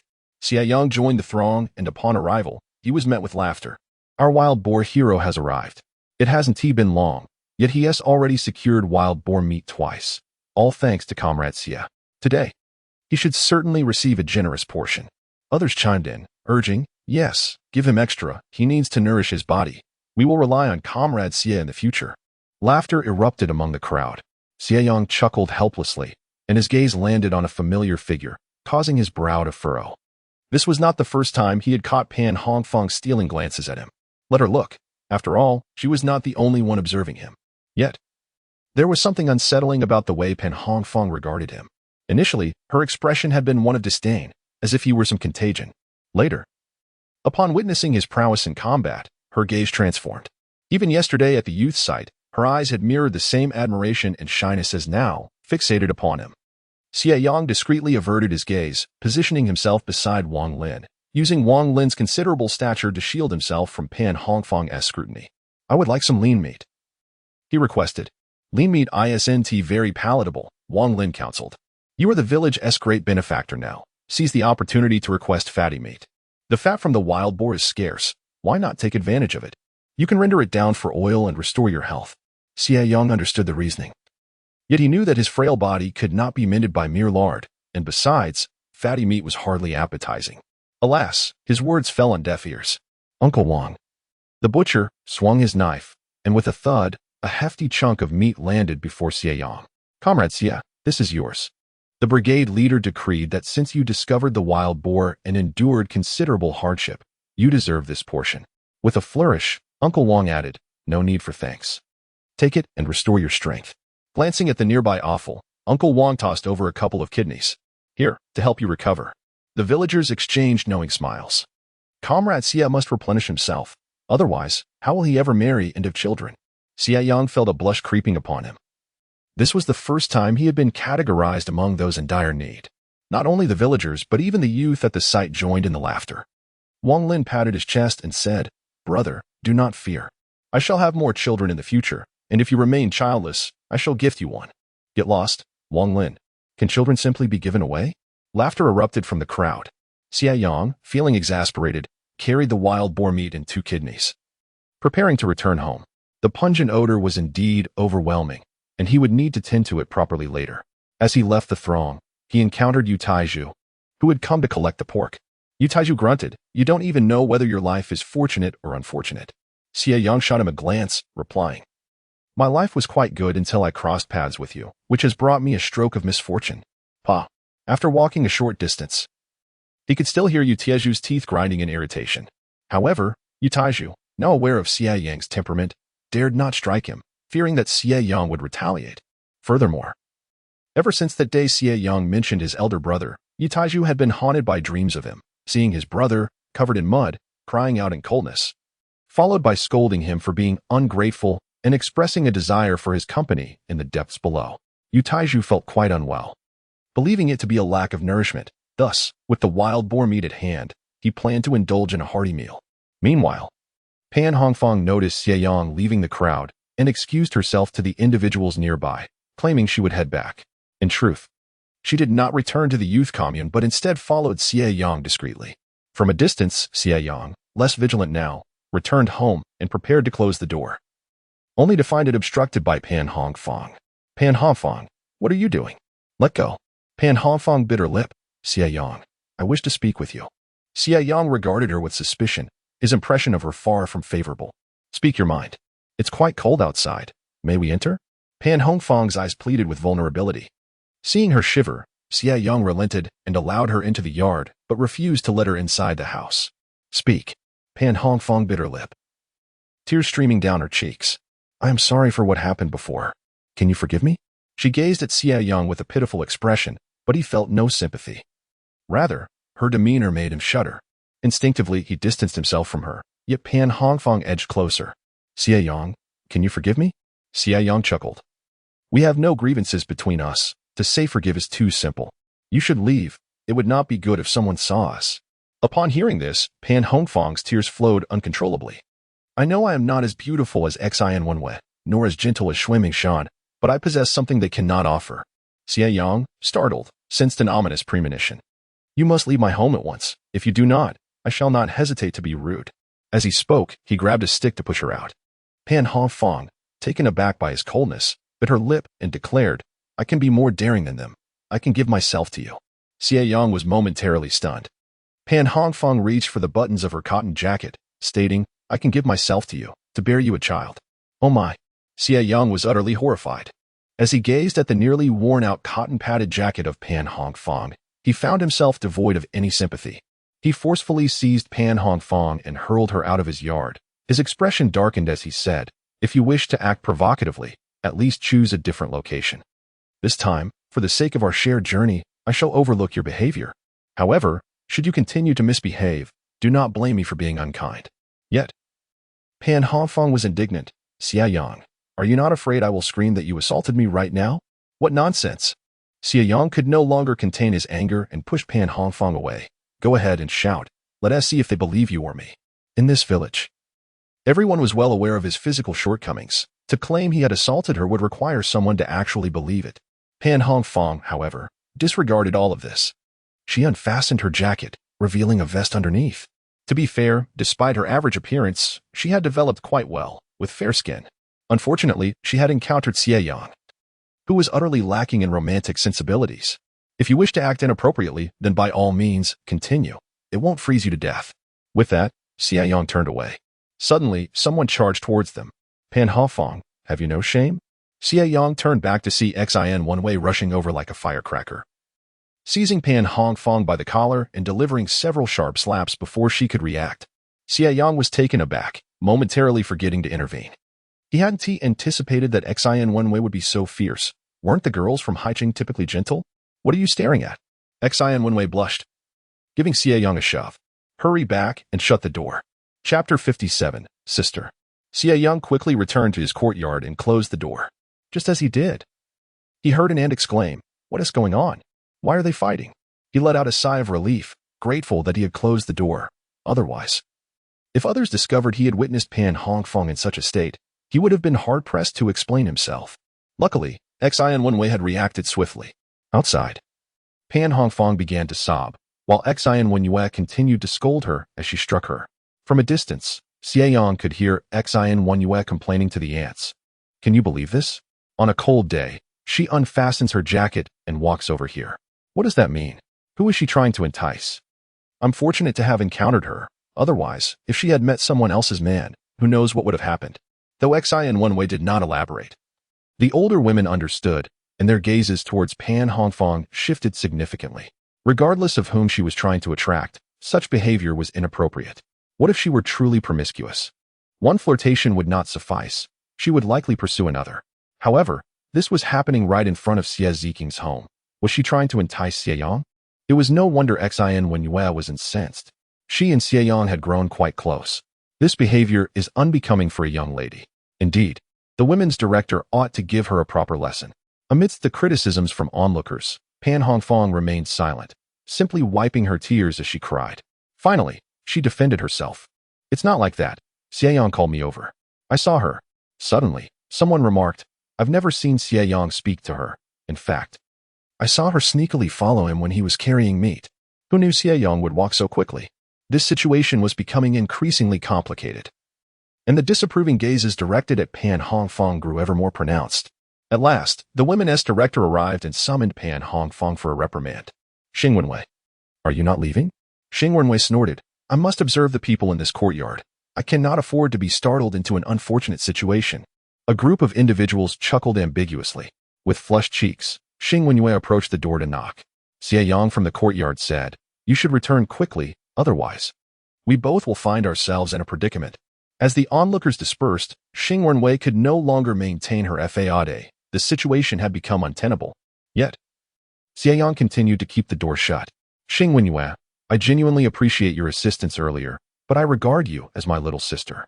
Hearing this, Xing Wenwei felt a pang of discomfort. She retorted, Then who do you consider a woman? Shuemi Shan? Xie Yang chuckled. Why bring her into our discussion? We have only known each other for less than a month. There is no need for you to go to such lengths for me. You are still young, he added.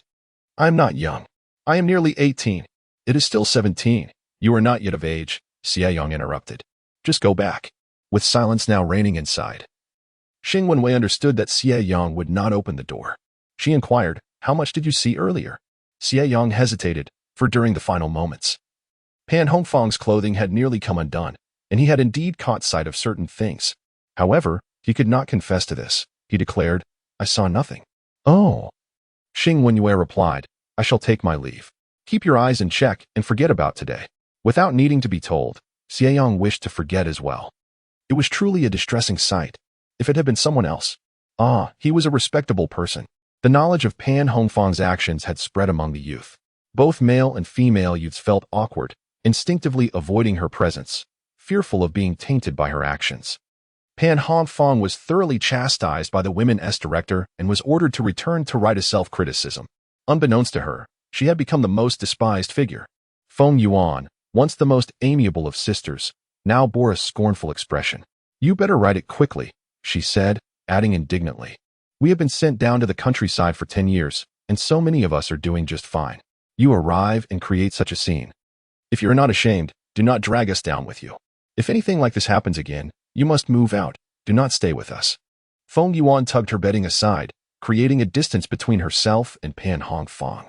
Xing Wenwei entered and huffed, expressing her disdain for Pan Hongfang. Pan Hongfang's face burned with shame, yet she did not dare retaliate when confronted by Xing Wenwei. I did not. Please believe me. Xing Wenwei's anger flared anew. You still dare to say that? Pan Hongfang covered her face and wept. I understand that you are concerned for Xie Yang, but you cannot falsely accuse me. I merely felt warm. Who would believe such a claim? In the frigid winter, one does not become overheated to the point of disrobing for a drink. Xing Wenwei's words were harsh, and upon hearing the laughter of others, Pan Hongfang fell silent. One day, you will believe me. Xing Wenwei was utterly exasperated with Pan Hongfang. Yet, that evening, she found herself unable to resist touching her own face, feeling disheartened. In certain aspects, she truly cannot compare to Pan Hongfang, and I can only hope that she grows a bit more in the next couple of years. I also wish that Xie Yang genuinely has not noticed Pan Hongfang. When Xie Wenwei's heart was in turmoil, Shuemi Shan had already learned of the events from the day. Shuemi Xiu remarked, I dare wager that Xie Wenwei definitely has feelings for Xie Yang. Does she truly? Shuemi Shan could not help but recall Xie Wenwei's demeanor towards Xie Yang after coming here. Her affection was glaringly evident. Let us not concern ourselves with others' affairs. Xie Yang claims to see her merely as a sister. A sister? Shuemi Xiu chuckled. You actually believe that? Today's sister could easily become a romantic interest tomorrow. She is still young. Once she matures, do you think Xie Yang will remain indifferent? Shuemi Shan fell silent. Shuemi Xiu continued to muse, however. If Xie Yang were a bit more robust, they would indeed make a fine match. Both being educated youth from the city, they might even return together in the future. Return? To where? Back to the city. A bitter taste crept into the corners of Shuemi Shan's mouth. She was not like Xie Yang. She was forever bound to her rural household registration, while he had the potential to return to the city and enjoy the benefits of urban living. Some matters are indeed best left unthought. It was only when Xie Yang lay down to sleep that he remembered he still hadn't given the 1.5 yuan to the Xue family. Contemplating that his furniture was likely nearly finished, Xie Yang set off towards the Xue household. However, this time, fortune did not favor him with an encounter with a wild boar. Instead, he ran into Lei Ming on the way. Noticing Lei Ming's cheerful countenance, Xie Yang inquired, "What brings you such joy today?" "I'm off to the county. The brigade leader is going to the procurement station to sell wild boar." Xie Yang's eyes brightened immediately. Forget about the Xue family. He must accompany him to the county. Selling wild boar for profit. "I'll come along to buy some medicine." Xie Yang, who suffered from a heart condition, faced no skepticism from either Lei Ming or Qin Yukai. Thus, he boarded the horse cart heading to the county. However, after a short while, they spotted someone walking ahead, who appeared somewhat familiar. "Who is that? Looks a bit recognizable." Good grief. Chapter 58. Business. Lei Ming's boisterous demeanor startled Qin Yukai, who instinctively slapped him on the shoulder, saying, "Stop your incessant chatter. A good person could be frightened to death by you." After this, Qin Yukai shouted, "Xue Mingmin, what are you up to so early in the morning?" Xue Mingmin, the rumored second brother of Xue Mingshan, was the son of comrade Mei Xiufeng and her former husband. It was said that he and Yu Taiju were both pests of Rainbow Bay. However, while Yu Taiju was caught in Rainbow Bay, Xue Mingmin was rumored to be a blight throughout the commune. The specifics of his misdeeds were unclear, but he was certainly not regarded as a good person. Yet, a rabbit does not eat the grass near its burrow. Thus, the villagers did not harbor particularly negative sentiments towards him. Because of the Xue siblings, Xie Yang also looked up. Xue Mingmin was not tall, at most 1.7 meters, and his physique was more proportionate than most of his contemporaries, clearly indicating he was well-fed. He walked with a swagger, as if fearing others might perceive him as a good person. With dark circles under his eyes, upon seeing them, he couldn't help but smile and approach the cart, saying, "Oh, let me hitch a ride." Get down, get down." Qin Yukai immediately pulled him off, as the cart was struggling to move, and did not notice that Lei Ming had walked on his own. Xue Mingmin expressed his dissatisfaction, pointing at Xie Yang, questioning why he was in a superior position. Qin Yukai rolled his eyes, his disdain unmistakable. "He has a heart condition, do you?" This contempt was directed at both Xue Mingmin and Xie Yang. However, Xie Yang chose to ignore it and refrained from engaging in a debate. "Indeed, as long as I can ride in a vehicle, it matters not if I have a heart condition or if I were on the brink of death." As Xue Mingmin spoke, he began to theatrically roll his eyes, leaning in with a feigned ailment. Yet, before he could reach Xie Yang, Qin Yukai seized the back of his collar, warning, "If you dare approach, I'll break your legs." At least Qin Yukai held some authority, prompting Xue Mingmin to relent. Nevertheless, he gazed at Xie Yang with a sigh, expressing that having an illness could sometimes be advantageous. Xie Yang chuckled, suggesting, "Perhaps we could exchange our physiques." "What about our faces?" Xue Mingmin inquired with newfound interest. "If we could swap faces, I wouldn't mind." Despite the beauty of Xue Mingxiu and Xue Mingshan, both resembled Xue Mingshan's aunt, who, it was said, was exceptionally attractive in her youth and caught the eye of a commune official, gaining access to ration goods. However, Xue Mingmin was the offspring of Mei Xiufeng and her former husband, with both parents possessing ordinary looks, resulting in his own mediocrity. Why would an unremarkable-looking man be so concerned about his appearance? Xie Yang pondered. Xue Mingmin leaned in closer. "Care to swap?" "Sure, let us do it," Xue Mingmin stammered. "What nonsense are you two babbling about? Be careful not to draw attention. You might end up being examples for others." Xue Mingmin sighed. "You wouldn't understand. He dreams of waking up one day to discover that his biological parents are city dwellers rather than rural folk. He would even trade his health for that. Unfortunately, it appears that will never come to pass." The journey from Rainbow Bay to Yuxian involved passing through Hongqi Commune, and then covering another 20 miles to reach Yuxian. The latter was not small in size, not due to its population, but owing to its vast, sparsely populated land. At this time of year, everything was blanketed in white. The fields on either side were covered with pristine snow. For those who had never witnessed heavy snowfall, it was a sight to behold, but for northeasterners accustomed to it, it had lost its charm, even becoming somewhat tiresome. Xue Mingmin was quite the talkative fellow. Otherwise, he wouldn't have persuaded his mother to abandon her daughter in order to arrange a marriage for him. "I heard you were the one who killed the wild boar?" Xie Yang humbly responded, "Just a stroke of luck." Xue Mingmin regarded him skeptically for a moment, but ultimately believed him. He hardly appeared capable. looking frail enough that even a pig's trotter could kick him into a ditch. Let me tell you, if we encounter another one, I've got your back. Xie Yang chuckled. Thank you. Brother Min Qian Yukai and Lei Ming were entirely unconvinced by Xue Mingmin's bravado. Throughout the journey, Xue Mingmin's chatter was incessant. Xie Yang, curious, noted that Xue Mingmin did not seem to embody the villain he had imagined. He even entertained a different notion. Was Xue Mingmin aware of Mei Xiufeng's intentions to barter Xue Mingshan for a marriage alliance? Before Xie Yang could voice his inquiry, Qian Yukai interjected, "You're not a child anymore. You ought to engage in honest work. There's no need for your mother to resort to trading your sister for a marriage. It's utterly shameful." Previously, Mei Xiufeng had kept this matter concealed, leaving no one aware of it. However, following the events of yesterday, it has become common knowledge, with inquiries arising wherever one goes. Xue Mingmin's brow furrowed in confusion. What does this mean? A marriage exchange? Exchange what?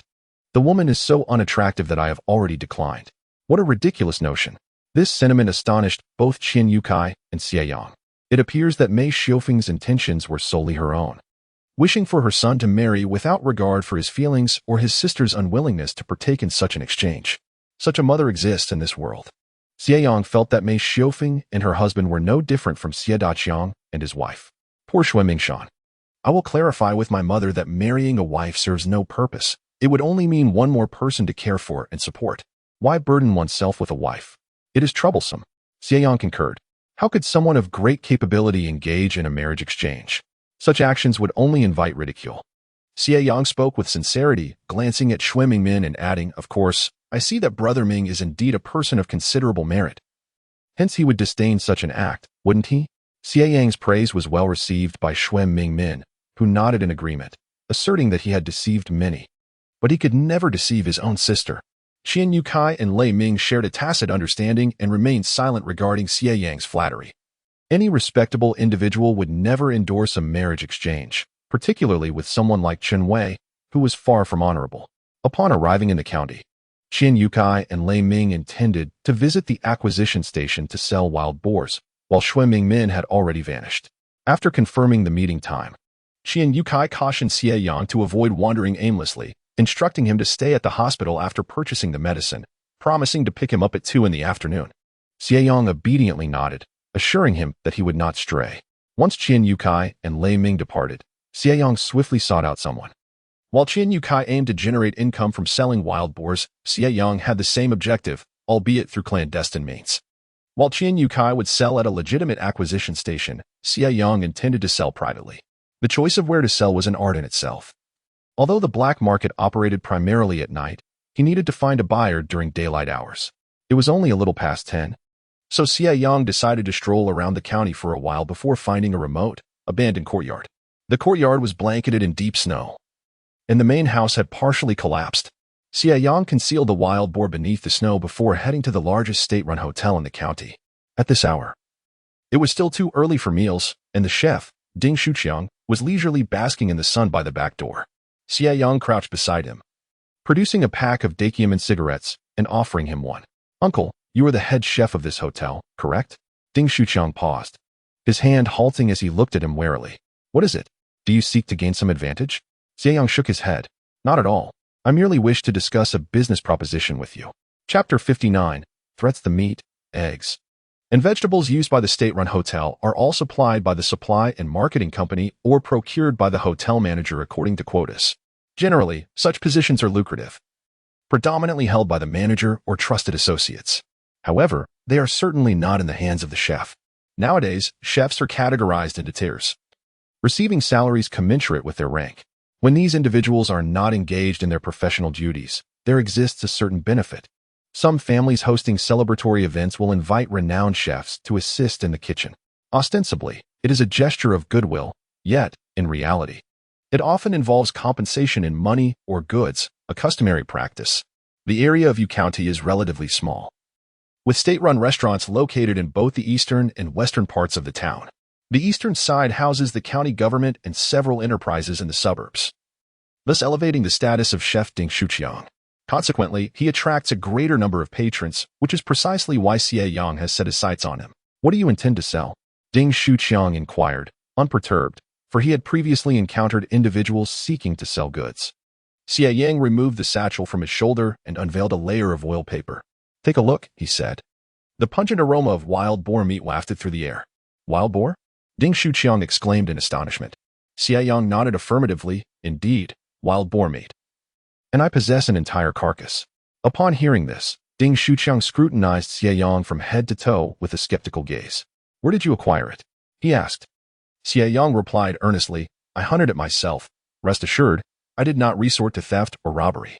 Although Ding Shuqiang harbored doubts, he could not deny the stirring of interest within him, particularly regarding the slender youth before him, whose frail appearance suggested that a gust of wind could easily topple him. Had Xie Yang been privy to Ding Shuqiang's thoughts, he would have retorted, "That is a misjudgment on your part." "How about this?" Xie Yang continued. "If you wish to purchase the whole animal, I can offer you a discounted price." Ding Shuqiang, contemplating while smoking, responded, "Shall we go take a look?" Xie Yang nodded. "Certainly, but I must return home to fetch the money." He found no issue with Ding Shuqiang's request, as the wild boar weighed over 300 pounds. In purchasing it would require more than 100 yuan, a substantial amount during an era when wages were merely 20 or 30 yuan. Ding Shuqiang resided in the compound of the Supply and Marketing Cooperative, and Xie Yang waited at the entrance. Shortly thereafter, Ding Shuqiang emerged with a young man in his 20s. "This is my son," he introduced. Xie Yang offered a brief nod in greeting, unperturbed by the possibility of deceit. Having consumed the spiritual spring before handling the wild boar meat, he felt robust enough to contend with a bull. As they walked, Ding Shuqiang inquired about the price per pound. Currently, the Supply and Marketing Cooperative sells pork for 70 cents a pound, requiring a meat ticket, while the black market prices it at a yuan. However, since this is wild boar, I can offer you 50 cents per pound. What say you? Ding Shuqiang chuckled lightly and exchanged glances with his son, both men sharing a smile. "All right then, 50 cents it is." Xie Yang's relief at their swift agreement was tinged with caution as he scrutinized the brawny duo. The three of them soon arrived at the small courtyard, where Xie Yang swept aside the snow to reveal the substantial wild boar, which he estimated weighed over 300 pounds. Ding Shuqiang feigned examination, tugging at the boar's leg. "No less than 350 pounds, I believe," he declared. Xie Yang nodded. "Shall we conduct a hand-to-hand exchange?" Ding Shuqiang, observing Xie Yang's jovial demeanor, replied, "What sort of payment are you proposing? You are engaging in speculative trade. My son is a member of the security team, and we shall be confiscating your ill-gotten gains. You are a sent-down youth, aren't you? Your accent reveals that you are not from our locality. If you wish to blend in around here, it would be wise to be more discreet, don't you think?" Xie Yang glanced at Ding Shuqiang and then at his son, Ding Maohui. Ding Maohui, with a sinister expression, suddenly produced a small knife from somewhere and glared at Xie Yang, urging him to leave promptly. "Ah, so he intends to monopolize the wild boar." Xie Yang remained unfazed and, with genuine concern, inquired, "Are you truly contemplating a black market deal?" "What do you mean by black market?" Ding Shuqiang replied. "My son is merely carrying out his duties. We must confiscate the wild boar and deliver it to the committee." The tip of Ding Maohui's knife pressed against Xie Yang's cotton coat. Xie Yang maintained a cheerful demeanor while internally cursing. In an unexpected swift motion, he seized Ding Maohui's wrist and twisted it forcefully. The pain caused Ding Maohui to involuntarily release the knife, which Xie Yang caught deftly before it hit the ground. "Uncle, tell me, who is quicker, your ability to call for help or my blade?" Xie Yang was not intimidated by Ding Maohui's knife. Clad in a cotton coat on a frigid day, the knife posed little threat, merely a means of intimidation. Thus, Xie Yang aimed the knife at Ding Maohui's neck, where the skin is particularly delicate. A mere flick could lead to a dramatic outcome, akin to fireworks, he mused with a smile. "What do you intend to do?" Ding Shuqiang and his son had engaged in similar antics before, causing untold distress to the sent-down youth. They were local bullies, often sought after by the youth for resolving issues, yet those who ventured to them seldom returned. They had not anticipated the speed at which this lean youth would act. The agony in Ding Maohui's wrist made him feel as though his arm might snap. "Dad, it hurts. I need your help." With a smile, Xie Yang tightened his grip. "Uncle, all I desire is to sell the wild boar." Ding Shuqiang pursed his lips. "I will fetch the money." Xie Yang knew he had not brought any. They were accustomed to taking advantage without payment. He remarked, "You must understand my position. Those without shoes fear not the barefoot. If you dare report to the authorities, I assure you, I will send your son on his way. Understand?" "I understand." Ding Shuqiang had no intention of notifying the police, as both he and his son could not withstand scrutiny. Should they report the incident, they would surely be questioned as well. Why not report it immediately? Did they intend to keep the spoils for themselves? After all, his son was an unemployed drifter, not a legitimate patrol member. Ding Shuqiang gritted his teeth. Let us settle on 50 cents per pound. No, I have changed my mind, Xie Yang replied cheerfully. The price is now 70 cents per pound, plus 100 pounds of grain tickets and 10 pounds of meat tickets. If you lack these, alternatives may be negotiated. This was indeed a hefty demand. The price for pork from a breeding farm was typically around that. However, with his son held captive, Ding Shuqiang had no choice but to acquiesce. Chapter 60. The heist. Ding Shuqiang rushed back after a mere half-hour. Upon entering, he discovered Xie Yang basking in the sun, the knife poised against his son's neck. Here is your money. Due to the absence of a scale, Xie Yang initially intended to estimate the weight at 300 jin, considering the skin and internal organs, leaving only a little over 200 jin of pure meat. However, Ding Shuqiang insisted on sabotaging himself in an attempt to take advantage of Xie Yang. It would be strange if Xie Yang did not make Ding Shuqiang pay a price today. The wild boar was calculated at the weight Ding Shuqiang suggested, 300 jin, and Xie Yang received 280 yuan, along with a pile of receipts. As the saying goes, a chef will not starve despite 3 years of drought. Relying on his status as a renowned cook, Ding Shuqiang did not seek to profit, as he lacked neither money nor food coupons. Yet, he was unwilling to part with both the meat and grain coupons, instead stuffing a haphazard assortment of receipts into Xie Yang's hands. Xie Yang, indifferent, accepted the money and coupons, letting Ding Maui off the hook. Before departing, Xie Yang remarked, "Thank you. I will seek you out again for good things in the future." This statement turned Ding Shuqiang's face the color of pig liver. Amused, Xie Yang added, "Rest assured, I will sell you wild boars at 50 cents each from now on."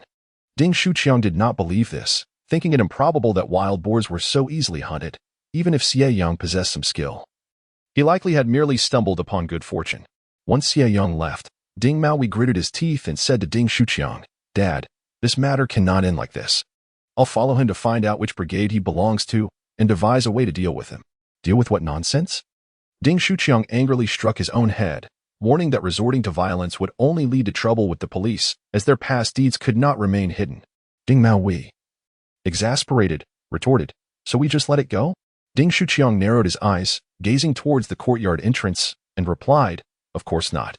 Gather a few street thugs and inform them that this fellow possesses considerable wealth. We must not get involved." "All right, I'll go do that." The thought of the 280 yuan and the receipts made both of their hearts ache, as they had initially intended to use their accumulated funds to purchase work. Yet, they had failed to find anyone selling jobs, resulting in a significant financial loss. Although they could eventually recoup the money, it would take time. Upon exiting the courtyard, Xie Yang stowed the money and receipts away and proceeded to the hospital for an examination. With his dilapidated health, he obtained a medical diagnosis, which he then used to acquire a voucher for purchasing milk powder and malted milk. In these times, milk powder and malted milk were regulated commodities, and mere wealth would not suffice to procure them. Citing his infrequent visits to the county, Xie Yang persuaded the hospital to issue him a larger quantity, managing to clear out a significant portion of the milk powder and malted milk from the counter. The sales clerk was unfazed, but other customers in the store were taken aback. He must be wealthy. In addition to the milk powder and malted milk, Xie Yang also purchased 2 jin of white rabbit cream candy and 2 jin of peach crisps. Among the receipts Ding Shuqiang had given him were several industrial coupons. So he took the opportunity to buy 2 enamel basins and a bucket, along with a few miscellaneous items. By this time, it was nearing 1 o'clock. And glancing at the grain coupons in his hand, Xie Yang made his way to the state-run restaurant where Ding Shuqiang worked. To avoid being seen by Ding Shuqiang, who might spit in his food, Xie Yang only bought meat buns, and he purchased over 10 of them. After completing his purchase, he called out, "Chef Ding, I will come to see you again next time." The sound was ingrained in Ding Shuqiang's very bones. The moment he felt the spoon in his hand tremble, he turned his head to see Xie Yang grinning at him. The server assumed Xie Yang was a familiar acquaintance of Ding Shuqiang, and their demeanor became notably more amiable. Ding Shuqiang seethed with rage, nearly bursting into a tirade, but he swallowed his words stubbornly, causing the large spoon to clatter noisily. As Xie Yang savored his steamed buns and sipped the spinach soup brought by the server, his mind wandered to future plans. He resolved to prioritize his studies, avoiding fieldwork whenever possible, while also making the most of his time in northeast China to earn some money rather than living off his savings. He figured he should take some time to venture into the mountains, hoping to gather whatever he could, even if it was just for his own consumption. After finishing 3 buns, Xie Yang rose and headed to the hospital. Upon arrival, he found Lei Ming and Qian Yukai had yet to arrive. So he squatted under the sun, basking in its warmth. Suddenly, the light dimmed, and he saw Xue Mingmin approaching, carrying a sack made of snake skin. Curiously, Xie Yang asked, "Brother Min, what treasures do you have there?" Xue Mingmin chuckled, "Little one, don't pry into adult matters." The more Xue Mingmin withheld, the more Xie Yang's curiosity grew. Noticing the bag Xie Yang was holding, Xue Mingmin inquired, "What do you have there?" Xie Yang lazily replied, "Adults shouldn't meddle in children's affairs." Xue Mingmin laughed, "Hey, I'm only a few years older than you." With that, Xie Yang boldly opened the bag, revealing malted milk powder, which made Xue Mingmin envious. "How did you acquire so many good things?" Xie Yang nonchalantly responded, "To be honest, I have an uncle who, years ago, ventured far and wide. I unexpectedly reconnected with him before coming to the countryside. He is quite fond of me and has sent both money and supplies to help me regain my health." "Is that true?" "Of course not." But Xie Yang could not confess. How could it be false? Otherwise, as someone whose father doesn't care and stepmother doesn't love, how could I possess such fine items? These few words left Xue Mingmin quite envious, and he affectionately draped an arm around Xie Yang's shoulder, saying, "I feel a special connection with you, as if we were long-lost brothers."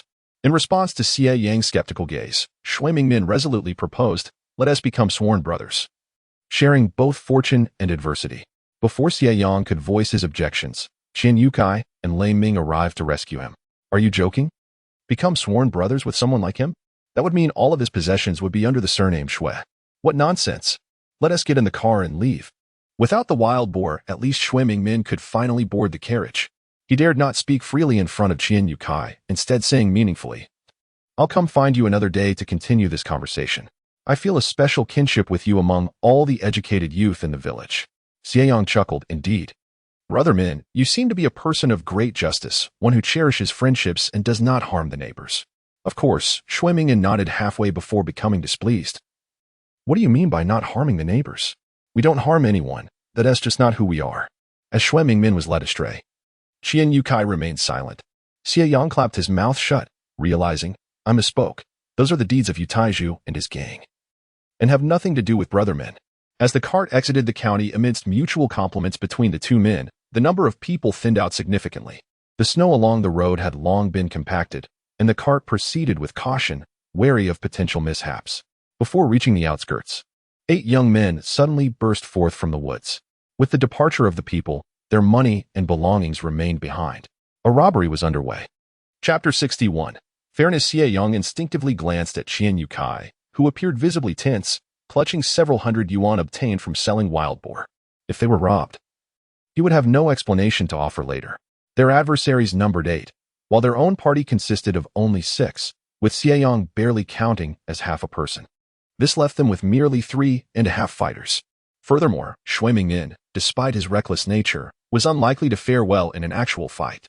Confronted with 8 opponents, their chances were slim.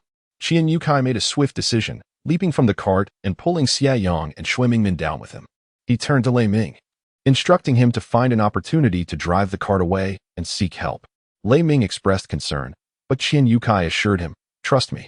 Throughout his life, he had encountered numerous individuals. Though their foes numbered 8, they might not possess the same fortitude, and they had the advantage of weapons and a cart. Lei Ming lifted the mat, and Qian Yukai quickly retrieved a machete, while Xie Yang refrained from arming himself, deeming the young men beneath his notice. Lei Ming handed a sickle to Xue Mingmin, urging him to protect their leader. The 8 youths, observing their display of weapons, exchanged uneasy glances. The leader, Wang Chang, licked his lips and brandished a series of makeshift weapons, each resembling a lengthy stick. "Having weapons is futile if you lack the courage to kill. We are 8 strong, and you have a sickly one among you," he taunted. Before he could finish his sentence, Xie Yang excitedly asked Qian Yukai, "Captain, shall we fight?" Qian Yukai gritted his teeth. "Whether we fight or not is not ours to decide." Unperturbed, Xie Yang pressed on, "Can we injure them?" "You must be capable of inflicting harm first," Qian Yukai retorted. No sooner had he spoken than Xie Yang surged forward, charging at the 8 young men. His slender frame appeared weak as he ran, prompting laughter from the group, who dismissed him as mere showmanship. However, upon reaching them, Xie Yang transformed. delivering a powerful kick to Wang Chang's chest, sending him sprawling 3 meters away, crashing to the ground. Wang Chang, clutching his chest in shock, looked up only to realize too late. Attack hit them hard. Yet, it was already too late. Xie Yang seized a stick and struck a nearby scrawny youth's leg with a resounding crack. It was not the stick that broke, but the youth's leg, which shattered, causing him to collapse to the ground in agony. This brutal display left not only the scrawny youths in shock, but also Qian Yukai and his companions reeling. The previous encounter with the wild boar had been a stroke of luck, but what about now?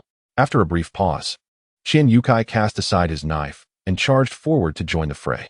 Lei Ming, no longer hesitating, pulled the still-dazed Xue Mingmin along, plunging into the chaotic melee. Thus, the brawl commenced in earnest. In his recent confrontations, Xie Yang incapacitated 2 individuals, causing the remaining 6 to lose their fighting spirit, trembling in fear of his staff, only to be struck in the face by Qian Yotsai's fist. Unbeknownst to them, a heavy snowfall began to blanket the world in a layer of white. Like a clockwork mechanism, Xie Yang grew increasingly exhilarated as he fought, lifting a small ruffian and hurling him onto Wang Chang, who was nearly suffocated under the weight. "Spare us, we beg you. We won't dare to cross you again." The 8 ruffians sprawled on the ground, wailing and pleading for mercy. Xie Yang intended to leave them utterly powerless, but Qian Yukai intervened, cautioning against causing any fatalities. He released the man he had been holding, recognizing that his predicament was not merely fortuitous. Today, not only Qian Yukai was selling wild boar meat, but he himself was also implicated. And being targeted was far from auspicious. He stepped on Wang Chang's chest and demanded, "How did you know we had money?" He deliberately obscured whether it was he or Qian Yukai they were aware of, aiming to extricate himself from the situation. I. Wang Chang gasped for breath underfoot, whispering, "Someone informed us that you were selling wild boar meat for a profit." Ding Shuqiang from the state-run restaurant. A revelation struck. It was he who had led them here. There was no need for further inquiries. It was clear that their plans had been sabotaged by him. Unwilling to part with his money and tickets, thus maliciously alerting Wang Chang and his cohorts. In other words, they were entirely oblivious to Qian Yotsai's dealings. Qian Yukai, perplexed, pondered aloud, "The chef from the state-run restaurant? We don't know him. How could he have knowledge of us?" He did not finish his thought, but speculated that they must have seen them transporting the wild boar meat. "Captain, what shall we do with these men?" Qian Yukai replied, "Let them go." Once they resumed their journey, Qian Yukai clarified that if they did not hasten, night would soon fall. Even if they handed the ruffians over to the police, it would likely prove futile, incurring additional expenses for lodging. It seemed these men would learn their lesson and refrain from wrongdoing for some time. As for the chef from the state-run restaurant, anyone in such a position surely had powerful connections, far beyond their capacity to confront. Ultimately, this was the crux of the matter, even as the captain. These rural folk held no sway in the city, fearful of dragging their collective group into trouble. Xie Yang couldn't help but observe Qian Yukai more closely. He perceived that despite Qian's fierce exterior, he possessed a surprisingly tender heart. However, choosing not to pursue the matter further was fortuitous. Involving Ding Shuqiang would undoubtedly implicate him in the wild boar trade. How could he explain this to Qian Yukai? Where would the wild boars have come from? How would they have been transported? These questions were unanswerable. "Well then, consider it their good fortune to encounter someone as kind as you," he remarked. No sooner had he spoken than Xie Yang suddenly felt his legs weaken, collapsing onto the ground with a thud. Qian Yukai was taken aback and erupted into laughter, enlisting Xue Mingmin on either side to help him up. "Quick, get in the carriage." Xie Yang felt utterly humiliated, but at least he was relieved to sit in the cart and not have to walk. Qian Yukai, puzzled, inquired about the fluctuations in his physical condition. Xie Yang, noticing his gloomy demeanor, chuckled, "Surely you cannot be fond of brawling? With such a frail physique, how will you ever attract a wife? Can you truly satisfy the expectations of a lady?" Lei Ming, who was ahead, laughed and coughed lightly. Qian Yukai playfully kicked him, chiding him to refrain from such nonsense. With a sigh, Xie Yang asserted, "I shall eventually grow stronger." He could discern the gradual improvement in his condition. His endurance had notably increased with daily sips of the spiritual spring, and recently, his appetite had also grown. This transformation required patience. He knew that if one were to expect instant results, the mere act of consuming the spring water could lead to unforeseen consequences. Qian Yukai interjected with seriousness, "Xue Mingmin, do not cast stones, you are no less of a weakling. Among the 3 of you, Xie Ziking is indeed in a better position to attract a spouse. Do not be envious. He hails from the city and will inevitably return there." This realization stirred discontent within Xue Mingmin, causing him to regard Xie Yang with disdain. How unjust. Chapter 62. Becoming Reliant. The notion that all men are born equal is nothing but a fallacy. Xue Mingmin often fantasized about his biological mother revealing that his true father was a prominent official in the city. Yet, this remained a mere fantasy. For the stark reality was that his real father had long passed away, a true tragedy. As for Lei Ming, he did not dwell on such thoughts, merely envying. At least Xie Ziqing comes from the city and possesses broader experiences. How is it that he excels in fighting? Xie Yang then began to weave a tale. I have been frail since childhood. When my mother was alive, she cared for me well, yet just as I was nearing recovery, she passed away. With a stepmother and a stepfather, my father treated the burden of a stepchild better than me. I was left hungry and cold. One day, I encountered an elderly man who, seeing my plight, offered to teach me some skills to ensure my survival. I trained for several years, enduring close calls, yet I persevered. There are moments of strength, but the aftermath leaves me depleted. In these times, it is unwise to indulge in superstitions, yet in the company of these few. He felt no harm in sharing his thoughts. Xue Mingmin, curious, asked, will you be well in the future? Why not? I overworked myself in the past and had insufficient nourishment, which has hindered my recovery. Now that I have re-established contact with my uncle, he has promised to send me provisions monthly. I must take care of my health, Xie Yang replied, glancing at Qian Yukai, who had been supportive as the team leader. Otherwise, he might have struggled to return from the mountains after chopping wood. The thought of Xie Yang's frail condition weighed heavily on Qian Yotsai's heart. However, he recalled that the recent acquisitions of wild boar meat seemed to be linked to Xie Yang. In fact, had it not been for Xie Yang's efforts, they might not have secured their earnings this time. This realization left him with a complex mix of emotions. The last wild boar. I will credit you with the work points, he stated. Xie Yang was momentarily taken aback, comprehending that the reference was to the wild boar from the day he had ventured into the countryside. As for the wild boar from the west, it was deemed a collective effort, thus not attributed solely to him. Very well, you may proceed as you see fit. Your contribution to safeguarding the collective assets has been duly noted, and I shall award you 20 work points, Xue Mingmin remarked, his envy resurfacing. How fortunate it is to earn work points without the need to fell trees. Qian Yukai shot him an exasperated glance. You may be frail, yet you can occasionally muster the strength to engage in a brawl, while your physique appears robust, yet you falter in labor and flee faster than a rabbit. This alluded to how Xue Mingmin had evaded during their earlier skirmish, resulting in Qian Yukai receiving a fist to the face, leaving him with a bruise. Xue Mingmin retorted sulkily, I was merely concerned about being beaten to death and causing you trouble. Such words were best left unspoken. Who would believe them? As they conversed, they made their way back, the snow falling ever thicker. Upon reaching the village entrance, they spotted two figures in the distance, peering curiously. As they approached, they were surprised to find it was Xie Wenwei and Xue Mingshan. Xue Mingmin exclaimed in astonishment, Ah, my dear sister truly cares for her brother. Coming all this way to fetch me. But how did she know I was in the county? He rarely communicated his whereabouts to his family. Xie Yang's gaze lingered on Xue Mingshan, unable to divert his eyes. In the midst of the snowfall, the beautiful girl stood there, rendering the surrounding scenery devoid of color. This evoked memories of a song. In the village, there is a girl named Xiao Feng, gentle and kind. Such a splendid sister would be wasted if she were to be exchanged in marriage. Xie Yang purposely uttered these words to remind Xue Mingmin, eliciting agreement from Qian Yukai and Lei Ming.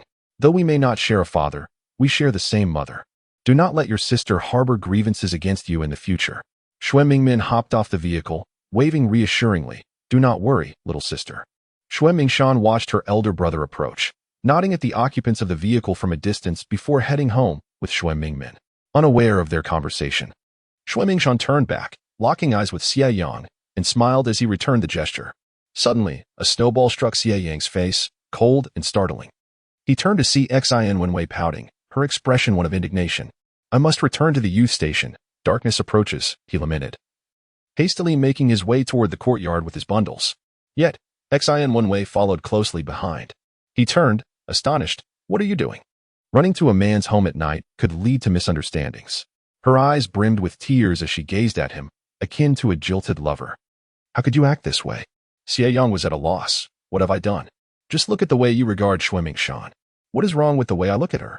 Xie Wenwei refused to elaborate, huffing as she pushed the door open and entered first, declaring, I am hungry. I have yet to eat. Xie Yang shut the courtyard door and discovered Xin one-way perched on the Kong upon entering. The room was frigid, having gone a day without warmth from the stove. With little time to reason with the girl, he hurriedly gathered firewood to ignite the stove, preparing to cook their evening meal. The house appeared desolate, with scant rice and flour available. Xie Yang cooked some rice and sliced a bit of meat and radish to place on top, deciding to have it that way. After a busy spell, he lifted his head and was taken aback. Xin Wenyue was folding his clothes. She was neatly organizing his autumn shirt, thermal pants, and undergarments. The freshly made garments had been washed and hung up in the room, and he hadn't anticipated her diligence. Xie Yang hurried over and snatched them away, exclaiming, "What are you doing? A young lady shouldn't be folding such items for a man." Xin Wenwei blushed slightly and boldly replied, "I don't care. I just folded them. What will you do about it?" To be fair, Xin Wenwei could be quite endearing when she displayed her little temper. However, Xie Yang had spent the entire day running around and simply wished to rest for a moment, eat some food, and sip on the spiritual spring water. Goodness, could it be that her behavior stemmed from that time she drank his spiritual water? Did that old hen inside also have a fancy for him? Ugh. With a dark expression, Xie Yang retrieved a box of pastries from his bag and handed it to her, saying, "All right, hurry back. Staying too long will lead to misunderstandings." "I want people to misunderstand," she said softly, but Xie Yang didn't quite catch it. "What did you say?" Xin Wenyue shook her head. "Nothing." She remained seated, unwilling to leave, so Xie Yang sat there with her. When the rice was ready, he served it, sprinkling a bit of salt and adding some soy sauce before pushing it toward her. "Finish up quickly and head back." Xin Wenwei beamed with delight, looking up at him with a joyful smile.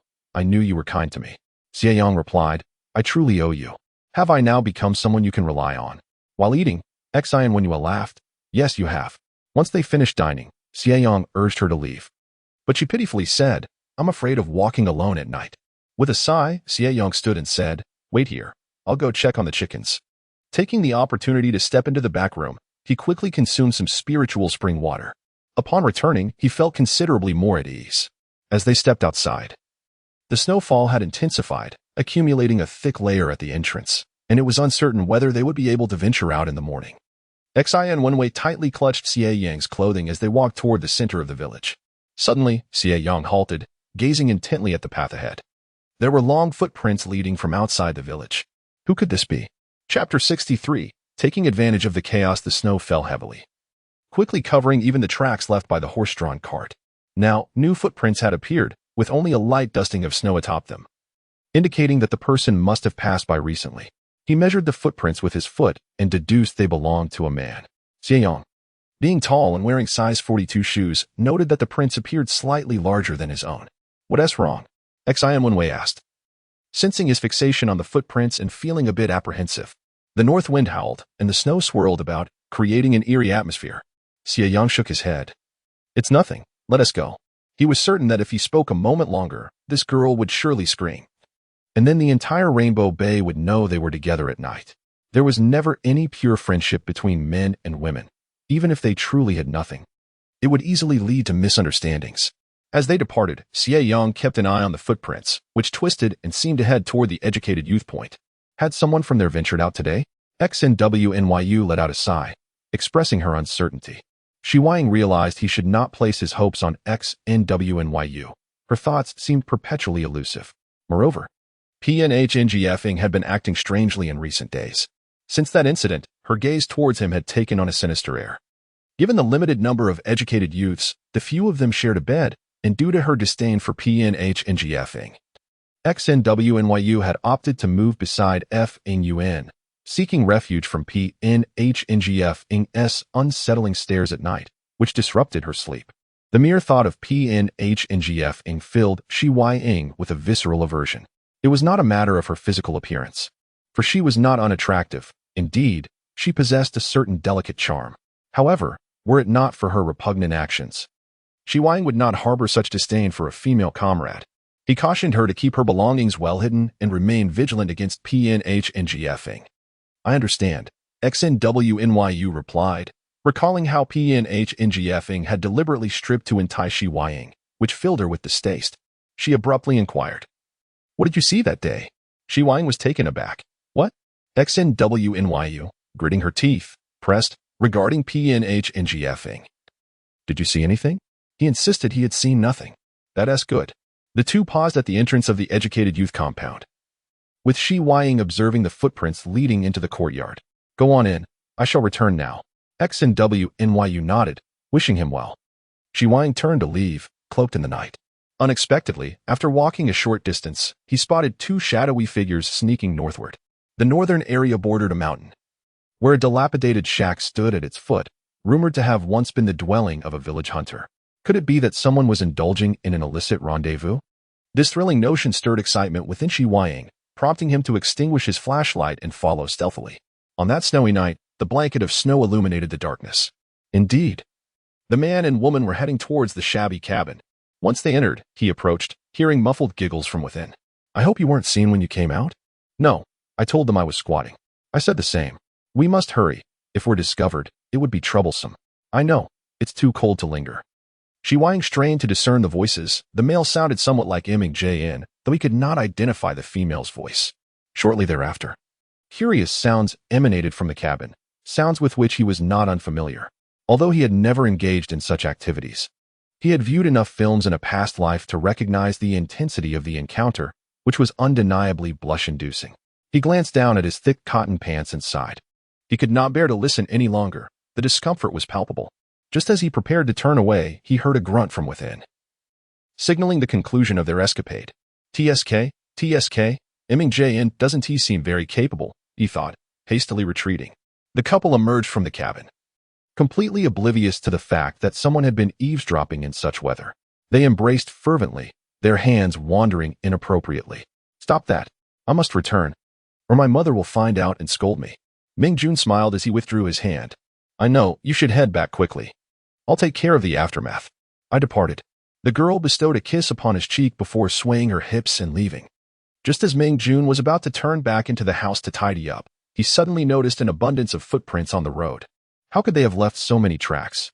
The snow continued to fall, and Jun felt a chill. The wind swept under him, prompting him to hasten inside. He rummaged in his pocket, feeling the lone coin, which lifted his spirits considerably. What a predicament. I feel as if I am selling myself, he mused. Yet, a single coin seemed worth it. At least he had enjoyed himself. Xie Yang hurried home, devoid of any further reaction. It was bitterly cold. He soaked his feet and burrowed into his blankets, replaying the sounds he had just heard in his mind. Alas, he must have grown up. He still needed to drink the spiritual spring water. Just before sleeping, he drank the last of the bottle, and that night he had an extraordinarily beautiful dream. In it, a woman kissed him, undressing with remarkable grace. Her porcelain skin, silky black hair cascading like satin, and a supple waist made him vaguely aware that he was dreaming, igniting a rush of excitement within him. Suddenly, the woman turned, revealing a smile that sent a jolt of terror through him. It was Pan Hongfang's face. The shock awakened Xie Yang, and he found the sky still dark outside. A glance at his watch revealed it was already past 7 in the morning. Why was it still so dim? The blankets felt somewhat cool and sticky. Upon touching his face, he realized it had become even gloomier. He got up, changed into fresh underwear, and donned autumn attire, feeling a complex swirl of emotions knowing that Xue Mingshan had made them. After putting on his cotton coat and pants, he attempted to rekindle the warmth of the Kong. However, when he pushed the door open, it would not budge. Was he truly trapped inside by the snow? No wonder it still appeared so dark outside. With no other options, Xie Yang could only wait for others to come and dig him out. He thought about urinating and found no concern for washing his face or brushing his teeth, as there was a water tank in the room. For breakfast, he simmered millet porridge and boiled some eggs. After eating, he vaguely heard voices outside. Xie Yang, are you in there? To his surprise, it was Jun. He quickly replied, yes, I am here. Jun said, how about lending me a coin? I'll rescue you. What a brazen act.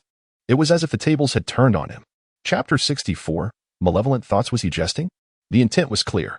If it had been Chen Gang making the request, Xie Yang would have dismissed it as a joke. Chen was indeed boisterous, but he was not one to take advantage of others. Jun, however, was different. To borrow money from everyone on the first night of the new educated youth's arrival could not be the act of an ordinary person. His audacity was undeniable, and he was capable of such unscrupulous behavior. Xie Yang surmised that Wang Lisin must have sent someone to check on him, and Jun had seized the opportunity to threaten him. Xie Yang let out a cold laugh. I was pondering who might come to dig me out. I certainly need to produce something of value as a token of gratitude. But you, Meng Jun, asking for money at the outset? Today, whether you dig or not is inconsequential. I refuse to believe I can remain trapped in here for a lifetime. Even if it were to snow for another 3 to 5 days, Xie Yang remained unperturbed. He had accumulated a fair amount of supplies in his space. In just 2 days prior, Xue Mingxiu had filled the large water tank. The only inconvenience was the unpleasant odor from the waste, but what was there to fear? Was a man truly afraid of such trivialities? Outside, Meng Jun had pulled down his face, suggesting that Xie Yang might as well stay inside. With that, he turned to leave. Xie Yang coolly replied, I understand. You may return. I will tidy up. His words instantly halted Meng Jun in his tracks as he suspiciously inquired. What do you know? I know everything. Yet I know nothing, Xie Yang stated. Frustrated, Meng Jun had no choice but to pick up a shovel and begin shoveling the snow. In northeastern China, snow fell incessantly, and with the new year approaching, there were no signs of warming. The surroundings were a vast expanse of white. By the time Xie Yang was dug out, an hour had passed, and the snow was haphazardly piled in the yard, lacking the careful arrangement seen in other households that would help retain warmth. He was aware that Meng Jun was being intentionally careless. Meng Jun remarked, I harbor no grievances against you. I merely hope you do not bring misfortune upon me. Xie Yang glanced at the pile of snow and retorted, This is not how snow should be stacked, is it? You, Meng Jun exclaimed in anger. I will make you pay for this one day. With that, he resumed his labor. While he toiled, Xie Yang stood wrapped in his coat, gazing at the sun. The sunlight was pleasant, but the cold was biting, and the snow showed no signs of stopping anytime soon. He found himself pondering who had made those footprints the previous night. As Meng Jun continued his work, Wang Lin and Su Weidong arrived. Upon seeing Meng Jun busy, they expressed surprise. Hey, Meng, we didn't expect you to be so righteous. Come on, let's work together. The group began to pitch in, and Xie Yang felt compelled to join them in finding tools. Yun Shuixing interjected, You can skip it. We'll manage just fine without you straining yourself. Xie Yang chuckled. You've picked up the northeastern dialect quite quickly. Indeed, this dialect is infectious. After hearing it once, it's easy to mimic, Yun Shuixing admitted. Unable to suppress a laugh, Xie Yang then went inside to prepare a pot of egg soup, sweetened with brown sugar. After finishing their work, each person savored a bowl, relishing the comfort it provided. Gao Habing gave a thumbs up, exclaiming, This is splendid. You truly know how to enjoy life. He set his bowl down and asked, Where's Meng Jun? He gone, Su Weidong observed, noticing Xie Yang's sullen demeanor. Why aren't you drinking your egg soup? Xie Yang smiled. Perhaps he has something to attend to. The others were skeptical but could not pinpoint the reason. The remaining egg soup was soon devoured clean. They looked at Xie Yang's cozy home with envy. Despite the inconvenience of their own living arrangements, it seemed quite appealing. Noticing a few books on the table, Su Weidong expressed astonishment. You're actually studying? Xie Yang nodded, just learning a bit. Idleness is unproductive. With the impending college entrance examination in mind, he said to them, As knowledge youth, we must not neglect our academic pursuits. Otherwise, how can we truly be regarded as knowledgeable youth? Wang Lin laughed. What is the point of studying? It won't be of any use. Indeed, amidst the biting cold, traversing the roads is a challenge, yet one must venture into the mountains to fell trees, leaving little time to peruse textbooks. Moreover, none among us has brought any. In response, Su Weidong chuckled, revealing, Actually, I did bring them, my high school textbooks and a collection of mathematical and scientific literature. He glanced at Xie Yang and continued, I was inspired by him. Initially, I intended to sell them while in the capital, but ultimately decided to pack them for the journey instead. No wonder your bag was so heavy back then. Xie Yang remarked, nodding. Perhaps there will be opportunities to return to the city. If there are job openings requiring examinations, we might find ourselves at a disadvantage if we've forgotten our academic subjects, especially compared to recent graduates or those still attending school. The group fell silent, understanding the weight of his words. They were all young intellectuals sent to the countryside together, and aside from Pan Hongfeng and Yu Ling, the remaining individuals were quite capable, prompting Xie Yang to want to lend them a hand. After all, if the future environment improved and more of them gained university admission, it would enhance his network as well. A single individual's success is commendable, yet collective success among friends broadens the path ahead. Xie Yang continued, Our brigade is not a professional logging team. We only engage in it during our spare time. During the intervals, we can study in our dormitories, which is certainly more productive than idle chatter. With only a few of us, What meaningful conversations can we have? It would be far better to read and elevate our cultural knowledge, thus assuring our families that we are always prepared. Wouldn't you agree? Wang Lin scratched his head, seemingly in agreement. Indeed, Su Weidong suggested, shall we dedicate ourselves to learning? Learning it is then. Gao Hongbing adjusted his glasses, but I must confess, I didn't pay much attention in school. Xie Yang chuckled. Then how did you end up with those glasses? I read novels, Gao Hongbing sheepishly admitted. Upon hearing this, Xie Yang cautioned, let us keep this among ourselves. Never let anyone know you used to read those books, and certainly do not discuss such matters in the dormitory. Gao Hongbing shivered, his complexion paling. Damn, Mingjun even urged me to share before. Do you actually believe his words? Su Weidong interjected. If you dare to speak, he will surely use it to extort money from you. Such a scenario is not far-fetched. Previously, Mingjun had failed to borrow money from the new young intellectuals. And later, at a welcoming banquet, Gao Hongbing voluntarily brought out canned goods, quite a luxury in these times. Given Gao Hongbing's usual habits and attire, Mingjun deduced that his family was relatively well off. Should he seize this leverage, Mingjun would essentially have a benefactor. As Xie Yang elucidated this to Gao Hongbing, the latter's face drained of color. The typically genteel individual erupted in a curse. That scoundrel harbors such malicious intent. Considering Mingjun's character, this indeed seemed plausible. Although it had been several years since '76, the authorities had maintained a strict grip on the ideological education of young intellectuals, with many books deemed forbidden for their reading. A couple of years ago, at the Youth Point, there was a discussion about the red and the black, which resulted in the entire Youth Point receiving criticism. And the quotas for returning to the city that year were completely lost. The youth who initially spoke about the book was apprehended by the commune and detained for several months, returning in a state so emaciated that he was hardly recognizable. Hai Haobing immediately intended to confront Mingjun, but Su Weidong restrained him, questioning what evidence he possessed. Hai Haobing fell silent. As the matter had been known to no one else, it was merely that Mingjun had inadvertently overheard him reciting a few lines from the book. Subsequently, Mingjun seized the opportunity to mention it, suggesting to Hai Hongbing that he could exploit the situation for personal gain. What that gain entailed remained unasked. Yet it was unexpected that Mingjun harbored such intentions. Xie Yang remarked that all of this was predicated upon a judgment of Mingjun's character. Though perhaps he did not mean any harm. Hai Haobing replied that there was certainly something amiss. Otherwise, why would he have insisted on confidentiality? Disheartened, Hai Haobing expressed his frustration, believing that the individuals at their Youth Point were fundamentally good. Xie Yang reassured him that others were indeed quite decent. But he emphasized that the youth were not without the possibility of returning to the city. The issue lay in the scarcity of quotas. Given their unproblematic backgrounds, their assessments were politically related and also concerned with moral character. If anyone were to have such matters recorded in their files, the hope of returning to the city would become exceedingly bleak. Of course, there would eventually be a mass return of youth to the city, but at that moment, no one could foresee this. Xie Yang's early warnings were not misplaced. It was beneficial to cultivate good relationships and foster friendships that could provide mutual support in the future. The camaraderie among the youth would be a cherished bond they would reminisce about for a lifetime. Even the somewhat oblivious Wang Lin nodded in understanding. Xie Yang continued, there is another matter. Unless absolutely necessary, it is best to avoid marriage. This was something they all understood. Xie Yang's concern was that if one were to marry and then return to the city, it could complicate matters. Marrying a local girl only to later feign a divorce for the sake of returning to the city would be quite unfortunate, as it would render one a scoundrel.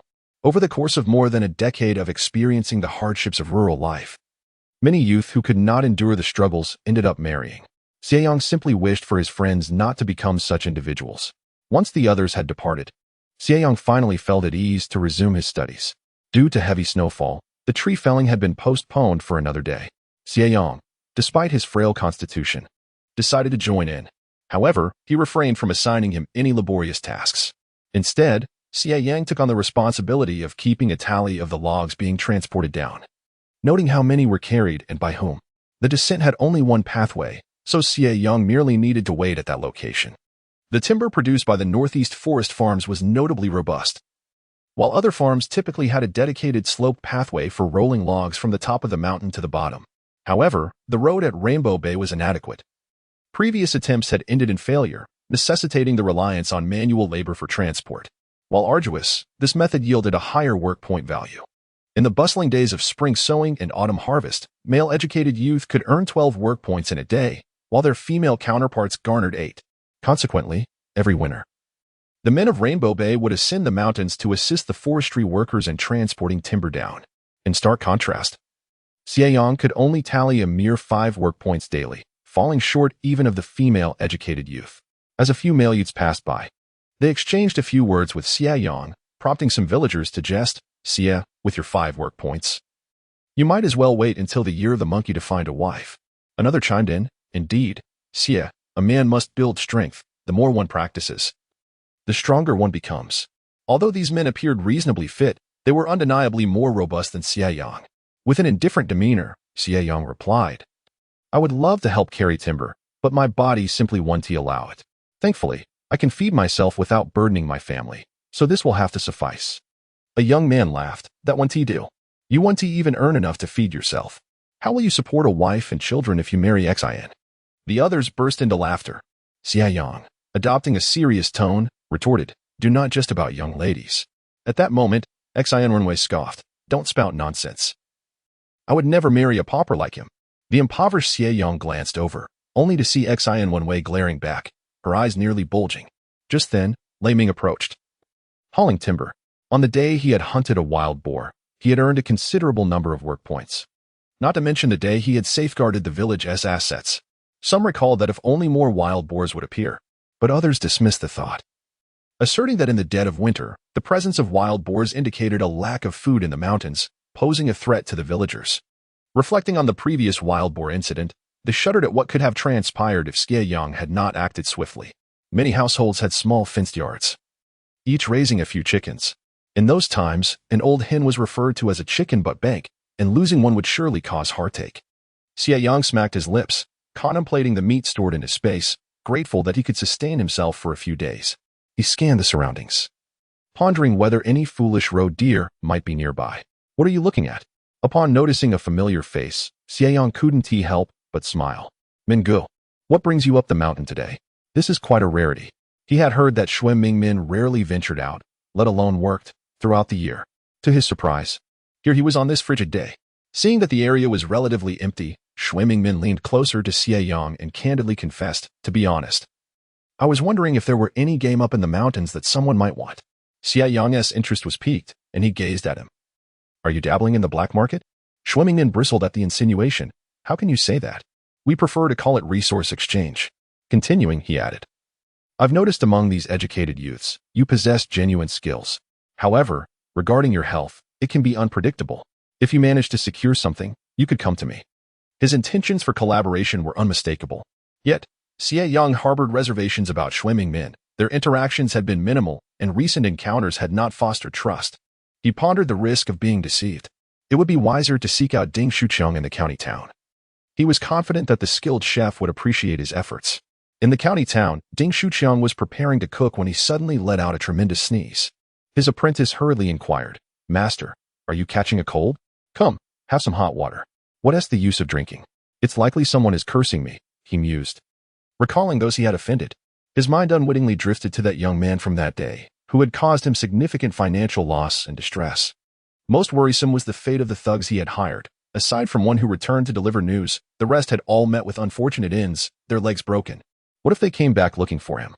Ding Shuqiang remained blissfully unaware of the thoughts that occupied Xie Yang's mind, who was currently engaged in a conversation with Xue Mingmin, discussing the topic of marriage exchanges. Xue Mingmin said, "My mother has already given up on this matter. She said it was quite embarrassing the other day when that Chin brat came to see my sister. She feels we can't afford to lose face and plans to find me a new wife." Xie Yang frowned. "Are they still considering a marriage exchange?" "She has her plans, and I have mine. I've made it clear that I will not marry. If they force me, I'd rather take drastic measures." Chapter 66. The Prey. After speaking, Xue Mingmin stood proudly atop a small mound, gazing into the distance, convinced of his own greatness.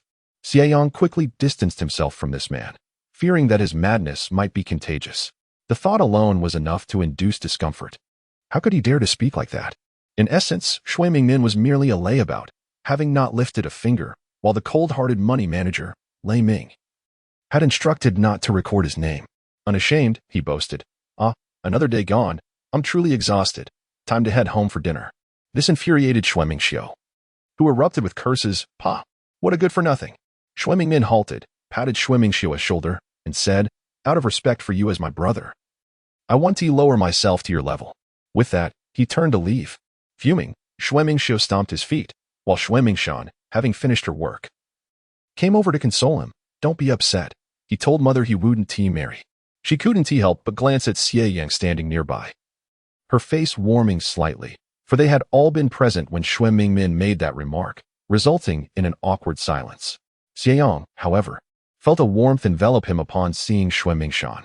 Unable to contain himself, he said, "Thank you, comrade Xue Mingshan." Xue Mingshan, puzzled, replied, "What?" Xue Mingxiu was still seething with anger, oblivious to their exchange. Xie Yang mouthed the word autumn pants, and Xue Mingshan's face instantly flushed crimson. "Let us go. Third brother, time to head home." Xue Mingshan pulled along the still grumbling Xue Mingxiu. Xie Yang couldn't help but reflect on the blush that had graced Xue Mingshan's cheeks moments ago.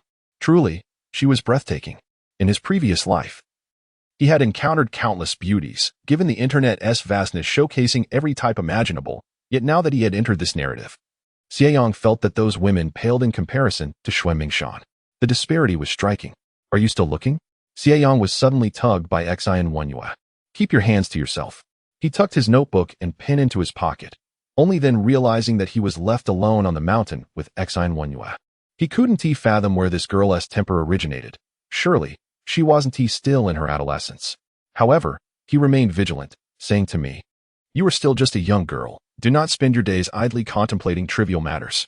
Xie Yang, feeling indignant, retorted, "You are only 2 years older than me. 2 years is still significant.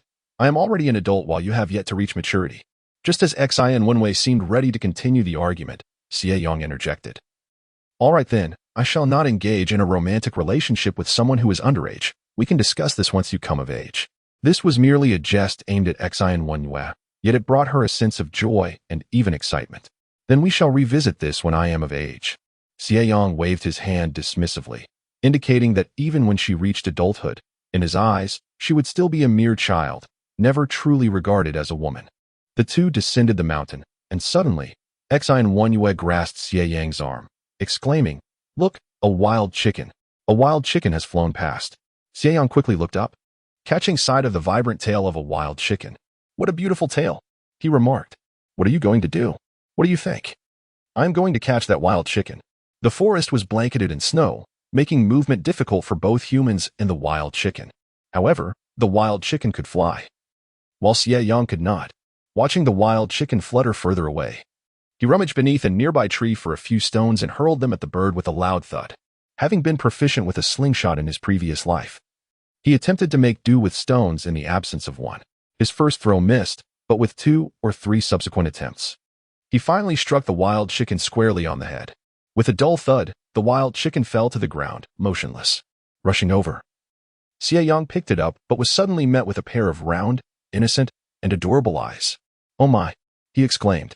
Standing before him was a young roe deer that resembled a mature male, its sturdy antlers and approximately 1 meter length adorned with a ring of white fur around its rear. It appeared to have been digging in the snow.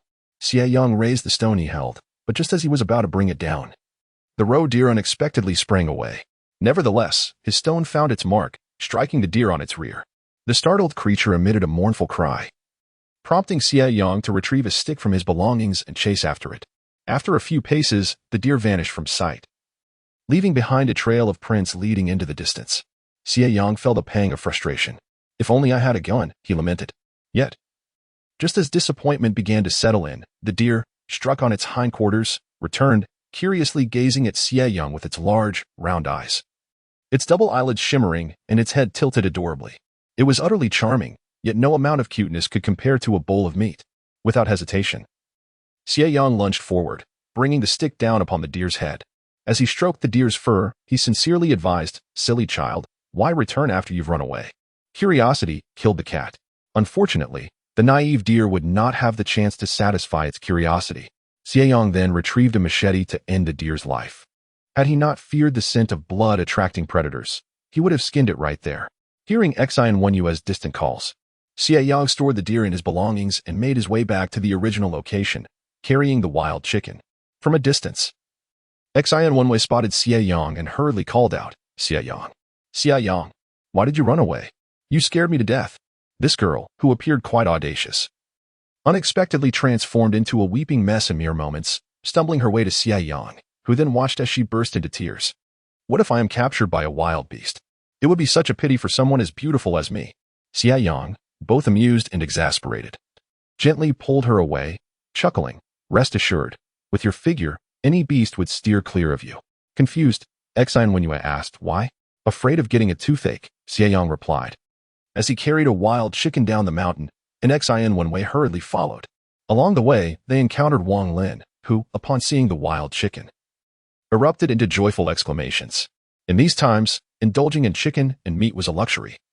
Wang Lin had lost count of how many times Xie Yang had enjoyed chicken and was astonished at his good fortune in capturing another wild fowl. The disparity in treatment among people was stark. While Wang Lin merely envied, others were filled with resentment. This should be considered communal property and ought to be surrendered to the organization, someone remarked. Chapter 67. Eavesdropping. The lively scene abruptly fell silent. Wang Lin scoffed. This chicken was caught by Xie Yang. Why should it be turned in? Ming Jun pursed his lips but remained silent, while Wang Lisan interjected. There are regulations in the village. Large catches like wild boars or deer must be submitted to the collective. As for smaller game like wild chickens or rabbits, whoever catches them claims ownership. He shot a glance at Ming Jun and added fairly, Ming Jun, your personal grievances with Xie Yang should not lead you to impose upon the collective. Ming Jun's expression darkened further. All of us are sent-down youth. Why should he be the only one to benefit? I can sustain myself without relying on village work points. Xie Yang looked at Ming Jun and continued, unlike you, who resorts to deceit and trickery. Ming Jun's temper flared. Who are you calling deceitful? Whoever feels implicated should know in their heart. With a beaming smile, Xie Yang tossed the wild chicken to Wang Lin, saying, consider this a token of gratitude for the youth. After speaking, Xie Yang turned to leave. Wang Lin, glancing at the chicken, asked Wang Lisan, what now? We'll take it back and stew it, he replied. In the evening, Xie Yang arrived, carrying a basket. Upon opening it, she revealed 2 large chicken legs, the finest meat from the bird. The wild chicken had been stewed with the region's specialty hazelnuts, and the aroma alone was exquisite. Additionally, there were 6 sizable corn cakes accompanying the stew. Xie Yang said, I brought all 6 cakes for you. Wang Lisan asked me to thank you on behalf of everyone for the chicken. Xie Yang chuckled, it's just a chicken. There's no need for such formality. Nevertheless, the actions of the youth were appreciated. If they accepted his generosity without qualms, he would surely reconsider his future acts of kindness. Thus, he discerned who among them was worthy of continued association and who should be kept at a distance. The significance of a single chicken had indeed been realized. Xie Yang chuckled softly. During dinner, everyone took turns teasing Ming Jun, particularly Wang Lin and Su Weidong, who had so thoroughly ridiculed him that he left the table before finishing his meal. The others, without hesitation, devoured everything, leaving not even a drop of soup for him. When he returned, he was furious. Xie Yang picked up his chopsticks and began to eat. Noticing that Xie Yang was still seated, he inquired, aren't you leaving? Care to join me for a bite? Xie Yang smiled, is it all right? Seeing her hopeful expression, Xie Yang asked, haven't you had dinner? Xie Yang glanced at the chicken leg and replied, no. I rushed out to bring you the chicken leg. Xie Yang, unrelenting, pointed out. But you said the chicken soup was all gone. Xie Yang's face flushed with embarrassment as she retorted, that little wild chicken, with the leg already here, meant everyone had just a bite of meat, leaving only the soup to drink. Here, Xie Yang quickly handed her a chicken leg, which she happily began to eat. Her joy evident as she gazed at his face. I knew you were the best to me. Just as they were about to enjoy their meal, there was a sudden knock at the door. Xie Yang opened it to find Xue Mingshan standing there. Upon seeing Xie Yang inside, Xue Mingshan felt a bit awkward. Am I interrupting? Not at all. Come in and share a meal with us. After a moment of hesitation, Xue Mingshan stepped inside. Xie Yang felt slightly uncomfortable as she observed Xue Mingshan. Women have an instinctive ability to sense the subtle differences in attitudes. Particularly, Xie Yang's gaze towards Xue Mingshan was distinctly different, causing Xie Yang to feel uneasy. You haven't had dinner yet, have you? Join us, Xie Yang said, taking a bowl and chopsticks, transferring a chicken leg into the bowl. Here, eat up. I know your mother saved all the good food for your second brother. Xue Mingshan glanced at him, her face slightly reddening, as Xie Yang smiled. Just sit down and eat. Xue Mingshan shook her head, You can eat. I'm fine. Don't be shy. She glanced at the chicken leg, feeling it was somewhat bothersome, but decided against dwelling on it and sat down. The atmosphere at the table was rather awkward. Xie Yang enjoyed his bread with mushrooms, dipping the bread into the soup, which tasted exceptionally good. The dinner concluded in silence. And Xie Yang cast a disapproving look at Xue Mingshan, asking, Sister Mingshan, did you come to see Xie Yang for something? Xue Mingshan nodded, yes. She turned to Xie Yang. My father has finished the furniture you wanted. Shall we have it delivered tomorrow? Xie Yang was instantly delighted. Great. Then I'll go with you today to bring the payment. Hearing that Xie Yang intended to go to the Xue household, Xie Yang instantly grew displeased. I want to go too. Why would you go? You should stay home and focus on your studies. Xie Yang firmly rejected Xie Yan's request. The three of them left, first escorting Xie Yang back to the youth station before heading to the Xue residence. Xie Yang was upset, turning on her heel to walk away. After a few steps, she turned back to see Xie Yang and Xue Mingshan walking side by side, quite close together. From behind, they appeared well-matched, but to Xie Yang, it was particularly irksome, even though Xue Mingshan and Xie Yang had said nothing to each other. After a moment, to break the tension, Xue Mingshan asked, Did you really tell her to focus on her studies? Xie Yang nodded, acknowledging the truth of the matter. It was not just her, but several of the newly arrived educated youth who were diligently studying. We must prepare ourselves for future job opportunities in the city, lest we find ourselves unprepared when the time for examinations arrives. Upon hearing the mention of returning to the city, Xue Mingshan's expression dimmed slightly, responding with a soft, Oh. Xie Yang continued, I heard you graduated from high school and performed exceptionally well academically? Xue Mingshan, somewhat absent-minded, replied, I suppose so. Then may I seek your assistance with any challenging problems I encounter in the future? Xue Mingshan turned her head to look at him, and Xie Yang's gaze was earnest, indicating he was sincere. Xue Mingshan's heart raced. Before she could respond, a figure passed by in the distance, and Xie Yang, curious, wondered who would be wandering around at such a late hour. This distraction caused the peculiar feeling within Xue Mingshan to gradually subside. Should we go take a look? For reasons unknown, Xue Mingshan found herself unable to refuse. Xie Yang had his suspicions, but decided to follow nonetheless. After a few steps, he hesitated, realizing that bringing Xue Mingshan to eavesdrop might not be appropriate. How about you head back first, and I'll join you shortly? Xue Mingshan, perplexed by his intent, shook her head, insisting, Let us go together. As the figure moved further away, Xie Yang followed suit, with Xue Mingshan trailing beside him. They approached a familiar ramshackle house. The door they stood before was known to them. When voices emanated from within, they maintained a semblance of normalcy. However, after a short while, the sounds inside became more rustling, prompting Xue Mingshan to wonder aloud, What are they doing? Are they sneaking food in there? The next moment, peculiar noises emerged from within, both male and female voices that could leave one feeling somewhat flushed. Observing her expression, Xie Yang noted her apparent confusion. He firmly grasped Xue Mingshan and led her away, continuing until they had distanced themselves significantly. Only then did Xue Mingshan inquire, What were those people doing inside? Coughing. Xie Yang nearly choked on his words, and fortunately, the darkness concealed the awkwardness on his face. Nothing much. Surely, he could not divulge the nature of the activities occurring within. Chapter 68. An embarrassing situation. Xie Yang found himself at a loss for words. His stammering only heightened Xue Mingshan's curiosity. If you don't tell me, I'll just ask my third brother later. Ask Xue Mingxiu? A cold sweat broke out on Xie Yang's forehead. Should Xue Mingxiu discover that he had brought his sister to eavesdrop on such intimate matters, he would surely face dire consequences. It would be far better to end the situation before it even began. Frowning, Xie Yang finally managed to mutter, It's just, well, it's about those kinds of interactions between men and women. This revelation surprised Xue Mingshan, filling her with both intrigue and confusion. Is it really necessary to come all this way just to kiss? Xie Yang struggled to gather the appropriate terms from his mind, seeking a way to articulate this without furthering the embarrassment. Perhaps it involves more than just that. More than just that? Xie Yang was exasperated. How could this young woman be so naive? Many girls her age were already married and raising families. It was clear that Xue Mingshan had not been exposed to such matters. Reflecting on the circumstances of the Xue family, he understood. There was likely no one to enlighten her on such topics, and the only female elder, her mother, was preoccupied solely with Xue Mingmin, showing little concern for her daughter's affairs. It was no wonder Xue Mingshan remained so oblivious. He never expected that such physiological knowledge would come from an outsider. A young man, With a dark expression, he remarked on the matter of couples having children. What? Xue Mingshan was taken aback, her eyes wide and particularly bright in the darkness. They. Xie Yang nodded, confirming her thoughts. Yes, precisely that. Xue Mingshan's face flushed crimson. And after glancing at Xie Yang, she stomped her foot and ran away. Don't run, slow down. The words came too late. Xue Mingshan slipped and fell to the ground, landing hard. Her bottom ached. As she endured the pain, attempting to rise, she found herself unable to do so for quite some time. Xie Yang, feeling helpless, reached out to help her, but the earlier conversation left Xue Mingshan feeling quite embarrassed. Xie Yang, somewhat irritable, asked, Are you planning to sit here indefinitely?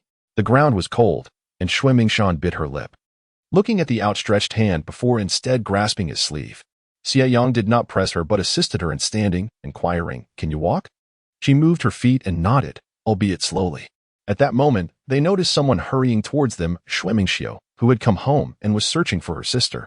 Upon seeing her sister's sprained ankle, she immediately picked her up without hesitation and expressed her gratitude to Xie Yang, saying, Thank you, Xie Jiqing.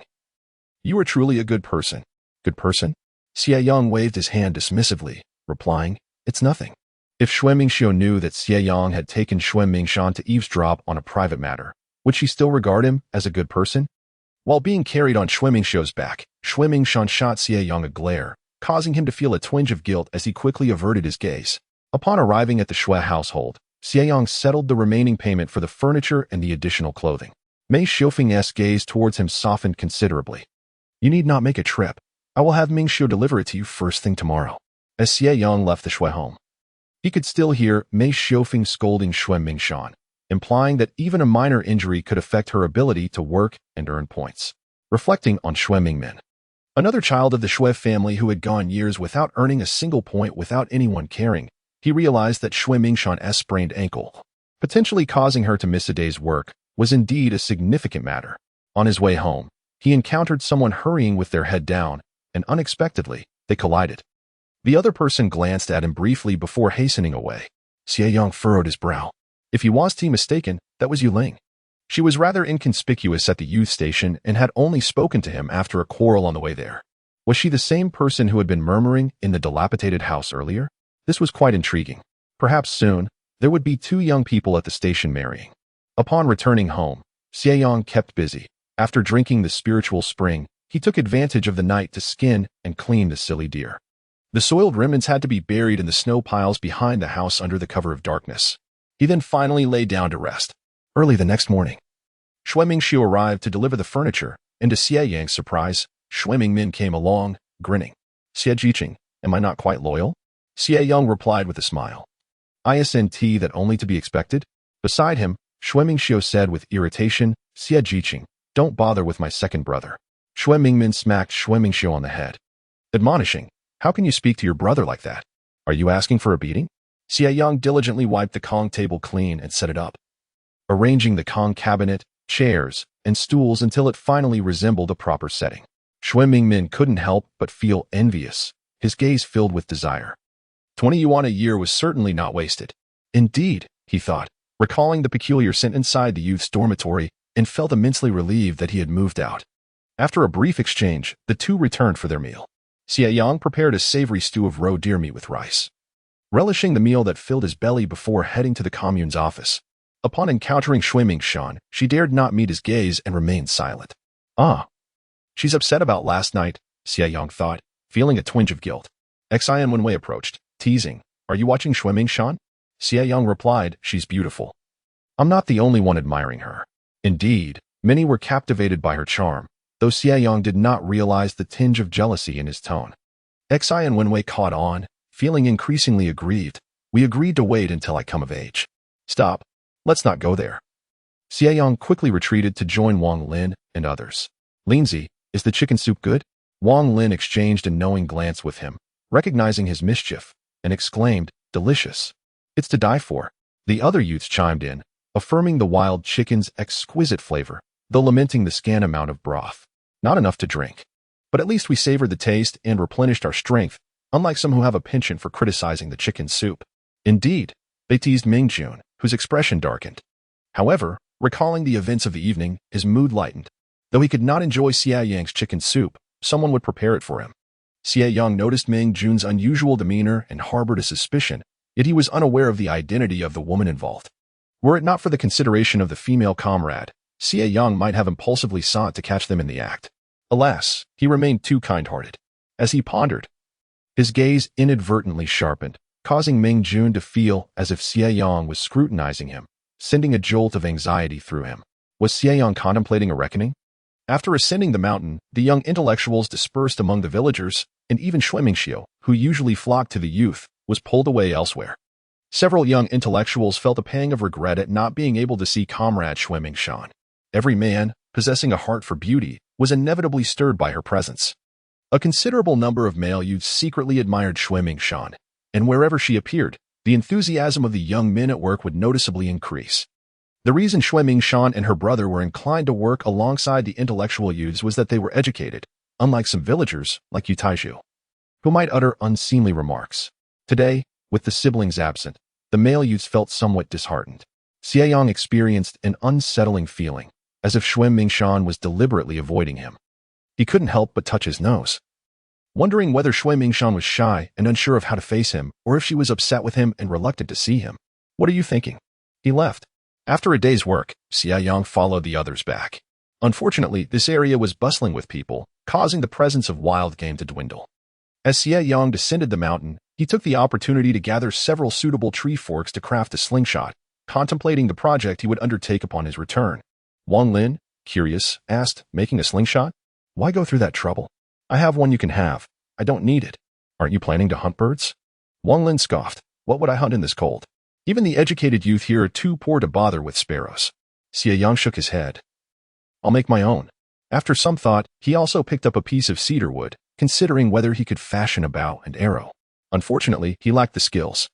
Wait a moment. He seemed to recall seeing something at the Xie family home. Perhaps he could seek assistance from them? Regrettably, upon reaching the foot of the mountain, he did not encounter Xie, so he returned home to craft the slingshot. The choice of materials for a slingshot is crucial. Digging through the pile of discarded items at the Xie household, he eventually found a slingshot. Its surface was notably smooth from frequent handling, indicating that its owner cherished it. However, it was absent from his memories, so the slingshot must belong to Xie Ming. Cursing Xie Ming under his breath, Xie Yang decided to keep only the functional parts and attach them to his slingshot, thus creating a new one. He picked up some pebbles, aimed at the poplar tree outside the yard, and with a sharp snap, released one. Thud. Chirp. Startled, Xie Yang rushed outside to find a sparrow lying lifeless.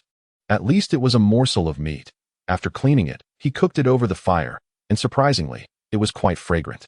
In these times, sparrows were considered pests, so consuming one posed no issue. For dinner, he naturally prepared roe deer meat stir-fried with chili, consuming 5 steamed buns. After digesting his food, he practiced his martial arts twice before settling down to study. Learning proved somewhat challenging for him. Recalling the earlier suggestion to consult Xie, Xie Yang racked his brain to devise a way to seek her out without arousing suspicion. Sadly, his efforts were in vain. He had not encountered Xie for several consecutive days. Later, he heard from Xie that Xie was teaching a literacy class in the village, which kept her from working during the day. Xie Yang's eyes brightened. Literacy class. Splendid. He wished to attend. Thus, at noon, he nearly fainted from the cold. Xian Yukai grumbled. "What a burden I've raised." Exhausted, Xie Yang replied, "Captain, you see me like this. I doubt I can manage. To avoid holding our team back, why not let me attend the literacy class to help educate everyone?" The directive for educated youth to assist in literacy efforts had come down from above. Yet, as is often the case, there were local adaptations. In Rainbow Bay, there happened to be 2 high school graduates, so it wouldn't do to deny one of their own a spot. Consequently, the literacy class included 2 attendees, the educated youth Feng Yuan and the village girl Xie. Previously, Mei Xiaofeng had insisted that she work in the mountains during the day and attend classes sporadically, prompting Feng Yuan to voice objections, which ultimately led to Xie being allowed to attend classes. Xie Yang's intention was to join the literacy class and seize the opportunity to consult Xie for guidance. Finding Feng Yuan is indeed a commendable choice. Feng Yuan, a high school graduate of 1966, embodies a stark contrast to contemporary graduates possessing genuine skills and knowledge. Unfortunately, due to the multitude of children in her family, she was compelled to relocate to the countryside, where she remained for a decade. Qian Yotsai's considerations regarding Xie Yang were unbeknownst to Qian Yukai, but Wang Lisan interjected, "Captain, didn't the commune state that there would be 3 available positions? If the third was never determined, why not assign it to Xie Yang?" The reason the third position remained undecided was due to the youth's interest, which the villagers were reluctant to accept, resulting in a stalemate. Qian Yukai pondered Xie Yang's potential candidacy, and surprisingly, it appeared rather promising. Although Xie Yang was not particularly adept at work and had health issues, the villagers had benefited from his hunting of wild boar, generating income. Thus, it was unlikely that the villagers would object to his appointment. "Very well, you may proceed. As for the teaching responsibilities, you should collaborate with Feng Yuan and Xue Mingshan," with Feng Yuan taking the lead. Upon hearing this, Xie Yang's demeanor brightened considerably, leading Qian Yukai to wonder if the young man was merely feigning his reaction. Whether or not he was acting soon became irrelevant, as by the afternoon, news of Xie Yang's new role as a teacher spread throughout Rainbow Bay. In keeping with Qian Yotsai's expectations, the villagers, pleased by the prospect of wild boar, raised no objections and instead jested, "Xie Zinking, just because you are a teacher now, don't forget to wander down to the foot of the mountain. I feel the wild boar is particularly fond of you." Laughter ensued among the others. Xie Yang, with a modest demeanor, agreed wholeheartedly. Without needing encouragement, he too was eager to explore, and the kind-hearted villagers provided him with the perfect excuse. Xie Yang promptly reported to the village collective. The literacy class aimed primarily at eradicating illiteracy. However, adults were often preoccupied with labor throughout the year, showing little willingness to attend. Consequently, the commune assigned the task to children aged over 10 who had not been enrolled in school. The village comprised around 100 households, each with several children, yet only about 10 attended the literacy class. They were split between 2 rooms, with a large stove in the middle, while students brought their own benches from home and a makeshift blackboard supported by wooden frames. Classes were not held daily. Rather, they were spaced out, with a day off every 2 days, leading to a rather relaxed schedule. This was unavoidable, given that there were only 2 teachers, one teaching mathematics and the other language, making it impossible to conduct a unified lesson. Thus, classes were held for 2 hours in the morning and 2 in the afternoon before dismissal. Feng Yuan was quite pleased with Xie Yang's arrival. Many of the educated youth at the site had only graduated from junior high before being sent to the countryside. Xie Yang, having graduated from high school and worked for a year before being assigned, was undoubtedly the first of his kind. Feng Yuan proposed to Xue Mingshan and Xie Yang, "Now that we have more people, let us establish a timetable. We can alternate subjects to make teaching easier. What do you think?" Xie Yang was amenable to any arrangement. However, Xue Mingshan remained silent for a while, contemplating Xie Yang's motives for becoming a teacher. "Mingshan, what are you thinking about?" Feng Yuan inquired. Xue Mingshan replied, "Thinking of you." Feng Yuan gasped in surprise, while Xie Yang suddenly coughed, realizing the implications of her words. Xue Mingshan quickly clarified, "I meant nothing of the sort." In an effort to shift the topic, Xie Yang remarked, "Why doesn't the village simply establish a primary school? If we had a school, the children from our brigade wouldn't need to travel to other villages for classes, which is quite far and unsafe, wouldn't you agree? Rainbow Bay lacks a primary school, compelling its students to attend classes in the neighboring brigade, resulting in lengthy daily commutes. During heavy snowfall, children are often prohibited from attending school altogether, leading to dismal academic performance among the village's youth." Xue Mingshan, feeling particularly affected, suggested, "Shall we approach the brigade leader about this?" Upon hearing their discussion, Qian Yukai was taken aback. "Establish a primary school? You 3? Chapter 70, The Headpat. The educated youth were regarded as outsiders, and in most places, the local residents did not maintain favorable relations with them. Qian Yukai, being a relatively understanding brigade leader, still held a sense of disdain for these city children, favoring only the earliest arrivals, Feng Yuan and Wang Lisan. When the 3 proposed the idea of a primary school, Qian Yukai perceived it merely as a nuisance, fraught with financial and logistical burdens, and doubted it would even attract enough students. He cast a disapproving glance at Feng Yuan, remarking, "You 2 are young and naive. Why are you indulging in such folly?"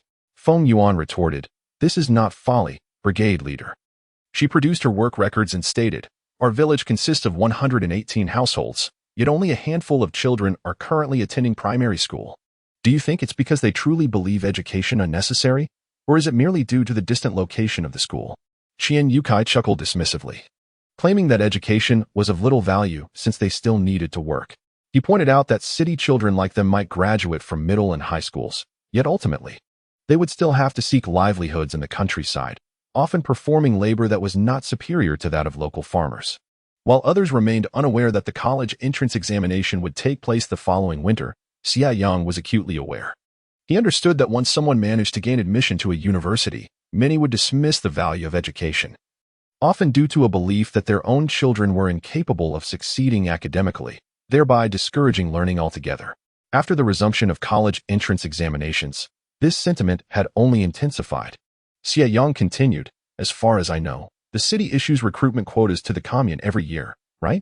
"Indeed," Qian Yukai sighed, recalling how Shui Hongtao was recommended to the city for his carpentry skills. "I recognize your good intentions, but such opportunities are often predetermined at the commune level. Our production team has a rather mediocre relationship with the commune's officials, so we have not benefited from these opportunities in recent years." Xie Yang furrowed his brow, asking, "Have you inquired about the educational backgrounds of those recruited?" Qian Yukai hesitated, admitting he had not. Clearly, he wished to avoid further discussion on the matter, rising to leave. "I have business to attend to. You should return as well. A little literacy is one thing, but establishing a primary school is no simple task." With that, Qian Yukai departed, leaving the three of them exchanging glances. Feng Yuan inquired, "Is that it then?" Shui Mingshan remained silent, casting a glance at Xie Yang. Xie Yang declared, "To convince the brigade leader of the value of education, we must present tangible evidence. Have there been many high school graduates from our brigade in recent years? It seems that only Mingxiu and I, along with Lei Ming's younger brother, Lei Bao, are left." Shui Mingshan remarked that Lei Bao, the youngest in the family, is the most cherished and performs well in studies, having successfully passed the entrance examination. "Initially, my father had agreed for Mingxiu and me to pursue our studies. But when I was accepted into high school, he opposed our further education." Reflecting on those years, Shui Mingshan could not help but feel a bitterness in her heart. Many of my classmates were not poor performers nor lacking in effort, but rather, their families were impoverished and education was not valued. The notion that studying is futile resonated all the more loudly in that era. Xie Yang felt that surrendering was not an option. He proposed that we investigate the educational background of those who had been selected to work. Shui Mingshan realized his intent to persuade the team leader with this information and shook her head, believing that even a 1 in 1,000 chance would not sway him. Ultimately, it boiled down to poverty and a disregard for education. With no other alternatives, they could only focus on establishing a literacy class. However, after 2 days of teaching, Xie Yang noticed that the students in the literacy class exhibited a poor attitude towards learning. The girls, merely in their early teens, opted to make shoe insoles, while the boys engaged in playful scuffles. Once the teacher finished delivering the lesson, that was the end of it. Moreover, the students attending today were different from those who would come tomorrow. Upon further inquiry, Shui Mingshan reluctantly explained that attendance was merely to satisfy upper management's requirements. Each family took turns sending someone. Otherwise, the young girls would be adept at household chores and childcare at home. Xie Yang asked Shui Mingshan, "Why are you so invested in education?" She replied, "Do you genuinely believe that learning is the last resort for rural children?" This sentiment would have been widely accepted a decade ago, but now, Shui Mingshan slightly shook her head, acknowledging that perspectives are hard to change. Since altering the views of others seemed futile, Xie Yang resolved to transform himself. He handed a notebook to Shui Mingshan and requested her assistance with the problems. Surprised, she glanced at the questions and found them somewhat challenging, feeling a bit embarrassed to admit, "I cannot solve them either." Ultimately, the two sought help from Feng Yuan, who swiftly solved the problems. Seizing the opportunity, Xie Yang inquired about other questions, to which Feng Yuan also provided answers. Such simple problems. Did you not learn them in high school? Shui Mingshan and Xie Yang exchanged a glance, both recognizing the awkwardness in each other's eyes. Did we learn them? Certainly. We studied mathematics, but anything slightly challenging was never covered. In these chaotic times, many competent teachers had been eliminated, and those remaining in schools lived in fear of antagonizing students and facing repercussions. Even diligent students like Shui Mingshan had not acquired even half the knowledge they would have a decade prior. Witnessing their pitiful state, Feng Yuan found it both amusing and sorrowful. "If you truly wish to learn, I will gladly accept you both as my students." Xie Yang was instantly elated and promptly corrected himself. "Feng teacher." Feng Yuan chuckled, "Just call me sister." Although she was unsure why Xie Yang was so eager to learn. As a teacher, she found joy in imparting knowledge. After school, Shui Mingshan called out to Xie Yang, "Do you genuinely believe that studying is beneficial? If it were futile, Should we abandon it altogether? Xue Mingshan bit her lip, expressing that she had no such intention. She simply felt that opportunities in the countryside were rather scarce. Xie Yang gazed at Xue Mingshan's conflicted expression, wishing to reach out and gently pat her head. In fact, he could not restrain himself and indeed tousled her hair, causing her neatly braided pigtails to come undone. Xue Mingshan's face flushed crimson as she exclaimed, "Xie Yang, you," before stamping her foot and turning to run away. Xie Yang's mind was consumed by two words: it's over. The discussion ended without resolution. Feeling rather helpless, Xie Yang was about to head home when he noticed Xie Wenwei staring at him with an expression of indignation, seemingly having stood there for quite some time. "What are you doing standing there?" Xie Wenwei approached him and said bitterly, "I saw it." Xie Yang felt his cheeks warm. "Saw what?" "You touched her." Xie Yang was rendered speechless. "I just patted her head. Don't spout nonsense." Suddenly, a head popped into view. "Then you ought to touch mine too." Chapter 71. The Spirit Spring Dividend. Xie Yang found himself amused by Xie Wenwei's irritation, urging her, "Go play somewhere else." Xie Wenwei pouted, her lips forming a perfect curve. Yet no matter how hard she tried, Xie Yang continued to regard her as a child. Upon returning to the youth station, Yuling wore a mocking expression, while Pan Hongfang emerged with a basin, passing by Xie Wenwei with a concerned look. "Wenwei, it's getting cold. Washing clothes is chilly. Perhaps I could help you with it?" Yuling could no longer contain herself and interjected, "Look at you, such a young lady. You need someone to help you wash your clothes." Pan Hongfang, you were born to be lowly, and yet you rush to offer your assistance. Who knows if she's already washed for someone else? Xie Wenwei acknowledged her affection for Xie Yang, reasoning that it was entirely normal to like someone as exceptional as him who treated her well. Yet, why did these people twist her feelings into something so unpalatable? What nonsense are you spouting? Xie Wenwei's face turned red with anger. Pan Hongfang quickly attempted to mediate. "Let us not quarrel, please." She wore a face that seemed on the verge of tears, pleading, "Yuling, don't say that about Xie Wenwei. It's my fault for bringing it up." "Of course, it's your fault. Do you need me to remind you of your own worth?" Xie Wenwei had no desire to see Pan Hongfang's face any longer, casting her a disdainful glance. "I can wash my own clothes. I don't need your help." In the depths of winter, cotton clothes and pants were certainly not meant for washing. It was primarily the inner garments that could be cleaned. However, reminded by Yuling, Xie Wenwei felt inspired to make an impression on Xie Yang. It seemed that men favored diligent and capable women, after all.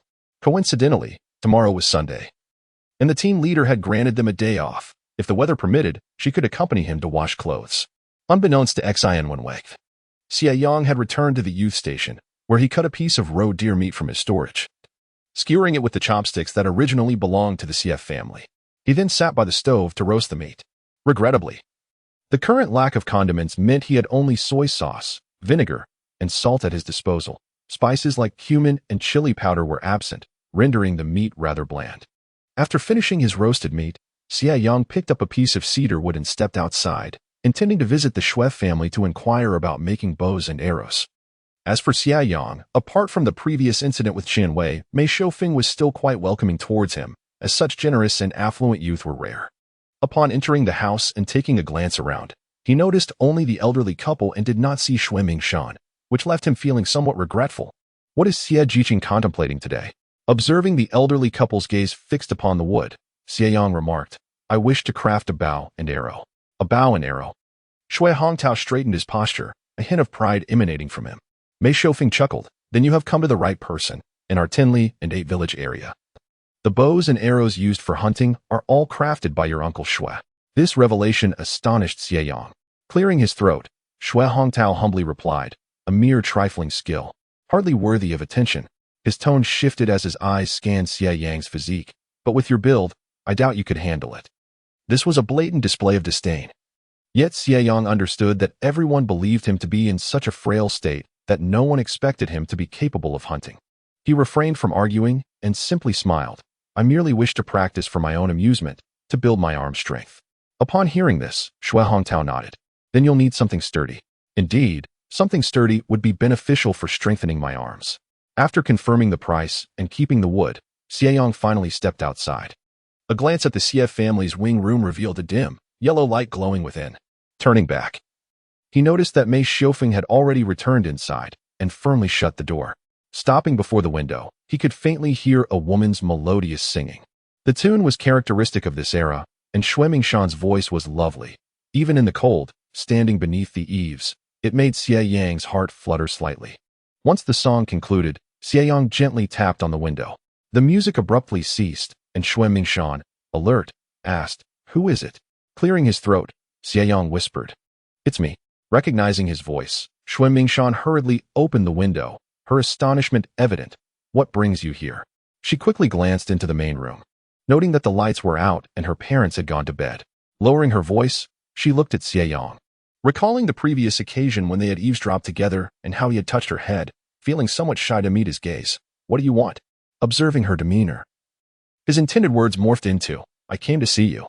Xue Mingshan's eyes widened, her cheeks flushed, and suddenly she drew the curtain shut, exclaiming, "Rogue. You should leave at once." If he were truly a rogue, he would have broken in. As soon as she finished speaking, the window was closed. Xie Yang rubbed his nose, feeling increasingly sheepish. While the earlier head touch could be deemed ambiguous and easily justified as accidental, this declaration felt undeniably forward. Fortunately, Xue Mingshan was not one to hold grudges, or else he might have swiftly become the most unfortunate of youth. As he returned to the youth station, Xie Yang continued to ponder Xue Mingshan's captivating eyes, which seemed to ensnare him. Shaking off his thoughts, he hastily retrieved his textbooks to study. Today's lesson was chemistry, and upon reflection, he managed to recall a few concepts. Studying was indeed challenging. The nights in northeast China were profoundly tranquil. Unable to concentrate, Xie Yang decided to venture outside with his slingshot. The cold air was biting, and he wrapped himself in a thick cotton coat. Pulling the hood tightly over his head as he switched on a flashlight and made his way to the back mountain. The moonlight, coupled with the snow, illuminated the path well enough to navigate. "Wait." Xie Yang turned off the flashlight and gazed into the distance. He could faintly see the outline of a small cabin far away. The small house once occupied by a hunter, situated at the rear of the village near the foot of the mountain, lay approximately 100 meters from his current position. In the dead of night, even with the moon's brilliance and the abundance of snow, visibility should have been compromised. Directing his flashlight towards that direction, its beam barely reached the intended spot. Could it be the enhancement from the spiritual spring? Reflecting on his journey back to the northeast, he recalled that his vision had remained unchanged then. Yet his body had been frail. Now, although he was still slender, his nutrition was gradually improving, and his physical condition was enhancing as well. With the influence of the spiritual spring growing increasingly potent, a surge of excitement coursed through Xie Yang as he glanced in other directions. The indistinct scenery in the distance affirming the improvement in his eyesight. Might other aspects of his being also experience enhancement? Clearing his throat, Xie Yang hastily consumed the spiritual spring from his space and ascended the mountain along the path he had cleared earlier in the day.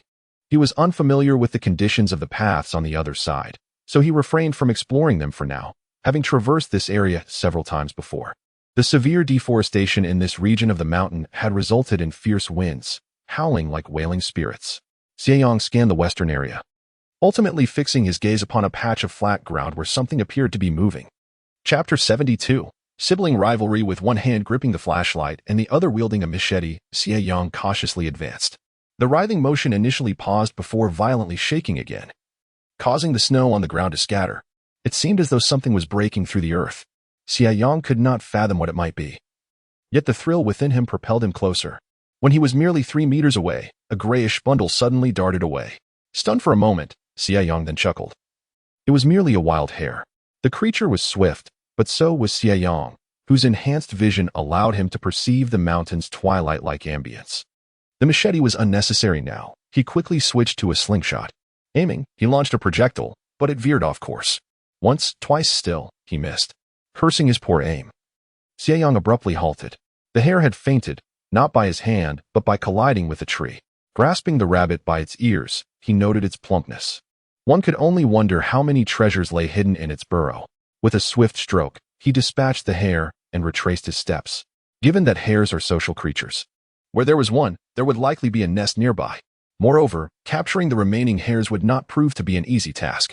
After a considerable effort, Xie Yang located the entrance of the hare's burrow, sealing all but one opening and unceremoniously stuffing the entrance with the excavated leaves before igniting them. Thick smoke seeped into the burrow, and Xie Yang remained vigilant at the entrance, ready to seize any escapees. In less than half an hour, He successfully captured an entire brood of hares. 11 hares lay neatly arranged in his space, finally adding a substantial amount of meat to his provisions. Xie Yang descended the mountain with a sense of satisfaction, only to unexpectedly encounter a wandering chicken in the dim light of dusk. Quite amusing. This blind creature had unwittingly entered his domain. Such a privilege is rarely afforded to ordinary chickens. By the time Xie Yang arrived home, it was nearly 10 o'clock. Undeterred, he lit a lamp and set to work, meticulously skinning and eviscerating 11 rabbits while simultaneously boiling water to pluck the wild chicken. As he ventured out to bury the entrails, Xie Yang mused about the possibility of having a dog. It would not only alleviate his burdens but also serve as a guardian for his humble abode. However, in these times, even putting food on the table is a challenge, and few could justify the expense of keeping a dog. Nonetheless, he resolved to inquire about acquiring a canine, whether it be a local mutt or a shepherd dog. He was determined to bring one home. With the wild chicken stewing and more firewood added, Xie Yang lay down contentedly. Come dawn, he awoke to the enticing aroma. Lacking mushrooms, he could only simmer it in water, yet the fragrance was intoxicating. Before serving, he sprinkled a bit of salt into the pot. Savoring a bowl of broth and gnawing on a hearty chicken leg, feeling as if his very soul were elevated. The remaining chicken broth and meat were stored away for later. After tidying up, he made his way to the village committee. Arriving early, he found the place still quiet, with only a few sleepy men exchanging yawns. Laming sat on a stone, his eyes heavy with fatigue, having been kept awake by the tantalizing scent of chicken stew simmering late into the night. I thought I was dreaming, he lamented, but it seems I truly was awake. Even though the northwesterly wind blew fiercely last night, Lu Hongshui, from the westernmost house of the village, also stifled a yawn and cursed under his breath. You may have caught a whiff, but the scent at my place was overpowering. I was so hungry in the middle of the night that I had to drink half a ladle of water and make several trips to the outhouse. Suddenly, Lu turned to Xie Yang. You live the furthest west in our village. Did you smell it? Xie Yang forced a bitter smile, his eyes not betraying him. My constitution is weak. I slept like the dead last night. Otherwise what? Nothing. It's all in the past. Xie Yang rubbed his face, suppressing the curve of his lips, and rolled up his sleeves as he entered the two classrooms. The men exchanged sympathetic glances, remarking on how difficult Xie Yang's life was, as even a gust of wind seemed to threaten his fragile health. Who would dare marry into his family? They mused. But whether he was worthy or not was never for them to decide.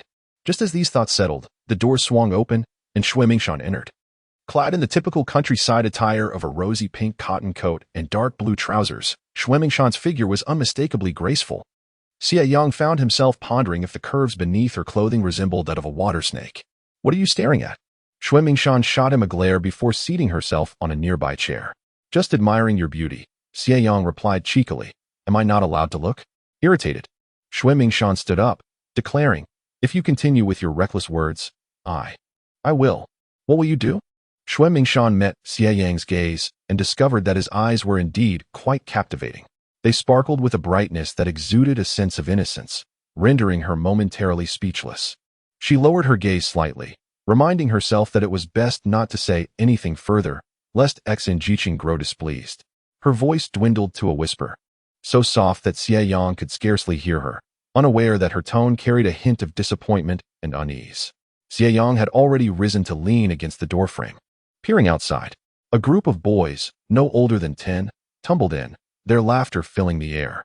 A gust of cold wind followed them in, causing Xie Yang to shiver involuntarily. Close the door, he urged, but the children seemed oblivious to his plea, continuing their playful antics. Hello, Xie Jiqing. Xie Yang feigned seriousness, delivering a playful smack to each boy's head. Say hello to Teacher Xie. Hello, Teacher Xie. The boys, however, refused to comply, giggling as they dashed off. Xie Yang could not suppress a smile. Interacting with children was undeniably more enjoyable than with adults. He approached the boys, capturing a few of them, and warned, if any of you misbehave in class today, I shall summon the squad leader to punish you.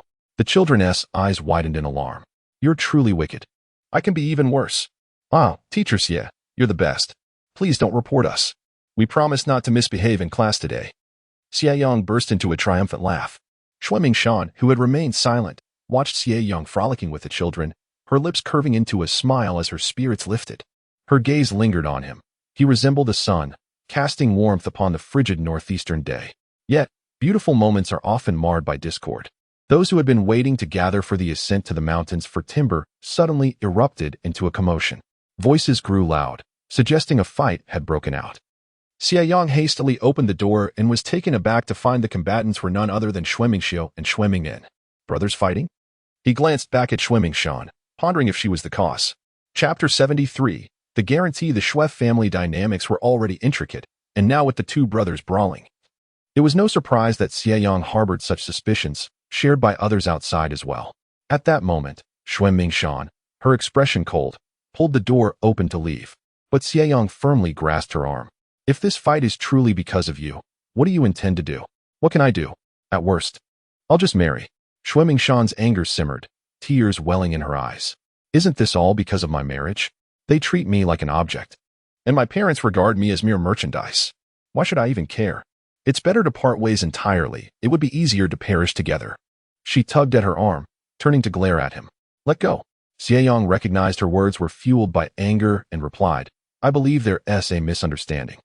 I've dealt with your second brother a few times. He isn't unreasonable. A man who would barter his sister for marriage would not be so disinterested in the prospect. As his sister, you know him better than I do. Why not have a proper conversation? He spoke, and Xue Mingshan appeared visibly conflicted.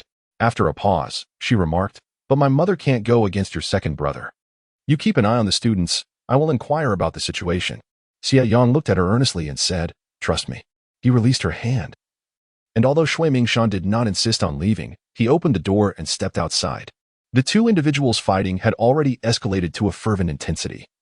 And while the villagers seemed to intervene, they were merely spectators enjoying the spectacle. Enough, stop fighting. Xie Yang shouted from the periphery of the crowd. After all, it's not right for brothers to brawl like this. Unfortunately, his intervention was ineffective. As he pushed through the throng, he saw Xue Mingxiu and Xue Mingmin locked in a fierce struggle, neither willing to concede. He stepped forward and forcefully separated them, declaring, everyone, halt. Stop this immediately. Exhausted, Xue Mingmin and Xue Mingxiu exchanged glances, each disapproving of the other. If it weren't for the fact that you're my brother, today I would have to settle this once and for all, Xue Mingxiu shouted defiantly. Then you better act quickly. You're still counting on your sister to arrange a marriage for you. How shameful. Xue Mingmin retorted, clearly displeased. Who is arranging a marriage? The two continued to bicker, on the verge of another altercation, prompting Xie Yang to interject. All right, enough. Everyone be quiet. He delivered a swift kick, sending one of them to the ground. Both Xue Mingmin and Xue Mingxiu froze, as did the bystanders in the courtyard. Good heavens, Xie Yang is formidable. Surprisingly, instead of retaliating against him, the two brothers got up without a word. Xie Yang glanced at them and stated, I will decide who speaks. Anyone who dares to interrupt will receive a punch. Their clothes were disheveled, hair tousled, and their faces bore bruises, rendering them quite disheveled. At that moment, Mei Shoufeng and Shui Hongtao arrived together. Upon seeing Xue Mingmin's condition, Mei Shoufeng gasped and rushed over, asking, Who did this? Who did this? It was me, Xue Mingxiu shouted. Yes, I struck your precious son. What of it? Go ahead and kill me, you insolent child. As she spoke, Mei Shoufeng attempted to hit Xue Mingxiu, but Shui Hongtao intervened, saying, What are you doing? You can protect your son, but don't harm mine. So what if I did? I did strike him. The couple began to argue fiercely. Xie Yang, at a loss for words, dragged Xue Mingmin and Xue Mingxiu into the house, leaving the battleground outside to the couple. Let them fight. They will have their turn eventually. Inside, Xue Mingshan and the children were left in shock. Xie Yang turned to the children, saying, You all go out and play for a while. With that, the children hurriedly rushed outside to play, leaving just the 6 of them in the room. Xie Yang looked at Xue Mingxiu and said, You speak first. Xue Mingxiu replied, Earlier at home, I overheard my mother speaking to my second brother. She mentioned a girl from Sun Valley who is quite beautiful, but due to her family's poverty, she wants to swap her brother's bride. Xie Yang asked, and then Xue Mingxiu, taken aback, continued, I called him out, and then we got into a fight. He admitted it himself. If I don't hit him, who will? You're talking nonsense. Before Xue Mingmin could finish, Xie Yang shot him a sharp glare. Others may be unaware of Xie Yang's capabilities, but Xue Mingmin has witnessed firsthand the ferocity with which Xie Yang dealt with the local ruffians. He awkwardly remarked that had he been patient enough to listen, he would have heard my refusal. However, before he could finish, he called me out, speaking in a rather ungracious manner, which inevitably led to a confrontation. Xue Mingxiu huffed, questioning why their mother persistently sought to arrange a marriage if he had no intentions. Xue Mingmin, at a loss for words, replied that it would be unreasonable to expect him to resort to self-mutilation to demonstrate his feelings. Xie Yang cleared his throat, reminding them that their sister was present and to be mindful of their conduct. Xue Mingmin scoffed, dismissing the concern for propriety, asserting that it would be beneficial for her to understand the treachery of men at an early age. Xie Yang lamented that there was not a single reliable member in this family. Were it not for Xue Mingshan's beauty and Xue Mingxiu's repeated assistance, he would rather not involve himself in their family's troubles. The situation was quite clear. Mei Xiufeng, a mother with a deep longing for her son, could not bear to see Xue Mingmin, in his 30s, remain unmarried. Aware of her son's unreliability, she sought to exchange her daughter for a daughter-in-law to ensure the continuation of their lineage. Xie Yang turned to Xue Mingmin, noting that the matter had escalated, and if he continued to stoke the flames, he would irrevocably extinguish his mother's hopes. It seemed that the previous uproar had not been sufficient to dissuade Mei Xiufeng. Fine. I shall go, Xue Mingmin said as he exited. Xue Mingxiu, feeling somewhat awkward, remarked on how he now pretended to be the good guy.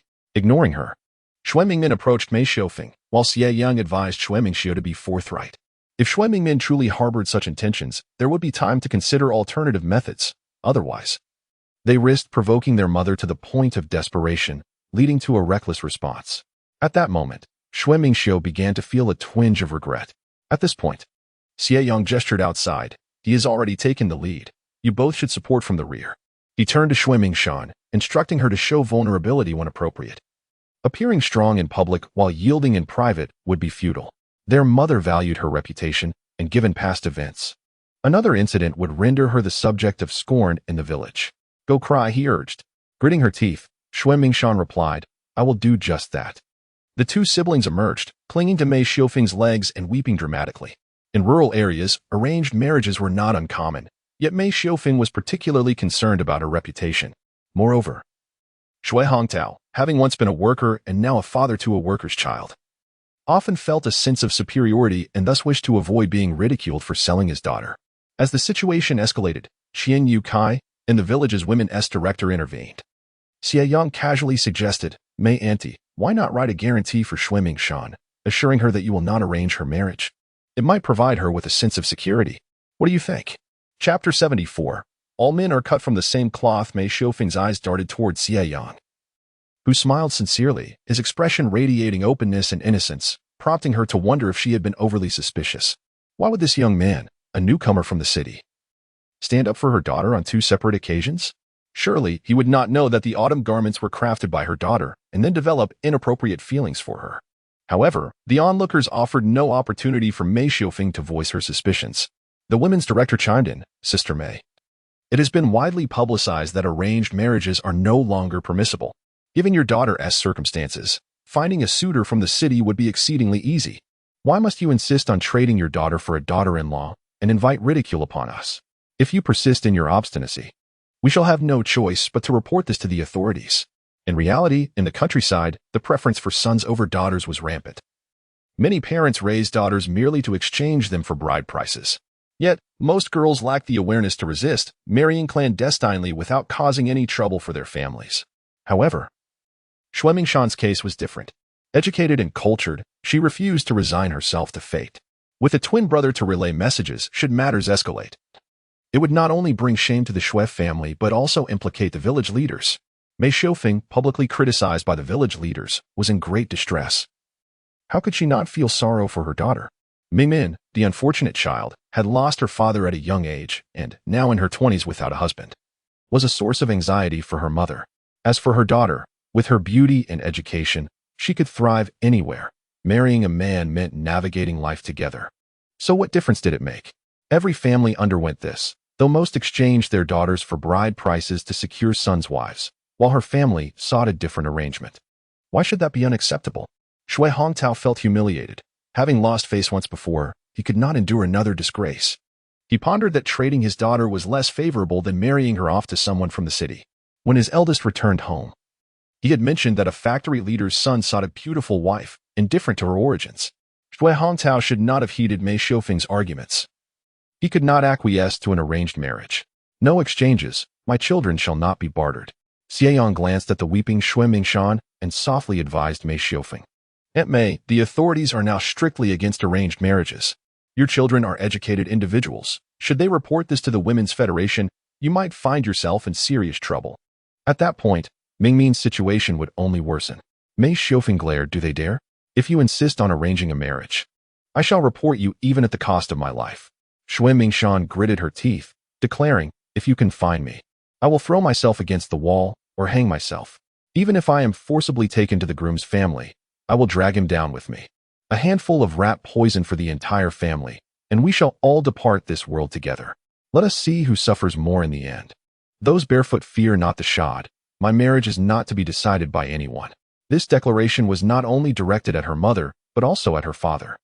She was acutely aware of her brother's prior discussions with their father. With an unreliable father and mother, if she did not stand firm, she would indeed be sold off like a piece of meat. Xue Mingxiu, true to her twin nature, stepped forward, asserting, indeed, if they proceed with an arranged marriage, I shall kill their entire family. In the village, Xue Mingxiu was a young man of amiable disposition, often seen lingering around the captain, greeting everyone with a warm smile. However, he also possessed a protective side, particularly towards his sister, which garnered the support of many villagers. Ultimately, Mei Xiufeng and Xue Hongtao reluctantly penned a letter of guarantee. Xie Yang suggested they write 2 copies, allowing the captain to hold one as a witness. Upon hearing this, Mei Xiufeng shot him a glare, to which Xie Yang quickly replied, Aunt, I truly have faith in you. Your reputation in the village is well known. But isn't this for the peace of mind of both of them? Otherwise, if any trouble arises, they might rush to the commune to lodge complaints, which would be quite detrimental. Qian Yukai, who rarely sided with them, agreed, stating that whether it was 1 copy or 2, it was still a written assurance.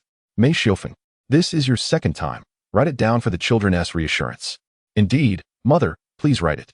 I've already said it. Don't pressure me into marriage. If you force me into the bridal chamber, I might as well castrate myself. Xue Mingmin's comment drew gasps and laughter from the surrounding men. Xue Mingmin, as a bachelor, don't you desire a wife? Someone teased. Once you marry, you'll understand the joys of having a wife, another chimed in. Oh, go away. Xue Mingmin retorted with a laugh. I can hardly support myself, let alone a wife and children. Unless I find someone willing to support me, I'd rather not. Laughter erupted again. So, you'd be living off a woman then? You rascal, stop talking. Mei Xiufeng was exasperated by Xue Mingmin's irreverent words. You all will be the death of me one day. Xue Mingmin, with a mischievous grin, remarked that a reluctant partner would not yield sweet fruit if she was unwilling. So was he. If it leads to a tragic outcome, it would be too late then. This statement struck a chord with Mei Xiufeng. With a sharp glance at Xue Mingshan, she exclaimed, I truly owe you. Xue Mingshan stood, her eyes glistening with tears as she replied, No, I owe you. You gave me life, and when the time comes, I shall repay it. After finishing her words, she departed, and Xue Mingxiu hurried after her. Xie Yang, concerned for Xue Mingshan, was pulled aside by Xie Yang, who questioned, Why do you keep meddling in her affairs? What do they have to do with you? I simply cannot stand by, he replied. Spare me your excuses. Xie Yan's piercing gaze scrutinized Xie Yang, as if she had seen through him. Are you interested in Xue Mingshan? Xie Yang found himself at a loss for words, for indeed, a stir of emotions surged within him whenever he beheld her.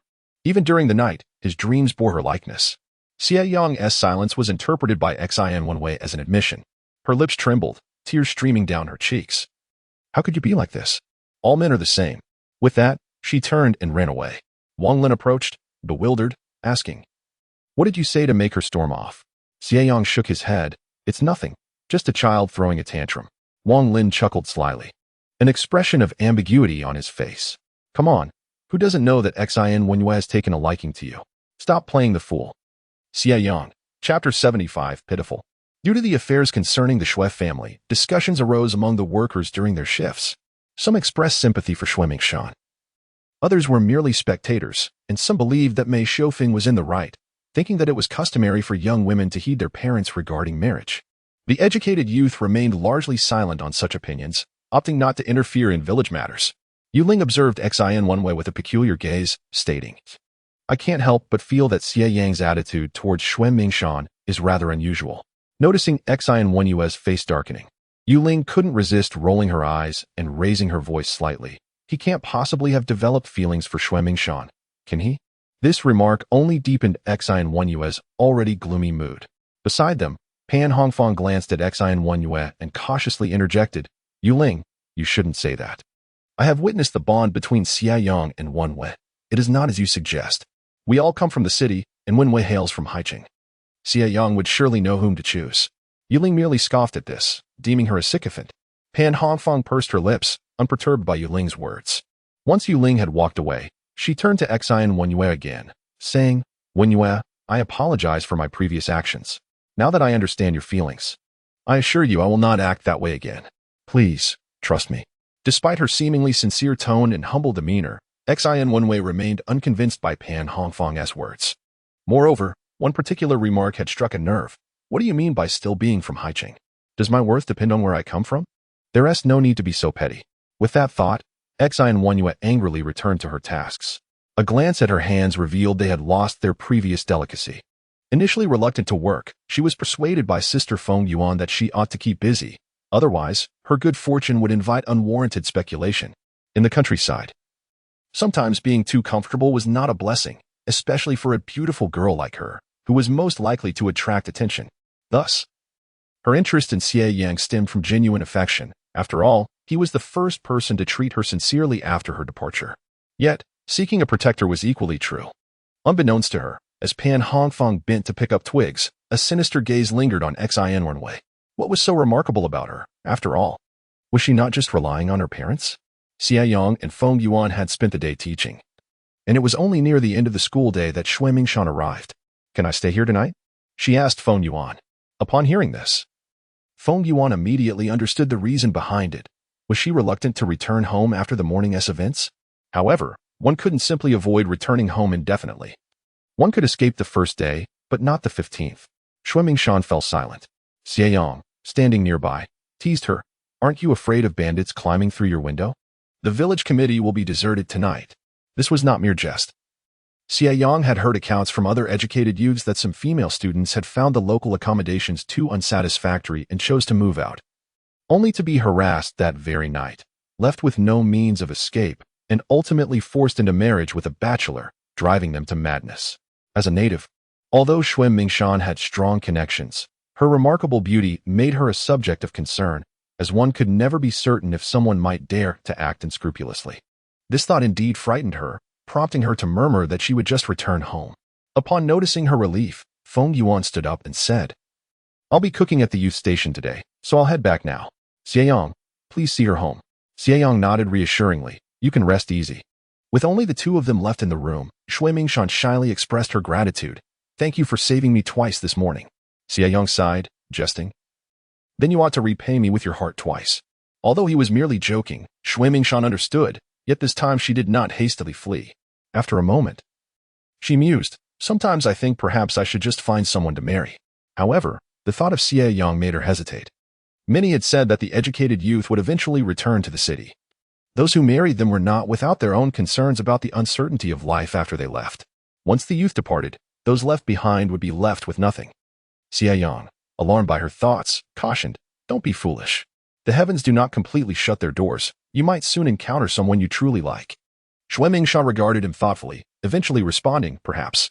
As the classroom door locked behind them, she hesitated to return. The sky grew overcast, with tendrils of smoke rising from the west. Xue Mingshan aimlessly kicked at the snow against the wall, her expression gloomy. She was reluctant to go home. Are you hungry? Xie Yang inquired. Xue Mingshan remained silent, though her stomach's growl was louder than her silence. Embarrassed, she bit her lip, confessing, I didn't eat lunch. She cast a pitiful glance at Xie Yang, feeling shy. Xie Yang found her expression irresistible. Why not come to my place for a meal before heading back? Eating first would allow her to return home and sleep without needing to converse with her family. Cautiously, Xue Mingshan asked, Is that all right? I have no money. Then you shall repay me with your heart, he teased, striding towards the door. Xue Mingshan hurried to catch up, glancing around nervously to ensure no one was watching. At this hour, most households were preparing dinner. In the countryside, many only had 2 meals. Finishing dinner at this time meant they wouldn't eat again in the evening, thus saving a meal. The journey was uneventful, and by the time they reached Xie Yang's home, dusk was beginning to settle. Xie Yang pushed the door open and casually instructed, Go sit on the kong. I'll start a fire and cook. feeling awkward about accepting a free meal. Xue Mingshan quickly replied, "You're not well. You should warm yourself while I cook." Xie Yang stood still. The atmosphere in the dimly lit room suddenly shifted, and he found it difficult to meet her gaze, nodding as he fetched a rabbit and a handful of peppers, saying, "Let us stir-fry these." The vegetables consisted of a cabbage covered with a tattered cotton coat. The rabbit, skinned, appeared somewhat intimidating, but to the countryside girl, it was merely a source of surprise. "Is this a wild rabbit?"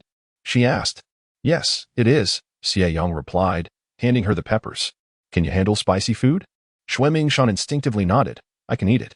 She refrained from saying anything further and began chopping the rabbit meat into cubes while starting the fire to cook. Xie Yang sat on the kong, engrossed in a book, yet unable to resist the temptation to steal glances at the industrious girl outside the window. Xue Mingshan, while working, appeared serene, her face illuminated by the fire, rendering her strikingly beautiful. Xie Yang became somewhat entranced, his gaze lingering for an extended period. Suddenly, Xue Mingshan looked up and their eyes met, flustered and slightly annoyed. She quickly averted her gaze. Xie Yang, lowering his eyes, couldn't help but smile. Dinner was sumptuous. The rabbit meat was stir-fried until it exuded a rich fat, paired with vibrant red chili peppers that made it particularly appetizing. The staple was fragrant rice, more aromatic than anything Xue Mingshan had ever tasted before. There was also a dish of sauteed cabbage. Xue Mingshan refrained from taking any meat, opting solely for the cabbage. Xie Yang offered her a piece, insisting, "You must eat some meat. I cannot finish it all alone." "No, I'm fine with the cabbage," Xue Mingshan replied, feeling too embarrassed to indulge in his generosity. Xie Yang's expression turned serious. "Are you expecting me to feed you?" Just as Xue Mingshan was about to respond, a knock sounded at the door. "Xie Jiqing, are you home?"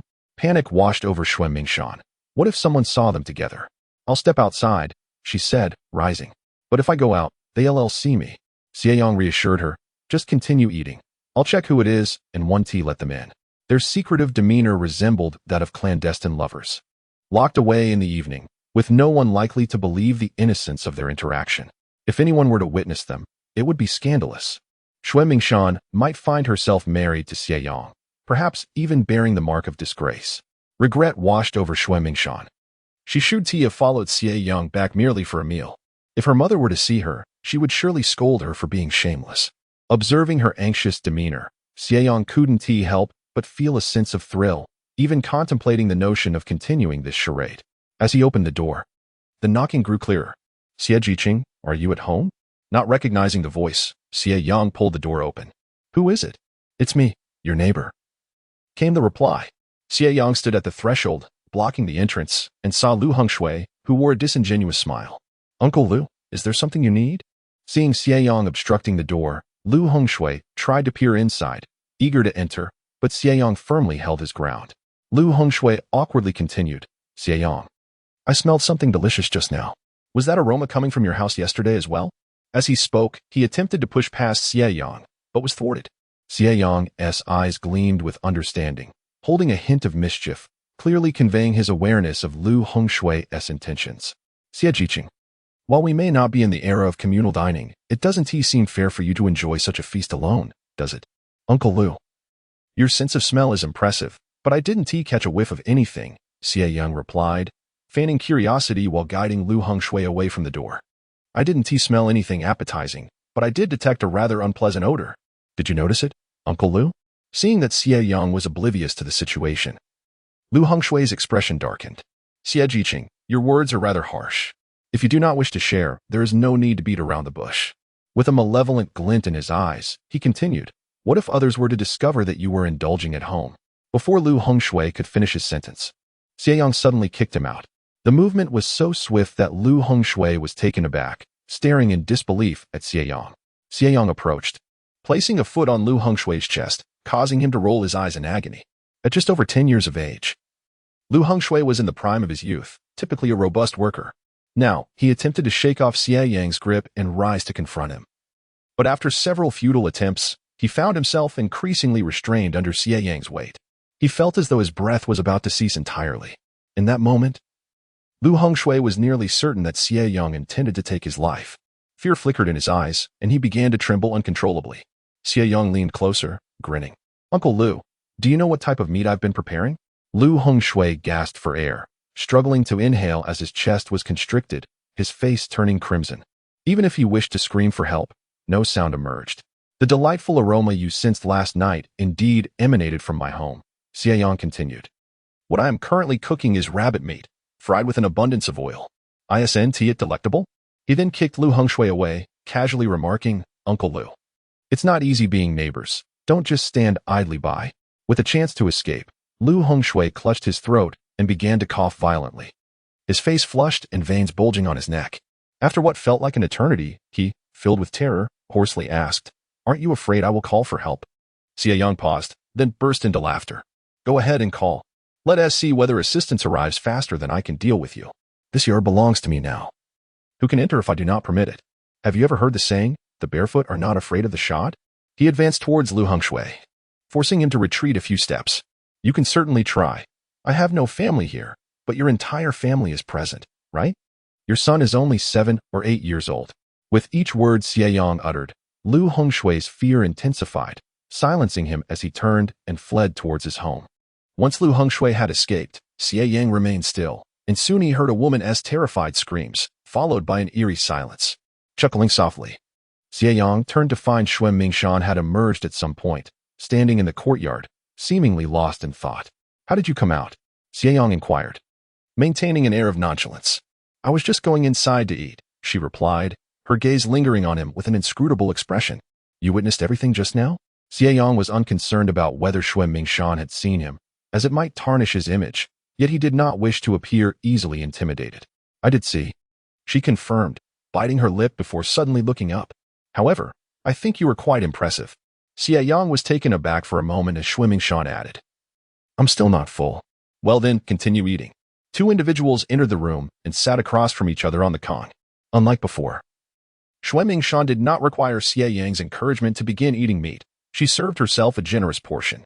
Xie Yang regarded her with a puzzled expression, prompting Xue Mingshan to inquire, what is the matter? Nothing, he replied. Their meal was consumed in silence, with neither mentioning Lu Hongshui.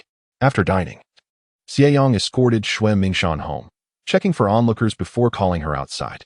To avoid any complications, they chose the path that led behind the village, skirting the base of the mountain. The night enveloped the mountain in darkness, and Xie Yang noted that his vision had improved significantly. The scene around the small house appeared much clearer this time. As they walked, he suddenly furrowed his brow and halted. What's wrong? Xue Mingshan asked, her voice tinged with anxiety as she instinctively moved closer to him, feeling somewhat awkward. Xie Yang hesitated to reveal that he had once again seen Meng Jun entering that small house. Curiosity piqued him. It was evident that Meng Jun was not on a date with Pan Hongfang, who was entangled with another man in the small house, just as Meng Jun was. Would these two pairs not fear encountering one another? If they did cross paths, would they part ways or remain together? He chastised himself for his unhealthy thoughts. Fortunately, the darkness concealed the expression on his face from Xue Mingshan. As they passed the small house, strange noises began to emanate from within, and Xue Mingshan's face flushed crimson as realization dawned upon her. How could they? She murmured. Xie Yang remained impassive, casting a sidelong glance at her. Let us hurry, he urged, and she quickened her pace. Yet her concern about a repeat of their previous incident compelled her to slow down. Upon nearing the Xue residence, Xie Yang halted, stating, You may head home now. Xue Mingshan nodded and hurried inside. The village beneath the night sky was tranquil, and Xie Yang watched her enter the Xue household before retracing his steps. The couple within the small house had concluded their rendezvous, and while Xie Yang felt a twinge of regret, he was about to depart when he unexpectedly heard Meng Jun mention his name. This piqued his interest once more. Chapter 77. Terrifying you by this time, the encounter had concluded, rendering eavesdropping somewhat pointless. However, Meng Jun's careless mention of him made it impossible not to listen in. Xie Yang resolved to confront this situation. What do you plan to do? I'm not quite sure yet, but I will find a way. Even if I cannot extract it from him, I can certainly obtain it from others. As long as one of his associates, like Wang Lin, faces misfortune, I will be implicated. And you? It's fine. I won't act unless I'm confident of success. The recollection of the time Xie Yang had humiliated him left Meng Jun deeply unsettled. Recently, he had sought to incite Gao Hongbing to give a talk, intending to report him afterward, thereby enhancing his own standing when it came time for recommendations back to the city. However, after a visit to Xie Yang, Gao Hongbing altered his stance, refusing to mention the matter or acknowledge any controversial texts. Meng Jun was convinced that Xie Yang had sabotaged his plans. He was certain that Gao Hongbing possessed some unsavory literature. Once he unearthed it, Meng Jun would be finished. Xie Yang's brow furrowed as he longed to frighten the occupants of the small house at that very moment. However, he felt that this was not enough. Just as he hesitated on whether to continue listening, the two inside began to engage once more. The sounds of rustling soon transformed into something distinctly unusual. Frustrated, Xie Yang stood up and abruptly coughed a couple of times, causing the noise within to cease immediately. Satisfied, he hastily departed the scene. That scoundrel, Meng Jun. If he wishes to confront me, then let us see what he is made of. Inside, the two individuals hurriedly donned their clothing, while Meng Jun felt a chill in his trousers.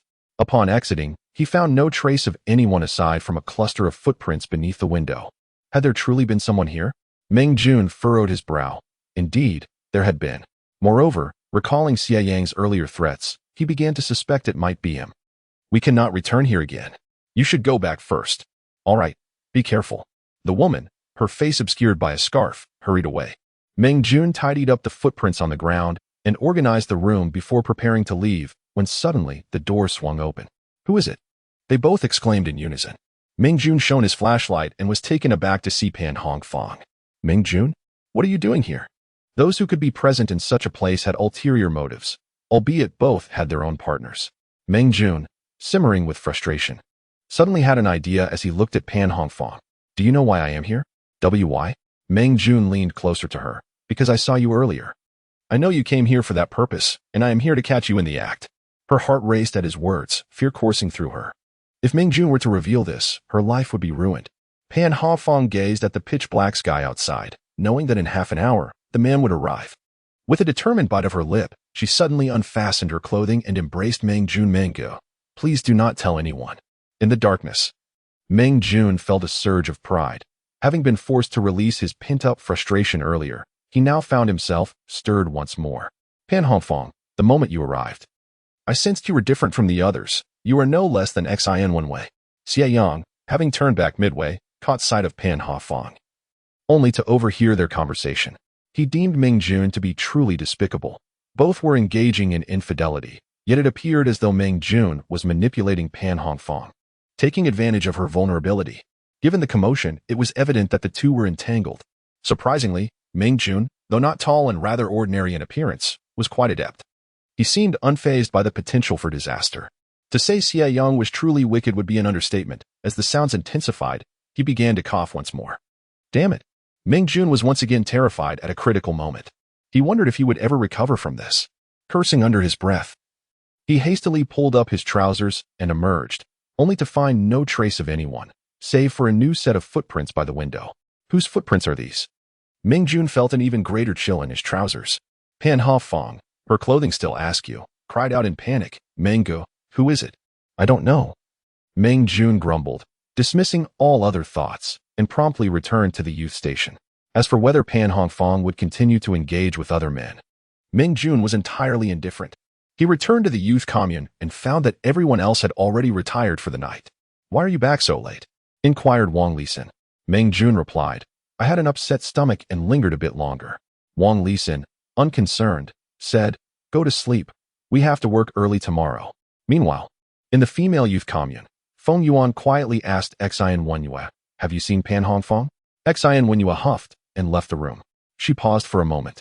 She had been frequently going out recently, and her whereabouts were uncertain. With few women around, Xin Wenyue remained wary of Pan Hongfang.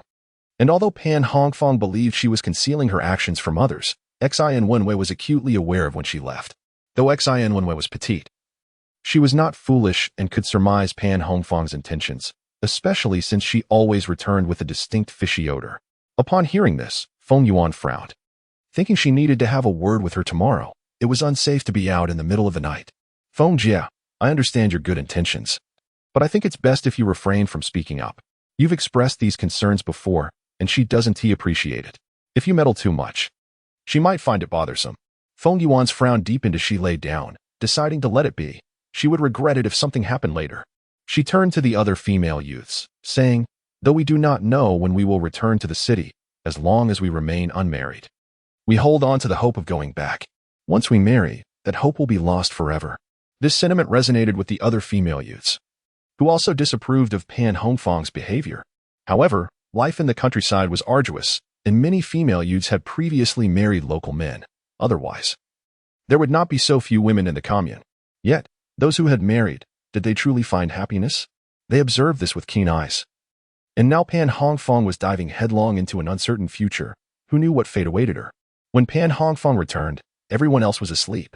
Yuling shifted aside, expressing her disdain. Did you go fishing? Eureka fish. Pan Hongfang, who was shaking off her blanket, paused momentarily before lying down, feeling somewhat uncomfortable. The thought of having been with 2 men that night left her feeling uneasy. What if she were to become pregnant? Would the man take responsibility? A shiver ran through her. She could not allow anyone to discover her affair with Mingjun, for he was even lazier than she and would not provide her with a better life. When Xie Yang returned home, it was already past 10 o'clock. Having been outside for so long, he was thoroughly chilled. To guard against catching a cold, he boiled a pot of hot water to soak his feet, and only after breaking a sweat did he settle down to sleep. The next day, Xie Yang deliberately waited for Meng Jun in the military compound. Upon seeing Meng Jun, he said nothing, merely sneering coldly. Meng Jun's expression changed dramatically. Xie Yang's demeanor caused Meng Jun to break out in a cold sweat as he speculated whether the footprints from the previous night belonged to Xie Yang. Glancing around and noticing others engaged in conversation, he approached Xie Yang and said, "We are both youths. There is no need to make things so awkward." Seeing Xie Yang remain silent, still wearing that expression as he looked at him, Meng Jun couldn't help but feel a surge of impatience. "I was in the wrong earlier. I apologized. Is that enough?" he said. "Xie Yang, please stop dragging this on." The last sentence came out with an unexpectedly raised voice, attracting the attention of those chatting nearby. "Meng Jun, what are you doing?" Chen Gang and others approached, disapprovingly. "Xie Yang hasn't uttered a word. Why are you causing a scene? Isn't that embarrassing?" Xie Yang wore a helpless expression. "I really don't know what has gotten into Meng Guo. I merely wanted to bask in the sun while waiting for the students, but it seems I've inadvertently upset him. If one were unaware, they might think I had committed some grave misdeed." The initial comment was harmless, but when he made the latter remark, Xie Yang deliberately cast a glance at Meng Jun, further convincing him that Xie Yang knew something. In this situation, he indeed dared not argue with Xie Yang any longer and could only suppress his temper to apologize. "I'm sorry." Xie Yang smiled innocently. "It's all right, but please refrain from losing your temper with me for no reason." Meng Jun moved to another side, and Chen Gang asked, "You didn't provoke him, did you?" Xie Yang shook his head. "No." "Then he must be the one acting irrationally. Just ignore him." At that moment, villagers began to arrive, and a few people wondered, isn't Lu Hongshui usually the most enthusiastic? Why is he taking leave now? They say he's ill. Ill? Oh dear. Being sick in this weather is no joke. When Qian Yukai arrived, he assigned tasks to everyone, and they headed up the mountain to work. After soaking up some sun, Xie Yang was joined by Feng Yuan and Xue Mingshan.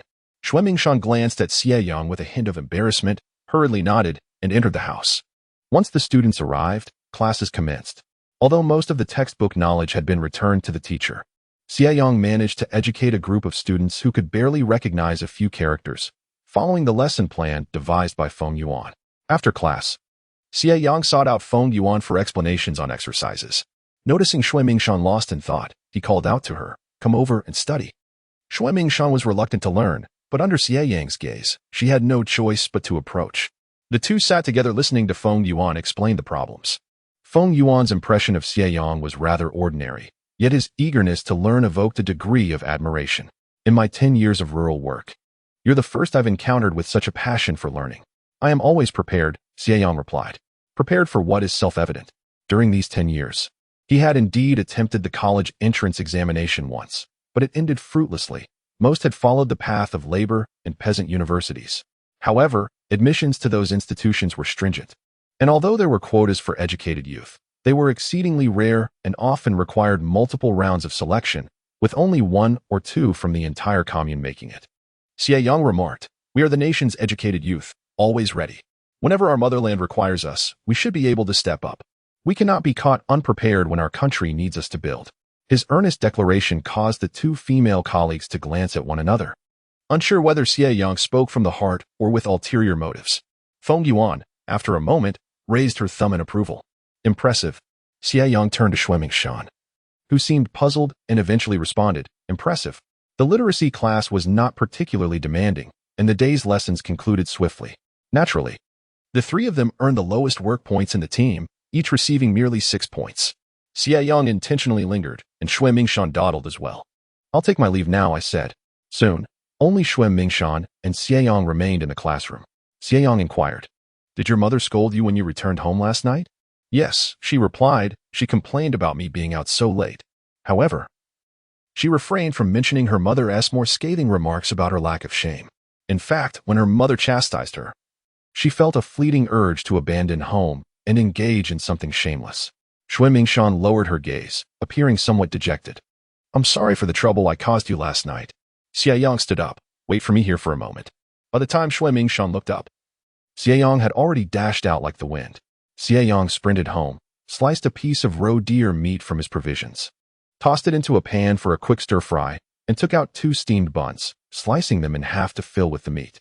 He placed the concoction in a lunchbox and headed back to school.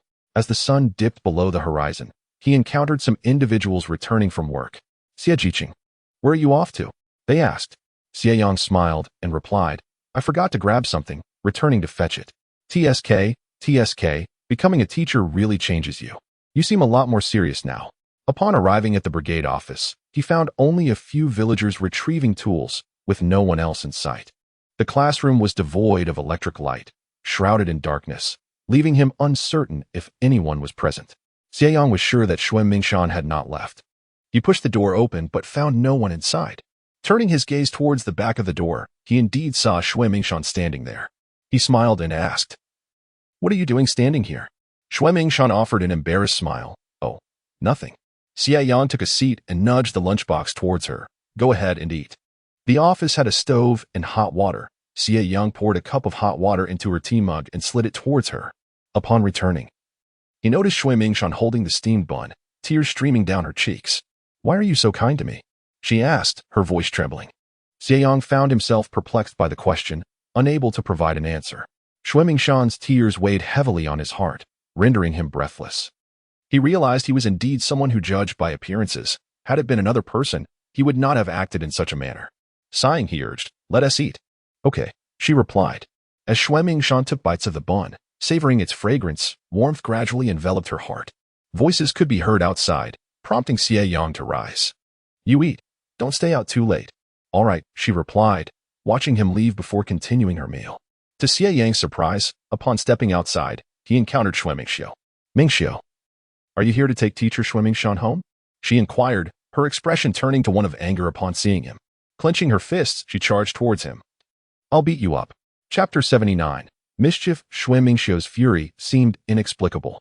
However, Xie Yang was not one to stand idly by. He swiftly sidestepped and asked, "What's wrong with you, Xue Mingxiu?"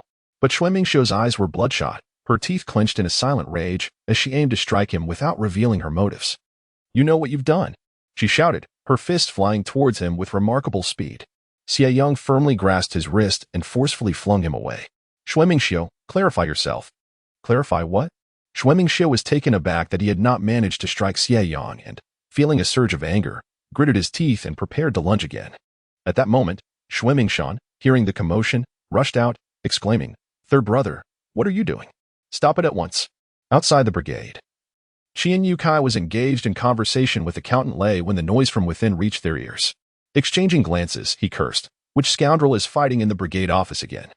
The two hastily entered to find Xue Mingxiu being held back by Xue Mingshan, still struggling to reach Xie Yang.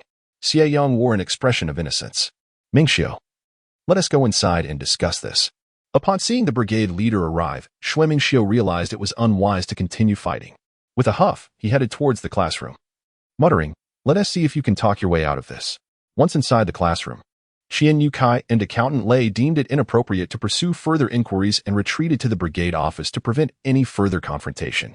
In the classroom, Xue Mingxiu lowered his voice and asked Xue Mingshan, "Tell me the truth, did he bully you yesterday?"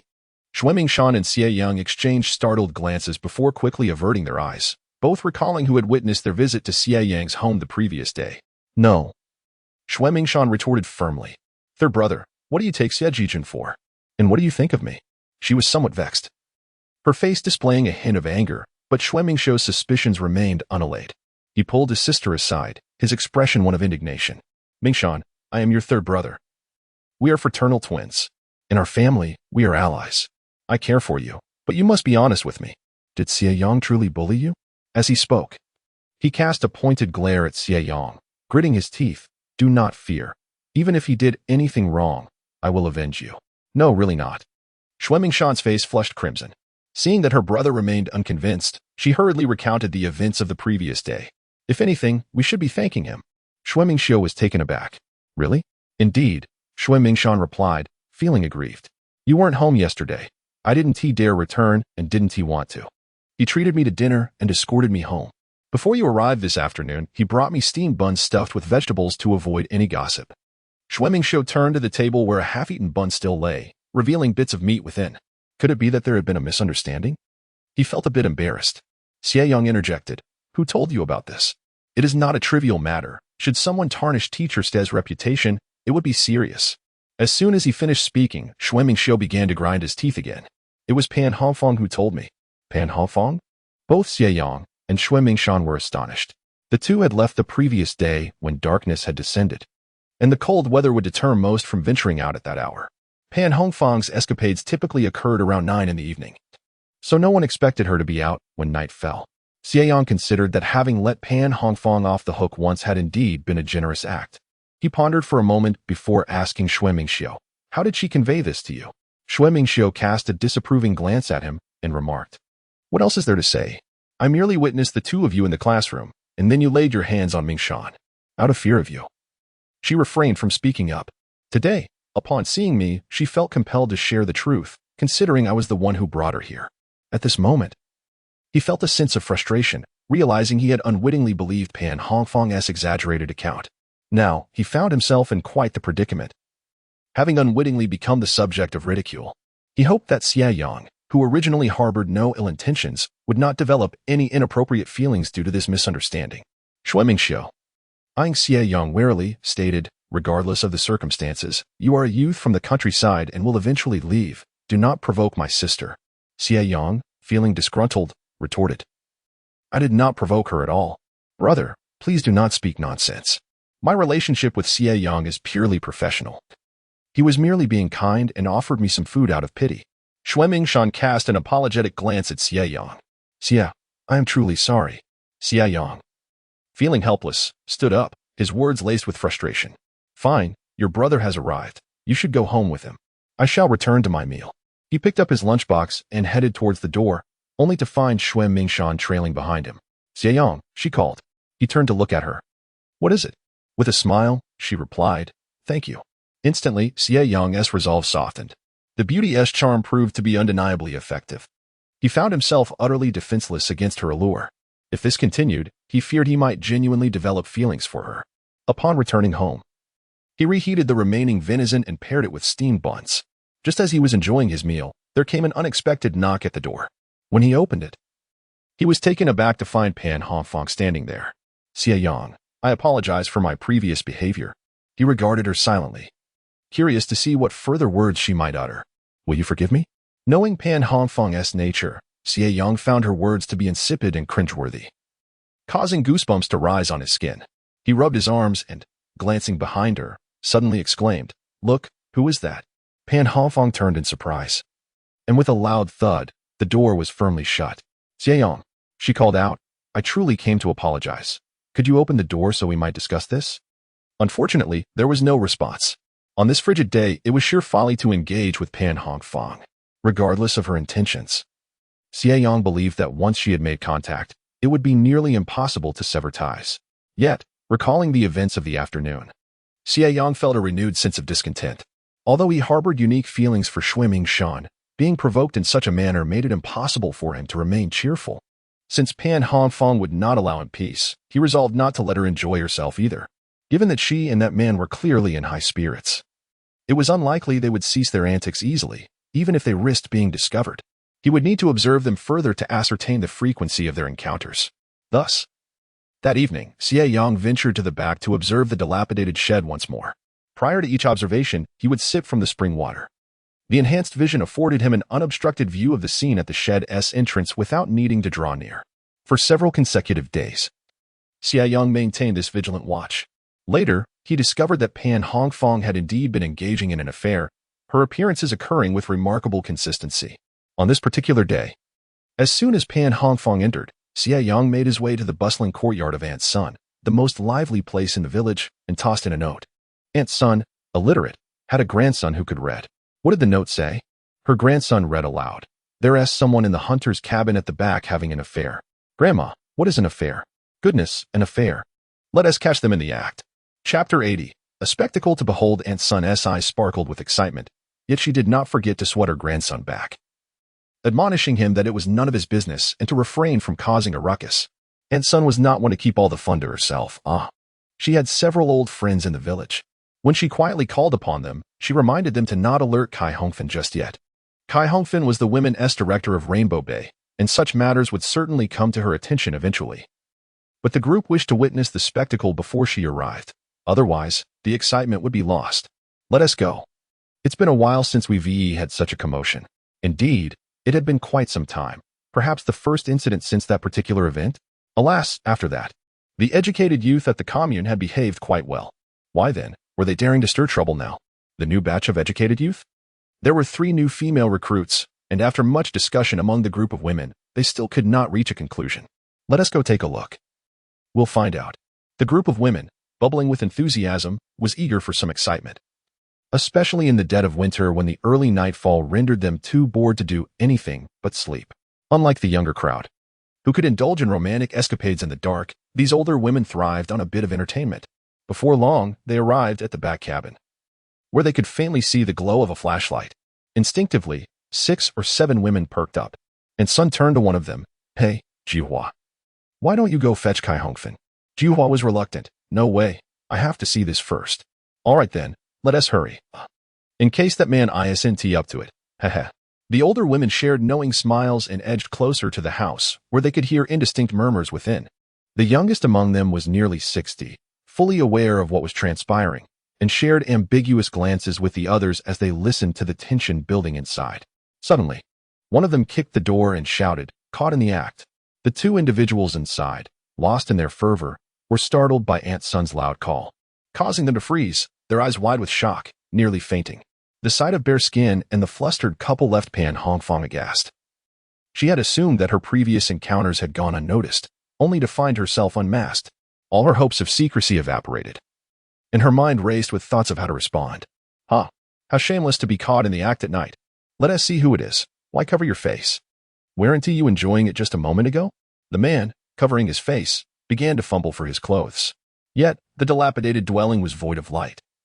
The flashlight they had used earlier was long lost.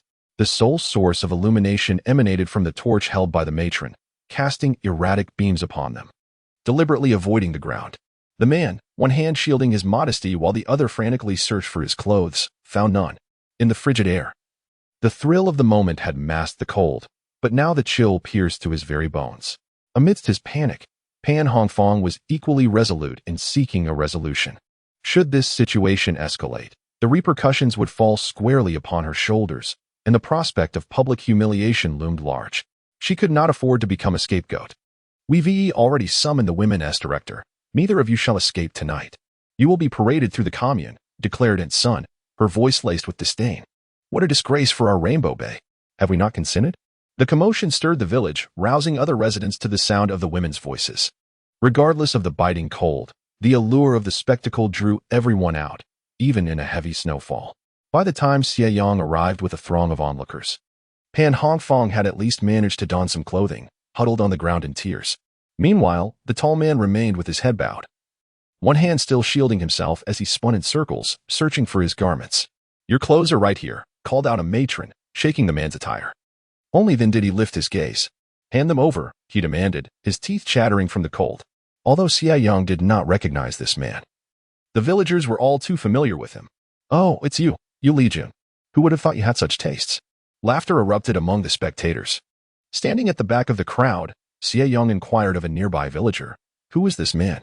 I don't believe I've encountered him before.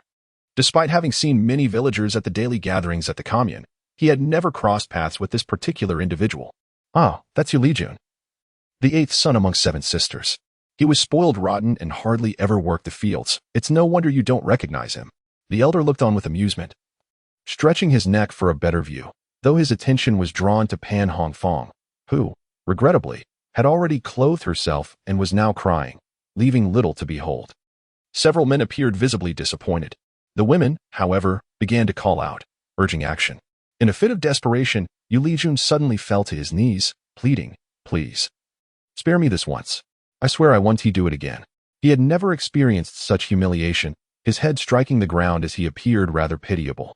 The villagers, well aware of the Yu family's reputation, could not suppress their laughter, opting to wait for the brigade leader and the Women's director to arrive before proceeding. Not far off, Women's director Kai Hongfin and Qian Yukai were hastily summoned, their expressions grim. However, before they could approach, Pan Hongfang's voice rang out from her crouched position, "I am innocent. I was assaulted." The crowd collectively gasped, stunned by her declaration. Good heavens! Pan Hongfang was quite audacious. If this were to be classified as such, Yu Lijun would surely face dire consequences. As Yu Lijun hastily donned his undergarments, he was taken aback by a sudden proclamation. Pan Hongfang, overwhelmed with tears and snot, stood up and pointed an accusatory finger at Yu Lijun, exclaiming that he must advocate for her. She explained that she had merely stepped out to use the restroom, and upon hearing some commotion at the door, she ventured out to investigate. To her dismay, she was seized by this man, who covered her mouth and dragged her away. In a state of panic, she attempted to flee, but he threatened her, claiming that if she did not comply, he would take her life, asserting that no one would know in the dead of night. Fearful and ashamed, she refrained from screaming, collapsing into tears. Listening to her plight, Feng Yuan felt a pang of compassion. "Pan Hongfang, please cease your weeping. The captain will undoubtedly conduct a thorough investigation and restore your honor," she reassured, turning her gaze towards Yu Lijun and grimacing, declaring that this matter would not simply be brushed aside. Xie Yang cast a sidelong glance at Pan Hongfang, his expression darkening. He had underestimated her. This woman was indeed formidable, willing to resort to any means to achieve her ends. He surmised Feng Yuan's intentions. She might not genuinely believe Pan Hongfang was innocent, but for the sake of the other youths, she had to align herself with Pan Hongfang. How else would the villagers perceive the youth if they believed that other young women might engage in similar conduct? At that moment, Qian Yukai arrived. Before he could utter a word, a woman pushed past him and embraced Yu Lijun, weeping, "My son." Chapter 81. One after another, it is often said that women from northeast China are fierce, and this was evident now. Qian Yukai, towering nearly 6 feet tall, was once a figure no one dared to provoke in the village during his youth, yet he was nearly toppled by the force of the woman's embrace. Xie Yang quickly reached out to steady him. "Thank you," Qian Yukai said, only to realize it was Xie Yang, prompting a look of confusion. "What brings you here?" Xie Yang smiled. "Captain, look around. Is there anyone from Rainbow Bay, aside from the children, who hasn't come?" Qian Yotsai's expression soured as he surveyed the crowd. Indeed, everyone had gathered. It was amusing how, while working, they needed to ring a bell repeatedly and shout through loudspeakers, yet when it came to witnessing a spectacle, a single call could draw the entire village. At that moment, Qian Yukai had no time to engage with Xie Yang, for Yu Lijun's mother had already enveloped him in her embrace, weeping profusely. This scene struck Xie Yang as eerily familiar. Beside him, an older woman observed his bewilderment and remarked, "Does this seem familiar to you?" Xie Yang nodded earnestly, recalling how, during Yu Tieju's unfortunate incident, his mother, Madame Huang, had similarly reacted. Indeed, this woman is Huang Dani, a cousin of Huang Ernie. Cousins marrying cousins is not uncommon, the older woman explained, shaking her head in disbelief. She bore 7 daughters before finally having this one son, who is the apple of her eye and the treasure of his 7 sisters. As she spoke, she clicked her tongue, foreseeing that even if Yu Lijun were indeed at fault, the situation would not bode well for him. Whether Yu Lijun was indeed unfortunate was of little concern to Xie Yang, as their lives were not intertwined. However, the way Pan Hongfang swiftly exonerated herself was decidedly troubling. Qian Yukai is not the sort of malicious official one might expect. It is quite possible that if Pan Hongfang were to feign despair once more, Qian Yukai would stake everything to secure her a spot to return to the city. This is certainly not what Xie Yang wishes to witness. Meanwhile, Huang Dani is already in a state of distress, weeping uncontrollably over Yu Lijun. Upon hearing that Qian Yukai intends to send her son to the commune, she becomes indignant, declaring that anyone who dares to send her son there will face her demise. Prepared for such a moment, Huang Dani produces a pair of scissors from her pocket. pressing them against her neck as a threat, declaring that she will perish right there if her son is taken away. The appearance of the scissors drastically alters the situation. Qian Yukai is suddenly beset with a headache, urging Kai Hongfen to disperse the crowd. However, the onlookers are reluctant to leave, insisting that since this concerns Rainbow Bay, it must be thoroughly investigated. Indeed, one cannot overlook the possibility of other hidden truths. Xie Yang mutters to himself, questioning if it was truly coercive. If it were, how could there be no disturbances along the way? Some bystanders, intrigued, pose the question directly. Qian Yukai inquires of Yu Lijun, asking if he indeed forced comrade Pan Hongfang. Yu Lijun, not lacking in wit, promptly counters that it was not so. Their relationship blossomed from genuine affection. He gazes sorrowfully at Pan Hongfang, lamenting, Hongfang, we have been together for over half a month. How can you deny our bond? Yet, Pan Hongfang uses this moment to contemplate the intricate web of consequences. She cannot confess. Doing so would solidify their relationship, necessitating marriage, leaving her with nothing. That is unacceptable, for she has siblings at home, and her mother has written imploring her to find ways to send money and provisions back. Furthermore, she has just conceived a notion. If this situation escalates, might she not exploit it to return to the city? After all, she is the victim here. The thought ignites a spark within her. She momentarily forgets the pleasure she once derived from their encounters, and, covering her face in anguish, exclaims, Captain, I have only been here a month. How could I possibly fall for a man who does not earn work points? I am wronged. When I was dragged here, I felt like dying.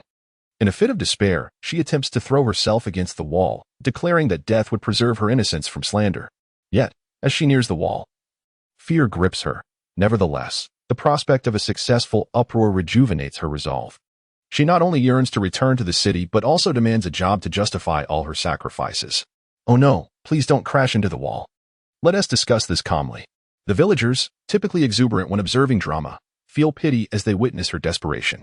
At this moment, the crowd begins to side with Pan Hongfang rather than Yu Lijun. Kai Hongfen and a group of women restrain Pan Hongfang, questioning, Captain, what shall we do? Qian Yukai responds, let us all proceed to the brigade office. A throng of people moves towards the office with great fervor.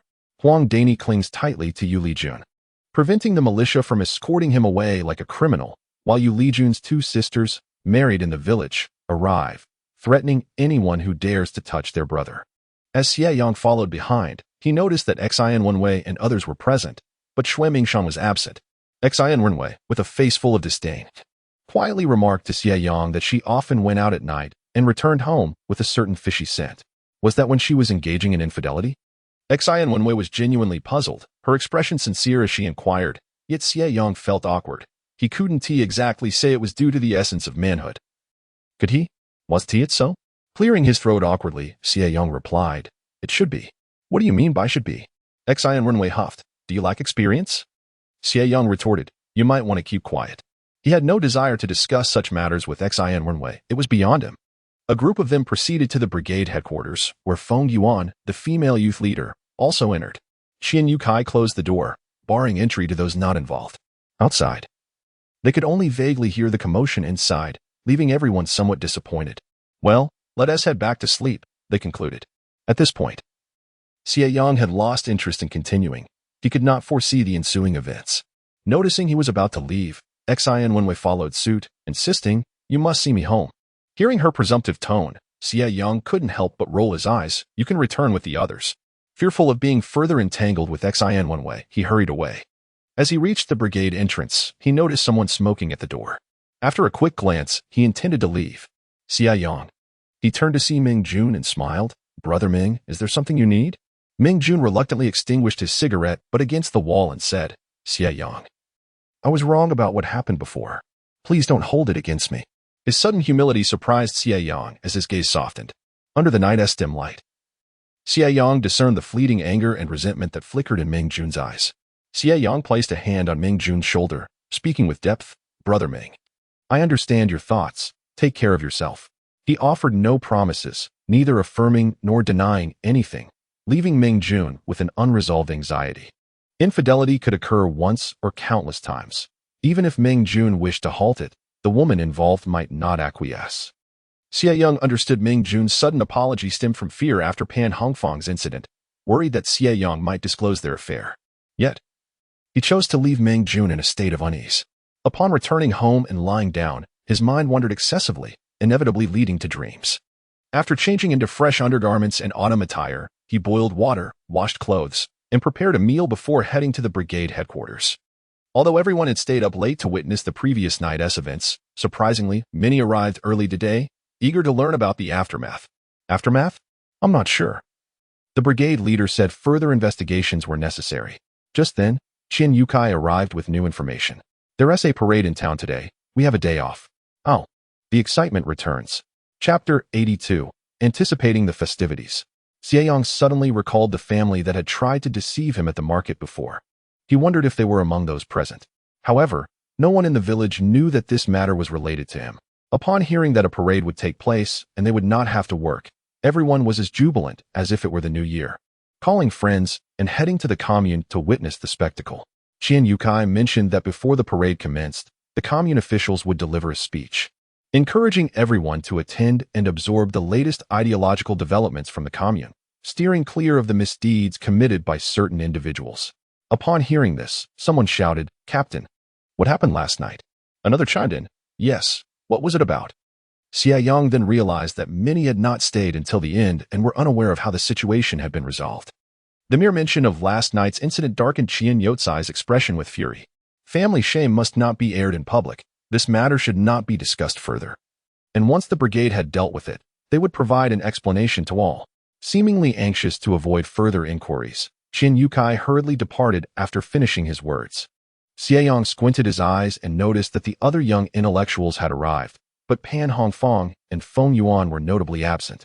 Wang Lin approached and whispered that Feng Yuan had been tasked with keeping an eye on Pan Hongfang at the young intellectual's site, and they could not leave until the situation was resolved. "Let us go then, everyone together to the commune," he added. Xie Yang nodded in agreement. Xie and Wenwei pouted and joined. "I'll go with you." Among the 6 young female intellectuals, aside from the 3 newcomers, there were 3 older sisters. Due to Pan Hongfang's predicament, the other 2 young women had begun to resent Xie and Wenwei, leaving her without companionship. Xie Yang chose not to argue, recognizing the disparity in their numbers. To his surprise, upon exiting the young intellectual's site, Xue Mingshan and Xue Mingxiu also appeared. Since the earlier incident, Xue Mingshan had deliberately kept her distance from Xie Yang. Although they attended classes together daily, their conversations had significantly dwindled, and their interactions became more formal. For this reason, Xie Yang had scolded Pan Hongfang mercilessly, complicating his own affairs. "Are you all heading to the commune?" "Let us go together," Xue Mingxiu said. Maintaining a friendly rapport with the young intellectuals, laughing and chatting merrily, then added to Xue Mingshan, "You should accompany Xie." Xue Mingshan glanced at Xie and Wenyue, shook her head, and replied, "I'll join the others from the village. You go with them." After saying this, she swiftly took her leave. The group of young intellectuals expressed their disappointment. Xie Yang watched Xue Mingshan depart, but was tugged back by Xie and Wenwei. "Why are you still looking?" "I am entitled to," Xie Yang retorted, pulling her hand away. Xie and Wenwei whispered, "I now understand what that sin is like." Although she returned late last night, Feng Yuan had shared a few insights with them. Though Feng Yuan was not fully knowledgeable, her broader experiences had left several of the young women blushing from what they had heard. Xie Yang responded with a nonchalant indicating that discussing such matters outside was unnecessary. Safeguarding oneself remained paramount. "Aren't you here to protect me?" Xie and Wenwei replied cheerfully. Xie Yang hastily countered, "We have no such relationship. Do not involve me in this." Upon realizing his intent to distance himself, Xie and Wenwei, without thinking, declared, "Then I'll just say you're bullying me." Xie Yang halted, staring at her in shock. "Repeat that?" Xie and Wenwei refrained from speaking further, intimidated by the intensity of Xie Yang's gaze. XNWNYU, in light of our shared journey to the northeast, I shall refrain from quarreling with you. However, do not take liberties by uttering frivolous remarks.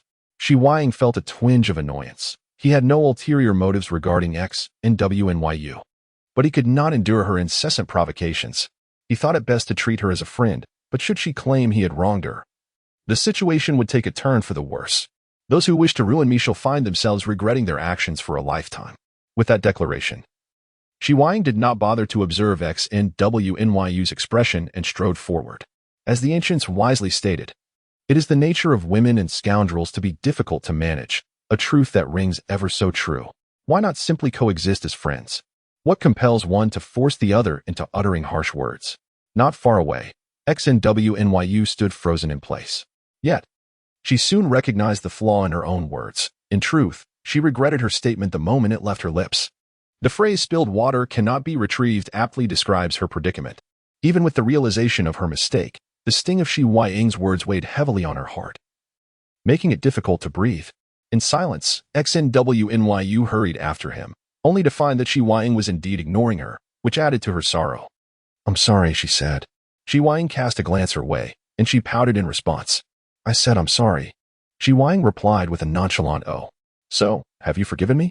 He looked at her, confident that if he declared he had not forgiven her, she would surely burst into tears. After a moment of contemplation, he replied, "Let us see how you behave in the future." The weather in early February remained chilly. Yet the midday sun brought a welcome warmth, causing the accumulated snow to gradually melt. The roads were somewhat treacherous, but the influx of people heading to the commune for the spectacle made the journey swift as they engaged in lively conversation. The commune boasted a large square, constructed a few years prior to counteract the miscreants. With such significant events, there was always a preliminary denunciation, followed by a lecture from the committee members, and ultimately a parade. Today coincided with a bustling market day at the commune, and by the time Xie Yang and his companions arrived, the square was already teeming with people, particularly crowded in front of the platform where they could not squeeze in. Some slender individuals managed to slip through the gaps, but Xie Yang chose to remain an observer rather than jostling with the crowd. "I never imagined the countryside could be so lively," Wang Lin exclaimed. "Indeed. It's far more vibrant than our urban courtyard. We've seldom witnessed such excitement, both last night and today." Xie Yang's suspicions were confirmed when two men and a woman were forcibly dragged onto the platform, each adorned with a pair of shoes hung around their necks. The once somewhat plump woman now appeared gaunt, while the two brothers, one tall and one short, were visibly gripped by fear amidst the throng. Clearly, their months spent under the committee's tutelage had not been in vain. They had been well instructed on the ways of conduct. As they were pulled onto the platform, the crowd below began hurling vegetable leaves at them, reminiscent of the scenes Xie Yang had witnessed in television dramas, where the populace would cast refuse at corrupt officials confined in prison carts. However, the vegetable leaves were sparse, and eggs were even rarer. Most of the projectiles consisted of mud and snowballs. Watching a snowball strike the man's face, Xie Yang could not help but feel a pang of sympathy for him. Regrettably, it was too far. Otherwise, Xie Yang truly wished to add insult to injury. Striking a fallen foe. The noble demeanor of a gentleman was entirely absent. The leaders of the upper committee showed no restraint regarding the actions of the common folk below. Nor did anyone else intervene. It wasn't long before the three were left with bruised faces and a pitiful appearance. Following this, there was a propaganda session, after which the announcement for the parade of criticism was made. In Chapter 83, The Extraordinary Son, one might mistake the scene for a festive New Year celebration. Given the uproar, Xie Yang lost interest after a brief glance. He would rather procure some meat to eat. Within a space, he had rabbit and roe deer meat. Yet consuming these daily was not ideal. He found himself craving chicken stewed with mushrooms. Whether yellow or hazel mushrooms, chicken stew was a culinary masterpiece. Even with poor skills, it would still taste delightful after a simmer. As Xie Yang meandered towards the marketplace, he discovered that the crowd had gathered to witness the commotion. Only a few aunties selling chickens and eggs remained at their stalls, though they too were eager to join the spectacle. Seizing the opportunity, Xie Yang purchased 100 eggs and 3 large roosters, even acquiring their baskets. Once the eggs and chickens were sold, the auntie hurried off to watch the excitement. Another auntie, feeling envious, called out, "Young man, are you still buying chickens? I can give you a discount of 5 cents. "A dime," she replied, hearing the noise from the gathering. After a moment's hesitation, she agreed, exchanging money for goods before swiftly joining the throng. With the basket in hand, Xie Yang returned to the original path and stored his purchases in his space. Just as he intended to leave, an elderly woman emerged, wiping her tears. Upon seeing Xie Yang, she paused, recognizing the young man before her. Wasn't he the vile one cursed by her and her husband for so long? How dare he show up? Was he there to gawk at her sons and daughters-in-law? Fury surged within her as she gritted her teeth and shouted, "Old man, the enemy has appeared." Xie Yang, upon catching sight of her, chuckled and swiftly turned to flee. It would be foolish not to run, regardless of the era. Old men and women were often troublesome. Should he be caught, it would spell trouble. Despite being over 60, The elderly woman's years of deceit and evasion had honed her agility. As she called for her husband, she rushed towards Xie Yang in an attempt to seize him. Thankfully, he had already stowed the chickens and eggs. Otherwise, being pursued would have resulted in a chaotic mess. Xie Yang ran with remarkable speed. The spiritual spring he had consumed these past days had truly enhanced his vitality, and he no longer felt winded while running. The bustling street led to a supply and marketing cooperative, where the crowd had swelled. "You little brat, stop!" she yelled, her voice laced with venom. "You caused harm to my sons and daughters-in-law. You owe me your life." As she chased him, her words were laced with profanity. Onlookers turned to witness the unfolding drama. But Xie Yang had no intention of stopping. He sprinted into the market, blending into the throng of people. As the parade marched towards them, Xie Yang blended into the crowd, making it increasingly difficult for the elderly lady to locate him. Indeed, upon witnessing the throngs of people and then glancing at her two sons, she immediately broke down in tears, crying out for her children. My sons, my sons." Residents of the commune pointed and whispered among themselves, recognizing her as the mother of the three individuals, remarking that parents ought to properly educate their children, otherwise, one wrongdoer could lead the entire family astray, ending up sent away to plant trees. You may not be aware, but it was actually the elderly lady's idea for her two sons to marry the same woman. She must have been complicit in their misdeeds. This woman is no innocent, frequently engaging in deceitful schemes at the marketplace. Why hasn't she been apprehended? Well, those three are quite filial. None of them have implicated their parents, but the truth is, it was all her doing. The elderly lady's cries were in vain. The commune's militia was present, armed and prepared to prevent any disturbances. Despite several attempts to restrain her, the elderly lady was becoming increasingly desperate. The militia commander loaded his weapon and fired a shot into the air. This startled not only the elderly lady but also the onlookers. "If you disrupt the procession, you'll be taken in as well." The elderly lady's eyes widened in shock. And suddenly, she fainted. Outside the crowd, an old man glanced at the scene before quietly retreating and running away. Whether the elderly lady had truly fainted or was merely feigning it became irrelevant. A few militia members dragged her aside. Upon doing so, they discovered something amiss. "Oh dear, she's wet her pants. Must have been frightened." A few gossiping women remarked. She must have been so embarrassed that she pretended to faint, as if she could still feel shame. Her sons have been entangled with the same woman for so long. Does she even know what embarrassment is? How laughable. The militia disregarded their comments and continued to advance, dragging the elderly lady from the crowd. Regardless of bystanders' curiosity, she immediately scrambled to her feet, abandoning her sons and daughter-in-law without a second thought. The two men and one woman, now in a state of despair, were left with nothing but tears streaming down their faces. Suddenly, someone in the crowd shouted, "You three are still protecting the mastermind. Truly, you are so filial, giving all that ill-gotten wealth to support this elderly lady. Unfortunately for you, your troubles are just beginning." After this proclamation, many searched for the speaker but found no one. The speaker's words resonated with the listeners, intensifying the fear of the three already anxious individuals. The committee had warned that poor conduct could lead to dire consequences. The earlier commotion had terrified them. They had no desire for death. Although the crowd could not identify the speaker, they largely agreed with the sentiment expressed. The birth of a son is indeed a blessing. Not only did they acquire wealth, but they also invested themselves into it. The remaining funds belonged solely to the elderly couple, alleviating any concerns regarding their retirement in the later years of their lives.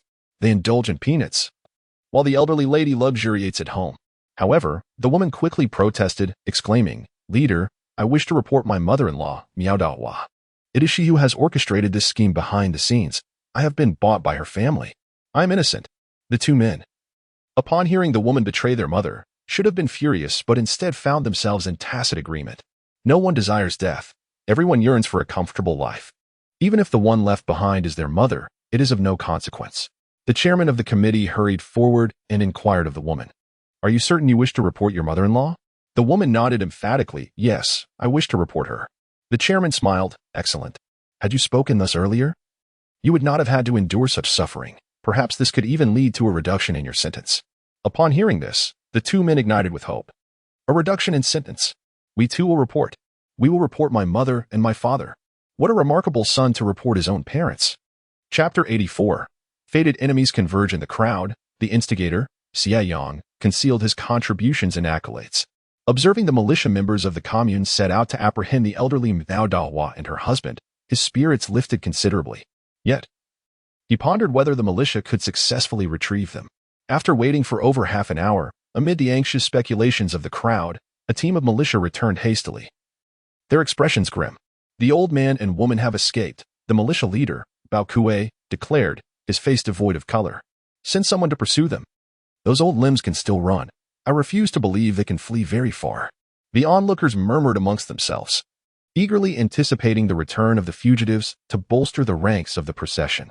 Xie Yang scanned the throng, muttering quietly, with so many people present. The elderly couple is nondescript. If they blend into the crowd, they may prove difficult to locate. After uttering these words, he turned and moved away, leaving those who overheard pondering the wisdom of his statement. Soon, a few began to exclaim, could they have mingled with the crowd? Indeed, with so many individuals, finding them would be quite the challenge.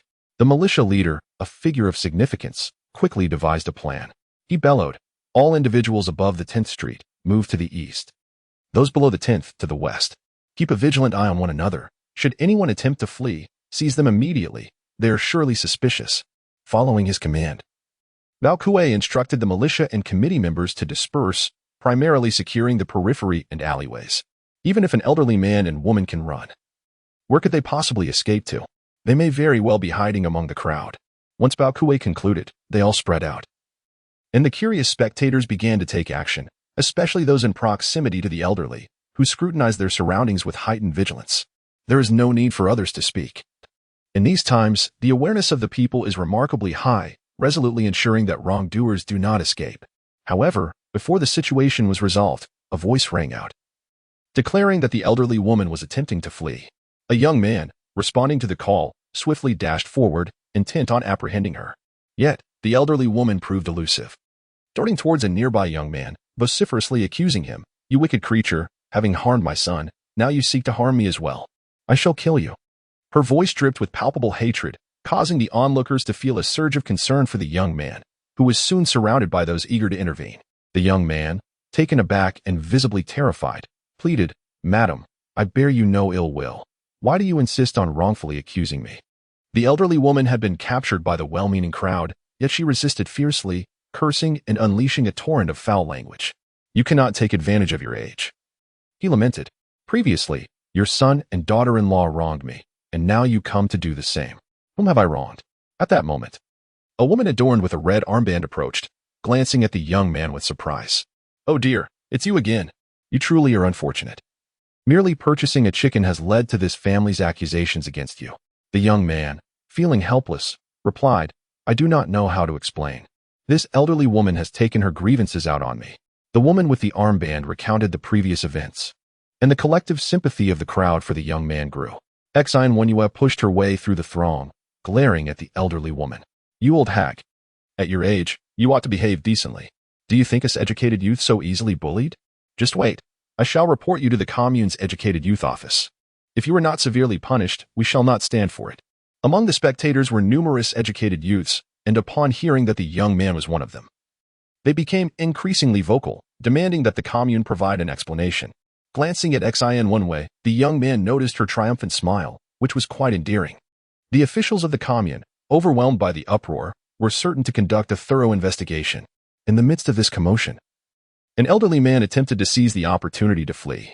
After a brief tumult, both he and the elderly woman were apprehended. In stark contrast to the elderly woman's furious struggles and curses, the man lamented his innocence, appearing particularly spineless. The young man's attention was drawn away as the elderly couple converged. Recalling how the elderly man had abandoned her in flight, the woman erupted in anger, shouting, "You old wretch, how could you leave me behind? May you perish, and yet you accuse me. There is no scoundrel worse than you. All these troubles stem from your machinations, and I refuse to take the blame for you." Goodness! At some point, Wang Lin had sidled up beside the young man, murmuring in astonishment, "Truly, this illustrates the adage, when calamity befalls, the couple takes flight, indeed." Noticing the young man's gaze, Wang Lin added earnestly, "It seems one must not rush into marriage. A woman can be as fierce as a tiger." The young man was both amused and exasperated, yet he could not entirely disagree. If one chooses the wrong partner, the woman will invariably be at fault, but if one finds the right match, Even a fierce partner could be embraced with joy. Upon this reflection, Xie Yang involuntarily glanced at Xie, but he could not see any trace of Shuiming Shan. Stop looking. She has left, he thought. Regaining his focus, he noticed Xie Wenwei, her face flushed with irritation. Who were you looking for? She asked, deliberately positioning herself in front of Xie Yang, eager for praise. How did I perform just now? Before Xie Yang could respond, Wang Lin and others approached, raising their thumbs in admiration. Xie Wenwei, you are truly remarkable. Of course, I am not someone who needs constant protection, she declared, lifting her chin as she awaited commendation from Xie Yang. With a resigned smile, he nodded. Indeed, you are the most formidable. As the crowd gradually moved forward, it became evident that besides the three individuals, an elderly couple had also joined the fray of snowballs and mud. It was rather pleasant to see the family reunited in such a manner. The event concluded, and the family of 5 was escorted away, with the specifics of their sentence to be determined post-interrogation by the relevant authorities. Naturally, the legal framework of the time was far from robust, and sentencing was often arbitrary. Wang Lisan headed straight to the youth office after finishing, intent on ensuring that the youth did not suffer unjustly. Just as Xie Yang and his companions were preparing to depart, someone called out to him, "Oh, Xie the youth, I didn't expect you to be so impressive." Upon hearing this voice, the smile on Xie Yang's face faded significantly. He turned around to see a few familiar faces. It was indeed a case of misfortune meeting on the road. Chapter 85. Fear after a month apart from Ma Chong and his group since their departure from Yu County. Xie Yang was surprised to find that Ma Chong had also been assigned to the Hongqi commune. Observing the group's appearance, Xie Yang could ascertain that they had not fared well at the youth station. Their clothing appeared considerably worn, their complexions worse than before, and the hostility in their eyes had intensified since their arrival in the countryside. Given Ma Chong's temperament, it was evident he would not willingly accept a subordinate role, likely leading to conflicts with his former group, possibly resulting in a disadvantage in territorial disputes. Upon seeing Ma Chong, Xie Wenyue's smile vanished, her demeanor shifting to one of trepidation as she instinctively retreated behind Xie Yang. The once valiant Xie Wenyue had transformed into a timid figure, eliciting a bemused reaction from Xie Yang, who made no attempt to stop her. Wang Lin and Su Weidong quickly joined them, and a standoff ensued, with Xie Yang's side showing no signs of intimidation. Ma Chong suddenly let out a laugh. "Oh, Xie the youth, in just a few days, you've gathered a few little brothers." He glanced at Wang Lin and quipped, "Big brother, do you enjoy being someone else's lapdog?" Wang Lin shot him a fierce glare, balling his fists. "How can you compare to me? Leading your pack of 5 dogs, do you truly believe this is your doghouse? Your face resembles a lump of dirt in the snow, making one want to kick it. How do you speak that way?" Wang Lin stepped forward, eyes narrowed, fist raised. "What? You can say whatever you want, but I can't retort? Come on, let us fight." Xie Yang's side, bolstered by Wang Lin's intimidating presence, had the advantage in numbers as the other seasoned youths, despite their grim expressions, stood tall. Compared to Ma Chong's group, Xie Yang had a few more allies on his side. Ma Chong's expression was awkward as he took 2 steps back, indicating that he meant no offense. After saying this, he turned to leave. "Wait," Xie Yang called out. Ma Chong chuckled. "Do you have something to discuss, Xie Jiqing?" His smile was cheerful, but internally he felt a pang of regret. Had he known Xie Yang had so many companions, he would have thought twice before approaching him. Life had already been quite challenging for him in Zhejiayan, and he had hoped to find some solace with Xie Yang, but matters were beyond his control. "There's nothing pressing," Xie Yang said suddenly, stepping closer to Ma Chong with a grin. "Did you hear that old lady berating me?" Ma Chong was taken aback and looked at him warily, suddenly filled with suspicion. Xie Yang's innocent smile revealed his intentions. "You guessed correctly, it was indeed my doing. The 2 men and 1 woman were apprehended because of me. Do you think I could send you in as well?" Feeling a chill run down his spine at Xie Yang's nonchalant demeanor, Ma Chong was reminded of the fear Xie Yang had instilled in him at the train station in the county. His gaze towards Xie Yang unconsciously shifted to one of apprehension. Observing this change, Xie Yang maintained a gentle expression. "Ma Chong, we haven't had much conflict. You can rule your territory and be the boss, but Xie Wenwei is under my protection, and she is not someone you can covet in this lifetime. Remember that clearly. I can forget the past, but you would do well to forget it as well. Otherwise, I can be quite vindictive." With that, Xie Yang turned and walked away. Ma Chang remained rooted in place, watching as Xie Yang departed with the people from Rainbow Bay, his brows furrowing in concern. "Brother Chong," he snapped back to reality. Shifting his legs slightly, feeling a chill from the cold sweat on his back. One of his companions spat towards Xie Yang's direction, his face dark with malice. Brother Chong, why did you let Xie Yang go? Haven't you had your eye on that girl for a while? Before he could finish, Ma Chong shot him an angry glare, causing the man to panic. Brother Chong, don't mention Xie Yang again. With a voice that seemed to emerge from deep within, Ma Chang turned and left. His lackeys were puzzled by his demeanor, but Ma Chong understood all too well that his current situation forbade him from confronting Xie Yang. Nor could he allow himself to be caught in a predicament. Compared to his string of misfortunes, Xie Yang's fortune seemed remarkably abundant. After Xie Yang and his group had walked a fair distance, Xie Yang finally let out a sigh of relief and cheerfully said, "Thank you, Xie Yang." Seeing her joyous demeanor, Su Weidong and the others laughed, saying, "Xie Yang, does this count as a hero saving a damsel in distress?" They all chuckled, while Xie Yang felt a thrill of happiness but feigned annoyance. "Oh, stop saying such things." She looked at Xie Yang, secretly hoping for his acknowledgement of their relationship. Yet Xie Yang replied, "I am merely protecting a vulnerable girl, leveraging my advantages." He understood clearly that had Su Weidong and the others not been present today, Ma Chong would not have been so easily deterred, and his threats would not have borne such favorable results. The two villages were separated by a fair distance, and as long as both parties wished to avoid one another, they would not easily encounter each other.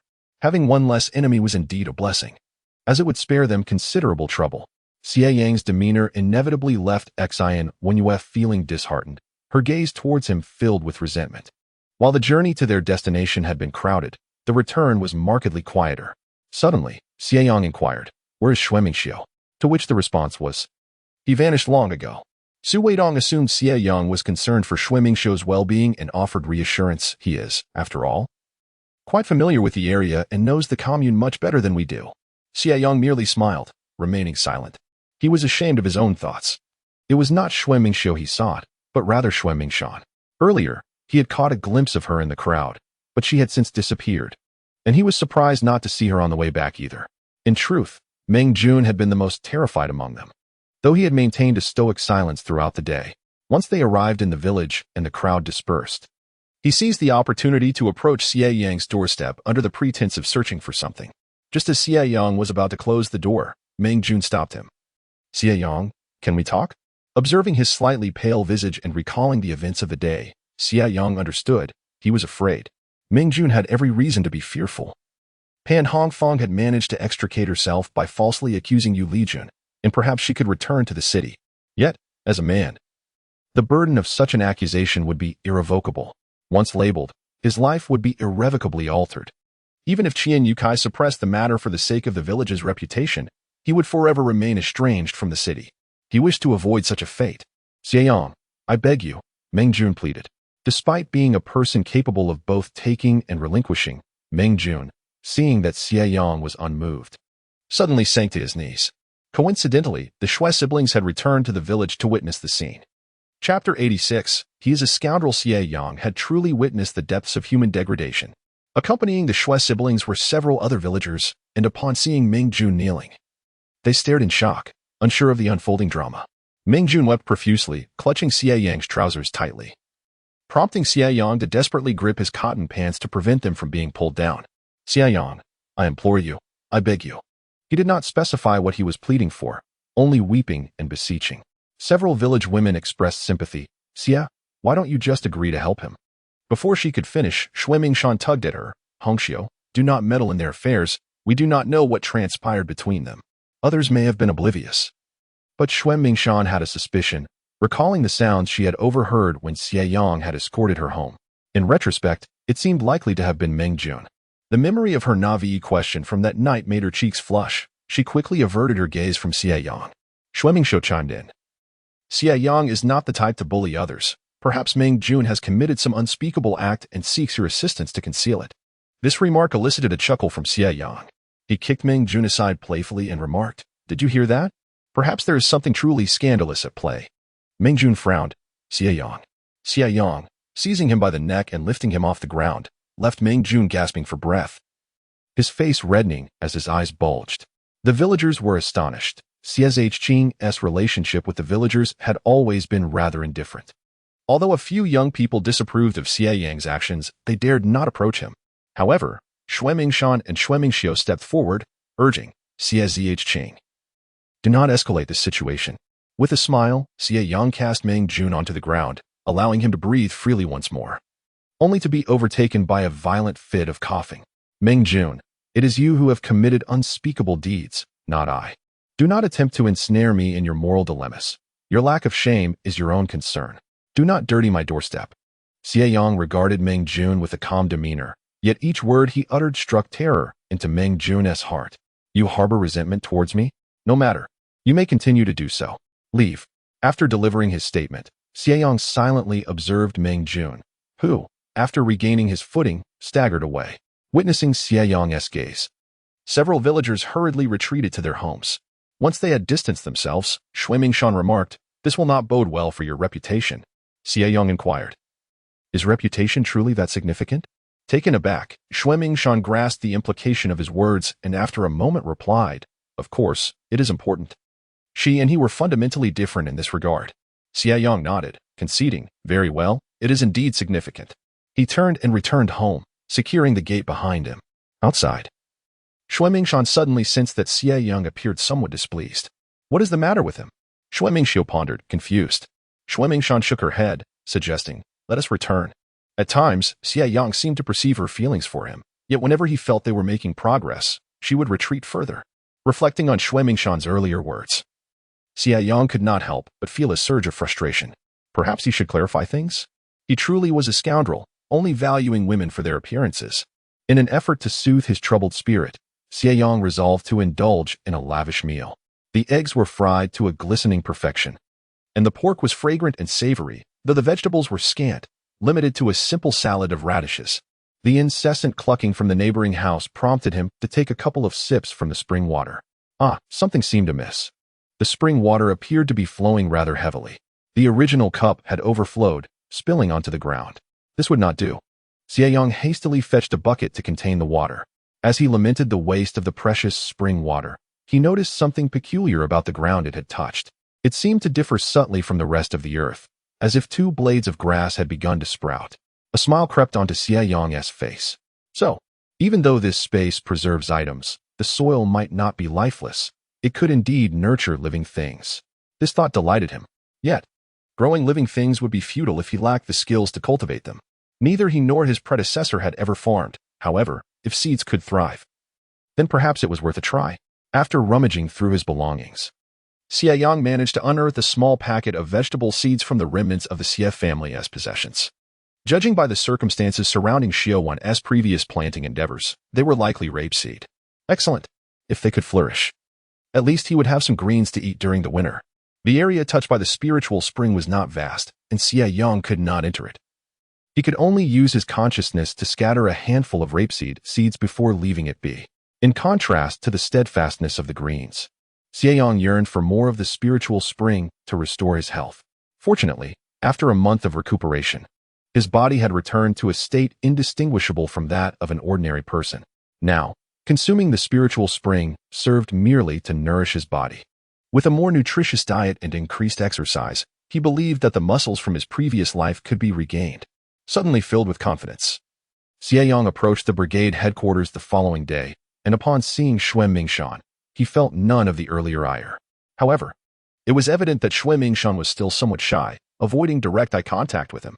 After class, as was his custom, Xie Yang sought out Feng Yuan for clarification on some topics.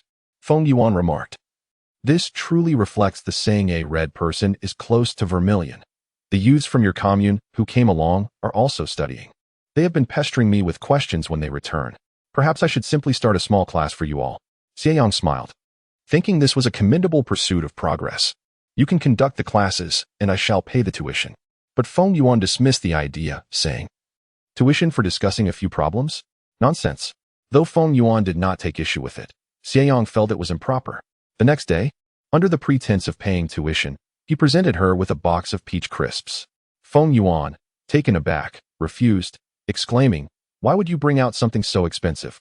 Take it back and enjoy it yourself. Even having a piece a day could help nourish your body. Among the educated youth at the commune, aside from a few exceptions, there were no particularly outrageous individuals. Feng Yuan and Wang Lisin, being the most senior among the educated youth, treated every newcomer as if they were their own younger siblings.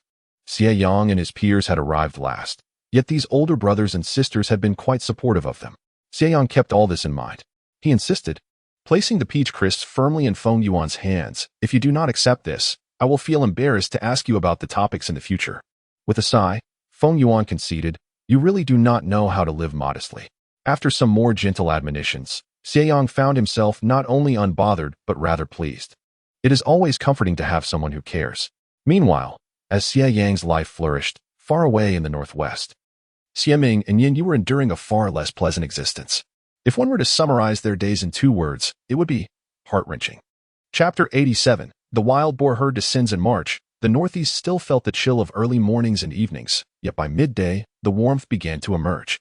The northwest was no different. The spring wind swept through with an unusual ferocity, cutting at the skin like a knife, often carrying with it grains of yellow sand. Outside, one dared not open their mouth, for doing so would result in a mouthful of sand.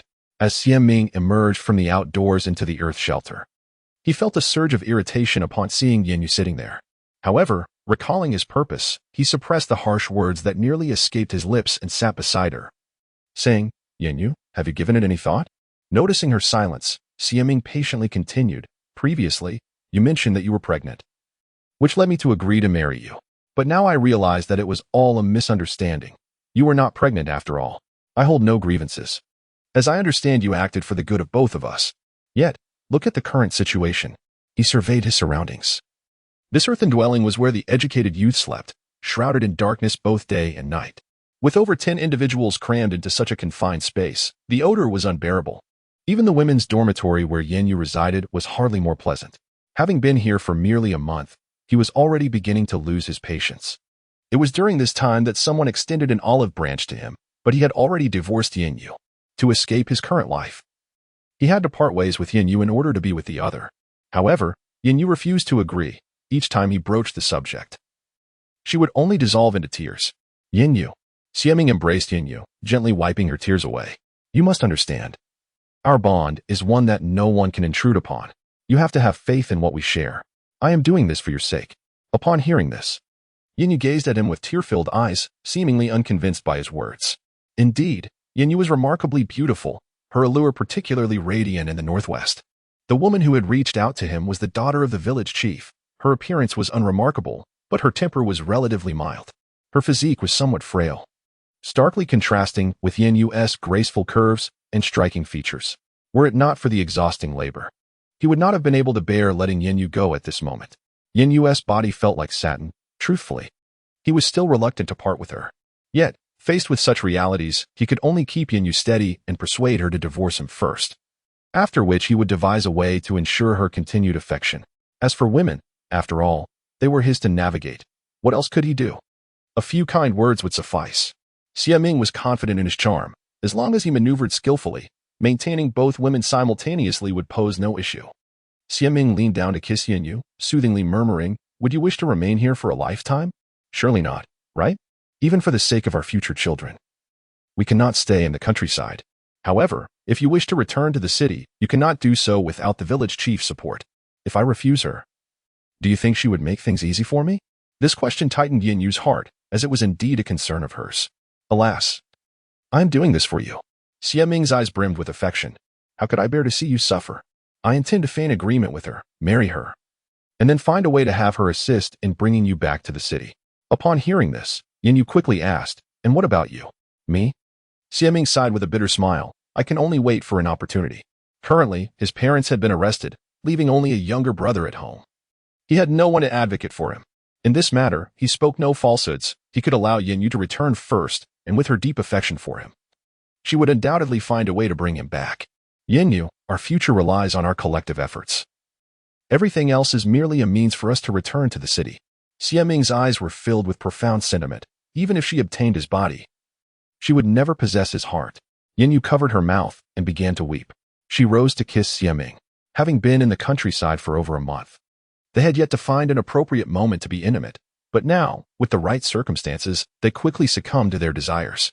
Xie Ming understood that Yin Yu had agreed to divorce him. Thus, what harm would it do to indulge her once? As Xie Ming and his companion exchanged emotions in their burrow, Xie Yang found himself in a heated stare-down with Yu Taiju in the brigade classroom. "Comrade Yu Taiju, if you do not leave immediately, I shall throw you out," Xie Yang declared. Having previously lost face, Yu Taiju had refrained from venturing out for a time. Now, having quarreled with Tai Dan, his frustration had escalated. "Xie Yang, you are deliberately opposing me, are you not?" Yu Taiju retorted. Raising an eyebrow, Xie Yang replied, "I believe your mind is unwell." As their dispute intensified, a sudden shout interrupted them. "There are wild boars roaming the back mountain, many of them." Upon hearing this, Xie Yang's spirits soared, and he immediately pushed past Yu Taiju, dashing outside. "You worthless brat!"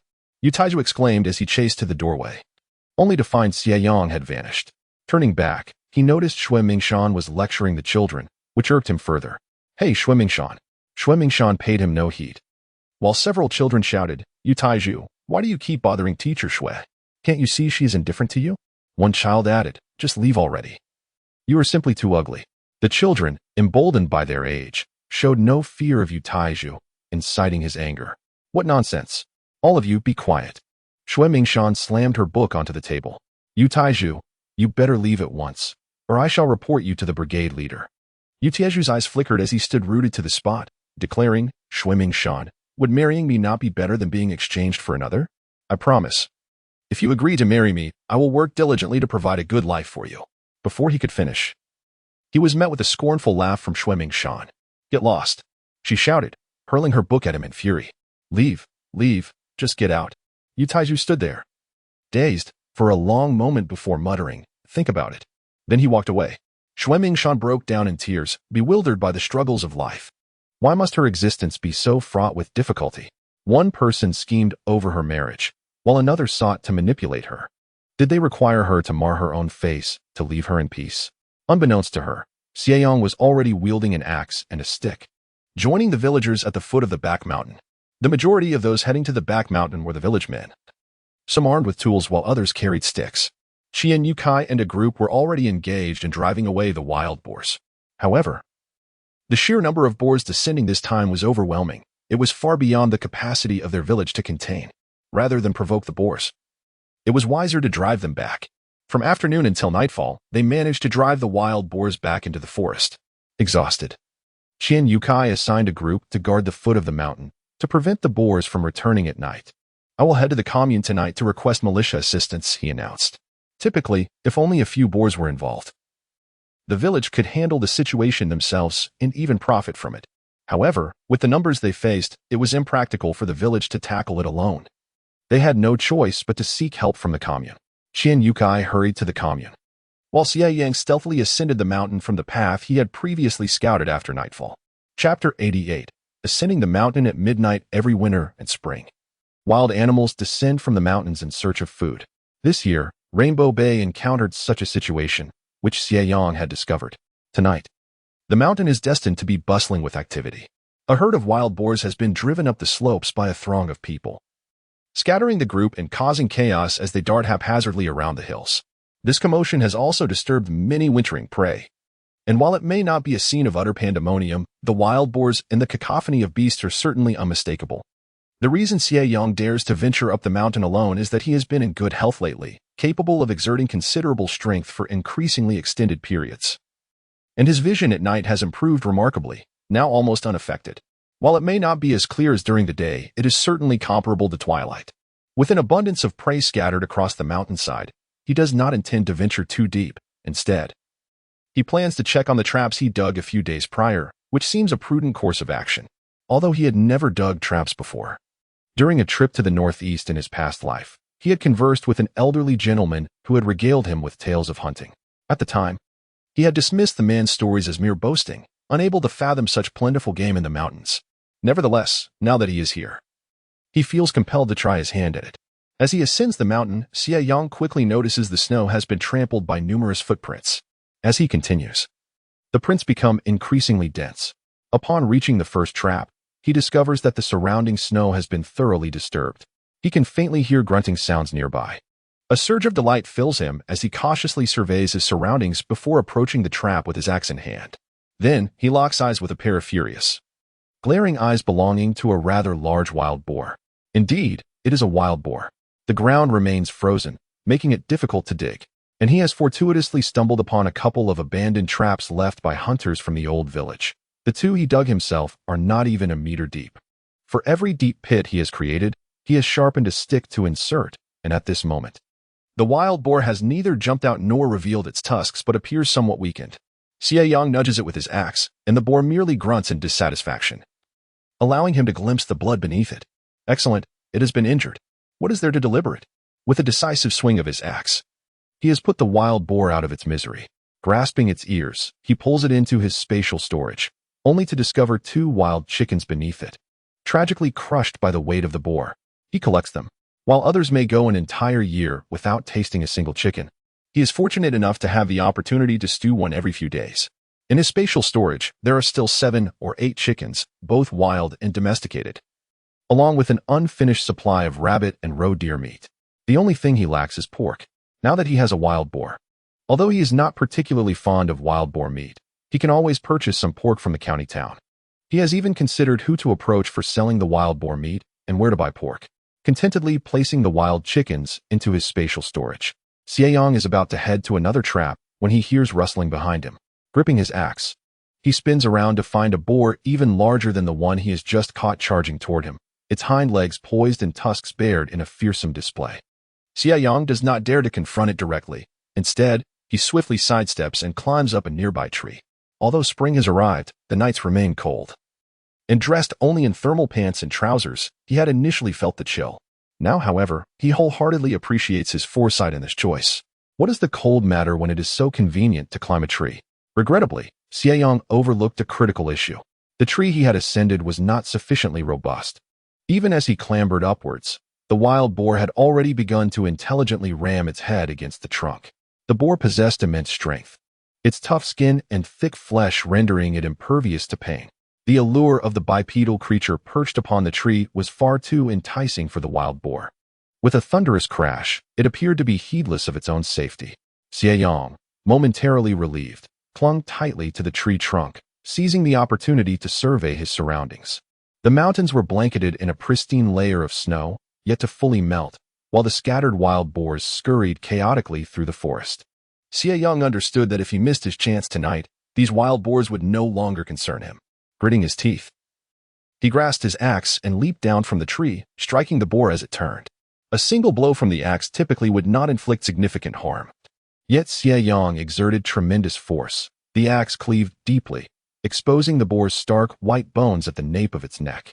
The boar let out a pained wail, intensifying its assault. With no time to retrieve his axe, Xie Yang swiftly drew a machete from his spatial pocket and struck again. After 3 decisive blows, the wild boar finally collapsed at his feet, joining its brethren in a realm Xie Yang had never ventured into. As the moon hung high in the sky, illuminating the night, Xie Yang navigated the forest, emboldened by his advantageous position. This woodland, it seemed, was devoid of any other souls save for him. He swiftly made his way to the next trap location, only to be met with disappointment. There was nothing. Clearly, the seasoned hunter had chosen his spots wisely, as this one yielded no prey. However, upon closer inspection, he noted that a branch had gone missing, indicating that the trap had been dug too shallow, allowing the quarry to escape. With no time for regret, Xie Yang hastened to the next site, where he found the traps abandoned by 3 veteran hunters teeming with game. A wild boar, an adult stag, a foolish roe deer, and several wild chickens. Excellent, a bountiful harvest. He refrained from being greedy, collecting these and turning back, only to encounter a series of small animals stirred by the wild boar's commotion along the way. Had a hunting dog been present, it would have caused absolute chaos. Nevertheless, the commotion of chickens and deer was lively enough. The arrival of another wild boar would have rivaled a spectacle from the animal kingdom. Xie Yang, the solitary human amidst this wild world, stealthily pilfered chickens and deer, ultimately securing the wild boar into his spatial realm. Exhausted, he drank from the spiritual spring within his space, instantly restoring his vigor. Xie Yang was in no rush to return. He had been busy until past midnight and was brimming with excitement. He had captured 7 wild boars, 8 deer, and likely over a dozen wild chickens. For the sake of ecological balance on the mountain, he reluctantly descended. Such an opportunity was rare. Missing it would mean losing out entirely. Yet, even this modest bounty would fetch a considerable sum. Of course, he could not sell it all at once. Otherwise, the scale of his haul might raise suspicions. Upon returning home, he washed up and laid down to sleep, even indulging in a delightful dream. In his dream, money rained down from the heavens, overwhelming him. When he awoke to the sunlight streaming into his room, he could only utter one phrase: "What a curse." However, once he surveyed the inventory within the space, a wave of delight washed over him. The presence of wild boars had disrupted the logging operations on the mountain, halting the work. Alongside this, a large group of literacy classes had also been suspended. With merely a month until spring plowing, the snow was gradually melting, allowing students to attend classes at the school in the neighboring village. Xie Yang, Feng Yuan, and Xue Mingshan found themselves out of work. Xie Yang felt a pang of regret, as it would no longer be as convenient to discuss lessons with Feng Yuan, and it was similarly inconvenient to meet with Xue Mingshan. After reflecting on this, Xie Yang joined the educated youth in waiting for the arrival of representatives from the commune. Shortly after 9 o'clock, the militia from the commune, along with representatives from various villages, arrived in full force, numbering over 20. Qin Yukai had already informed the militia about the issue with the wild boars the previous night. Bao Kuei, wearing a stern expression, addressed Qin Yukai, stating that the wild boars had been reported by their team, and he instructed them to select 8 individuals to accompany them up the mountain. The prospect of ascending the mountain filled Xie Yang with excitement.